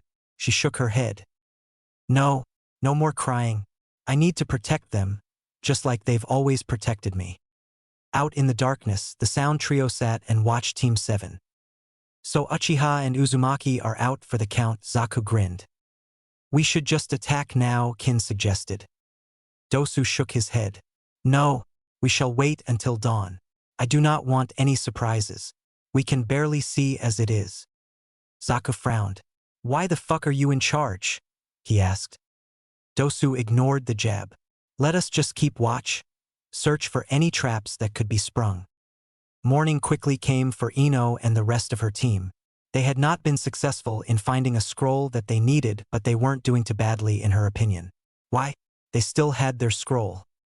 Come on, wake up, you lazy good-for-nothings, Ino yelled, kicking at her teammates' feet.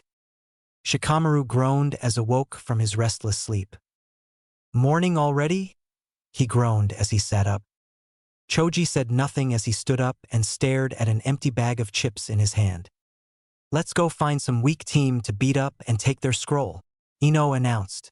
Shikamaru groaned. I think we're the weakest team here, Ino. Choji said nothing as he gave the chip bag a weak shake. Suddenly they heard an explosion not far off. Choji quickly turned his head in that direction. That's just what we need, Ino exclaimed. Let some strong teams fight it out, then take out the winners when they're weak. Before Shikamaru could protest, Ino had taken off towards the explosion. Come on, Choji. If we don't go with her, she might get herself killed. Choji nodded as he threw the bag to the ground, a determined look on his face. Sakura screamed as Rock Lee was knocked across the field by Dosu. That lotus technique. If Zaku hadn't intervened, I'd be screwed. Lee struggled to his feet. It's amazing that you would go to these lengths for some pink-haired girl, Zaku yelled at Lee. Lee struck his taijutsu pose. I promised I would protect her with my life. Sakura's eyes watered.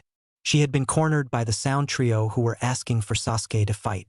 She had tried fighting them off, but all it had ended with was an impromptu haircut. That's when Lee had intervened and began fighting them. Now here was Lee, bloody and beaten, barely on his own feet. Then suddenly Zaku couldn't move. He was screaming his head off. Then the girl, Kin, began to act odd.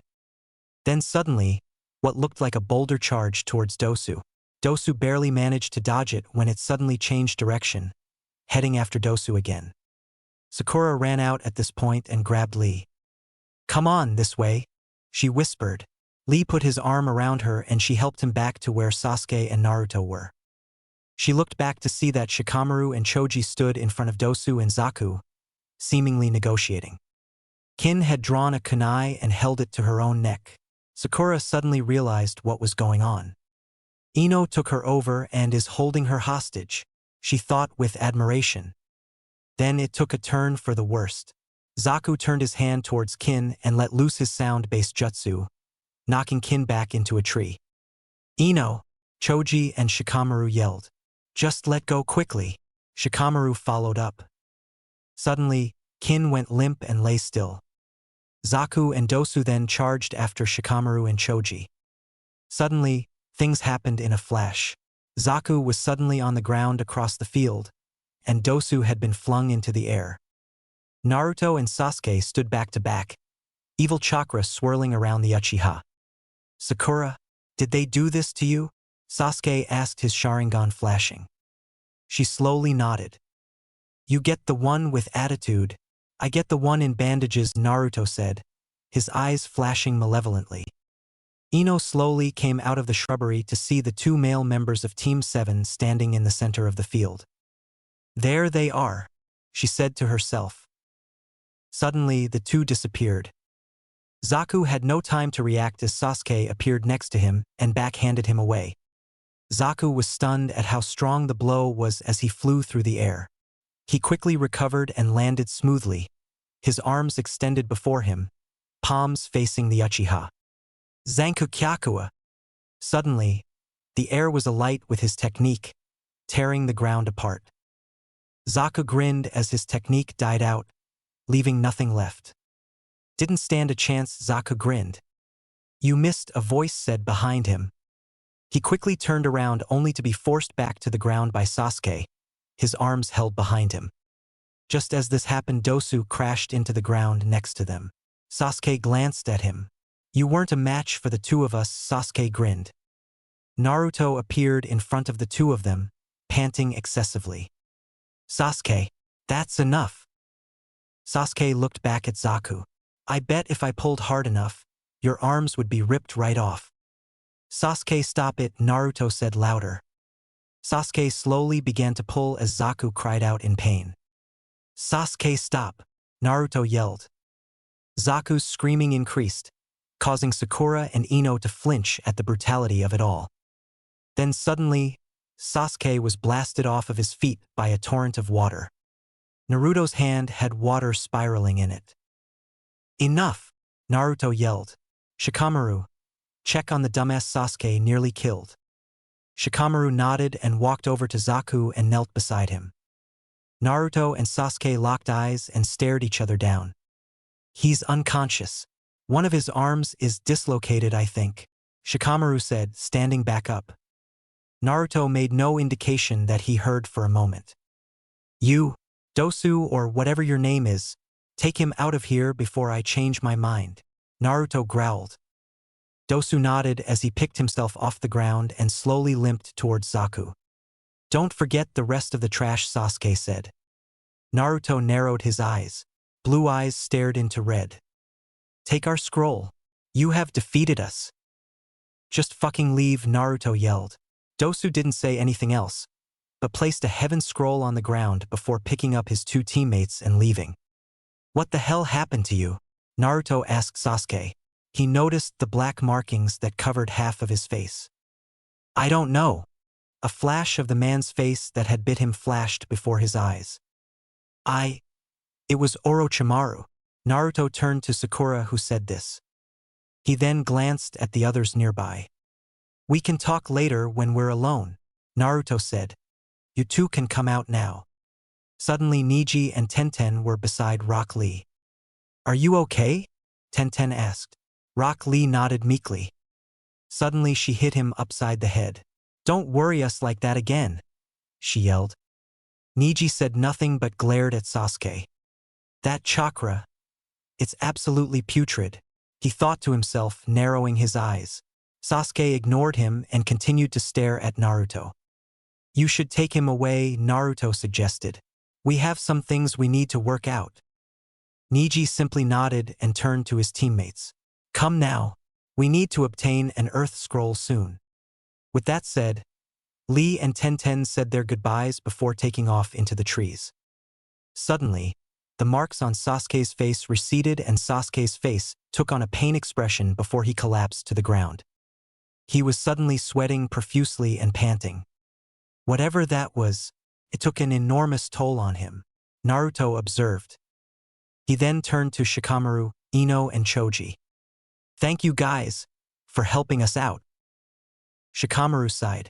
It was a serious headache, but we couldn't let you guys just get killed.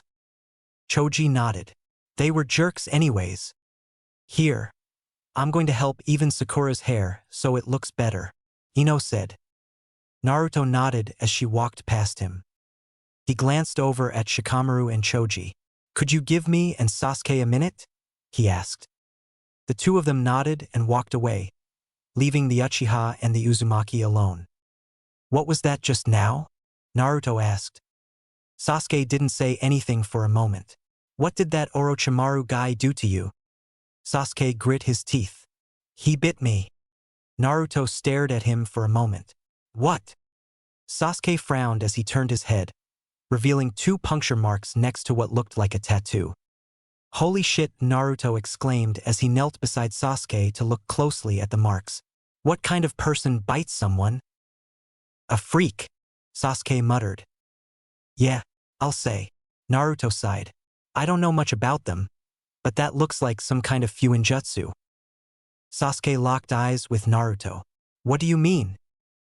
Naruto stood up and thought for a moment. Jutsu isn't just used for sealing things away. It can be used for different jutsu and summoning. Maybe this one provides you with some weird steroid or something. It would explain how crazy you were, and how strong as well. Plus that weird chakra as well. Sasuke narrowed his eyes. Speaking of weird chakra, Naruto, what the hell was that when you fought that Orochimaru guy? Naruto bit his lip. I was worried about this coming up. I can't really tell you, Sasuke, he answered. Why the hell not? Sasuke pushed. Naruto clenched his fist. It's really complicated. The Hokage ordered that others couldn't know about it. So the Hokage knows about it? Sasuke asked, slowly getting to his feet. Naruto nodded. A few others know about it as well. Iruka knew about it. Sasuke grit his teeth. Then tell me about it, he yelled. Naruto looked down at the ground, shamefully. I'll ask the Hokage, but I can't promise anything, Naruto said. Sasuke nodded. I guess that's all you can do right now. Naruto shrugged. Sorry, Sasuke. I wish I could tell you. The truth was, of course, that Naruto had dreaded this moment for a while. Since he had found out about the fox, he had been worried about others his age finding out about it. He had a chance to finally make friends. He finally knew why so many people hated him. But he was certain he could change the village's opinion about him and the fox. He wanted to prove he was good for the village, not a curse. But this was too soon. He hadn't done enough. He hadn't proved himself. Is it a seal like mine? Sasuke asked suddenly. Naruto laughed at this. No, it isn't. If only it was that. So it's worse than what I have? Sasuke thought. Ino sat behind Sakura, using a kunai to fix the girl's pink hair. And that's what's happened, Sakura said in a low voice, recounting the events leading up to now. Holy shit, so the mystery deepens. But that name, Orochimaru, I've heard that name before, Ino whispered. Sakura watched the 4 boys in the distance. Then of course there's that red chakra that Naruto used, Sakura reminded Ino. Ino nodded. Yeah, something weird is definitely happening with him as well. I mean, he was a show-off back in the academy, and if he'd had that power before, he'd have shown it to everyone just for attention, she whispered. When we out of this forest, I can ask my dad about it, Ino suggested. If anyone were to know anything, he'd definitely know. Sakura smiled. That's right. He of all people would know what that red chakra is. Ino finally finished Sakura's hair when Naruto's voice rang out. Where the hell is my jacket? Sakura shivered. Fuck, I forgot about that. 2 days later. Naruto sat on the ground, cross-legged and eyes closed. The sun was rising and they only had a day left before the exams were over, and they had yet to find an Earth Scroll. They had given Team 10 the extra Heaven Scroll they had received from Dosu since they had no need for it. Ino took it with enthusiasm, which Sakura was irritated about and still grumbled over it. Every night since Sasuke and Naruto had woken up, they had taken turns to keep watch at night to ensure no one ambushed them. As Naruto meditated, he sifted through his clones' memories from when he sent them into the forest at the beginning of the exam. It seems that whatever Orochimaru had done to him had destroyed his clones. Speaking of what the man did to him, he could not exactly recall how the fight had ended. He remembered how he had felt when the Kyuubi's chakra flowed through him, but after that it had become spotty. At times, he seemed to remember the fight with perfect clarity, while the rest of the time, it was like sifting through mud. Returning back to his clones' memories, he recalled a great deal of information. A few teams had decided to team up and headed straight for the tower. He recalled them talking about staying out there for a few days to pick off some of the competition and thin the ranks. A clever plan that Naruto had wished he'd thought of. He recalled some grass shinobi with a missing team member. At one point, he had even run into the proctor Anko, who had not bothered even looking at him. Lions, giant bugs, snakes, toads. The forest was filled with so much. Then he recalled running into Kabuto's team, but his clone was quickly killed off by a surprise attack. He didn't know who it was though. Naruto frowned. He didn't like Kabuto, even if he was nice enough to provide the rookies with much-needed information. Naruto shook his head as it began to ache from the flow of so much information. He looked over at the river they had camped next to and frowned.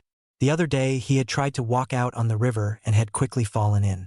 Whatever had happened to him had screwed up his chakra control. It was worse than it had been when he first graduated the academy. At least I can still make Bunshin, he thought glumly. He heard movement behind him and sprung to his feet, kunai in hand. Relax, it's just me, Sasuke yawned. Naruto sighed. Sorry, just jumpy since. You know? Sasuke nodded. Nothing happened, I take it? Naruto shook his head. All quiet out there. How is your sensory ability? Sasuke asked. Still shot. I don't know what Orochimaru did, but the only thing I can really rely on is my taijutsu. My chakra control is shot. Sasuke nodded and looked around. You find your weights at all? Naruto shook his head. He had sent out clones looking for the weights he usually wore, but he had lost them during the fight with Orochimaru. Really pissing me off. My clones have looked everywhere. Too bad, Sasuke muttered. We should head towards the tower. It's getting to the end there, and there has to be at least one team that has an earth scroll. Sasuke nodded. As soon as Sakura is up, let's get headed over there. Just wake her up now. We need to move now so we have time to spare. A few hours later, they were in sight of the tower. They had foregone tree jumping at this point to ensure they were not ambushed. This would be a lot easier if I could sense them, Naruto thought with annoyance. None of them spoke, trying to keep as silent as possible to listen for any movement. Suddenly, they heard a twig snap. Naruto signaled for them to stop. He pressed his back against a tree and waited as whatever made the noise came closer to his position. His fist tightened as he prepared to attack. Whoever is there, I can hear you. What the fuck? How? Even A and B, you have a hard time tracking me, Naruto thought. He didn't move and simply waited. Whoever you are, I mean you no harm, the voice came again. Suddenly, Kabuto came into view. However, he was walking past Naruto. He hadn't taken notice of him and was heading for Sasuke's position. So it wasn't me he found. Naruto grinned. He hadn't liked the silver-haired genin when they met them. Moving silently, Naruto stalked after him. Please, just come out and I promise not to. Kabuto's sentence was cut short as wrapped-on arm around Kabuto's throat and dragged him back. Shut the fuck up or I will kill you, Naruto hissed in Kabuto's ear. Sasuke looked around the corner from where he hid and sighed in relief. He turned back and signaled for Sakura to come out of hiding. What scroll do you have? Naruto asked immediately. Kabuto smiled as he gasped for air. Honestly, I have both heaven and earth scrolls. Naruto glanced at Sasuke. I'll check the perimeter, Sasuke stated without Naruto even needing to ask. Thanks, Naruto mumbled. Sasuke leapt into the trees and took off to scout the area. So while he's off, where's the rest of your team? Kabuto continued to gasp for air, so Naruto lessened the pressure. Kabuto coughed lightly. I was to meet them at the tower when I acquired my scrolls. Naruto glanced at Sakura. So you're telling me that you got these scrolls on your own? Yes, Kabuto replied. A clone of Naruto pooped into existence next to the two of them. Search him, the original Naruto ordered. The clone began rifling through Kabuto's pack and pulled out the two scrolls. The clone then took his kunai holster and any remaining shuriken in the pack. Naruto eyed them for a moment. Sakura, you should go check on Sasuke, Naruto said slowly, thinking of what he was to do next. Are you sure, Naruto? Sakura asked, eyeing him and Kabuto. I'm sure. Don't worry. I'm not about to kill him, Sakura. You don't need to worry about that. Naruto smiled at her. I wasn't thinking that you were going to.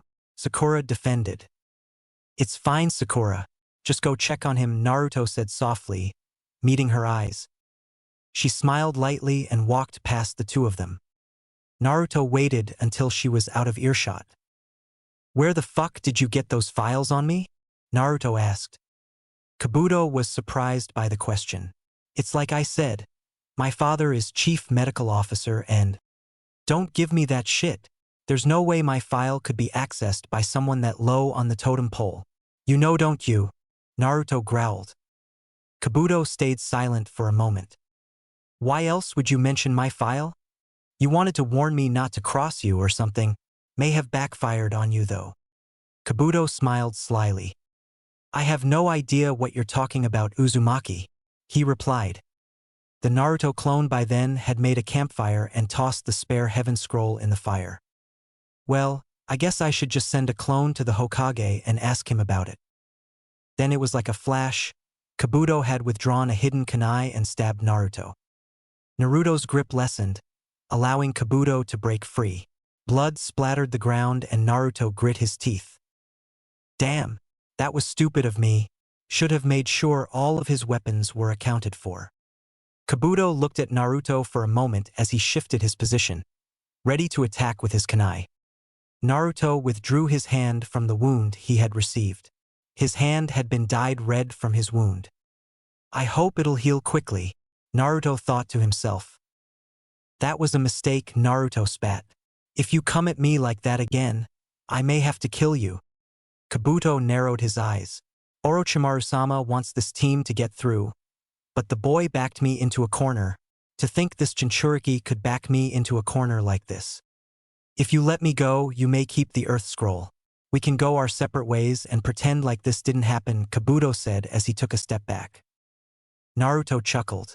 You stab me and expect us to let bygones be bygones. Too bad, fucker. In a swift movement, he withdrew a kunai and threw it at Kabuto. Kabuto deflected it with ease and spun around to block a strike from Naruto's clone. The original Naruto caught the Earth Scroll that his clone had tossed to him. He withdrew another kunai and slapped an explosive tag on it.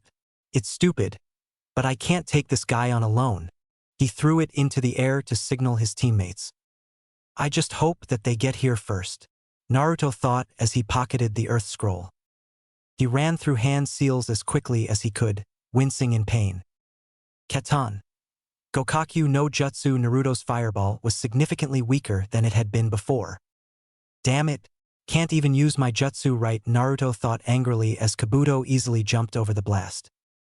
He's much weaker, Kabuto realized. Naruto flinched as his wound throbbed. He charged forward, employing his Goken Taijutsu as best as he could. Kabuto easily outmaneuvered Naruto, dodging every strike Naruto used. That's when Naruto began to improvise. As Kabuto took a step back, Naruto jumped forward and lashed out with a kick. It was a reckless move that left Naruto open, but it succeeded in landing. Kabuto staggered back. This guy, even in his weakened state, he managed to hit me. Naruto followed up with a handful of shuriken, which Kabuto ducked under. Then as Kabuto charged at Naruto, a kunai flew at him from his left. He deflected it but failed to notice the explosive tag tied to it. The explosion threw Kabuto into a tree, cracking the boy's glasses slightly. So the rest of his team is here, Kabuto thought in annoyance. A fireball burned through the foliage and headed for Kabuto. It seemed to hit him full force, but when the jutsu ended, all that was left was a log. Sasuke appeared next to Naruto, Sharingan activated. You all right? He asked as he spotted the blood dripping off of his teammate. I'll live, Naruto coughed out. I think he got away, Sakura said as she appeared next to them. I tried chasing after him, but he was really fast. Naruto nodded. Well, we still have the Earth Scroll, let's get going to the tower so we can be out of this forest. Do we have any rags left? I need to get this taken care of. Naruto grunted as he lifted his shirt to show a stab wound right below his ribs. Oh my god, what happened? Sakura asked, quickly running to him and inspecting the wound. Just was stupid. Thought I had gotten all of Kabuto's weapons, but I was pretty wrong. Naruto winced as she quickly poured water on the wound from a flask they had. Well, next time you take a hostage, please try to be more careful, Sakura said softly. Naruto stared at her for a moment. I'm sorry, Sakura. I've kind of been a dick a lot lately. Sakura looked up at Naruto in surprise. It's fine, Naruto. I haven't been the best person either. She pulled out strips of cloth from her pack. Take off your shirt. Naruto nodded and quickly stripped off the black shirt. As she began to wrap the cloth around the wound, she saw something on Naruto's stomach. Naruto? She asked. What are you doing? Just trying to mold chakra. It's still really difficult to do. Then what's this? She pointed at his stomach. He looked down to see something he had been dreading. It was the seal that held the Kyuubi at bay. Damn it, I forgot that it appears when I use chakra. But then he noticed something different. There was a new part to the seal now on top of his original seal. This is what Orochimaru must have done to me, he realized. Maybe because it's on top of the seal for the Nine Tails, it's fucking up my chakra control. I gotta find someone that can take it off. I think it's what's messing with my chakra control. It would explain a lot, Naruto stated. Sasuke narrowed his eyes. So Orochimaru put that on you? He asked. I think so, Naruto lied. Looks pretty complicated. How'd he put that on you so quickly? Sasuke asked. No idea, but he was extremely powerful from what I can tell. He was toying with us that entire battle. He definitely isn't a genin, Naruto said, although they had all realized that long ago. Once we get back to the village, I need to ask Kakashi-sensei about getting the seal off. I can't get far this way, Naruto said. Sasuke nodded. We should get going then. Naruto nodded as Sakura finished wrapping his wound. He put his shirt back on and turned to see the tower in the distance. We have to be careful. Who knows how many people saw those explosions from earlier. It wasn't long until the sun had set, but by then they had reached the tower's base. They had been careful to avoid other teams, with Naruto sending what few Kagebunshin he could muster to scout ahead and use as distractions. As they entered the tower, Naruto was feeling the effects of how much blood he had lost. That seal Orochimaru used is keeping the Nine Tails from healing me. This could end badly, Naruto thought as Sasuke had to help him through the tower's entrance. As they entered a room, they found it to be completely empty save for a plaque on a wall. Naruto collapsed on the ground as Sakura read what was on the wall. Naruto wasn't listening until Sasuke shook him lightly. We need the scrolls, he said. Naruto groaned as he reached into his pouch and withdrew them, handing them to Sasuke. Naruto watched as they opened the scrolls to find them beginning to smoke. Sasuke's eyes widened and he tossed them away just as suddenly, Iruka was summoned from the scrolls. Iruka-sensei. Naruto stared at the scarred Chunnin. Iruka smiled at them. You three look like you went through hell to get here. Naruto began to chuckle. Then it evolved into full-blown laughter. You have no idea, Naruto laughed. Orochimaru was very unhappy at the moment. He had been waiting for Kabuto and his team to enter the tower. However, there was no sign of them. So he decided to force open the door of the tower to find Kabuto's teammates waiting. When Orochimaru learned that Kabuto had gone after Team 7 and had not returned, he had lost his temper quickly. The two boys of Kabuto's unit lay on the ground before him, dead. Orochimaru was getting more impatient with every minute that passed when he caught a scent on the wind. He smiled as his right-hand man came into view. There you are, Kabuto, Orochimaru said, grinning maliciously. Kabuto frowned when he saw his two teammates on the ground. That wasn't part of the plan, he said. Neither was you failing this exam, Orochimaru said angrily. Kabuto sighed. You can thank Naruto Uzumaki for that.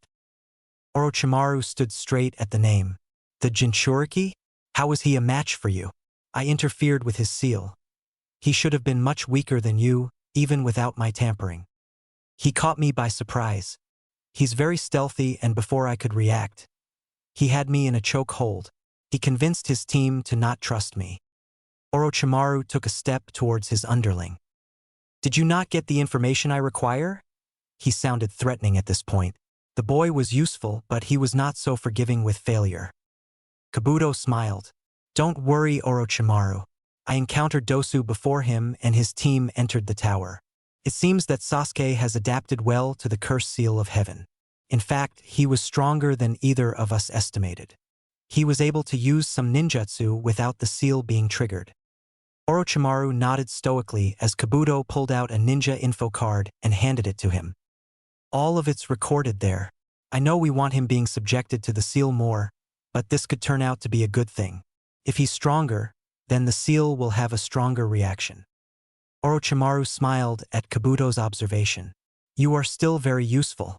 I shall go for now, and we will meet again in the village. With that said, Orochimaru turned and walked into the tower. Kabuto watched him as he walked into the tower.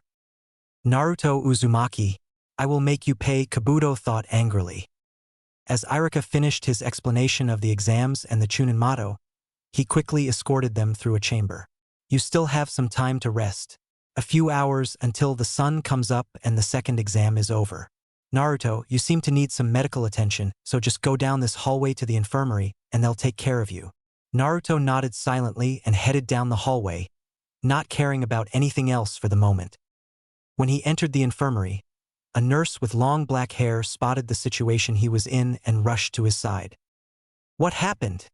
She asked quickly, her green eyes meeting his blue eyes. Stabbed. Earlier today. Naruto grunted. She's cute, he thought randomly through the pain.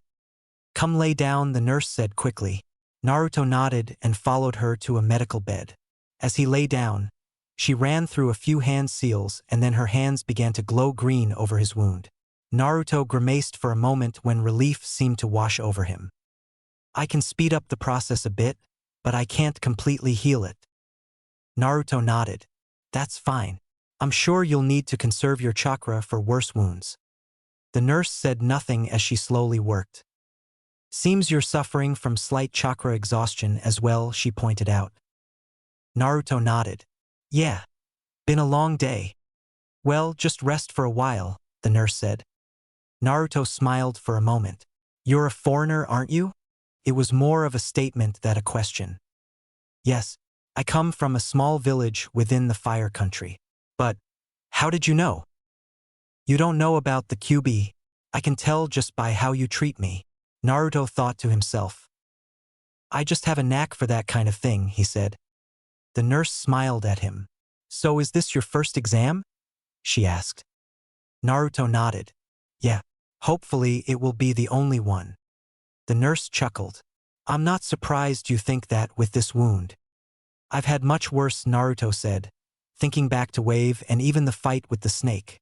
So how long have you been in Konoha? He asked. Just over a year now. It's a huge place, she said as she finished healing Naruto. He sat up, grunting slightly.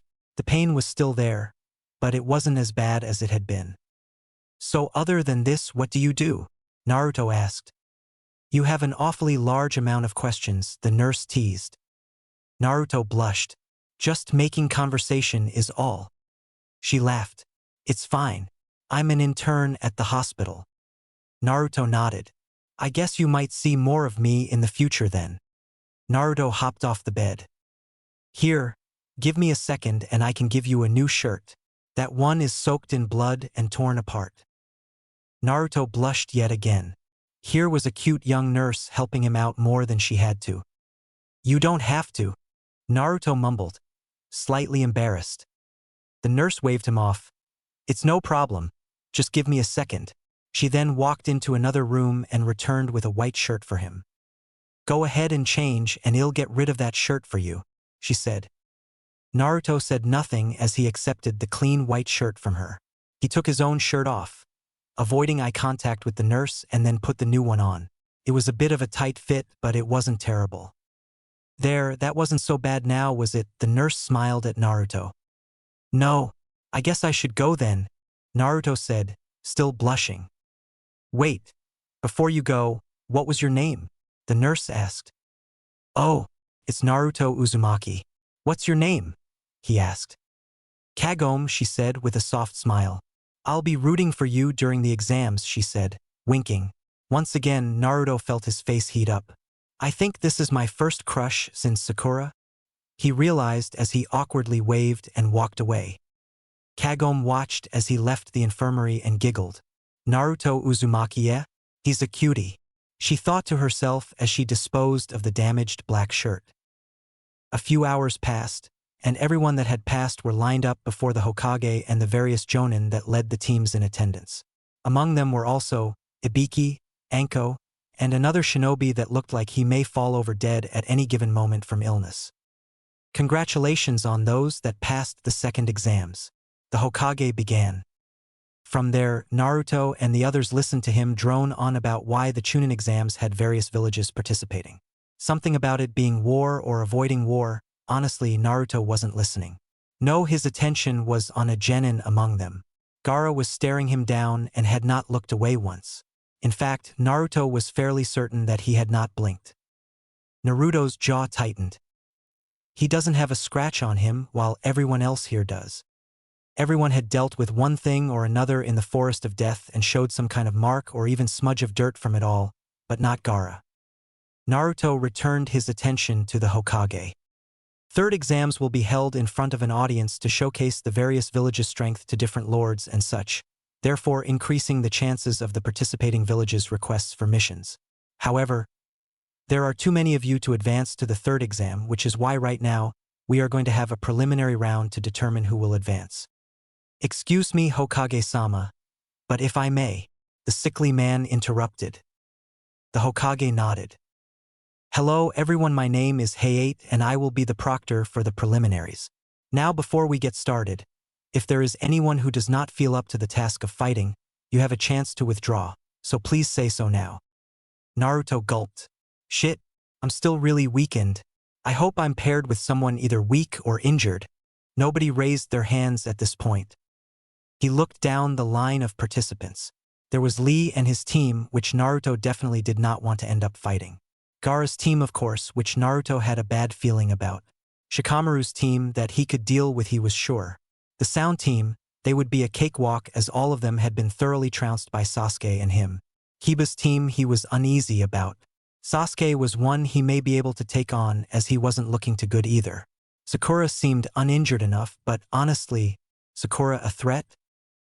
Everyone, if you will please go up to the balcony, we will begin shortly. The screen behind me will show the matchups, one by one, Hayate stated. The various teams walked up the stairs to the balcony overlooking the large room. The jonins of each team joined with them as well. The Hokage, Anko and Ibiki all stayed down near Hayate. Behind them a statue of two hands making a hand seal. Hayate gave out a slight cough. Well then, we shall begin. On one of the walls, a giant screen began cycling through names. Naruto gripped the rails tightly as he watched for his name. Then the names stopped. Zaku Abomi versus Sasuke Uchiha. Naruto glanced at Sasuke. This should be interesting, he thought to himself. Sasuke smirked. This guy again? Zaku also smirked. His arm was currently in a sling, thanks to what had happened with the Uchiha a few days prior. They both walked down to the lower level and walked towards Hayate, their eyes never leaving each other. Go Sasuke Kayuan, Ino's voice rang out. Naruto smirked. Nearly everyone here knows that Sasuke will win, even if he is tired out. Naruto, Sakura whispered. Naruto looked over at his pink-haired teammate. It'll be fine, Sakura. Sasuke will win, he said with absolute confidence. It's not that. What if he loses control again? She asked. This caught Kakashi's attention, who was directly behind them. Naruto frowned. He had not thought about it since it happened, and it was Zaku that he had nearly maimed. I'm sure they'll step in if it goes too far. Kakashi narrowed his eyes. I was still hoping that he didn't have the curse mark, but that was foolish of me. This just confirms it. Hayate looked between the two of them. Remember, if need be I will step in and call the match. Neither of the genin made any indication that they had heard the proctor. Begin, Hayate said as he leapt away. Zaku charged the Uchiha, who jumped back to avoid a strike from Zaku's good arm. I feel bad fighting a cripple, Sasuke said, smirking. Zaku only howled in anger as he threw a kunai at the raven-haired genin. Sasuke easily sidestepped the knife. Come on, he goaded. Zaku pointed his palm at Sasuke. Zankaha! A blast of supersonic air raced towards Sasuke, who took off running to the side to avoid the blast. Sasuke jumped into the air, weaving hand seals quickly. Katan. Hozenka no Jutsu. A volley of fireballs raced after Zaku. Zaku repeated his jutsu, which blasted Sasuke's technique away. Sasuke smirked as he activated his Sharingan when suddenly, it felt as if he was being stabbed in the neck, where the curse mark lay. Sasuke screamed out in agony as he fell to his knees. Zaku grinned. There! He removed his injured arm from his sling and pointed both arms towards Sasuke. You dodged this technique once, but not this time. Zanku Kyakua. Light seemed to flash as Zaku's powerful technique was unleashed. Sakura and Naruto watched in horror as it seemed that their teammate was consumed by the technique. The light died down to show a large gash in the ground where Zaku's technique had hit. No Sasuke in sight. Zaku began to laugh triumphantly. I beat him. Take that, you trash. Why do you think you've won? Zaku turned around to find Sasuke smiling at him, marks across his face. Kakashi noted the curse mark on his body. Damn it, we're going to need to step in, remembering a conversation with the Hokage that if he used the seal that he would need to disqualify Sasuke. Zaku swiped at Sasuke, who seemed to disappear. Sasuke had jumped into the air and was smiling like a maniac when he realized what was happening. The mark. Damn it, not this again. He glanced over at Naruto. You wouldn't use this power, neither will I. I can win without it. Suddenly, he felt the power recede. Smiling, he activated his Sharingan once more. He landed in front of Zaku and charged him. Zaku struck out at him with his injured arm. Wrong move, Sasuke thought as he lunged forward and twisted in the air, flying below Zaku's strike. Using speed that surprised himself, he delivered a palm strike to Zaku's elbow, bending his arm the wrong way and effectively breaking it. Zaku cried out in pain and took a step back. Sasuke whirled around, using his hands on the ground to steady himself, and delivered 2 kicks to Zaku's chest. Suddenly, Zaku was gasping for breath, making an odd noise. Oh shit, Sasuke thought, panic freezing him in place. He had kicked Zaku hard enough to rupture one of his lungs. Winner, Sasuke Uchiha Hayate's voice rang out suddenly. A team of medic ninja ran out with a gurney and quickly loaded Zaku onto it, who was clutching at his chest. Sasuke stood there dumbfounded. He had not meant to hurt the boy so badly. Suddenly, he was being guided away from the room by someone familiar. He quickly realized it was Kakashi-sensei. I didn't mean to do that, Sasuke mumbled. It's fine, Sasuke. I know it was an accident. You just underestimated your strength. With that curse mark messing with your body, it's not surprising. Sasuke grit his teeth. I think I just killed him. Kakashi shrugged. I don't think so. The medics didn't seem too worried when they loaded him up. I'm sure he'll live. Now we're just going to take care of that seal so that it doesn't continue interfering with you. Well, at least he didn't lose control, Naruto comforted Sakura. It nearly took over, she said, biting her lip. But he fought it back. That's a good thing, Naruto replied. Hayate walked to the center of the arena. Now for the next match, he announced. The large screen came to life again and started cycling through names again. Please not Lee's team. Please not Lee's team, Naruto began chanting to himself in a low voice, causing Sakura to give him a strange look. He glanced at her. Still pretty messed up from earlier, he answered. The screen suddenly stopped. Kiba Inuzuka versus Rock Lee. Naruto grinned. Oh, this will be fun. Let's watch Kiba get put in his place. Kiba's Jonin glanced over at the blonde genin. Kind of a brat, that Uzumaki kid, she thought to herself. Naruto noticed her looking at him. Oh, sorry. It's just Lee is really strong, like freakishly strong. Guy Sensei has taught him a lot. Kurinai was surprised that Naruto had caught her glance. "I see," was her reply. Naruto frowned. "She's kind of snooty, that lady." He looked back to the arena to see Lee was already down there waiting. Kiba walked past Naruto, glaring at him for what he had said earlier. Naruto smiled. "Kiba, a word of advice. Don't stand in place for long. Lee will take advantage of it." Kiba stopped in his tracks, surprised that Naruto was offering advice. "What? Figured you're at enough of a disadvantage going against Rock Lee. Figured I'd help you out." Kiba glared at him. "Shut, Uzumaki. It's not like a dunce like you could help anyone." Naruto grinned. "Well, okay then. Just figured I'd try to help you out, but it's your funeral." He turned away from the Inuzuka, which seemed to just infuriate the boy more. Grumbling to himself, he walked down to the arena to meet with his opponent. Hayate looked between the two of them. "Begin." Rock Lee struck his Goken pose. "I wish you luck, Kiba-san," Lee announced. Kiba stared at the weirdo in front of him. "Okay, what the hell? This guy's a freak." "Come on, Akamaru. Let's beat this guy quick so that we can kick Naruto's ass next." "Wow, seems like I hit a nerve by ignoring him," Naruto thought with a grin. Akamaru barked out from Kiba's jacket before leaping down to the ground. Kiba quickly flicked a pill to the dog. Akamaru snapped it out of the air, and quickly, his hair stood on end and turned red. "Whoa, what the hell?" Naruto said aloud. He was not aware of this technique.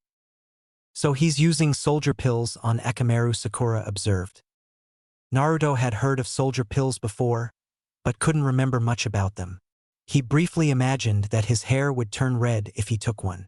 "That'd be a good look for me, I think." Shikyaku no Jutsu, Kiba was suddenly on all fours, chakra radiating from his body slightly. Lee smiled. "Let us begin." Kiba shot forward with surprising speed.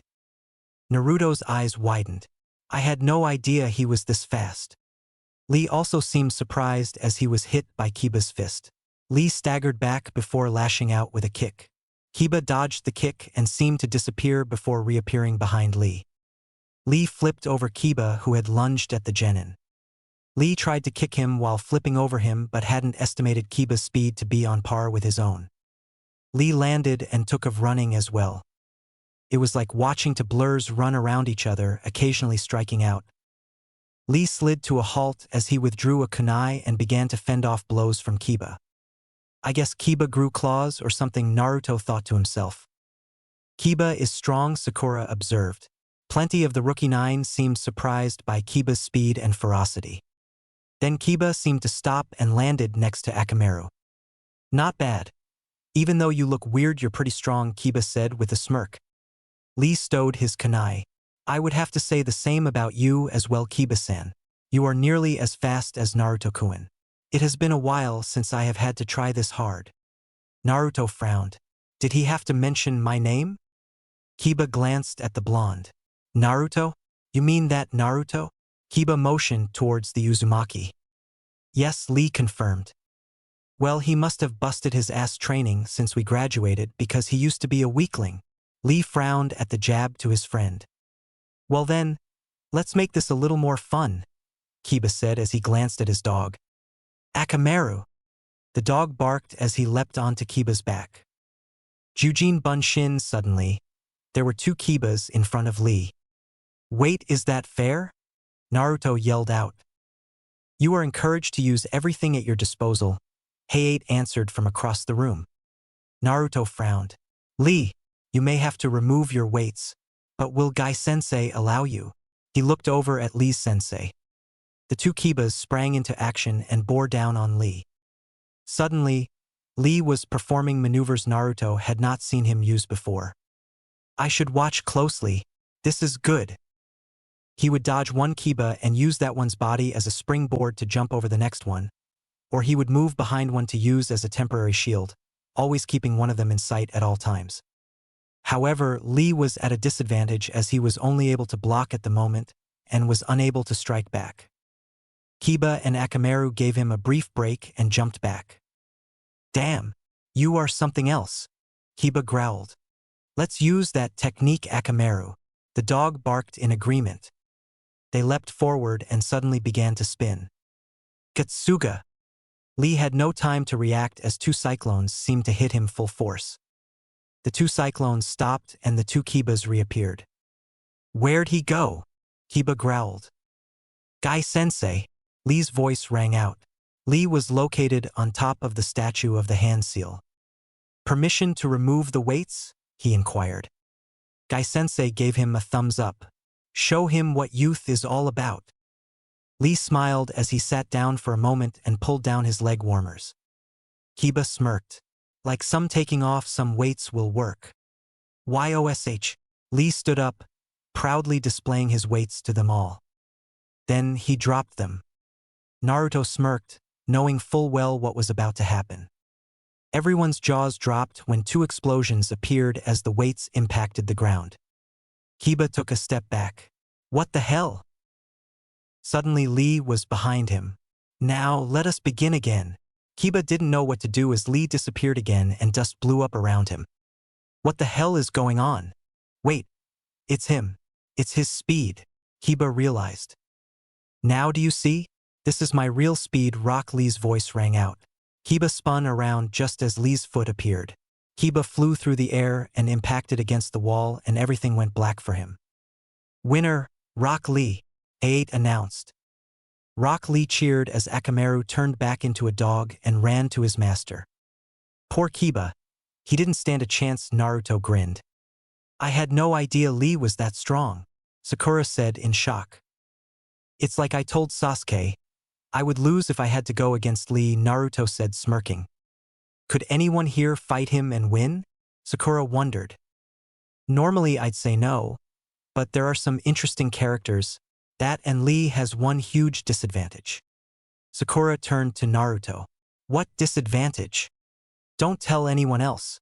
But Lee cannot use ninjutsu or genjutsu, Naruto whispered. Why doesn't he? Sakura asked. Naruto shrugged. He just can't. It's not a matter of will. Now for the next match, Hayate's voice announced.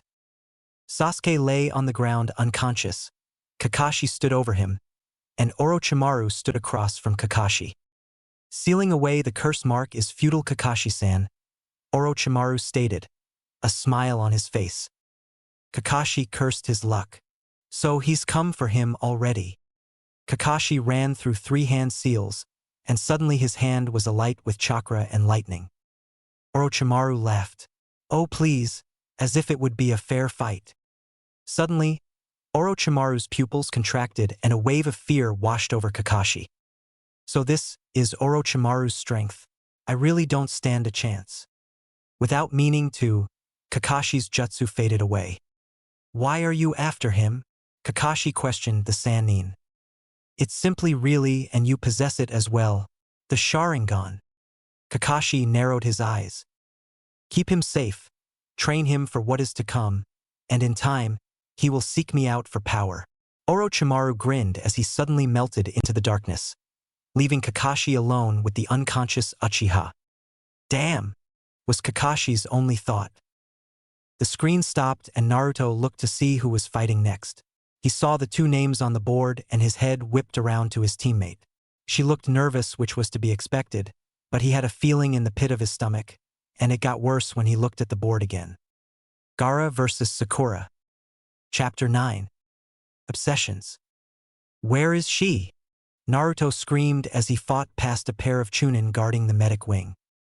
Stand back, boy, one of them yelled as they struggled to restrain him. Where is she? He screamed widely. Naruto, calm down, Ino yelled in tears behind him. Suddenly, Naruto was pinned to the ground by his sensei. Naruto, stop, he said solemnly. Naruto pursed his lips, tears silently falling down his face. She wouldn't forfeit, even after we begged her not to. It's going to be okay, guys. She's going to live, Kakashi assured them. Naruto's eyes met his sensei's. It seems your intervention saved her life, he said to the Uzumaki. Gaara froze when you jumped into the arena. He was on the verge of finishing the job. Naruto nodded silently as Kakashi helped him off the ground. He looked to Ino and Rock Lee, who was behind her. The two of you should go back to the arena. I need to talk to Naruto alone. Rock Lee was surprisingly reverent and nodded to the Jonin. Ino hesitated though. Can I see her? Kakashi shook his head. She's with the healers right now.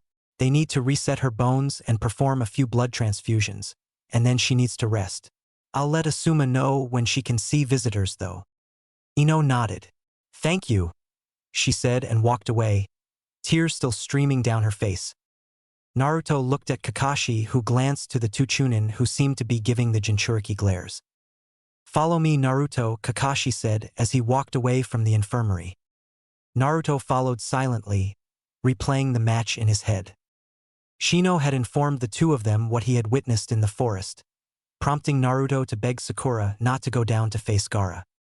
Sakura had quickly dismissed him, saying that Naruto and Sasuke hadn't given up against Zabuza and Haku, and that she was not going to give up now.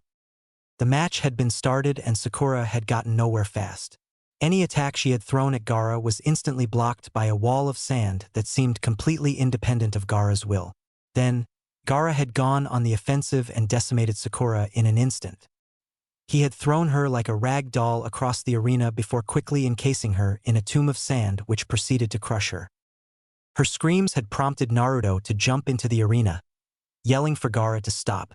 Gaara had quickly released the girl, staring Naruto down. When Naruto saw Sakura's unconscious body, he was sure she was dead as blood was everywhere, and he saw bits of bone protruding from her limbs. That's when the medics had rushed forward.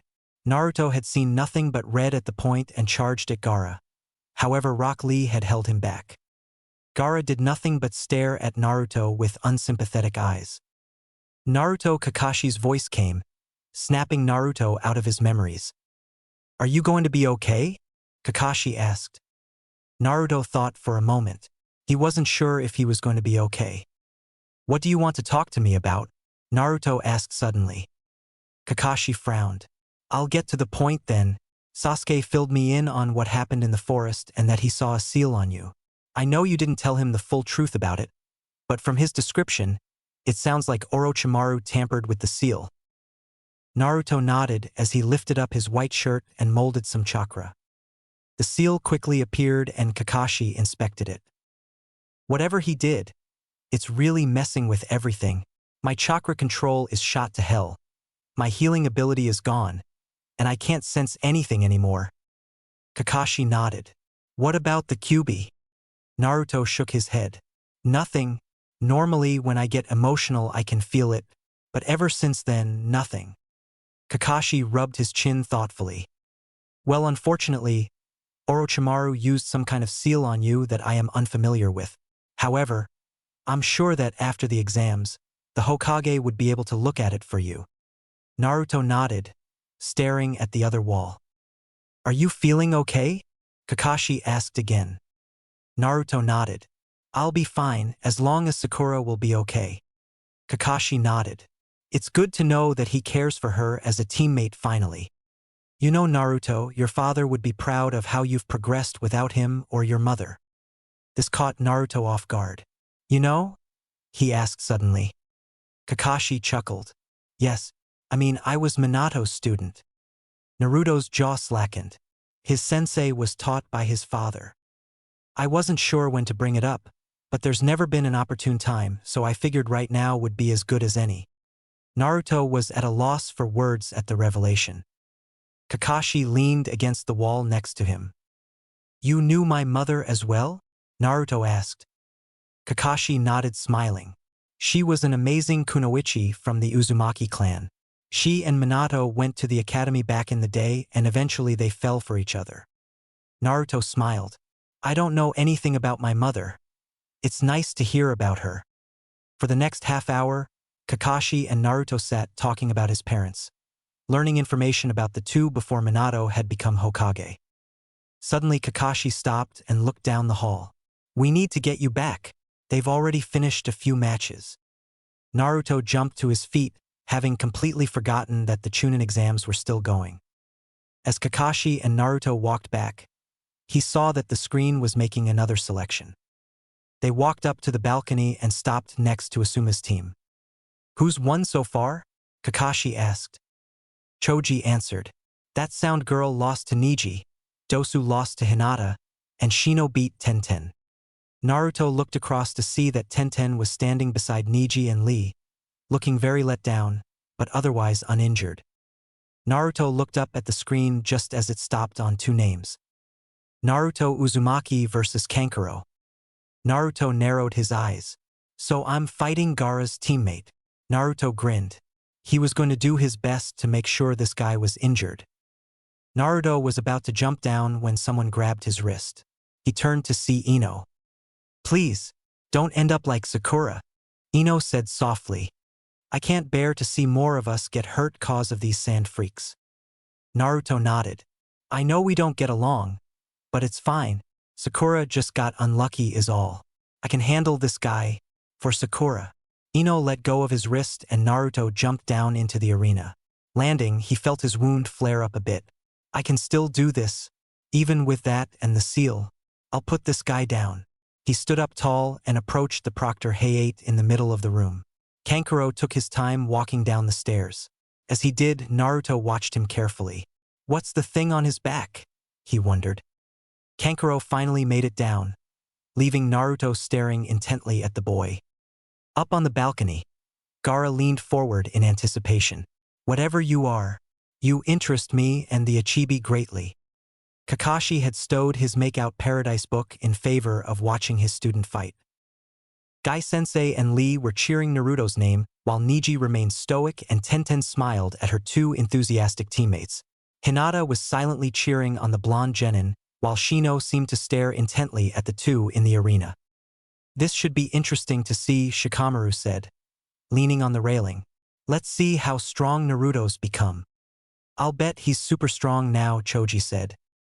Well, he is injured right now and doesn't have much chakra left, but I'm sure he's going to give us a show, Kakashi said, a smile unnoticed behind his mask.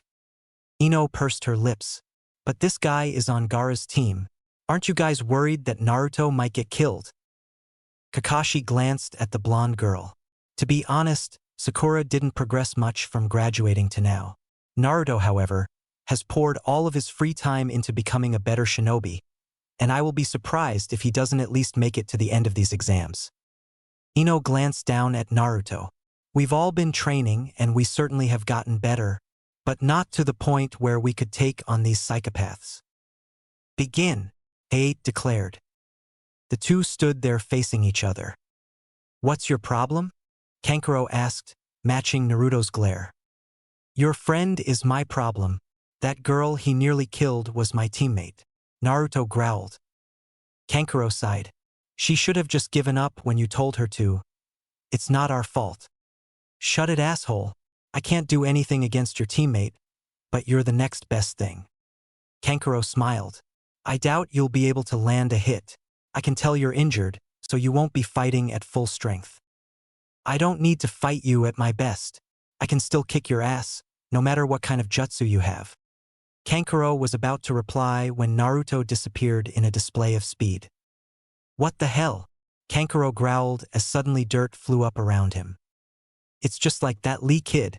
This guy must be pretty strong then. Kankuro couldn't react as Naruto appeared in front of him and sent him flying with a left hook. Kankuro landed on the ground painfully. Fucking brat. Kankuro mumbled as he propped himself up. Naruto stood where Kankuro had just been. I'll wait for you to get on your feet before I kick your ass, Naruto yelled. Kankuro grit his teeth. This kid is cocky. But with good reason it seems. He stood up, taking the object on his back. May as well just use the crow, Kankuro said with narrowed eyes. The wrappings fell to the ground, revealing Kankuro's puppet.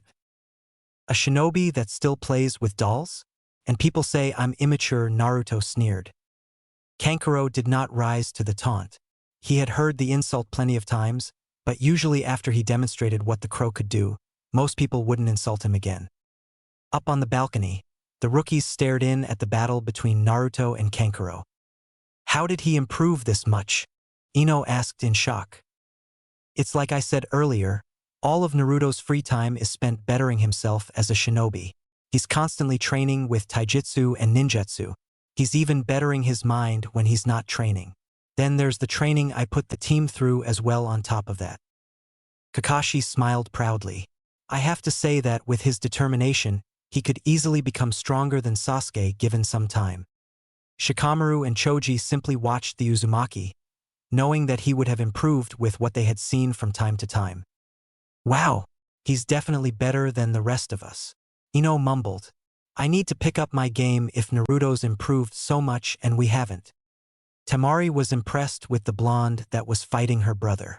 They had planned on holding back somewhat for later on in the exams, but this boy had forced Kankuro to reveal the crow puppet so quickly. Plus, Gaara had mentioned the boy a few times in an odd display of intrigue. Something about the boy had apparently silenced the Shikaku a few times, or driven it mad, well, a different kind of mad. What do you think, Gaara? Temari asked. Gaara's eyes were glued to Naruto Uzumaki. Kankuro may not survive this, Gaara said. What? Temari exclaimed. If this Naruto is strong enough to interest me, then what chance does that fool have? Temari bit her lip. Come on, Kankuro, win this. Naruto jumped back as the puppet flew at him with surprising speed. I take it this is your favorite doll? Naruto asked as he flipped over a strike with ease. Kankuro said nothing as he manipulated the chakra strings of his puppet. Naruto blocked a strike from the puppet's arm when Kankuro grinned. Naruto's eyes widened as the puppet's arm wrapped around his arm like a snake and began to constrict. This way, if he has any ninjutsu, he won't be able to use hand seals to use them. Kankuro thought triumphantly. Naruto quickly withdrew a kunai and attempted to hack off the arm binding him when the puppet's other arm grabbed his wrist and wrapped around his free arm. Damn it! Naruto thought in annoyance. He dropped the kunai to the ground but quickly placed his foot over the kunai and used chakra to pick it up and attach it to the sole of his shoe. He kicked forward and cut the flow of chakra, letting the kunai fly towards the puppet master. Kankuro was so focused on his puppet. He nearly missed the kunai and dodged at the last second. Too bad, Kankuro smiled. Suddenly, he was knocked aside and flew into the wall. His chakra strings failed, leaving the puppet limp on the ground and Naruto Uzumaki standing over it checking on his arms. I need to end this. I didn't think that would happen, he thought as he winced in pain. Kankuro looked up and saw that the kunai he had dodged had actually been a shadow clone under a hinge. This guy is pretty clever, Kankuro thought as he struggled to his feet. He hits fucking hard too. The clone walked over to the original Naruto and they both looked down at the puppet. The original kicked it and it flew over to Kankuro. I want to destroy you and your doll at the same time, Naruto said as his clone stood directly next to him. Kankuro smirked. I won't be fooled by that a second time. This is my last move. I suggest you prepare your own technique. Kankuro reactivated his chakra strings. I'll use the poison hidden in the crow, and then I just have to avoid him until he passes out. Kankuro thought with a grin. The crow began to charge Naruto suddenly and the blonde grinned. Both he and his clone ran through two different hand seals. Ketan, Gokaku no Jutsu. The fireball raged forward but Kankuro was unimpressed. The crow can easily handle that level of a fire jutsu. Futon, Daitapa, the Naruto clone, preformed his jutsu, causing the fireball jutsu to increase in both heat as well as size. Kakashi grinned. Definitely a move I didn't expect from him. Very crafty using those two jutsu together to end the fight. Kankuro can't escape. The flames roared as they consumed the crow in an instant. Kankuro stood in shock as time seemed to slow for him. The blast raged towards him. This was it. He was going to die at this point and there was nothing he could do about it. Then, he was on the other end of the jutsu, watching as the blast consumed what seemed to be Naruto. What the hell? He exclaimed in confusion. He looked over to see Naruto's foot hit him in the face. Kankuro fell to the ground unconscious. Even if you are an asshole, I'm not about to needlessly kill you, Naruto said. Winner, Naruto Uzumaki. Hayate's voice announced. Naruto looked up at Gaara and narrowed his eyes. I'd flip you off, but it's not worth the pain. With that said, Naruto walked up the stairs and joined his sensei next to Asuma, Ino, and the others. Good job, Uzumaki, Asuma said, patting the boy on the back. Using those two jutsu to beat him, really clever. Naruto grinned. It was nothing. I've been practicing that move for a while to see how strong it could get. Definitely a destructive jutsu combination. Asuma laughed. I like this kid. Ino and even Choji were slightly gawking at Naruto. He could decimate us with that attack. The only reason Kankuro lived was because he used the Kawarimi technique. Even then, it seemed too close for words. Ino stared at Naruto when she blurted out, "What changed?" Naruto looked over at her, a blank stare on his face. "What do you mean?" Naruto asked all too quickly. Something definitely happened. His reaction seals it. Ino thought. I mean, before the academy, you never gave a damn. All you wanted to do was skip class and play pranks on the village. Then we find out that ever since you graduated, you've thrown yourself into training. Something had to have happened to kick your ass into gear. Ino nearly yelled. She wasn't sure why it was bugging her. But something wasn't right and she hated mysteries. Her father worked in interrogation and intelligence, and Ino had clearly inherited her father's obsessions. Naruto was silent for a moment. I can't tell her about what happened. The Mizuki incident was only for a few to know, and I can't tell her I was inspired by learning about my parents. Kakashi decided to speak up suddenly. After graduation, Naruto got involved in some nasty business, to say the least. I was there, and he saw what he could become if he simply applied himself. It sounds dumb, but sometimes the truth is just that. Naruto glanced at Kakashi and sighed. It's true. Sorry, I just realized how dumb I had been. Ino stared at the two for a moment as Kakashi sighed. She doesn't believe us. Kakashi sighed. Come on, Naruto. We need to get you to the infirmary and take care of your arms. It's amazing that you were able to use those jutsu so quickly. Naruto nodded silently, trying to think of a way to start avoiding Ino Yamanaka. She was sure to start stalking him now that she thought he was hiding something. Once in the academy, she thought Kiba and Shikamaru were hiding a secret from her, and she had spent the next 2 months harassing them and investigating them until she had found out that Kiba had found a stash of naughty magazines of Shikaku's and Shikamaru was trying to keep it from reaching his mother's ears. Naruto could feel Ino's eyes boring into the back of his head as they walked away. Thanks for the cover, Naruto said in a low voice as they went to the infirmary. Kakashi shrugged.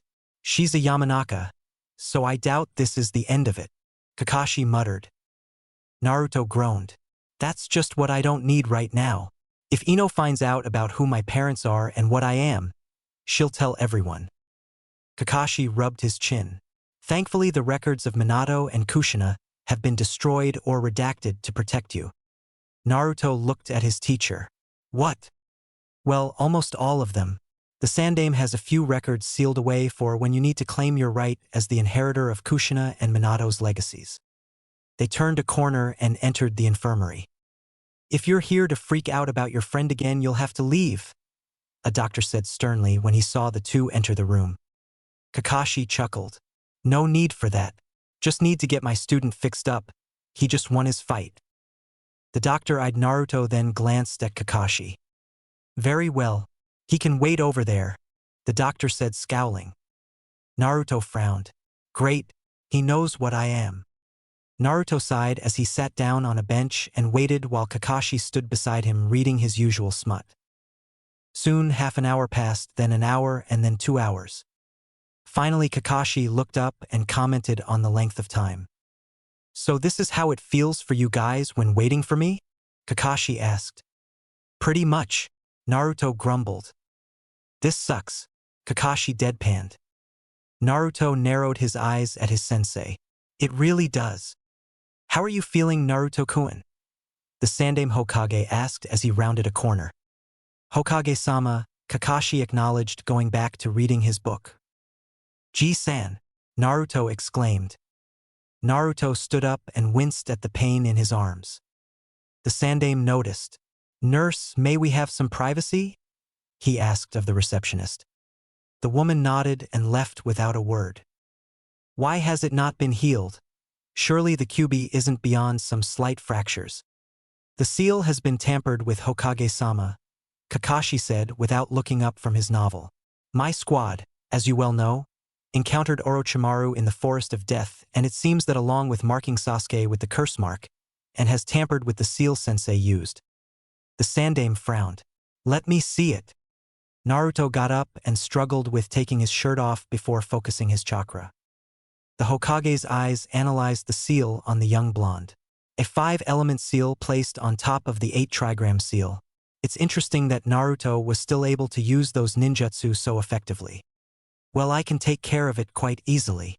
He rolled up one sleeve as his fingers began to glow purple. Gogyo Kaian. The Sandaime struck Naruto the same way Orochimaru had done days prior. Naruto fell to the floor coughing. God, that hurts. He coughed out. The Sandaime's technique faded away just as the seal on top of Naruto's original seal faded out of existence. How do you feel, Naruto-kun? The Hokage asked. Naruto continued to cough for a moment. Considering everything else that's happened this week, not bad. He got to his feet and felt something seep through him. Looks like the fox is finally helping out. He felt as his arms quickly heal, the pain fading away. Glancing down, he tore of the bandages and watched as the wound from Kabuto slowly closed. It's getting faster, Naruto remarked. I can see that. Have you accessed the QB's chakra lately? The Sandaime asked, knowing full well that he had. Naruto nodded. When that Orochimaru guy came after us, the fox must have decided to help. But even with all that power, he still beat me. The Hokage nodded. Interesting. Did this happen independent of what you wanted?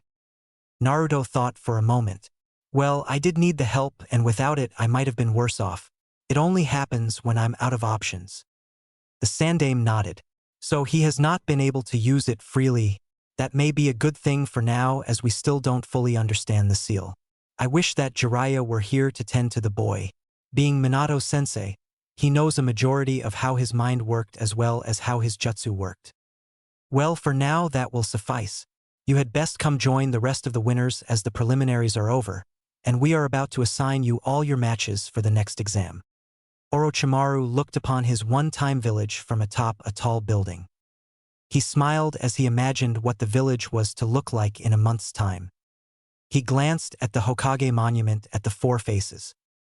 Sarutobi-sensei, I will definitely have fun watching how you react to fighting your peers. He breathed in the fresh air, something that normally he wouldn't care for. However, he was feeling nostalgic for the days when he was a child. He remembered his 2 teammates, Tsunade and Jiraiya's constant bickering.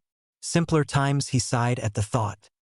He glanced in the direction of the hospital of the village. He had sent Kabuto to try and abduct Sasuke. However, if he failed, it would not matter. In the end, Sasuke would come seeking him as they always do. It was simply a matter of time. Naruto entered his apartment at long last. The second part of the exams were finished and the third exams were to be in a month's time. He flopped onto his mattress and groaned. Even though the fox had finally healed his injuries, Naruto felt exhausted from everything. He looked out his window at the sun hanging in the sky, wondering if he should try seeing Sasuke or Sakura. It's going to be weird not to see them nearly every day for a month. Still lying in bed, he pulled off his hitayate and stared at the leaf engraved in the metal. I'm getting closer, he said softly. This is just another step towards becoming your son. He placed the headband next to him as he slowly drifted to sleep. Ino had just gotten dressed after taking a long hot shower, washing away the dirt and grime from her hair and body. She had lucked into the finals. Her name was the only one to not come up, and there were no opponents left for her to have to fight. She was grateful as now she had an advantage over everyone but her teammates. Her moves had not been seen by the others, so she could take them by surprise. As she sat and brushed her hair, her thoughts lingered on Sakura and how her hair was now so short. We both grew our hair out to impress Sasuke-kun, she thought with a smile. I hope those two are doing okay. Her thoughts then took a turn and she began thinking about the blonde enigma of Team 7. She grit her teeth as with every thought of how much Naruto seemed to be hiding angered her more and more. She slammed her hairbrush down. I need to get to the bottom of it. With that thought, she stormed out of her house and marched towards the Hokage Tower, where all information about the village and its inhabitants were stored. She was going to learn as much about the boy as she could to gain insight on him. Kakashi scowled out the broken hospital window as Kabuto got away. The boy is talented, but to come after Sasuke, he's working with Orochimaru. Kakashi concluded as he turned to his unconscious student lying in bed. NBU guards littered the floor, dead. Kakashi stepped over a body and approached his student. He inspected the seal containing the curse mark to ensure that it had not been tampered with. Sighing in relief, he glanced back at the bodies in the room. I had better inform the Hokage of this. Ino huffed as she scanned the archives for the Uzumaki name. She pursed her lips as the files were not at all organized. For a ninja village, we could really use some more organization, she thought angrily. Then it caught her eye, the file of one Naruto Uzumaki. She quickly grabbed it and walked the large file over to the table. She placed it on the table and opened it to find a picture of the blonde. Not a terrible photo, Ino thought, at the outfit he was wearing. She turned to the next page to see his name and rank and physical attributes and his birthday, October 10th. Why does that date feel so familiar? She wondered. She shook her head and turned the page. Suddenly, she saw pages full of blacked out lines. These files were redacted? What the hell? She turned the pages over and over, finding nothing but black blocks where words once were. That Kabuto guy was right about his file being redacted. She continued to flip through the pages and found a few parts without the censorship. It was dated when they were all about 5 years of age. Ino felt her heart skip a beat at finally finding some information. The clearly classified information seemed to just make Ino hungrier for information. It was marked 7 years ago. Ino began reading carefully, ensuring she didn't miss a single detail. October 10th. Naruto Uzumaki hospitalized for multiple beatings outside of orphanage. Several genin detained as well as many civilians. Ino narrowed her eyes. I know Naruto was a prankster for parts of his academy years, but why beat a child? She thought in horror. She glanced again at the date. His birthday? What the fuck? She glanced through again and found another incident on October 9th the year after. Another beating ending in hospitalization. Ino grit her teeth. What the fuck? She whispered to herself. There were 2 more incidents over the next 2 years, on the same date, October 10th. Well, no wonder we never heard when his birthday was in the academy, she thought, remembering that everyone had celebrated their birthdays except for Naruto. She frowned. With all of these things happening, how was he always so happy? She flipped through it until she got to more parts that were available for reading. Many of them detailed the many pranks the boy had pulled on the village. She slightly smiled at some of them. Remember how Irika-sensei had reacted to them. Then she got to the graduation day. It said that he had initially failed the exams and was to be held back, again. Damn it, again with the secrecy, Ino nearly shouted. Someone in the large library shushed her and Ino pursed her lips. Everything else from the day had been redacted again.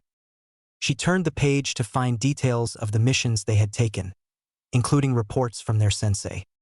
Then, she found something interesting. A C-ranked mission turned into an A-rank mission, Ino murmured.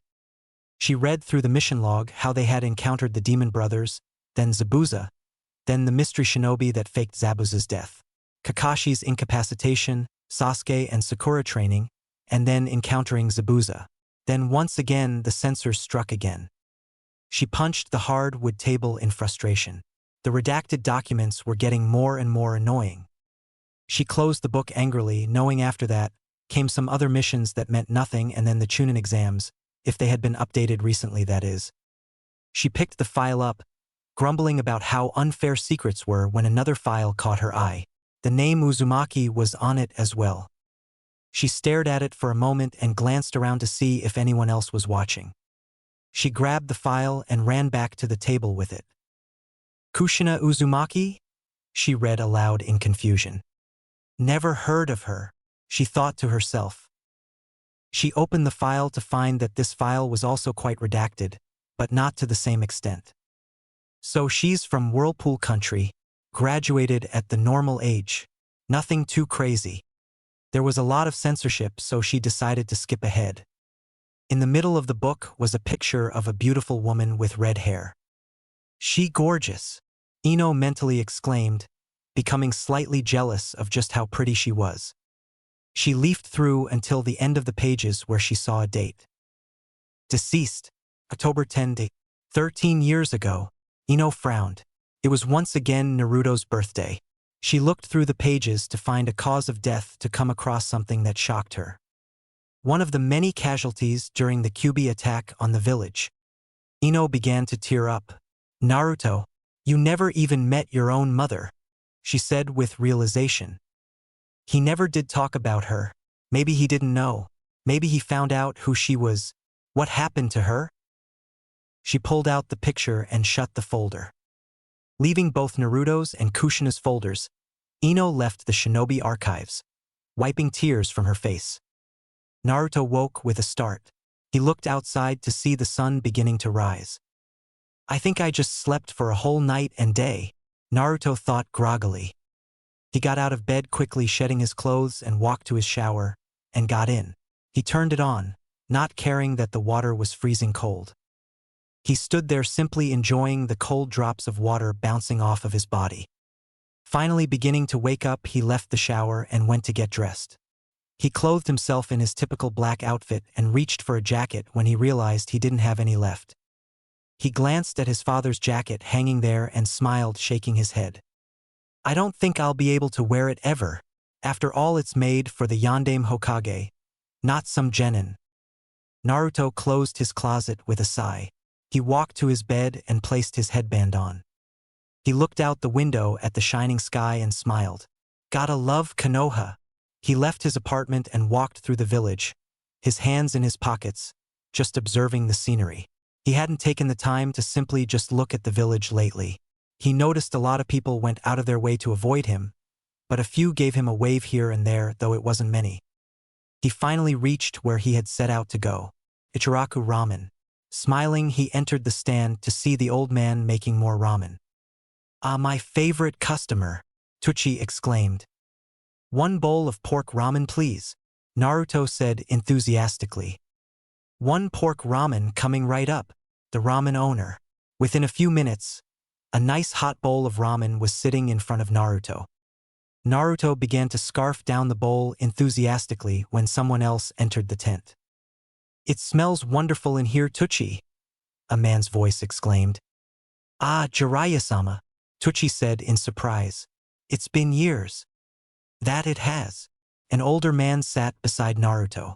He had long white hair and wore a plate on his head with small horns on it and the kanji for oil.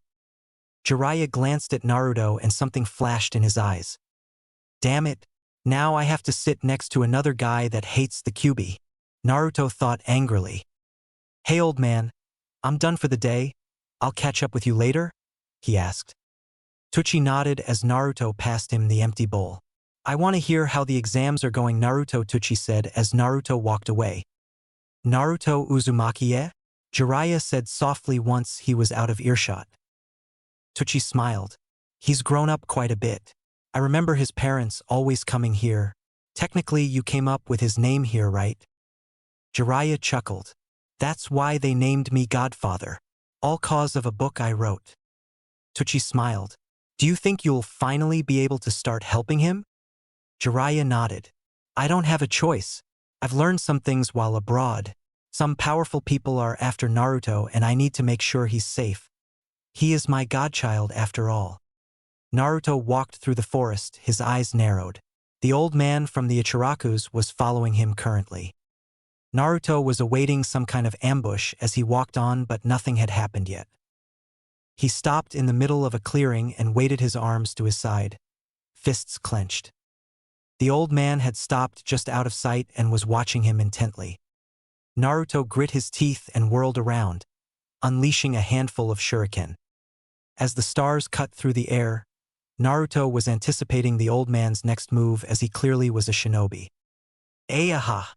the old man cried out. Naruto froze in place.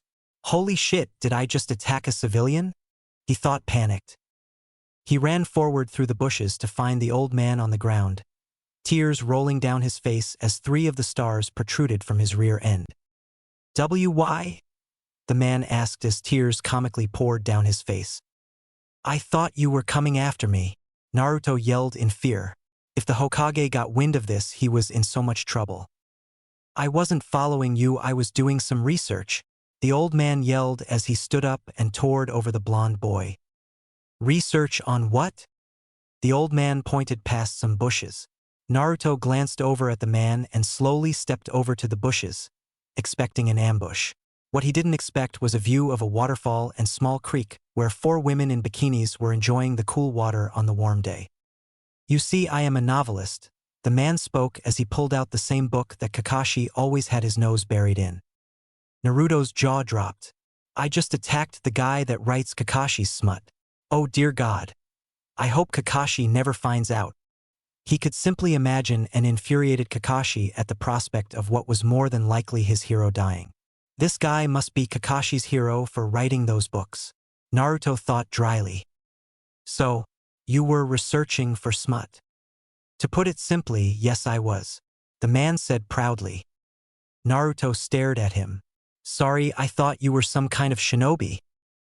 The man grinned widely. "Well, that I am, young man. You see, I am the great sage of Mount Myaboku." He suddenly weaved hand seals so fast, Naruto had trouble reading them. Slamming his hand down, a large toad appeared beneath the man. "I am the great Sannin Jiraiya." As the man posed, he noticed Naruto's demeanor change. "Did you just say a Sannin?" Naruto asked, his eyes filled with rage. Jiraiya frowned. "Yes, kid, I did." Suddenly Naruto charged forward with speed that surprised him. Jiraiya blocked a strike from the boy, instantly recognizing the form. "Goken Taijutsu, eh? I guess this kid has guy for a sensei." Suddenly Naruto grinned as 2 Narutos charged from behind. "The kid is talented, but he's overconfident," Jiraiya thought to himself. Without hesitation he threw Naruto off balance and kicked him away to find that it was simply a shadow clone. "Advanced technique," Jiraiya thought as he whirled around and caught the 2 strikes from the Naruto and tossed them aside. "Katan. Gokaku no Jutsu." A fireball hurtled towards Jiraiya, who seemed mildly impressed. "Last I heard he was completely inept. Guess he got serious with his training." He jumped out of the way as another Naruto intercepted him and engaged him in another bout of taijutsu. "So kid, what's your beef with Sannin?" Jiraiya asked as he blocked and dodged every hit Naruto doled out.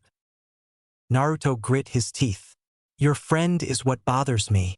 Whatever Orochimaru did to Sasuke, I'm gonna make you all pay."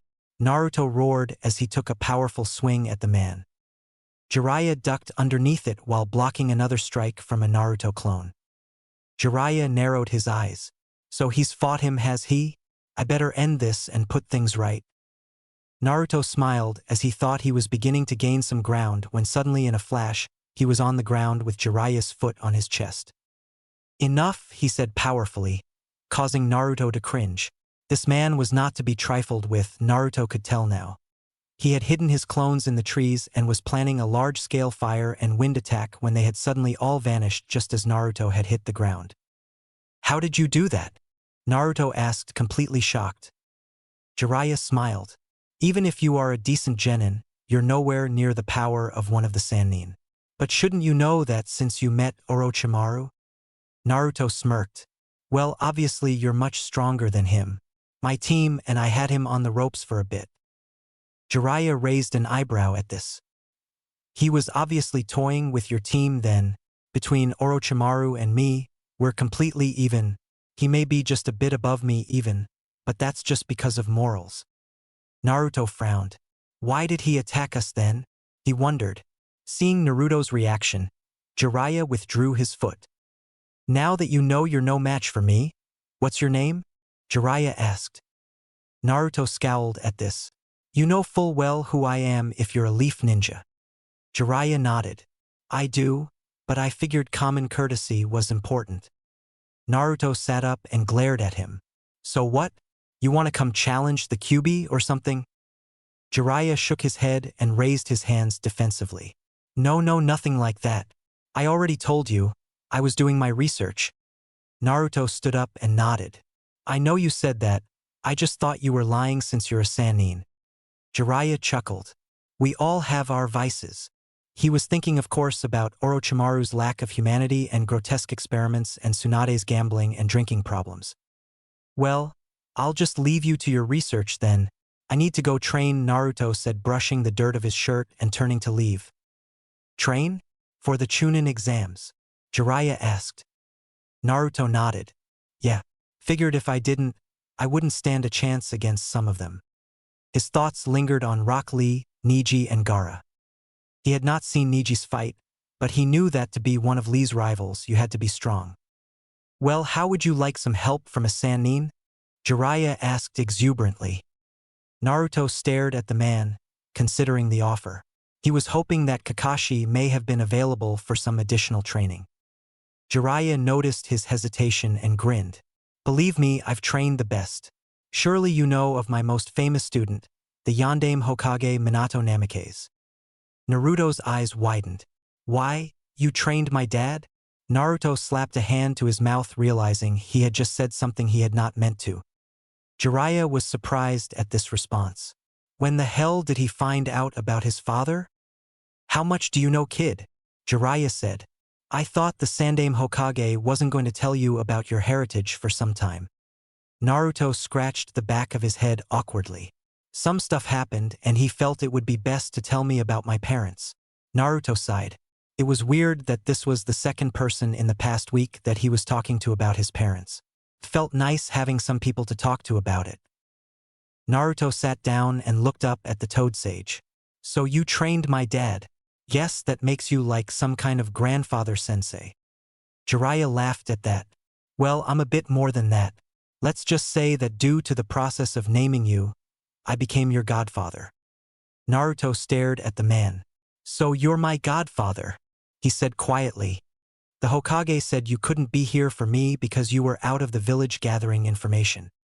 Jiraiya nodded as he sat down next to the young genin. I've been tracking Orochimaru's activities, as well as some other powerful shinobi. Naruto nodded. So you couldn't take me with you? Jiraiya noticed Naruto's tone of voice and frowned. I wish I could have brought you with me. But your parents wouldn't have appreciated it. I was in constant danger and having a child with me would have put us both at risk. If you had come with me in the beginning, we wouldn't be here right now. Naruto nodded, understanding the answer. That doesn't mean that I didn't take care of you though. The money that the Hokage provided to you for living expenses when you left the orphanage wasn't the village's. It was my own. This caught Naruto's attention. Why? You were the one sending me money? Naruto felt his heart skip a beat. Jiraiya nodded. I couldn't be here in person for you, but I swore to Minato and Kushina that I'd take care of you in one way or another. That was the best way I could considering the circumstances. Naruto smiled sadly as he stared up at the blue sky. Jiraiya watched him for a moment, thinking of his student that looked so much like his son. So, you'd be willing to help me train? Naruto asked after a few minutes of silence. Jiraiya chuckled. Well, it's a father's duty to help his son become a man, and since your own father is unable, I automatically fall into that position. Naruto stood up, feeling a fire welling up inside of him. Then please help me. I want to make my father proud and become a Hokage even stronger than he was. Jiraiya laughed as he jumped to his feet. I like the attitude, kid. Let's get to it. Ino arrived home and ran up to her room and placed the picture of Kushina Uzumaki on her dresser. She stood there and stared at the picture of the beautiful kunoichi for a few moments. Why did I take this? She asked herself. There was a knock at her door, startling her. Ino-chan? Her father's voice called out. Come in, Daddy, Ino said, her heart beating quickly. Her father entered her room. How are you doing? He asked worriedly. Ino smiled. I'm holding up all right considering everything. Inoichi nodded. Well, I just received word that Sakura is awake at the hospital. So if you wanted you could go visit her. Ino smiled. She's okay? Inoichi smiled. She'll be in the hospital for a while, but she's not in any danger. Ino ran to her father and hugged him tightly. Thank you so much, Daddy. Inoichi nodded. However, his face had fallen as he noticed a familiar picture on her dresser. He pulled her away, gazing at her with intensity. Where did you get that picture, Ino? He asked fiercely. Ino was shocked at her father's change in demeanor. What do you mean? She asked. He walked to the dresser and held up the picture of Kushina. This picture, why do you have it? He nearly yelled. It was the Shinobi archives. I was just looking into something and came across her picture. Inoichi's eyes narrowed. Why are you looking into Naruto Uzumaki? How did you know that I was looking into him? She asked, her eyes tearing up. Her father had never been like this with her before. He realized that he was scaring his daughter and took a deep breath. I'm sorry, Ino. Just answer me. Why are you looking into Naruto? He asked much more calmly. He's changed so much so quickly. I just thought it was strange. So I looked for his file to see if I could gain some insight on him that I may not have known. Inoichi nodded. What did you find? Ino bit her lip nervously. His file is redacted. There's very little I could learn. Then I found her file. Kushina. She died the same day Naruto was born, and I made the conclusion that she was probably his mother. Inoichi nodded as he considered the photo. Ino, I'm not asking you this as your father but as a jonin of the village hidden in the leaves. Stop looking into this, it doesn't concern you. The boy has his secrets and they involve the village.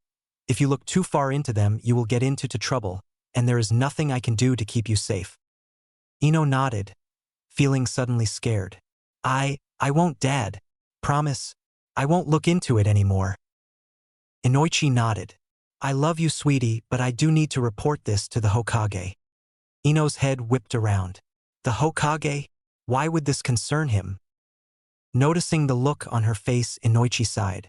Ino-chan, the secrets about Naruto do concern the Hokage. If you look into this, you could be put to death. That's how serious it is. Ino nodded. After thinking that she had it all figured out about Naruto and his mother, the mystery seems to have only deepened. She had been wrong when she assumed that was all there was to Naruto, that he had just found out about his mother. There was a lot more to it and she wanted to know. But she didn't want to get into trouble with the Hokage. She needed to figure out a way to get the information she wanted without getting caught. Just like a shinobi. I promise you, Dad. I won't look into it anymore. Inoichi nodded. Make sure that you don't. He looked at the picture and turned away before Ino asked him, So is it true? Is that woman Naruto's mother? Inoichi stopped and stared at the picture. Ino, I cannot answer that. The only person that can provide information to you is Naruto himself of his own free will. With that said, he closed the door behind him. Ino sighed and sat on her bed, staring at the door. So only Naruto can tell me. The Hokage narrowed his eyes as Inoichi finished explaining and handed him the picture of Kushina. I must give credit to your daughter Inoichi. When she is determined she goes above and beyond, he said amused. Inoichi sighed. I'm afraid of how intelligent she can be. If she had just applied herself more in the academy and in her training rather than obsess over Sasuke and Naruto. Hiruzen chuckled as he set down his pipe. I believe they are two different obsessions. This obsession she has to find out Naruto's secrets is definitely what makes a great shinobi. Inoichi huffed. Wish she would stop fawning over the Uchiha. I hate that she has a crush on a boy. Sarutobi laughed heartily at this. We all must let go Inoichi, you must know this. But from what I understand, you won't have to worry about the boy going after your daughter. He doesn't seem interested in any of the girls from his class. Inoichi smiled. And I am thankful for this. Sarutobi looked down at the picture of Kushina, then up at the picture of Minato that hung next to the pictures of the Hokages. I must say I did not expect to see a picture of her again, Inoichi said. She was quite beautiful. The Hokage nodded. It's such a shame that Naruto could not have known her. Or his father, Inoichi said as he looked at the picture of the Hokages. Now then, about your daughter Inoichi. I'll have Kakashi go through the archives and make sure that there is nothing to link Kushina and Naruto to Minato. Inoichi nodded. Thank you, Hokage-sama, he said, bowing. Naruto fell to the ground painfully, the Sannin standing over him. Naruto had a large gash in his forehead that was pouring blood. Well, your taijutsu is interesting and quite powerful. However, I think we could improve it. It's far too similar to the Goken, which I feel you aren't made for. Naruto narrowed his eyes. Gai-sensei was a taijutsu master and had recommended this style for him. I think we could change some things around to really utilize your power without having to have you depend on the Goken. Naruto stood up, wiping the blood that trailed along his face. Your ninjutsu are quite powerful, and you can utilize them creatively. Naruto nodded as he touched the gash on his head and winced. With genjutsu, the older man started. I suck. I know, Naruto said angrily. Jiraiya nodded. However, that isn't terrible. You don't seem like you'd want to use genjutsu, but we need to teach you to disperse it. Naruto sighed. Any jutsu you could teach me? My teammate Sasuke is pretty aware of what I'm capable of, and I want to have a trump card to pull out. Jiraiya thought for a moment. Well, you could always sign the summoning contract of the Toads. Naruto brightened up at this. Toad summoning? Like my father. Jiraiya nodded. Maybe eventually, you could even do some sage training. What is sage training? Naruto asked. Jiraiya shook his head. One thing at a time, kid. Sage training is pretty intense and isn't for everyone. Naruto nodded, but he would definitely bug the man about it again later on. So what do you say, Naruto? Would you like to sign the contract? Naruto thought of his father before answering. Yes, like father, like son. Sakura lay on a hospital bed encased in a full body cast. She was severely uncomfortable, however, she was no longer in pain. The painkillers were working their magic. The door opened and in walked her sensei. Hey Kakashi-sensei, she croaked out. She had not realized how dry her throat was. Need a drink? Kakashi asked. Yeah, Sakura coughed. Kakashi walked the table next to her that had a jug of water as well as a glass and a straw. He poured water into the cup and brought it to her. He positioned the straw for her and let her drink. Very quickly, the glass was empty and Sakura was thanking her sensei. Parents come and visit you yet? Kakashi asked as he set the glass down. Sakura nodded. I was just waking up, but they were here. They told me what happened. I see. Well, I wish I had been there for you, Sakura, and for that I apologize. It's fine, sensei, Sakura said. So how are Sasuke and Naruto? Kakashi smiled. Sasuke is resting currently, so don't worry about anything. The curse mark isn't a problem anymore. Naruto is off training, I think. He won his match, so he'll be in the next round. Kakashi said. Who is he facing? Sakura asked quickly, fearing that he might be fighting the boy that had nearly killed her. Kakashi noted her fear. It isn't Gaara, so there's no need to worry about his safety. I have faith that he'll defeat his opponent. Sakura was about to ask again who was facing Naruto when the door opened again. She saw her one-time friend Ino Yamanaka walk in the room holding a vase full of flowers. Kakashi glanced at the blonde girl and turned his attention back to his student. I'll leave the two of you and I'll check back in with you later, Sakura. Just keep resting and I'll let Naruto know that you've woken up. He'll definitely want to know. Okay. Thanks, Kakashi-sensei, Sakura said as he walked past Ino. The door closed behind him and Ino placed the vase of flowers next to the bed. Did I tell you that you have a hot sensei? Ino said. Oh my god, Ino, Sakura exclaimed. Ino laughed. Well, he seems handsome. Can't tell with that mask on his face. Sakura sighed. Leave it to Ino to rate her sensei's looks. You feeling all right? Ino asked as she looked her up and down. I'm fine now. I don't even remember the pain, to be honest. I just remember the sand coming at me and the next thing I'm here in the hospital. He nearly killed you. If Naruto hadn't freaked out, he might have. Sakura had not heard about Naruto's freak out and was surprised to hear about it. What? She asked, blushing slightly. Yeah, when you were screaming, Naruto flipped out, and when they took you to the infirmary, He nearly got into a fight just to see if you were okay. Sakura thought about her blonde teammate and how things between the two of them had been quite rocky. Things had been getting better, but she did not expect him to react in such a way. Speaking of Naruto, I found something out about him, Ino said excitedly. What? Sakura exclaimed. Yeah, I was at the Hokage Tower and looking through his file when I came across another Uzumaki. Who? Sakura asked, her curiosity taking over. I think it's his mother. Her name was Kushina Uzumaki, but she passed away the same day Naruto was born. Sakura bit her lip thinking about that. Anything about Naruto's father? Ino shook her head. But then she began telling her about her father's reaction to finding the picture of Kushina in her room and how the Hokage was involved. Then Ino told her about her plan to have Naruto tell her the information outright. You can't be serious, Sakura deadpanned. Ino shrugged. Asking him out for some dates isn't a terrible idea. He isn't as annoying as he used to be and he's kinda handsome. Yeah, but you don't even like him that way, Sakura countered. Why are you so against this? Are you jealous? Ino teased. Sakura went red. No, I only have eyes for Sasuke-kun, but he is my teammate and you're my friend. I don't want things to get weird between the two of you. What if he gets mad when he finds out that it was all just to get information from him?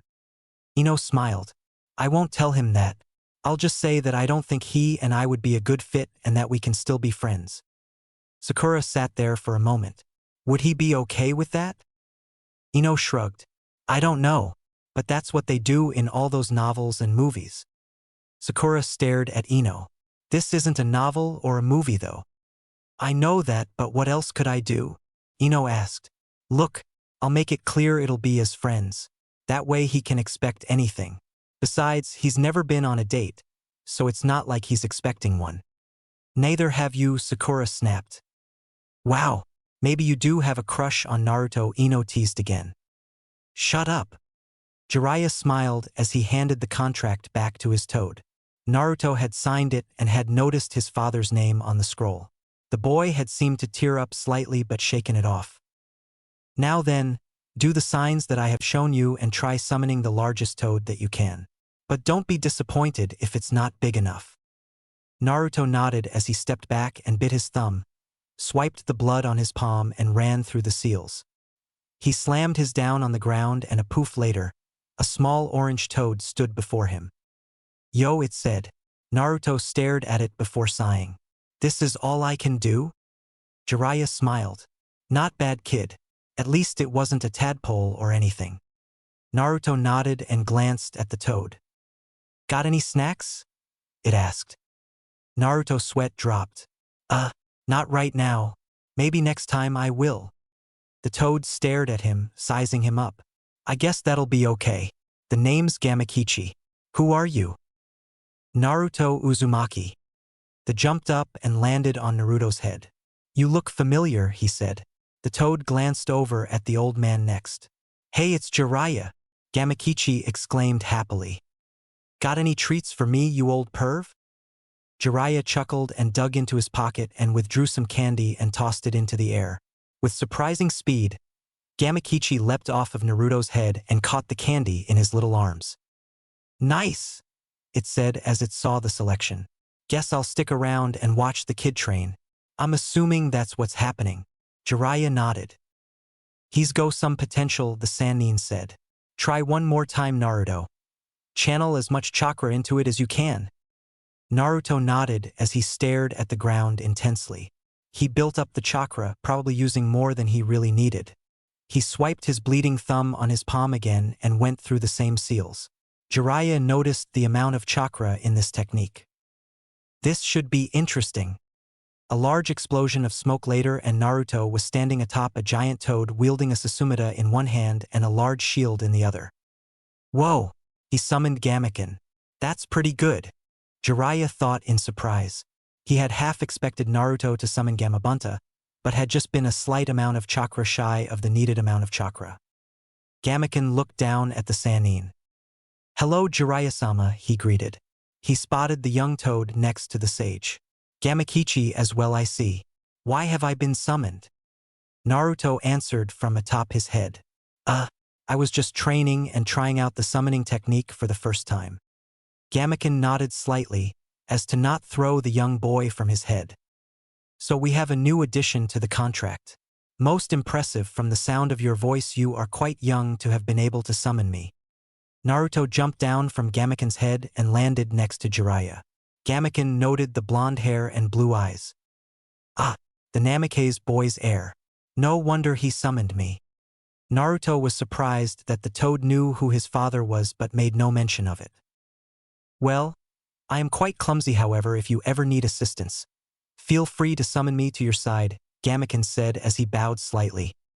I like this guy, Naruto thought with a smile. But how clumsy is he? He wondered. Thank you, Gamaken, Jiraiya answered him. You can head back home. We were just seeing if it was possible to summon Gamabunta was all. Naruto glanced at the man, having not been told that. Bunta may not be as clumsy as I, however he is not as patient either, Jiraiya-sama. The large toad spoke. Jiraiya laughed. Oh, don't I know it. Figured he'd like to meet the new summoner though. Gamaken nodded. I will bring news of him back to Bunta for you. I bid you all farewell. The toad vanished in an explosion of smoke, leaving the two shinobi and the small toad alone. Who's Gamabunta? Naruto asked suddenly. He's my father and the chief toad, Gamakichi answered. Jiraiya nodded. He's also very short-tempered. Naruto smiled. Sounds like my kind of toad. Well, let's try something else. I don't feel like having to hide from Bunta. You seem to not need much help with summoning. How about learning one of your father's original techniques? Gamabunta was enjoying lounging among the statues of frogs, smoking his pipe when Gamaken appeared before him. There is a new summoner, Bunta-sama, Gamaken stated. Who would this be? Gamabunta asked, blowing out smoke. The son of Minato Namikaze and the student of Jiraiya, a boy named Naruto. Gamabunta coughed as he heard the information. The son of Minato? He signed the contract. Suddenly, a small elderly toad hopped between the two. Gramps, did you hear? Gamabunta asked as he lightly coughed. Yes, Bunta boy. So Minato's son has finally signed the contract. Perhaps this boy is the one from Jiraiya boy's prophecy. Bunta nodded in agreement. Well, I am glad he signed the contract with us already. We shall have to keep an eye on the boy's progress.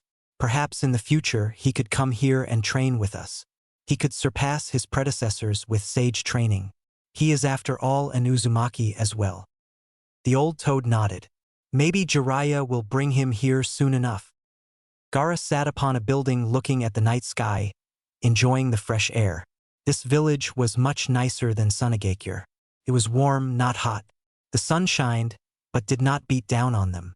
Water was a luxury here, not just a resource. And yet, Gaara longed for the desert.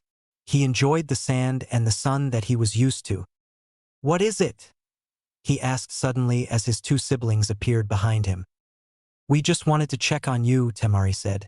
Gaara said nothing as he gazed at the large moon hanging in the sky. Kankuro looked up at the orb as well, then back to his younger brother. I wanted to let you know I'm heading back to the village to meet with the Kazekage and give him the intel you gave me. Gaara nodded. Naruto Uzumaki. I am sure he is like me. Kankuro shivered. If the boy was a Jinchuriki as Gaara suspected, he had not shown the same instability Gaara had. Perhaps he was weaker than his brother, or he had more control over the beast he harbored. Either way, he was lucky to have lived through his match against the boy, which was why he wasn't terribly angry about the fate of this puppet that had been reduced to ash. I want to be the one to kill him. Let the Kazekage know this. I want to see if this Naruto is not just a Jinchuriki, but someone that can make me feel alive. He turned to Temari. If he is a Jinchuriki, then he cannot be harmed. You are the one to fight him in the finals, so you will not hold back. Attempt to kill him, show me if he is worthy. Temari nodded as she remembered how the Uzumaki boy had drawn the number that would pit her against him. They were to be the second match in the Chunnin Exams finals. Yes, Gaara, I will. Gaara returned his gaze to the moon. Naruto Uzumaki, if you are like me, Then you shall kill her as I will kill you. Chapter 10. Preparation. Naruto fell to the ground, his breath labored. His hand shook from the chakra burn he was currently experiencing. Jiraiya sat some distance away watching the boy. He's already on the last step of the Rasengan. Amazing. It's been less than a week. He had made a bet that if Naruto had learned this within a month, Jiraiya would continue training him well after the Chunnin Exams. Of course, he had already been planning on doing so, but he wasn't about to tell him that. Naruto forced himself up. I think that's enough on practicing the Rasengan. Naruto. Jiraiya called to his new apprentice. Naruto huffed as he shook his arm, as if trying to get a bug off of his hand. Jiraiya jumped up and walked to the boy. Let's do some more taijutsu training. I'm not a fan of Goken, and believe me that we can teach you a much better style that will suit you. Naruto nodded, knowing at this point not to argue with the man. When Jiraiya had first brought this up, he had told him to spar with the old man. He had ended up unconscious 4 different times that day, and the man was still holding back. Now do you remember what I've taught you so far? Jiraiya asked. The blonde nodded silently. Jiraiya smiled. You're quiet today. Naruto chuckled. Kind of figured not to talk back to you now. Jiraiya grinned. Excellent. Let's get to business and show me what you've learned so far. Sasuke awoke with a start. He sat up looking around wildly to realize that he was still out training with Kakashi. The two of them had left the village and gone to a deserted area away from prying eyes. Kakashi had not been kind to the boy during their training sessions, saying that Sasuke needed to play some catch-up with the rest of the competition. He had been briefed of the other contestants' abilities that had been displayed during the exams, specifically the boy that he was going to be pitted against in the exams. Sasuke looked over to see that Kakashi had disappeared from his sleeping bag not far off. Where the hell did he go? Sasuke wondered. Lying back down, he stared at the star-filled sky and briefly wondered who Naruto had been training with. Kakashi had hinted that Naruto had found a trainer for the month and that Kakashi was going to focus solely on Sasuke. He thought of the blonde and how so many questions regarding him had arisen. Something about that seal had seemed so much more than what Naruto had said it was, especially when Kakashi had grilled him about it when he brought it up. Sasuke turned and lay on his side. In the distance he could spot the lights of the village. His new objective was there. The boy known as Gaara had gone after his teammate and nearly killed her. Sakura may have been a pain, but she was part of Sasuke's team and therefore she was friend. Add to that, Naruto had looked past his experiences with the pink-haired girl and had vowed to repay Gaara for Sakura's suffering. Sasuke closed his eyes. I need to get back to sleep. I need my energy to keep up with this crazy regime. Kakashi watched as Naruto stumbled into his rundown neighborhood. Looks like he's being run ragged. I thought you left the village, a voice said behind the copy Nin. Jiraiya-sama, I was just worried about my student is all. Minato-sensei told me about what you put him through when you apprenticed him. Jiraiya laughed heartily. I didn't think I was that bad. Down on the street, Naruto slowly made his way into his apartment building and disappeared from sight. Kakashi turned to the Sannin.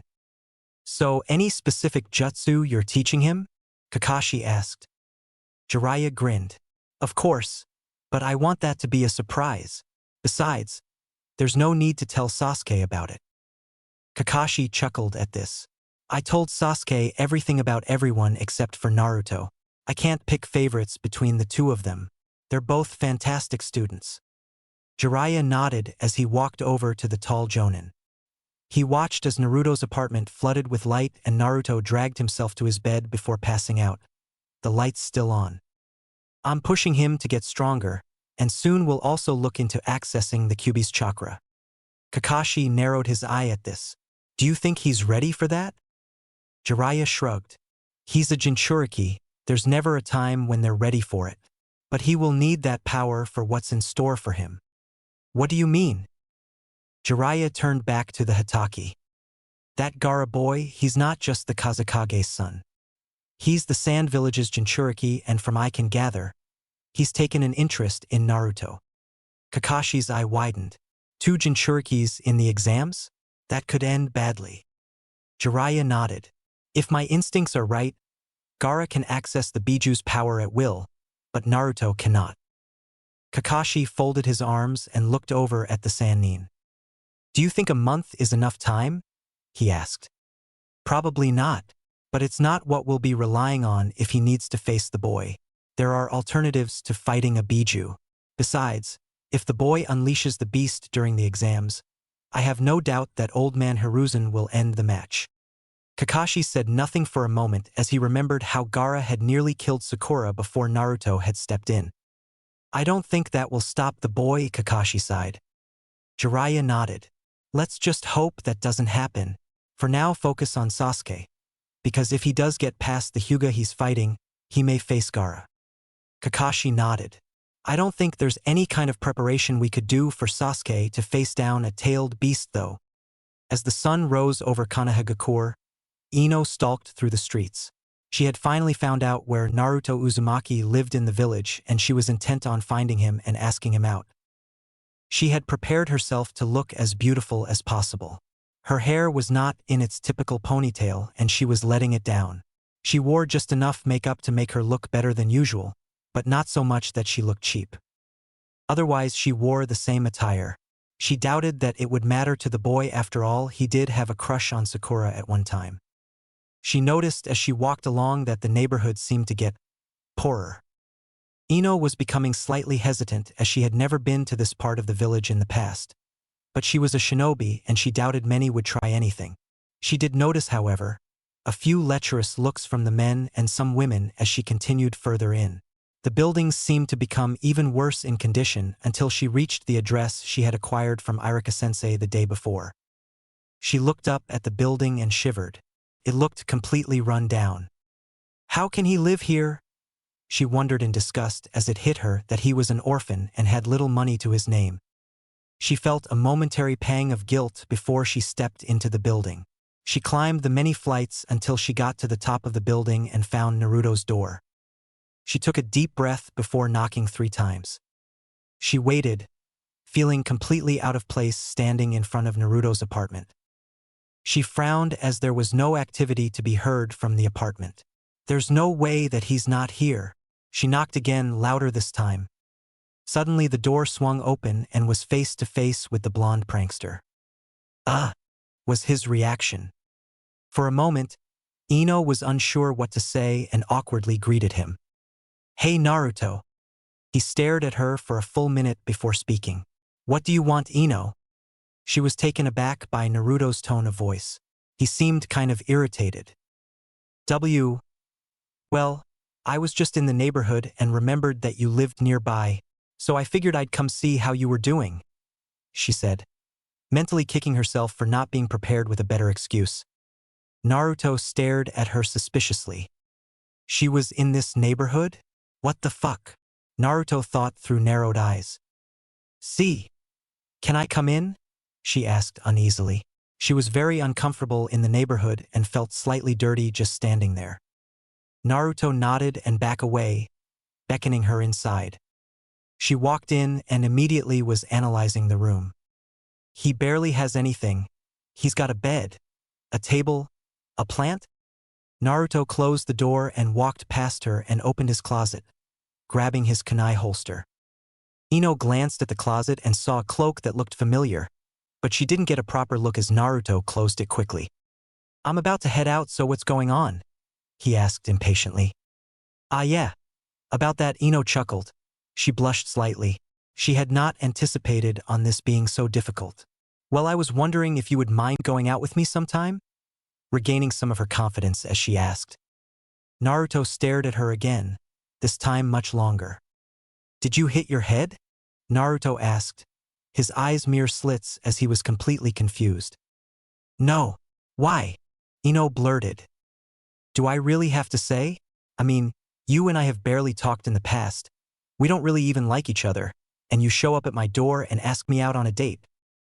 Well, I wouldn't say we don't like each other. We just don't know each other, Ino said, blushing. No, we don't like each other. Ever since we were 8, you and Sakura were always yelling at me and insulting me. That isn't not knowing each other.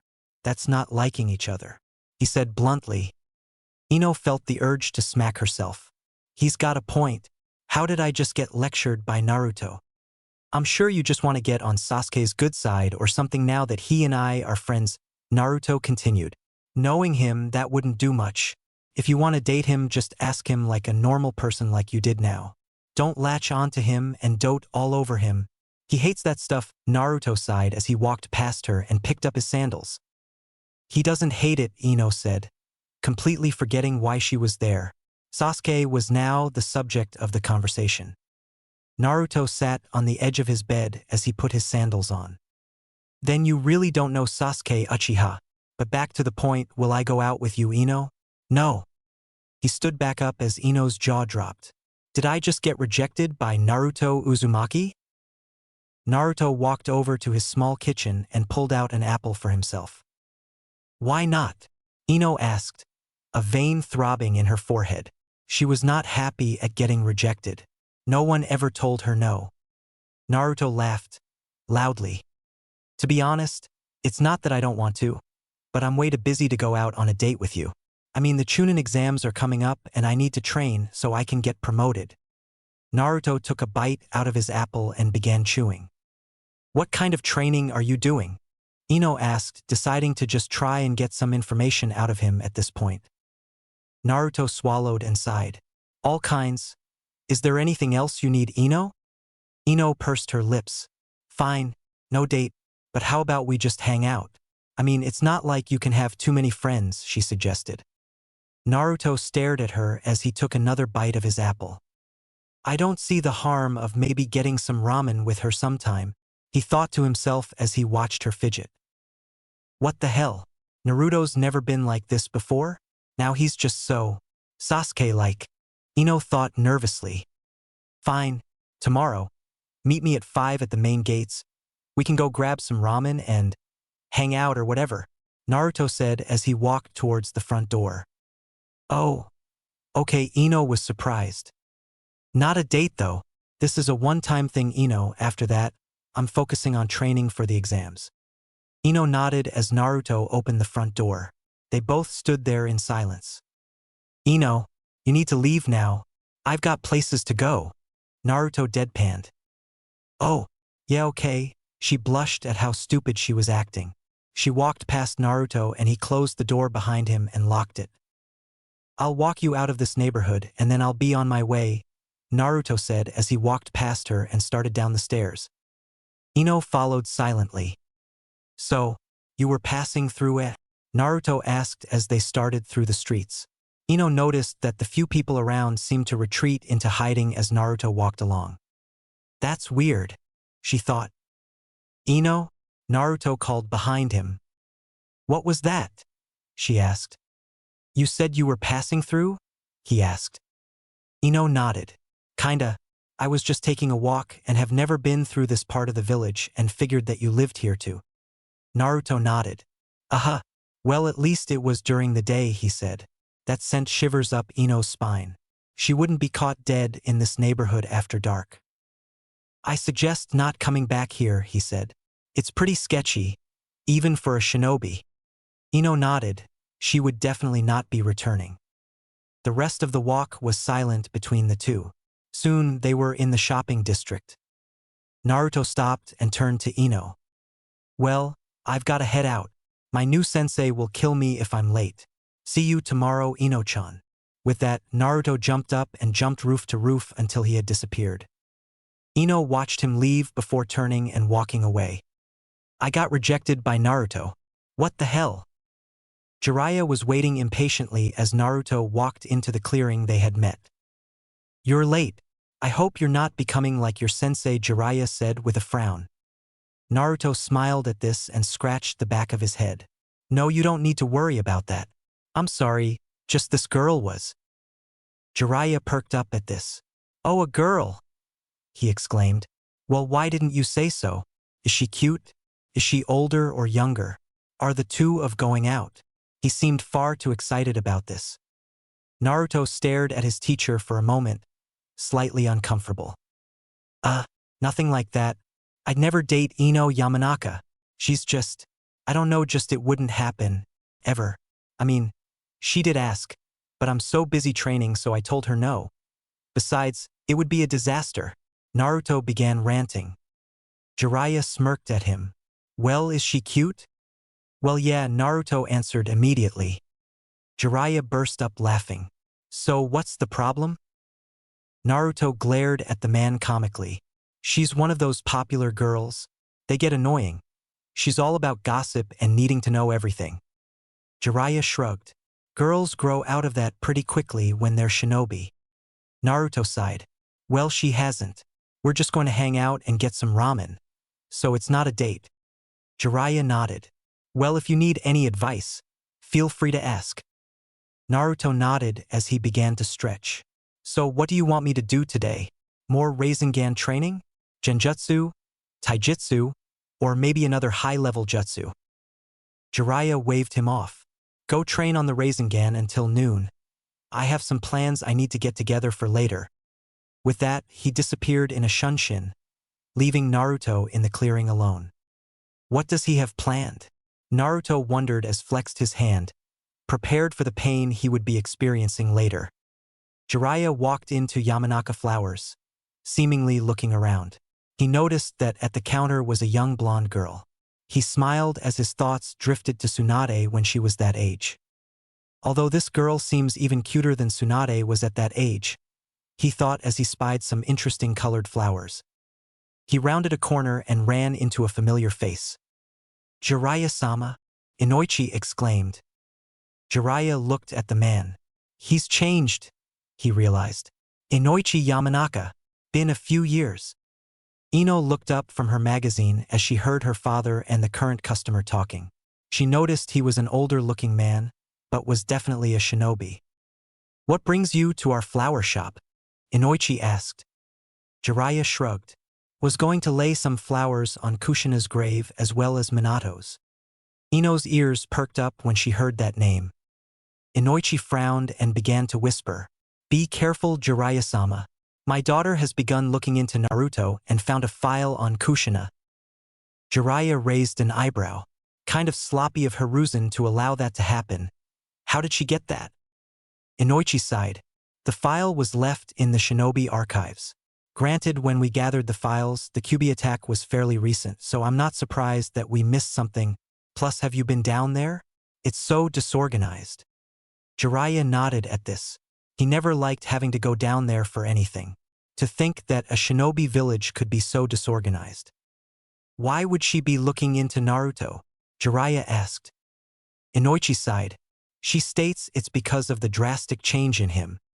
Jiraiya nodded. The girl sees a mystery to be solved, however. I very much doubt she'd be able to gather much information on him, so it isn't a huge deal in my opinion. Well, I don't see any trouble. She's just a genin, not an enemy. I say let her have fun with her mystery. She won't find anything to link the two of them or the fox. Inoichi nodded, knowing full well what he meant. If you say so, Jiraiya-sama, I trust your judgment on this. Jiraiya laughed. Besides, I'm training the boy, so there's no need to worry. I hear she and him may have a date tomorrow. Ino went bright red at this. The two men had been whispering up until this point. She had not told anyone other than Sakura of her plans to ask Naruto out. Inoichi turned and shot Ino a dangerous look. Well, actually no, that's not right. From what I understand, he rejected her and said he'd rather not. Something about he was focusing on training or something. I swear there's something wrong with that boy. Inoichi smirked. I like this Naruto. He's got his priorities right. Jiraiya shrugged. Besides, he's going to be very strong by the time I'm done with him. Can't have any distractions weighing him down. Inoichi nodded. I understand. Well, Jiraiya-sama, it was a pleasure seeing you again. If you will excuse me, I need a word with my daughter. Jiraiya nodded. I'll take my leave, and he left the store, a smirk on his face. That'll get her into gear. Naruto, you'll thank me later. Inoichi locked the door behind Jiraiya and turned to face his daughter. She gulped. Why did Naruto open his stupid mouth? She yelled mentally.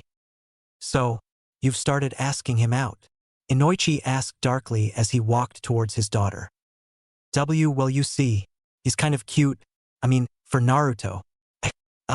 She didn't know what to say. Inoichi towered over her. Aren't you a bit young to be trying to get a boyfriend? Inoichi asked. Ino took a deep breath. Her teenage rebellion seemed to be starting at that exact moment. Dad, now that I'm a shinobi, I'm viewed as an adult. For heaven's sake, I can go to a bar now if I wanted. I don't think age matters when it comes to dating now. Inoichi stared at his daughter. She did have a point. Besides, I just wanted to go on a date with him. It doesn't mean we're a couple. Ino took a step forward and Inoichi backed up, surprising himself. Besides, he said no to me, so you don't have a reason to be mad. We're just gonna hang out because he doesn't have an interest in me. A fire seemed to be burning in Ino's eyes that surprised Inoichi. I'm sorry, Ino-chan. Inoichi apologized, feeling completely confused. He didn't know how the tables had turned, but his little girl was right, somehow. Ino huffed. When she had gotten home, she was slightly upset that Naruto had said no to her. Now she was fuming. Naruto Uzumaki of all people said no to a date with her. That was just insulting. Ino ground her teeth as she unlocked the door to the shop and walked behind the counter and shot a glare at her father. He was frozen to the spot when it was thrown his way and he took it as a sign to leave. He quickly left the building and once outside, decided he needed a drink. She's definitely her mother's daughter.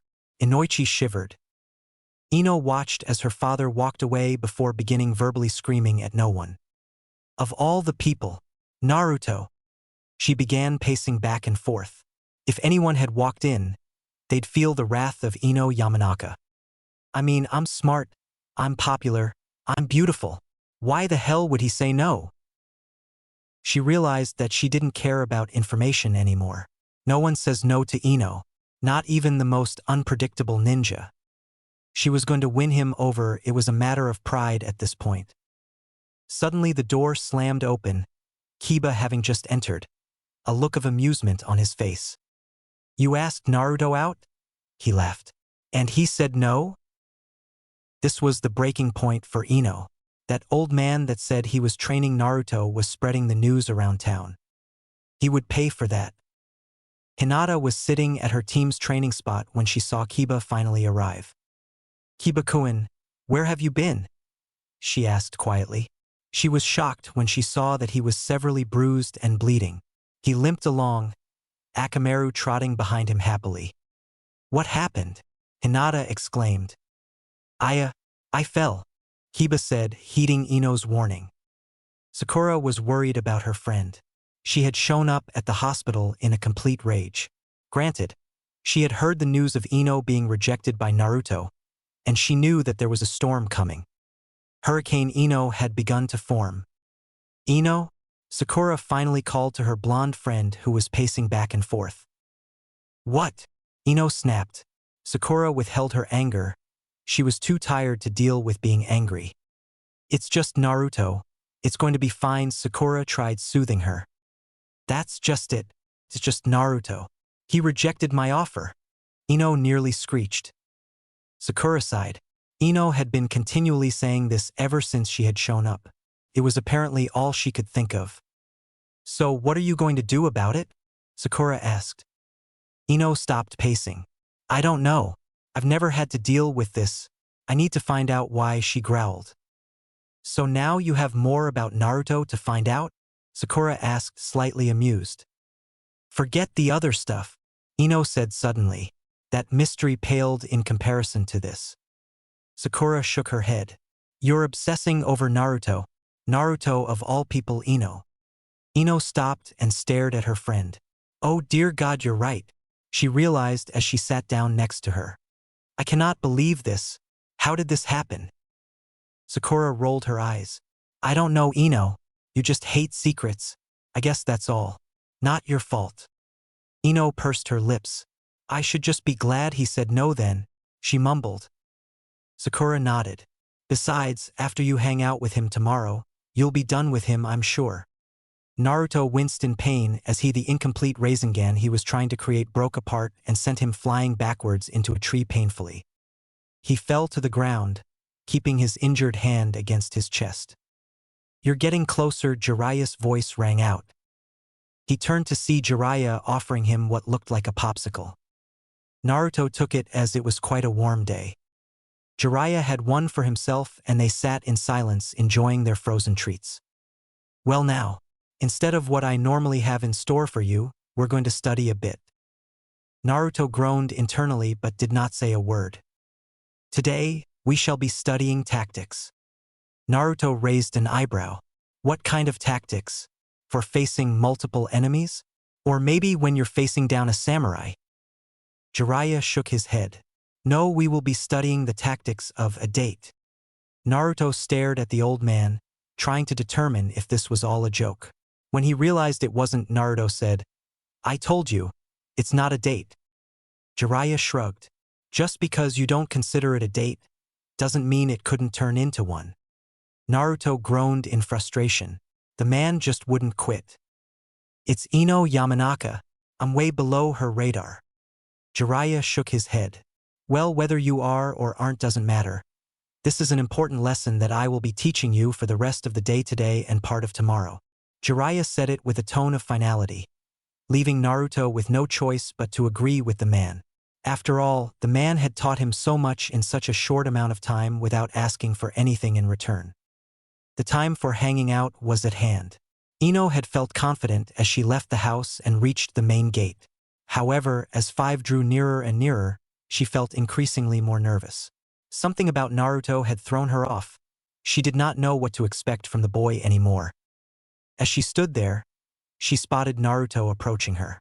She noticed that he was clutching his left hand, as if he had injured it. How's it going? Naruto asked her. Can't complain, Ino said, staring at his injured hand. What happened? She asked.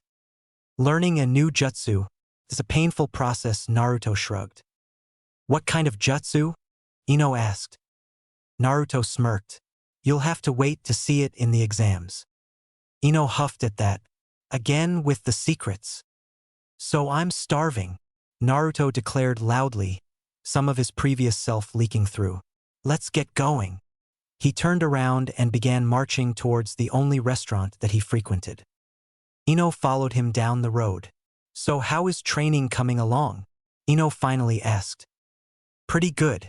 I've got this crazy strong new sensei and he's putting me through the ringer. He's having me relearn taijutsu and teaching some strong jutsu. Ino frowned when she heard about his new sensei. So why'd you tell your sensei about me asking you out? She asked, her anger seeming to return. Naruto stopped and looked at her. He told you? He yelled. Damn it. Ino glared at the blonde. He's told everyone in the village, you idiot. Naruto ground his teeth. Idiot? He asked. Ino smacked herself. Damn it, that slipped. Sorry, just, everyone knows that you of all people rejected me, Ino pouted. Me of all people? Naruto repeated, his stare narrowing. Ino felt like punching herself. She was making the situation worse. Sorry, Naruto. God, why is this happening? She sighed. Naruto's glare softened. Flashback. Don't yell at a girl, Naruto, no matter what she says, Jiraiya lectured. Naruto laughed at that part. Naruto, I'm serious. If she's being, well, a bitch, just work past it. I know that's not very like you, but you need to learn to control that temper of yours. He remembered all of his arguments with Sakura over small insults and had the decency to feel slightly embarrassed. Jiraiya nodded. So that's that. Now on to the next subject, kissing. End flashback. Sighing, Naruto took his new teacher's advice. So how's your training? He interrupted her ranting.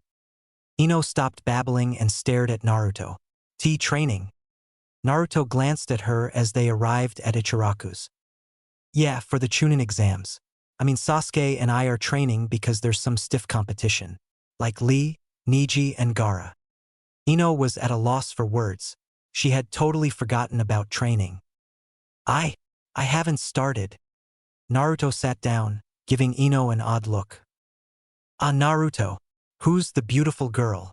Tuchi asked as Ino sat next to Naruto. Hey, this is a friend? He looked at Ino in a questioning manner. Ino nodded. Yeah, just a friend. Tucci grinned. Well, what will it be, young lady?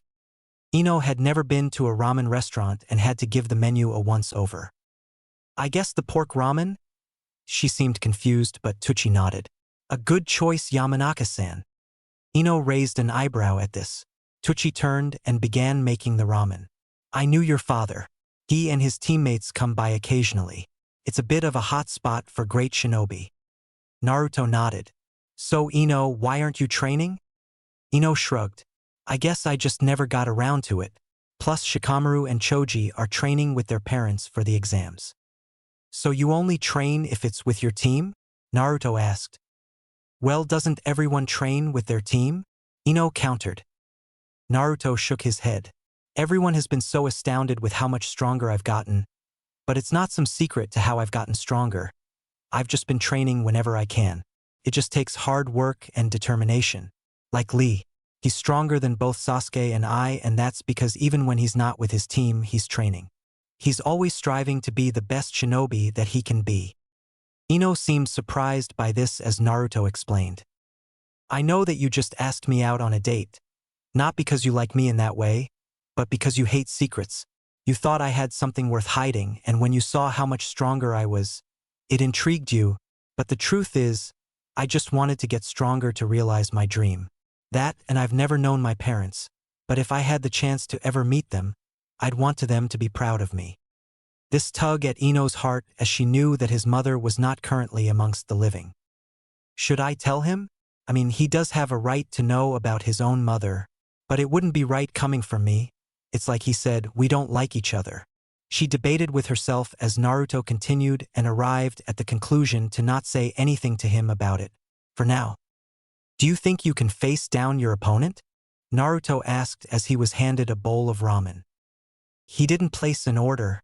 I wonder if he comes here so much that they know what he usually orders. She thought to herself. Well, it's just Hinata Hyuga. She wasn't superb in the academy. Naruto snorted.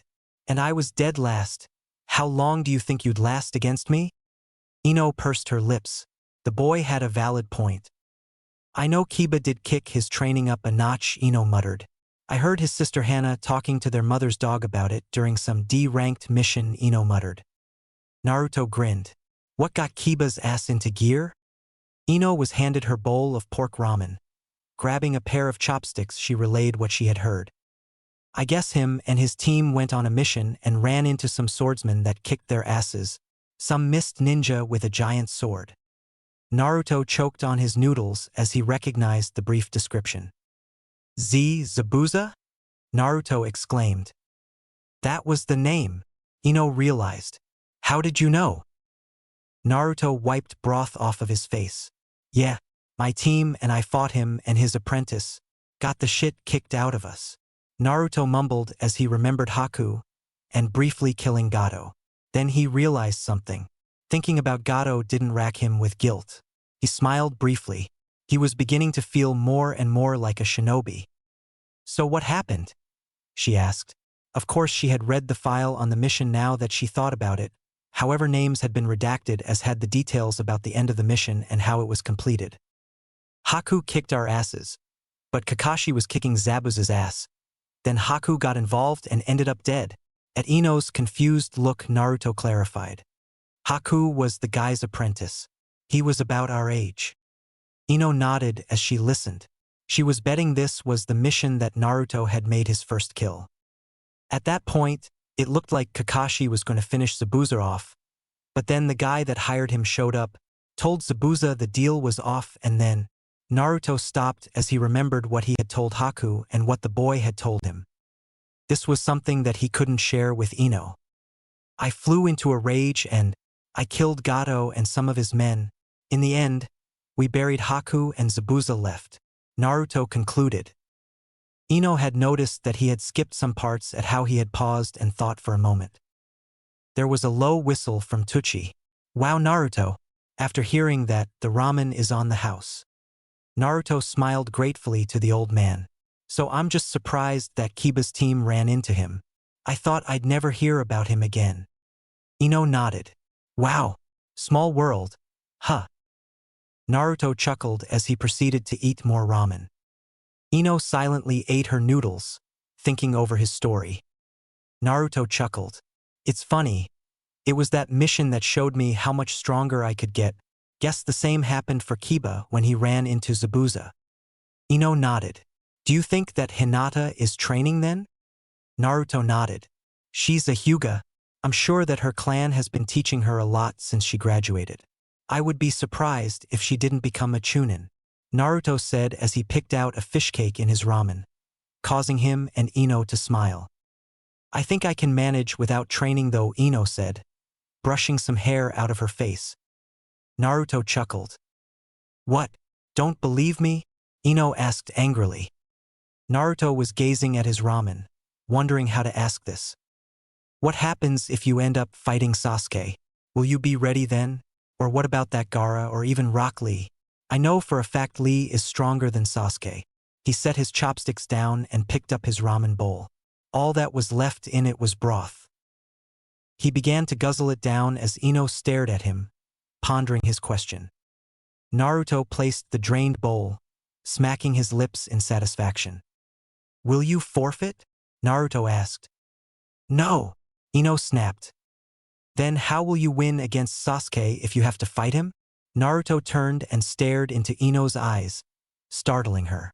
In his eyes, she could see the fire of determination.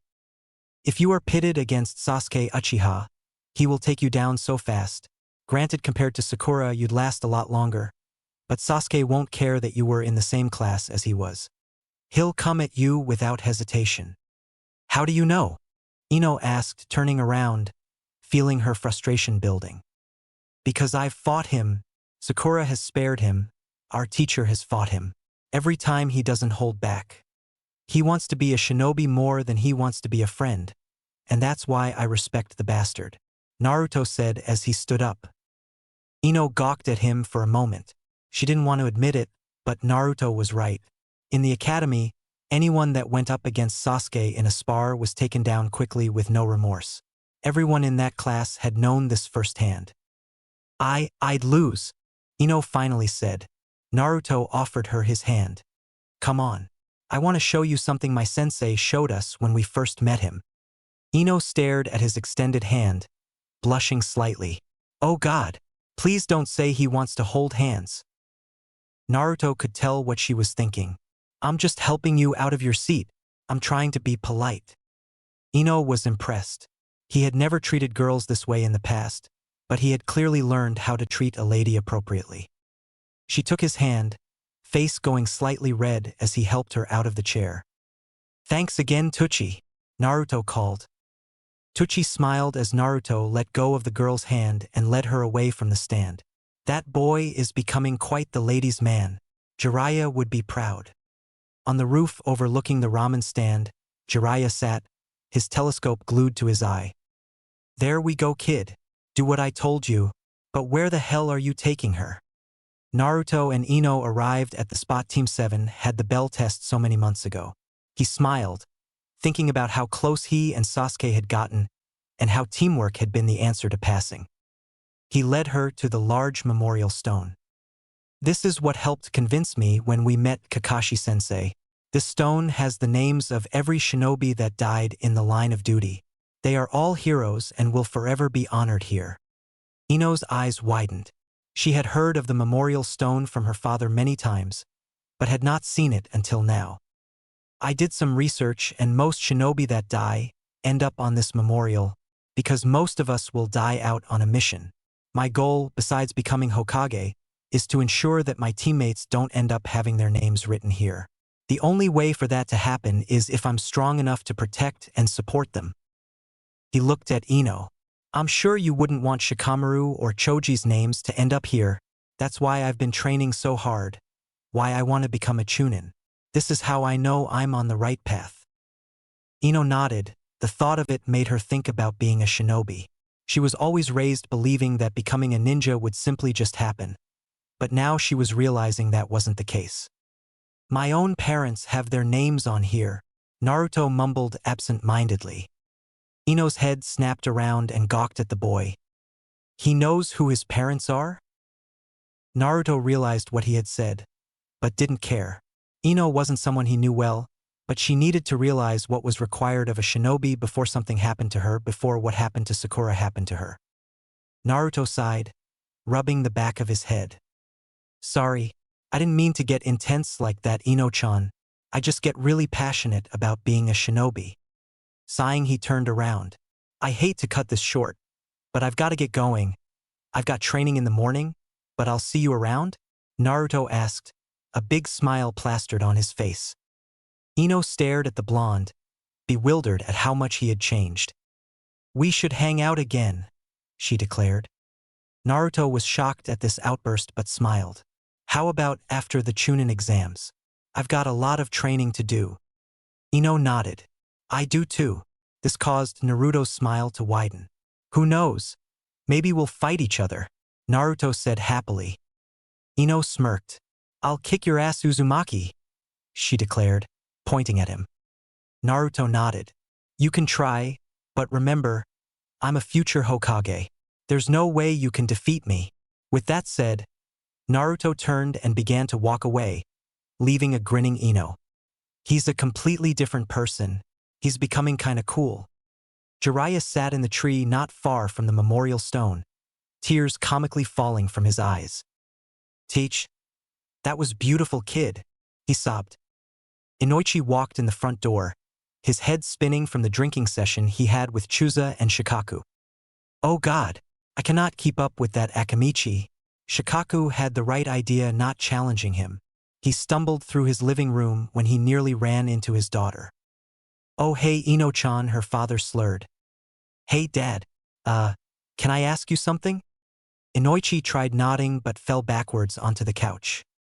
Can you help train me for the Chunnin exams? She asked. I think I'm hallucinating, Inoichi mumbled as his eyes began to close. Dad, Ino yelled. Inoichi jolted up. I'm serious, Daddy. Help train me for the exams. Inoichi shook his head. Yeah, Ino-chan. Daddy just needs to sleep this off, Inoichi said as he began to doze off. Ino huffed. She was going to make sure her father got in trouble when her mom woke up in the morning. Jiraiya clapped as Naruto walked into the clearing. Well done, kid. A successful date, Jiraiya declared proudly. Naruto went red. You were watching? Jiraiya gave him a thumbs up. I thought it was a little odd taking her to the memorial stone, but I think you really helped that girl realize what being a shinobi really meant. Naruto smiled. He had hoped he had helped Ino realize what Kakashi had helped him realize. But did you have to mention your parents? Jiraiya asked, his tone turning serious.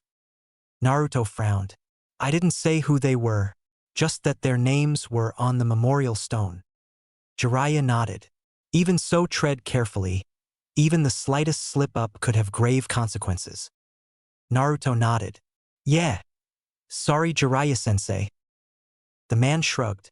Now then, instead trying to master the Rasengan, I want to try something else today. Something that may save your life in the exams if you face that Gaara kid. Naruto's eyebrow shot up. Jiraiya sat down and motioned for the boy to do the same. Surely you have suspected he's not an ordinary genin, Jiraiya said. Naruto nodded. But how do you know about him? Jiraiya grinned. It's my job to know things, but haven't you sensed it? Naruto sat and thought about the times that he had encountered the boy. He seems familiar, Naruto muttered. That's because he's a Jinchuriki, just like you. Naruto's eyes widened at this. The boy that had nearly killed his teammate was like him. I'm sure you can realize why he is the way he is, Jiraiya began, looking to the sky. His father, the Yondaime Kazekage, sealed the Ichibi within him to try and create a weapon. Naruto's jaw dropped. His father sealed it in willingly? Naruto exclaimed. Jiraiya nodded. Like you, he was ostracized by his village, his own father rejecting him as a failure, not being the weapon he had hoped for. How do you know all of this though? I mean, my status as a Jinchuriki is a secret, Naruto wondered. The Sandaime Hokage hid your secret hoping you'd live a normal childhood. The Kazekage did not care about his child having a childhood. All he wanted was a weapon, all of that isolation, no love in his life, has turned him into what you see today. Naruto glanced at his stomach. So does he have control of it? Naruto finally asked. Jiraiya sighed. I'm not sure, but we should assume that he does, which is why I'm going to teach you a jutsu that only you can use. Naruto raised an eyebrow at this. What do you know about Fuinjutsu? Jiraiya asked, a grin playing at his face. Sasuke dropped to the ground, panting heavily as Kakashi stood over him. I'm surprised at how quickly you got the hang of the Chidori, Kakashi said, his masked face expressionless. However, you could hear a tinge of pride in his voice. Sasuke glanced at his sensei. So what's next? Kakashi was surprised at Sasuke's question. You're up for more? Sasuke nodded as he tried to get up but fell back down from exhaustion. Yeah, what else can you teach me? Sasuke panted. Kakashi opened his orange book, which had disappeared for a majority of Sasuke's training. Why are you pushing yourself this hard? You never used to. Sasuke stared up at Kakashi, thinking of what used to drive him to become strong, Itachi. But now it was something different. Naruto had caught up to him so quickly it had surprised everyone. And Sasuke was sure that if he didn't double his efforts, Naruto would leave him in the dust. He wasn't doing it for revenge at this point, though he was still certain that he would kill his brother. But he wanted to prove himself against Naruto to grow with him. Naruto was his friend, his only friend. Kakashi noticed his silence and decided to guess. Is it to do with Naruto? He asked. Sasuke did not acknowledge him, but Kakashi could tell that was what he was thinking. Kakashi snapped the book shut and nodded. Well, there are a few things I could teach you as we're very far ahead of schedule with the Chidori. Sasuke grinned. Naruto, I hope you've learned some new tricks for the exams. When I fight you, I won't be holding back. Ino struggled to her feet, her nose bleeding profusely. Ino-chan, we should stop. Inoichi sighed. No, Daddy, I need to get stronger, she said, wiping her face with her arm. It had been 3 days since Ino had woken her father up after a night of drinking, telling him to train her like he had promised. Inoichi had no recollection of such a promise, but he had been blackout drunk the night before. Ever since they had started, he was surprised by how she had thrown herself into her training with not only their family jutsu, but some taijutsu training that she had requested. When questioned about it, she had given a very convincing argument. If I have to fight someone who prefers close combat, I'll be a sitting duck with what I have now, she had declared loudly. Ever since, she had been taking up Inoichi's time so much that he had to clear it with the Hokage and Ibiki to take time off to help train her. The Hokage was more than happy to do so, but of course Ibiki wasn't thrilled, but he understood. Ino struck up a taijutsu pose again and faced down her father. Let's keep going, she said fiercely. Inoichi regarded his daughter for a moment before speaking. Ino, what brought this on? It was like overnight you went from a girl who content with the abilities she had, to a girl that strove for more. Not that it's a bad thing. Inoichi put his hands up in defense. Ino sighed as she dropped her pose. It was Naruto. That night we went to get food. Inoichi frowned. He didn't like that she had basically gone on a date with the boy, even if she said it wasn't a date. He was telling me why he's been training so much, why he's striving to be a great shinobi. He took me to the memorial stone and told me about what it represents. Ino said, a somber look on her face. Inoichi was surprised at this. The Jinchuriki of the Hidden Leaf Village, the pariah that many tried to avoid or abuse, seemed to be much wiser than most Chunnin. He knew of what it took to be a shinobi and the dedication that it took. Ino explained everything that she had heard from the boy, including the mission to wave. Zabuza Momochi, Inoichi thought as his description came up. To think they survived a bout against one of the 7 swordsmen of the mist was impressive. So that's why I need to start training. As dumb as it sounds, I'm jealous at the resolve that Dobe has. The dead last of the academy is on his way to becoming a great shinobi. She sounded slightly depressed at that point. Inoichi nodded. Very well. At least now I know Ino-chan. Well, let's keep it up then. I'll try to get you ready for the exams, but I can't make any promises. Ino nodded. She knew that it was up to her to become stronger. Naruto had made that part clear. Temari walked into Gaara's room. The Chunnin exams begin tomorrow, Temari, Gaara said as he stared at a blank wall.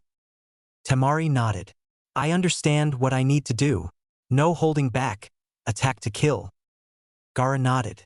If he truly is a Jinchuriki as I am, he will be unharmed. You will die. Temari was about to speak when Gaara glanced at her, shutting her up. If you do not aim to kill, I will kill you myself. Slowly and painfully, Gaara said, his bloodlust filling the room. Temari flinched. Why, yes, brother. I will aim to kill him. No holding back. Gaara looked back to the wall. I could care less about the war, Temari. I just want to kill him. Naruto Uzumaki. He felt something stir within him. The Ichibi was getting anxious at the mere mention of Naruto. The Hokage sat at his desk, surrounded by his Anbu and the Jonin that were currently in the village. I have gathered you all here to make sure that we are all prepared for the worst scenario, Sarutobi said to those assembled.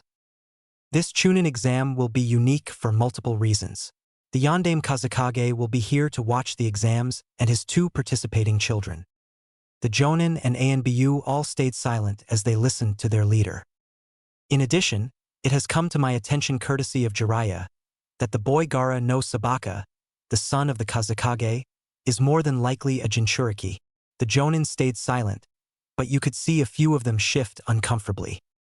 And as everywhere in here is aware, there is a high probability that he may end up fighting Gaara.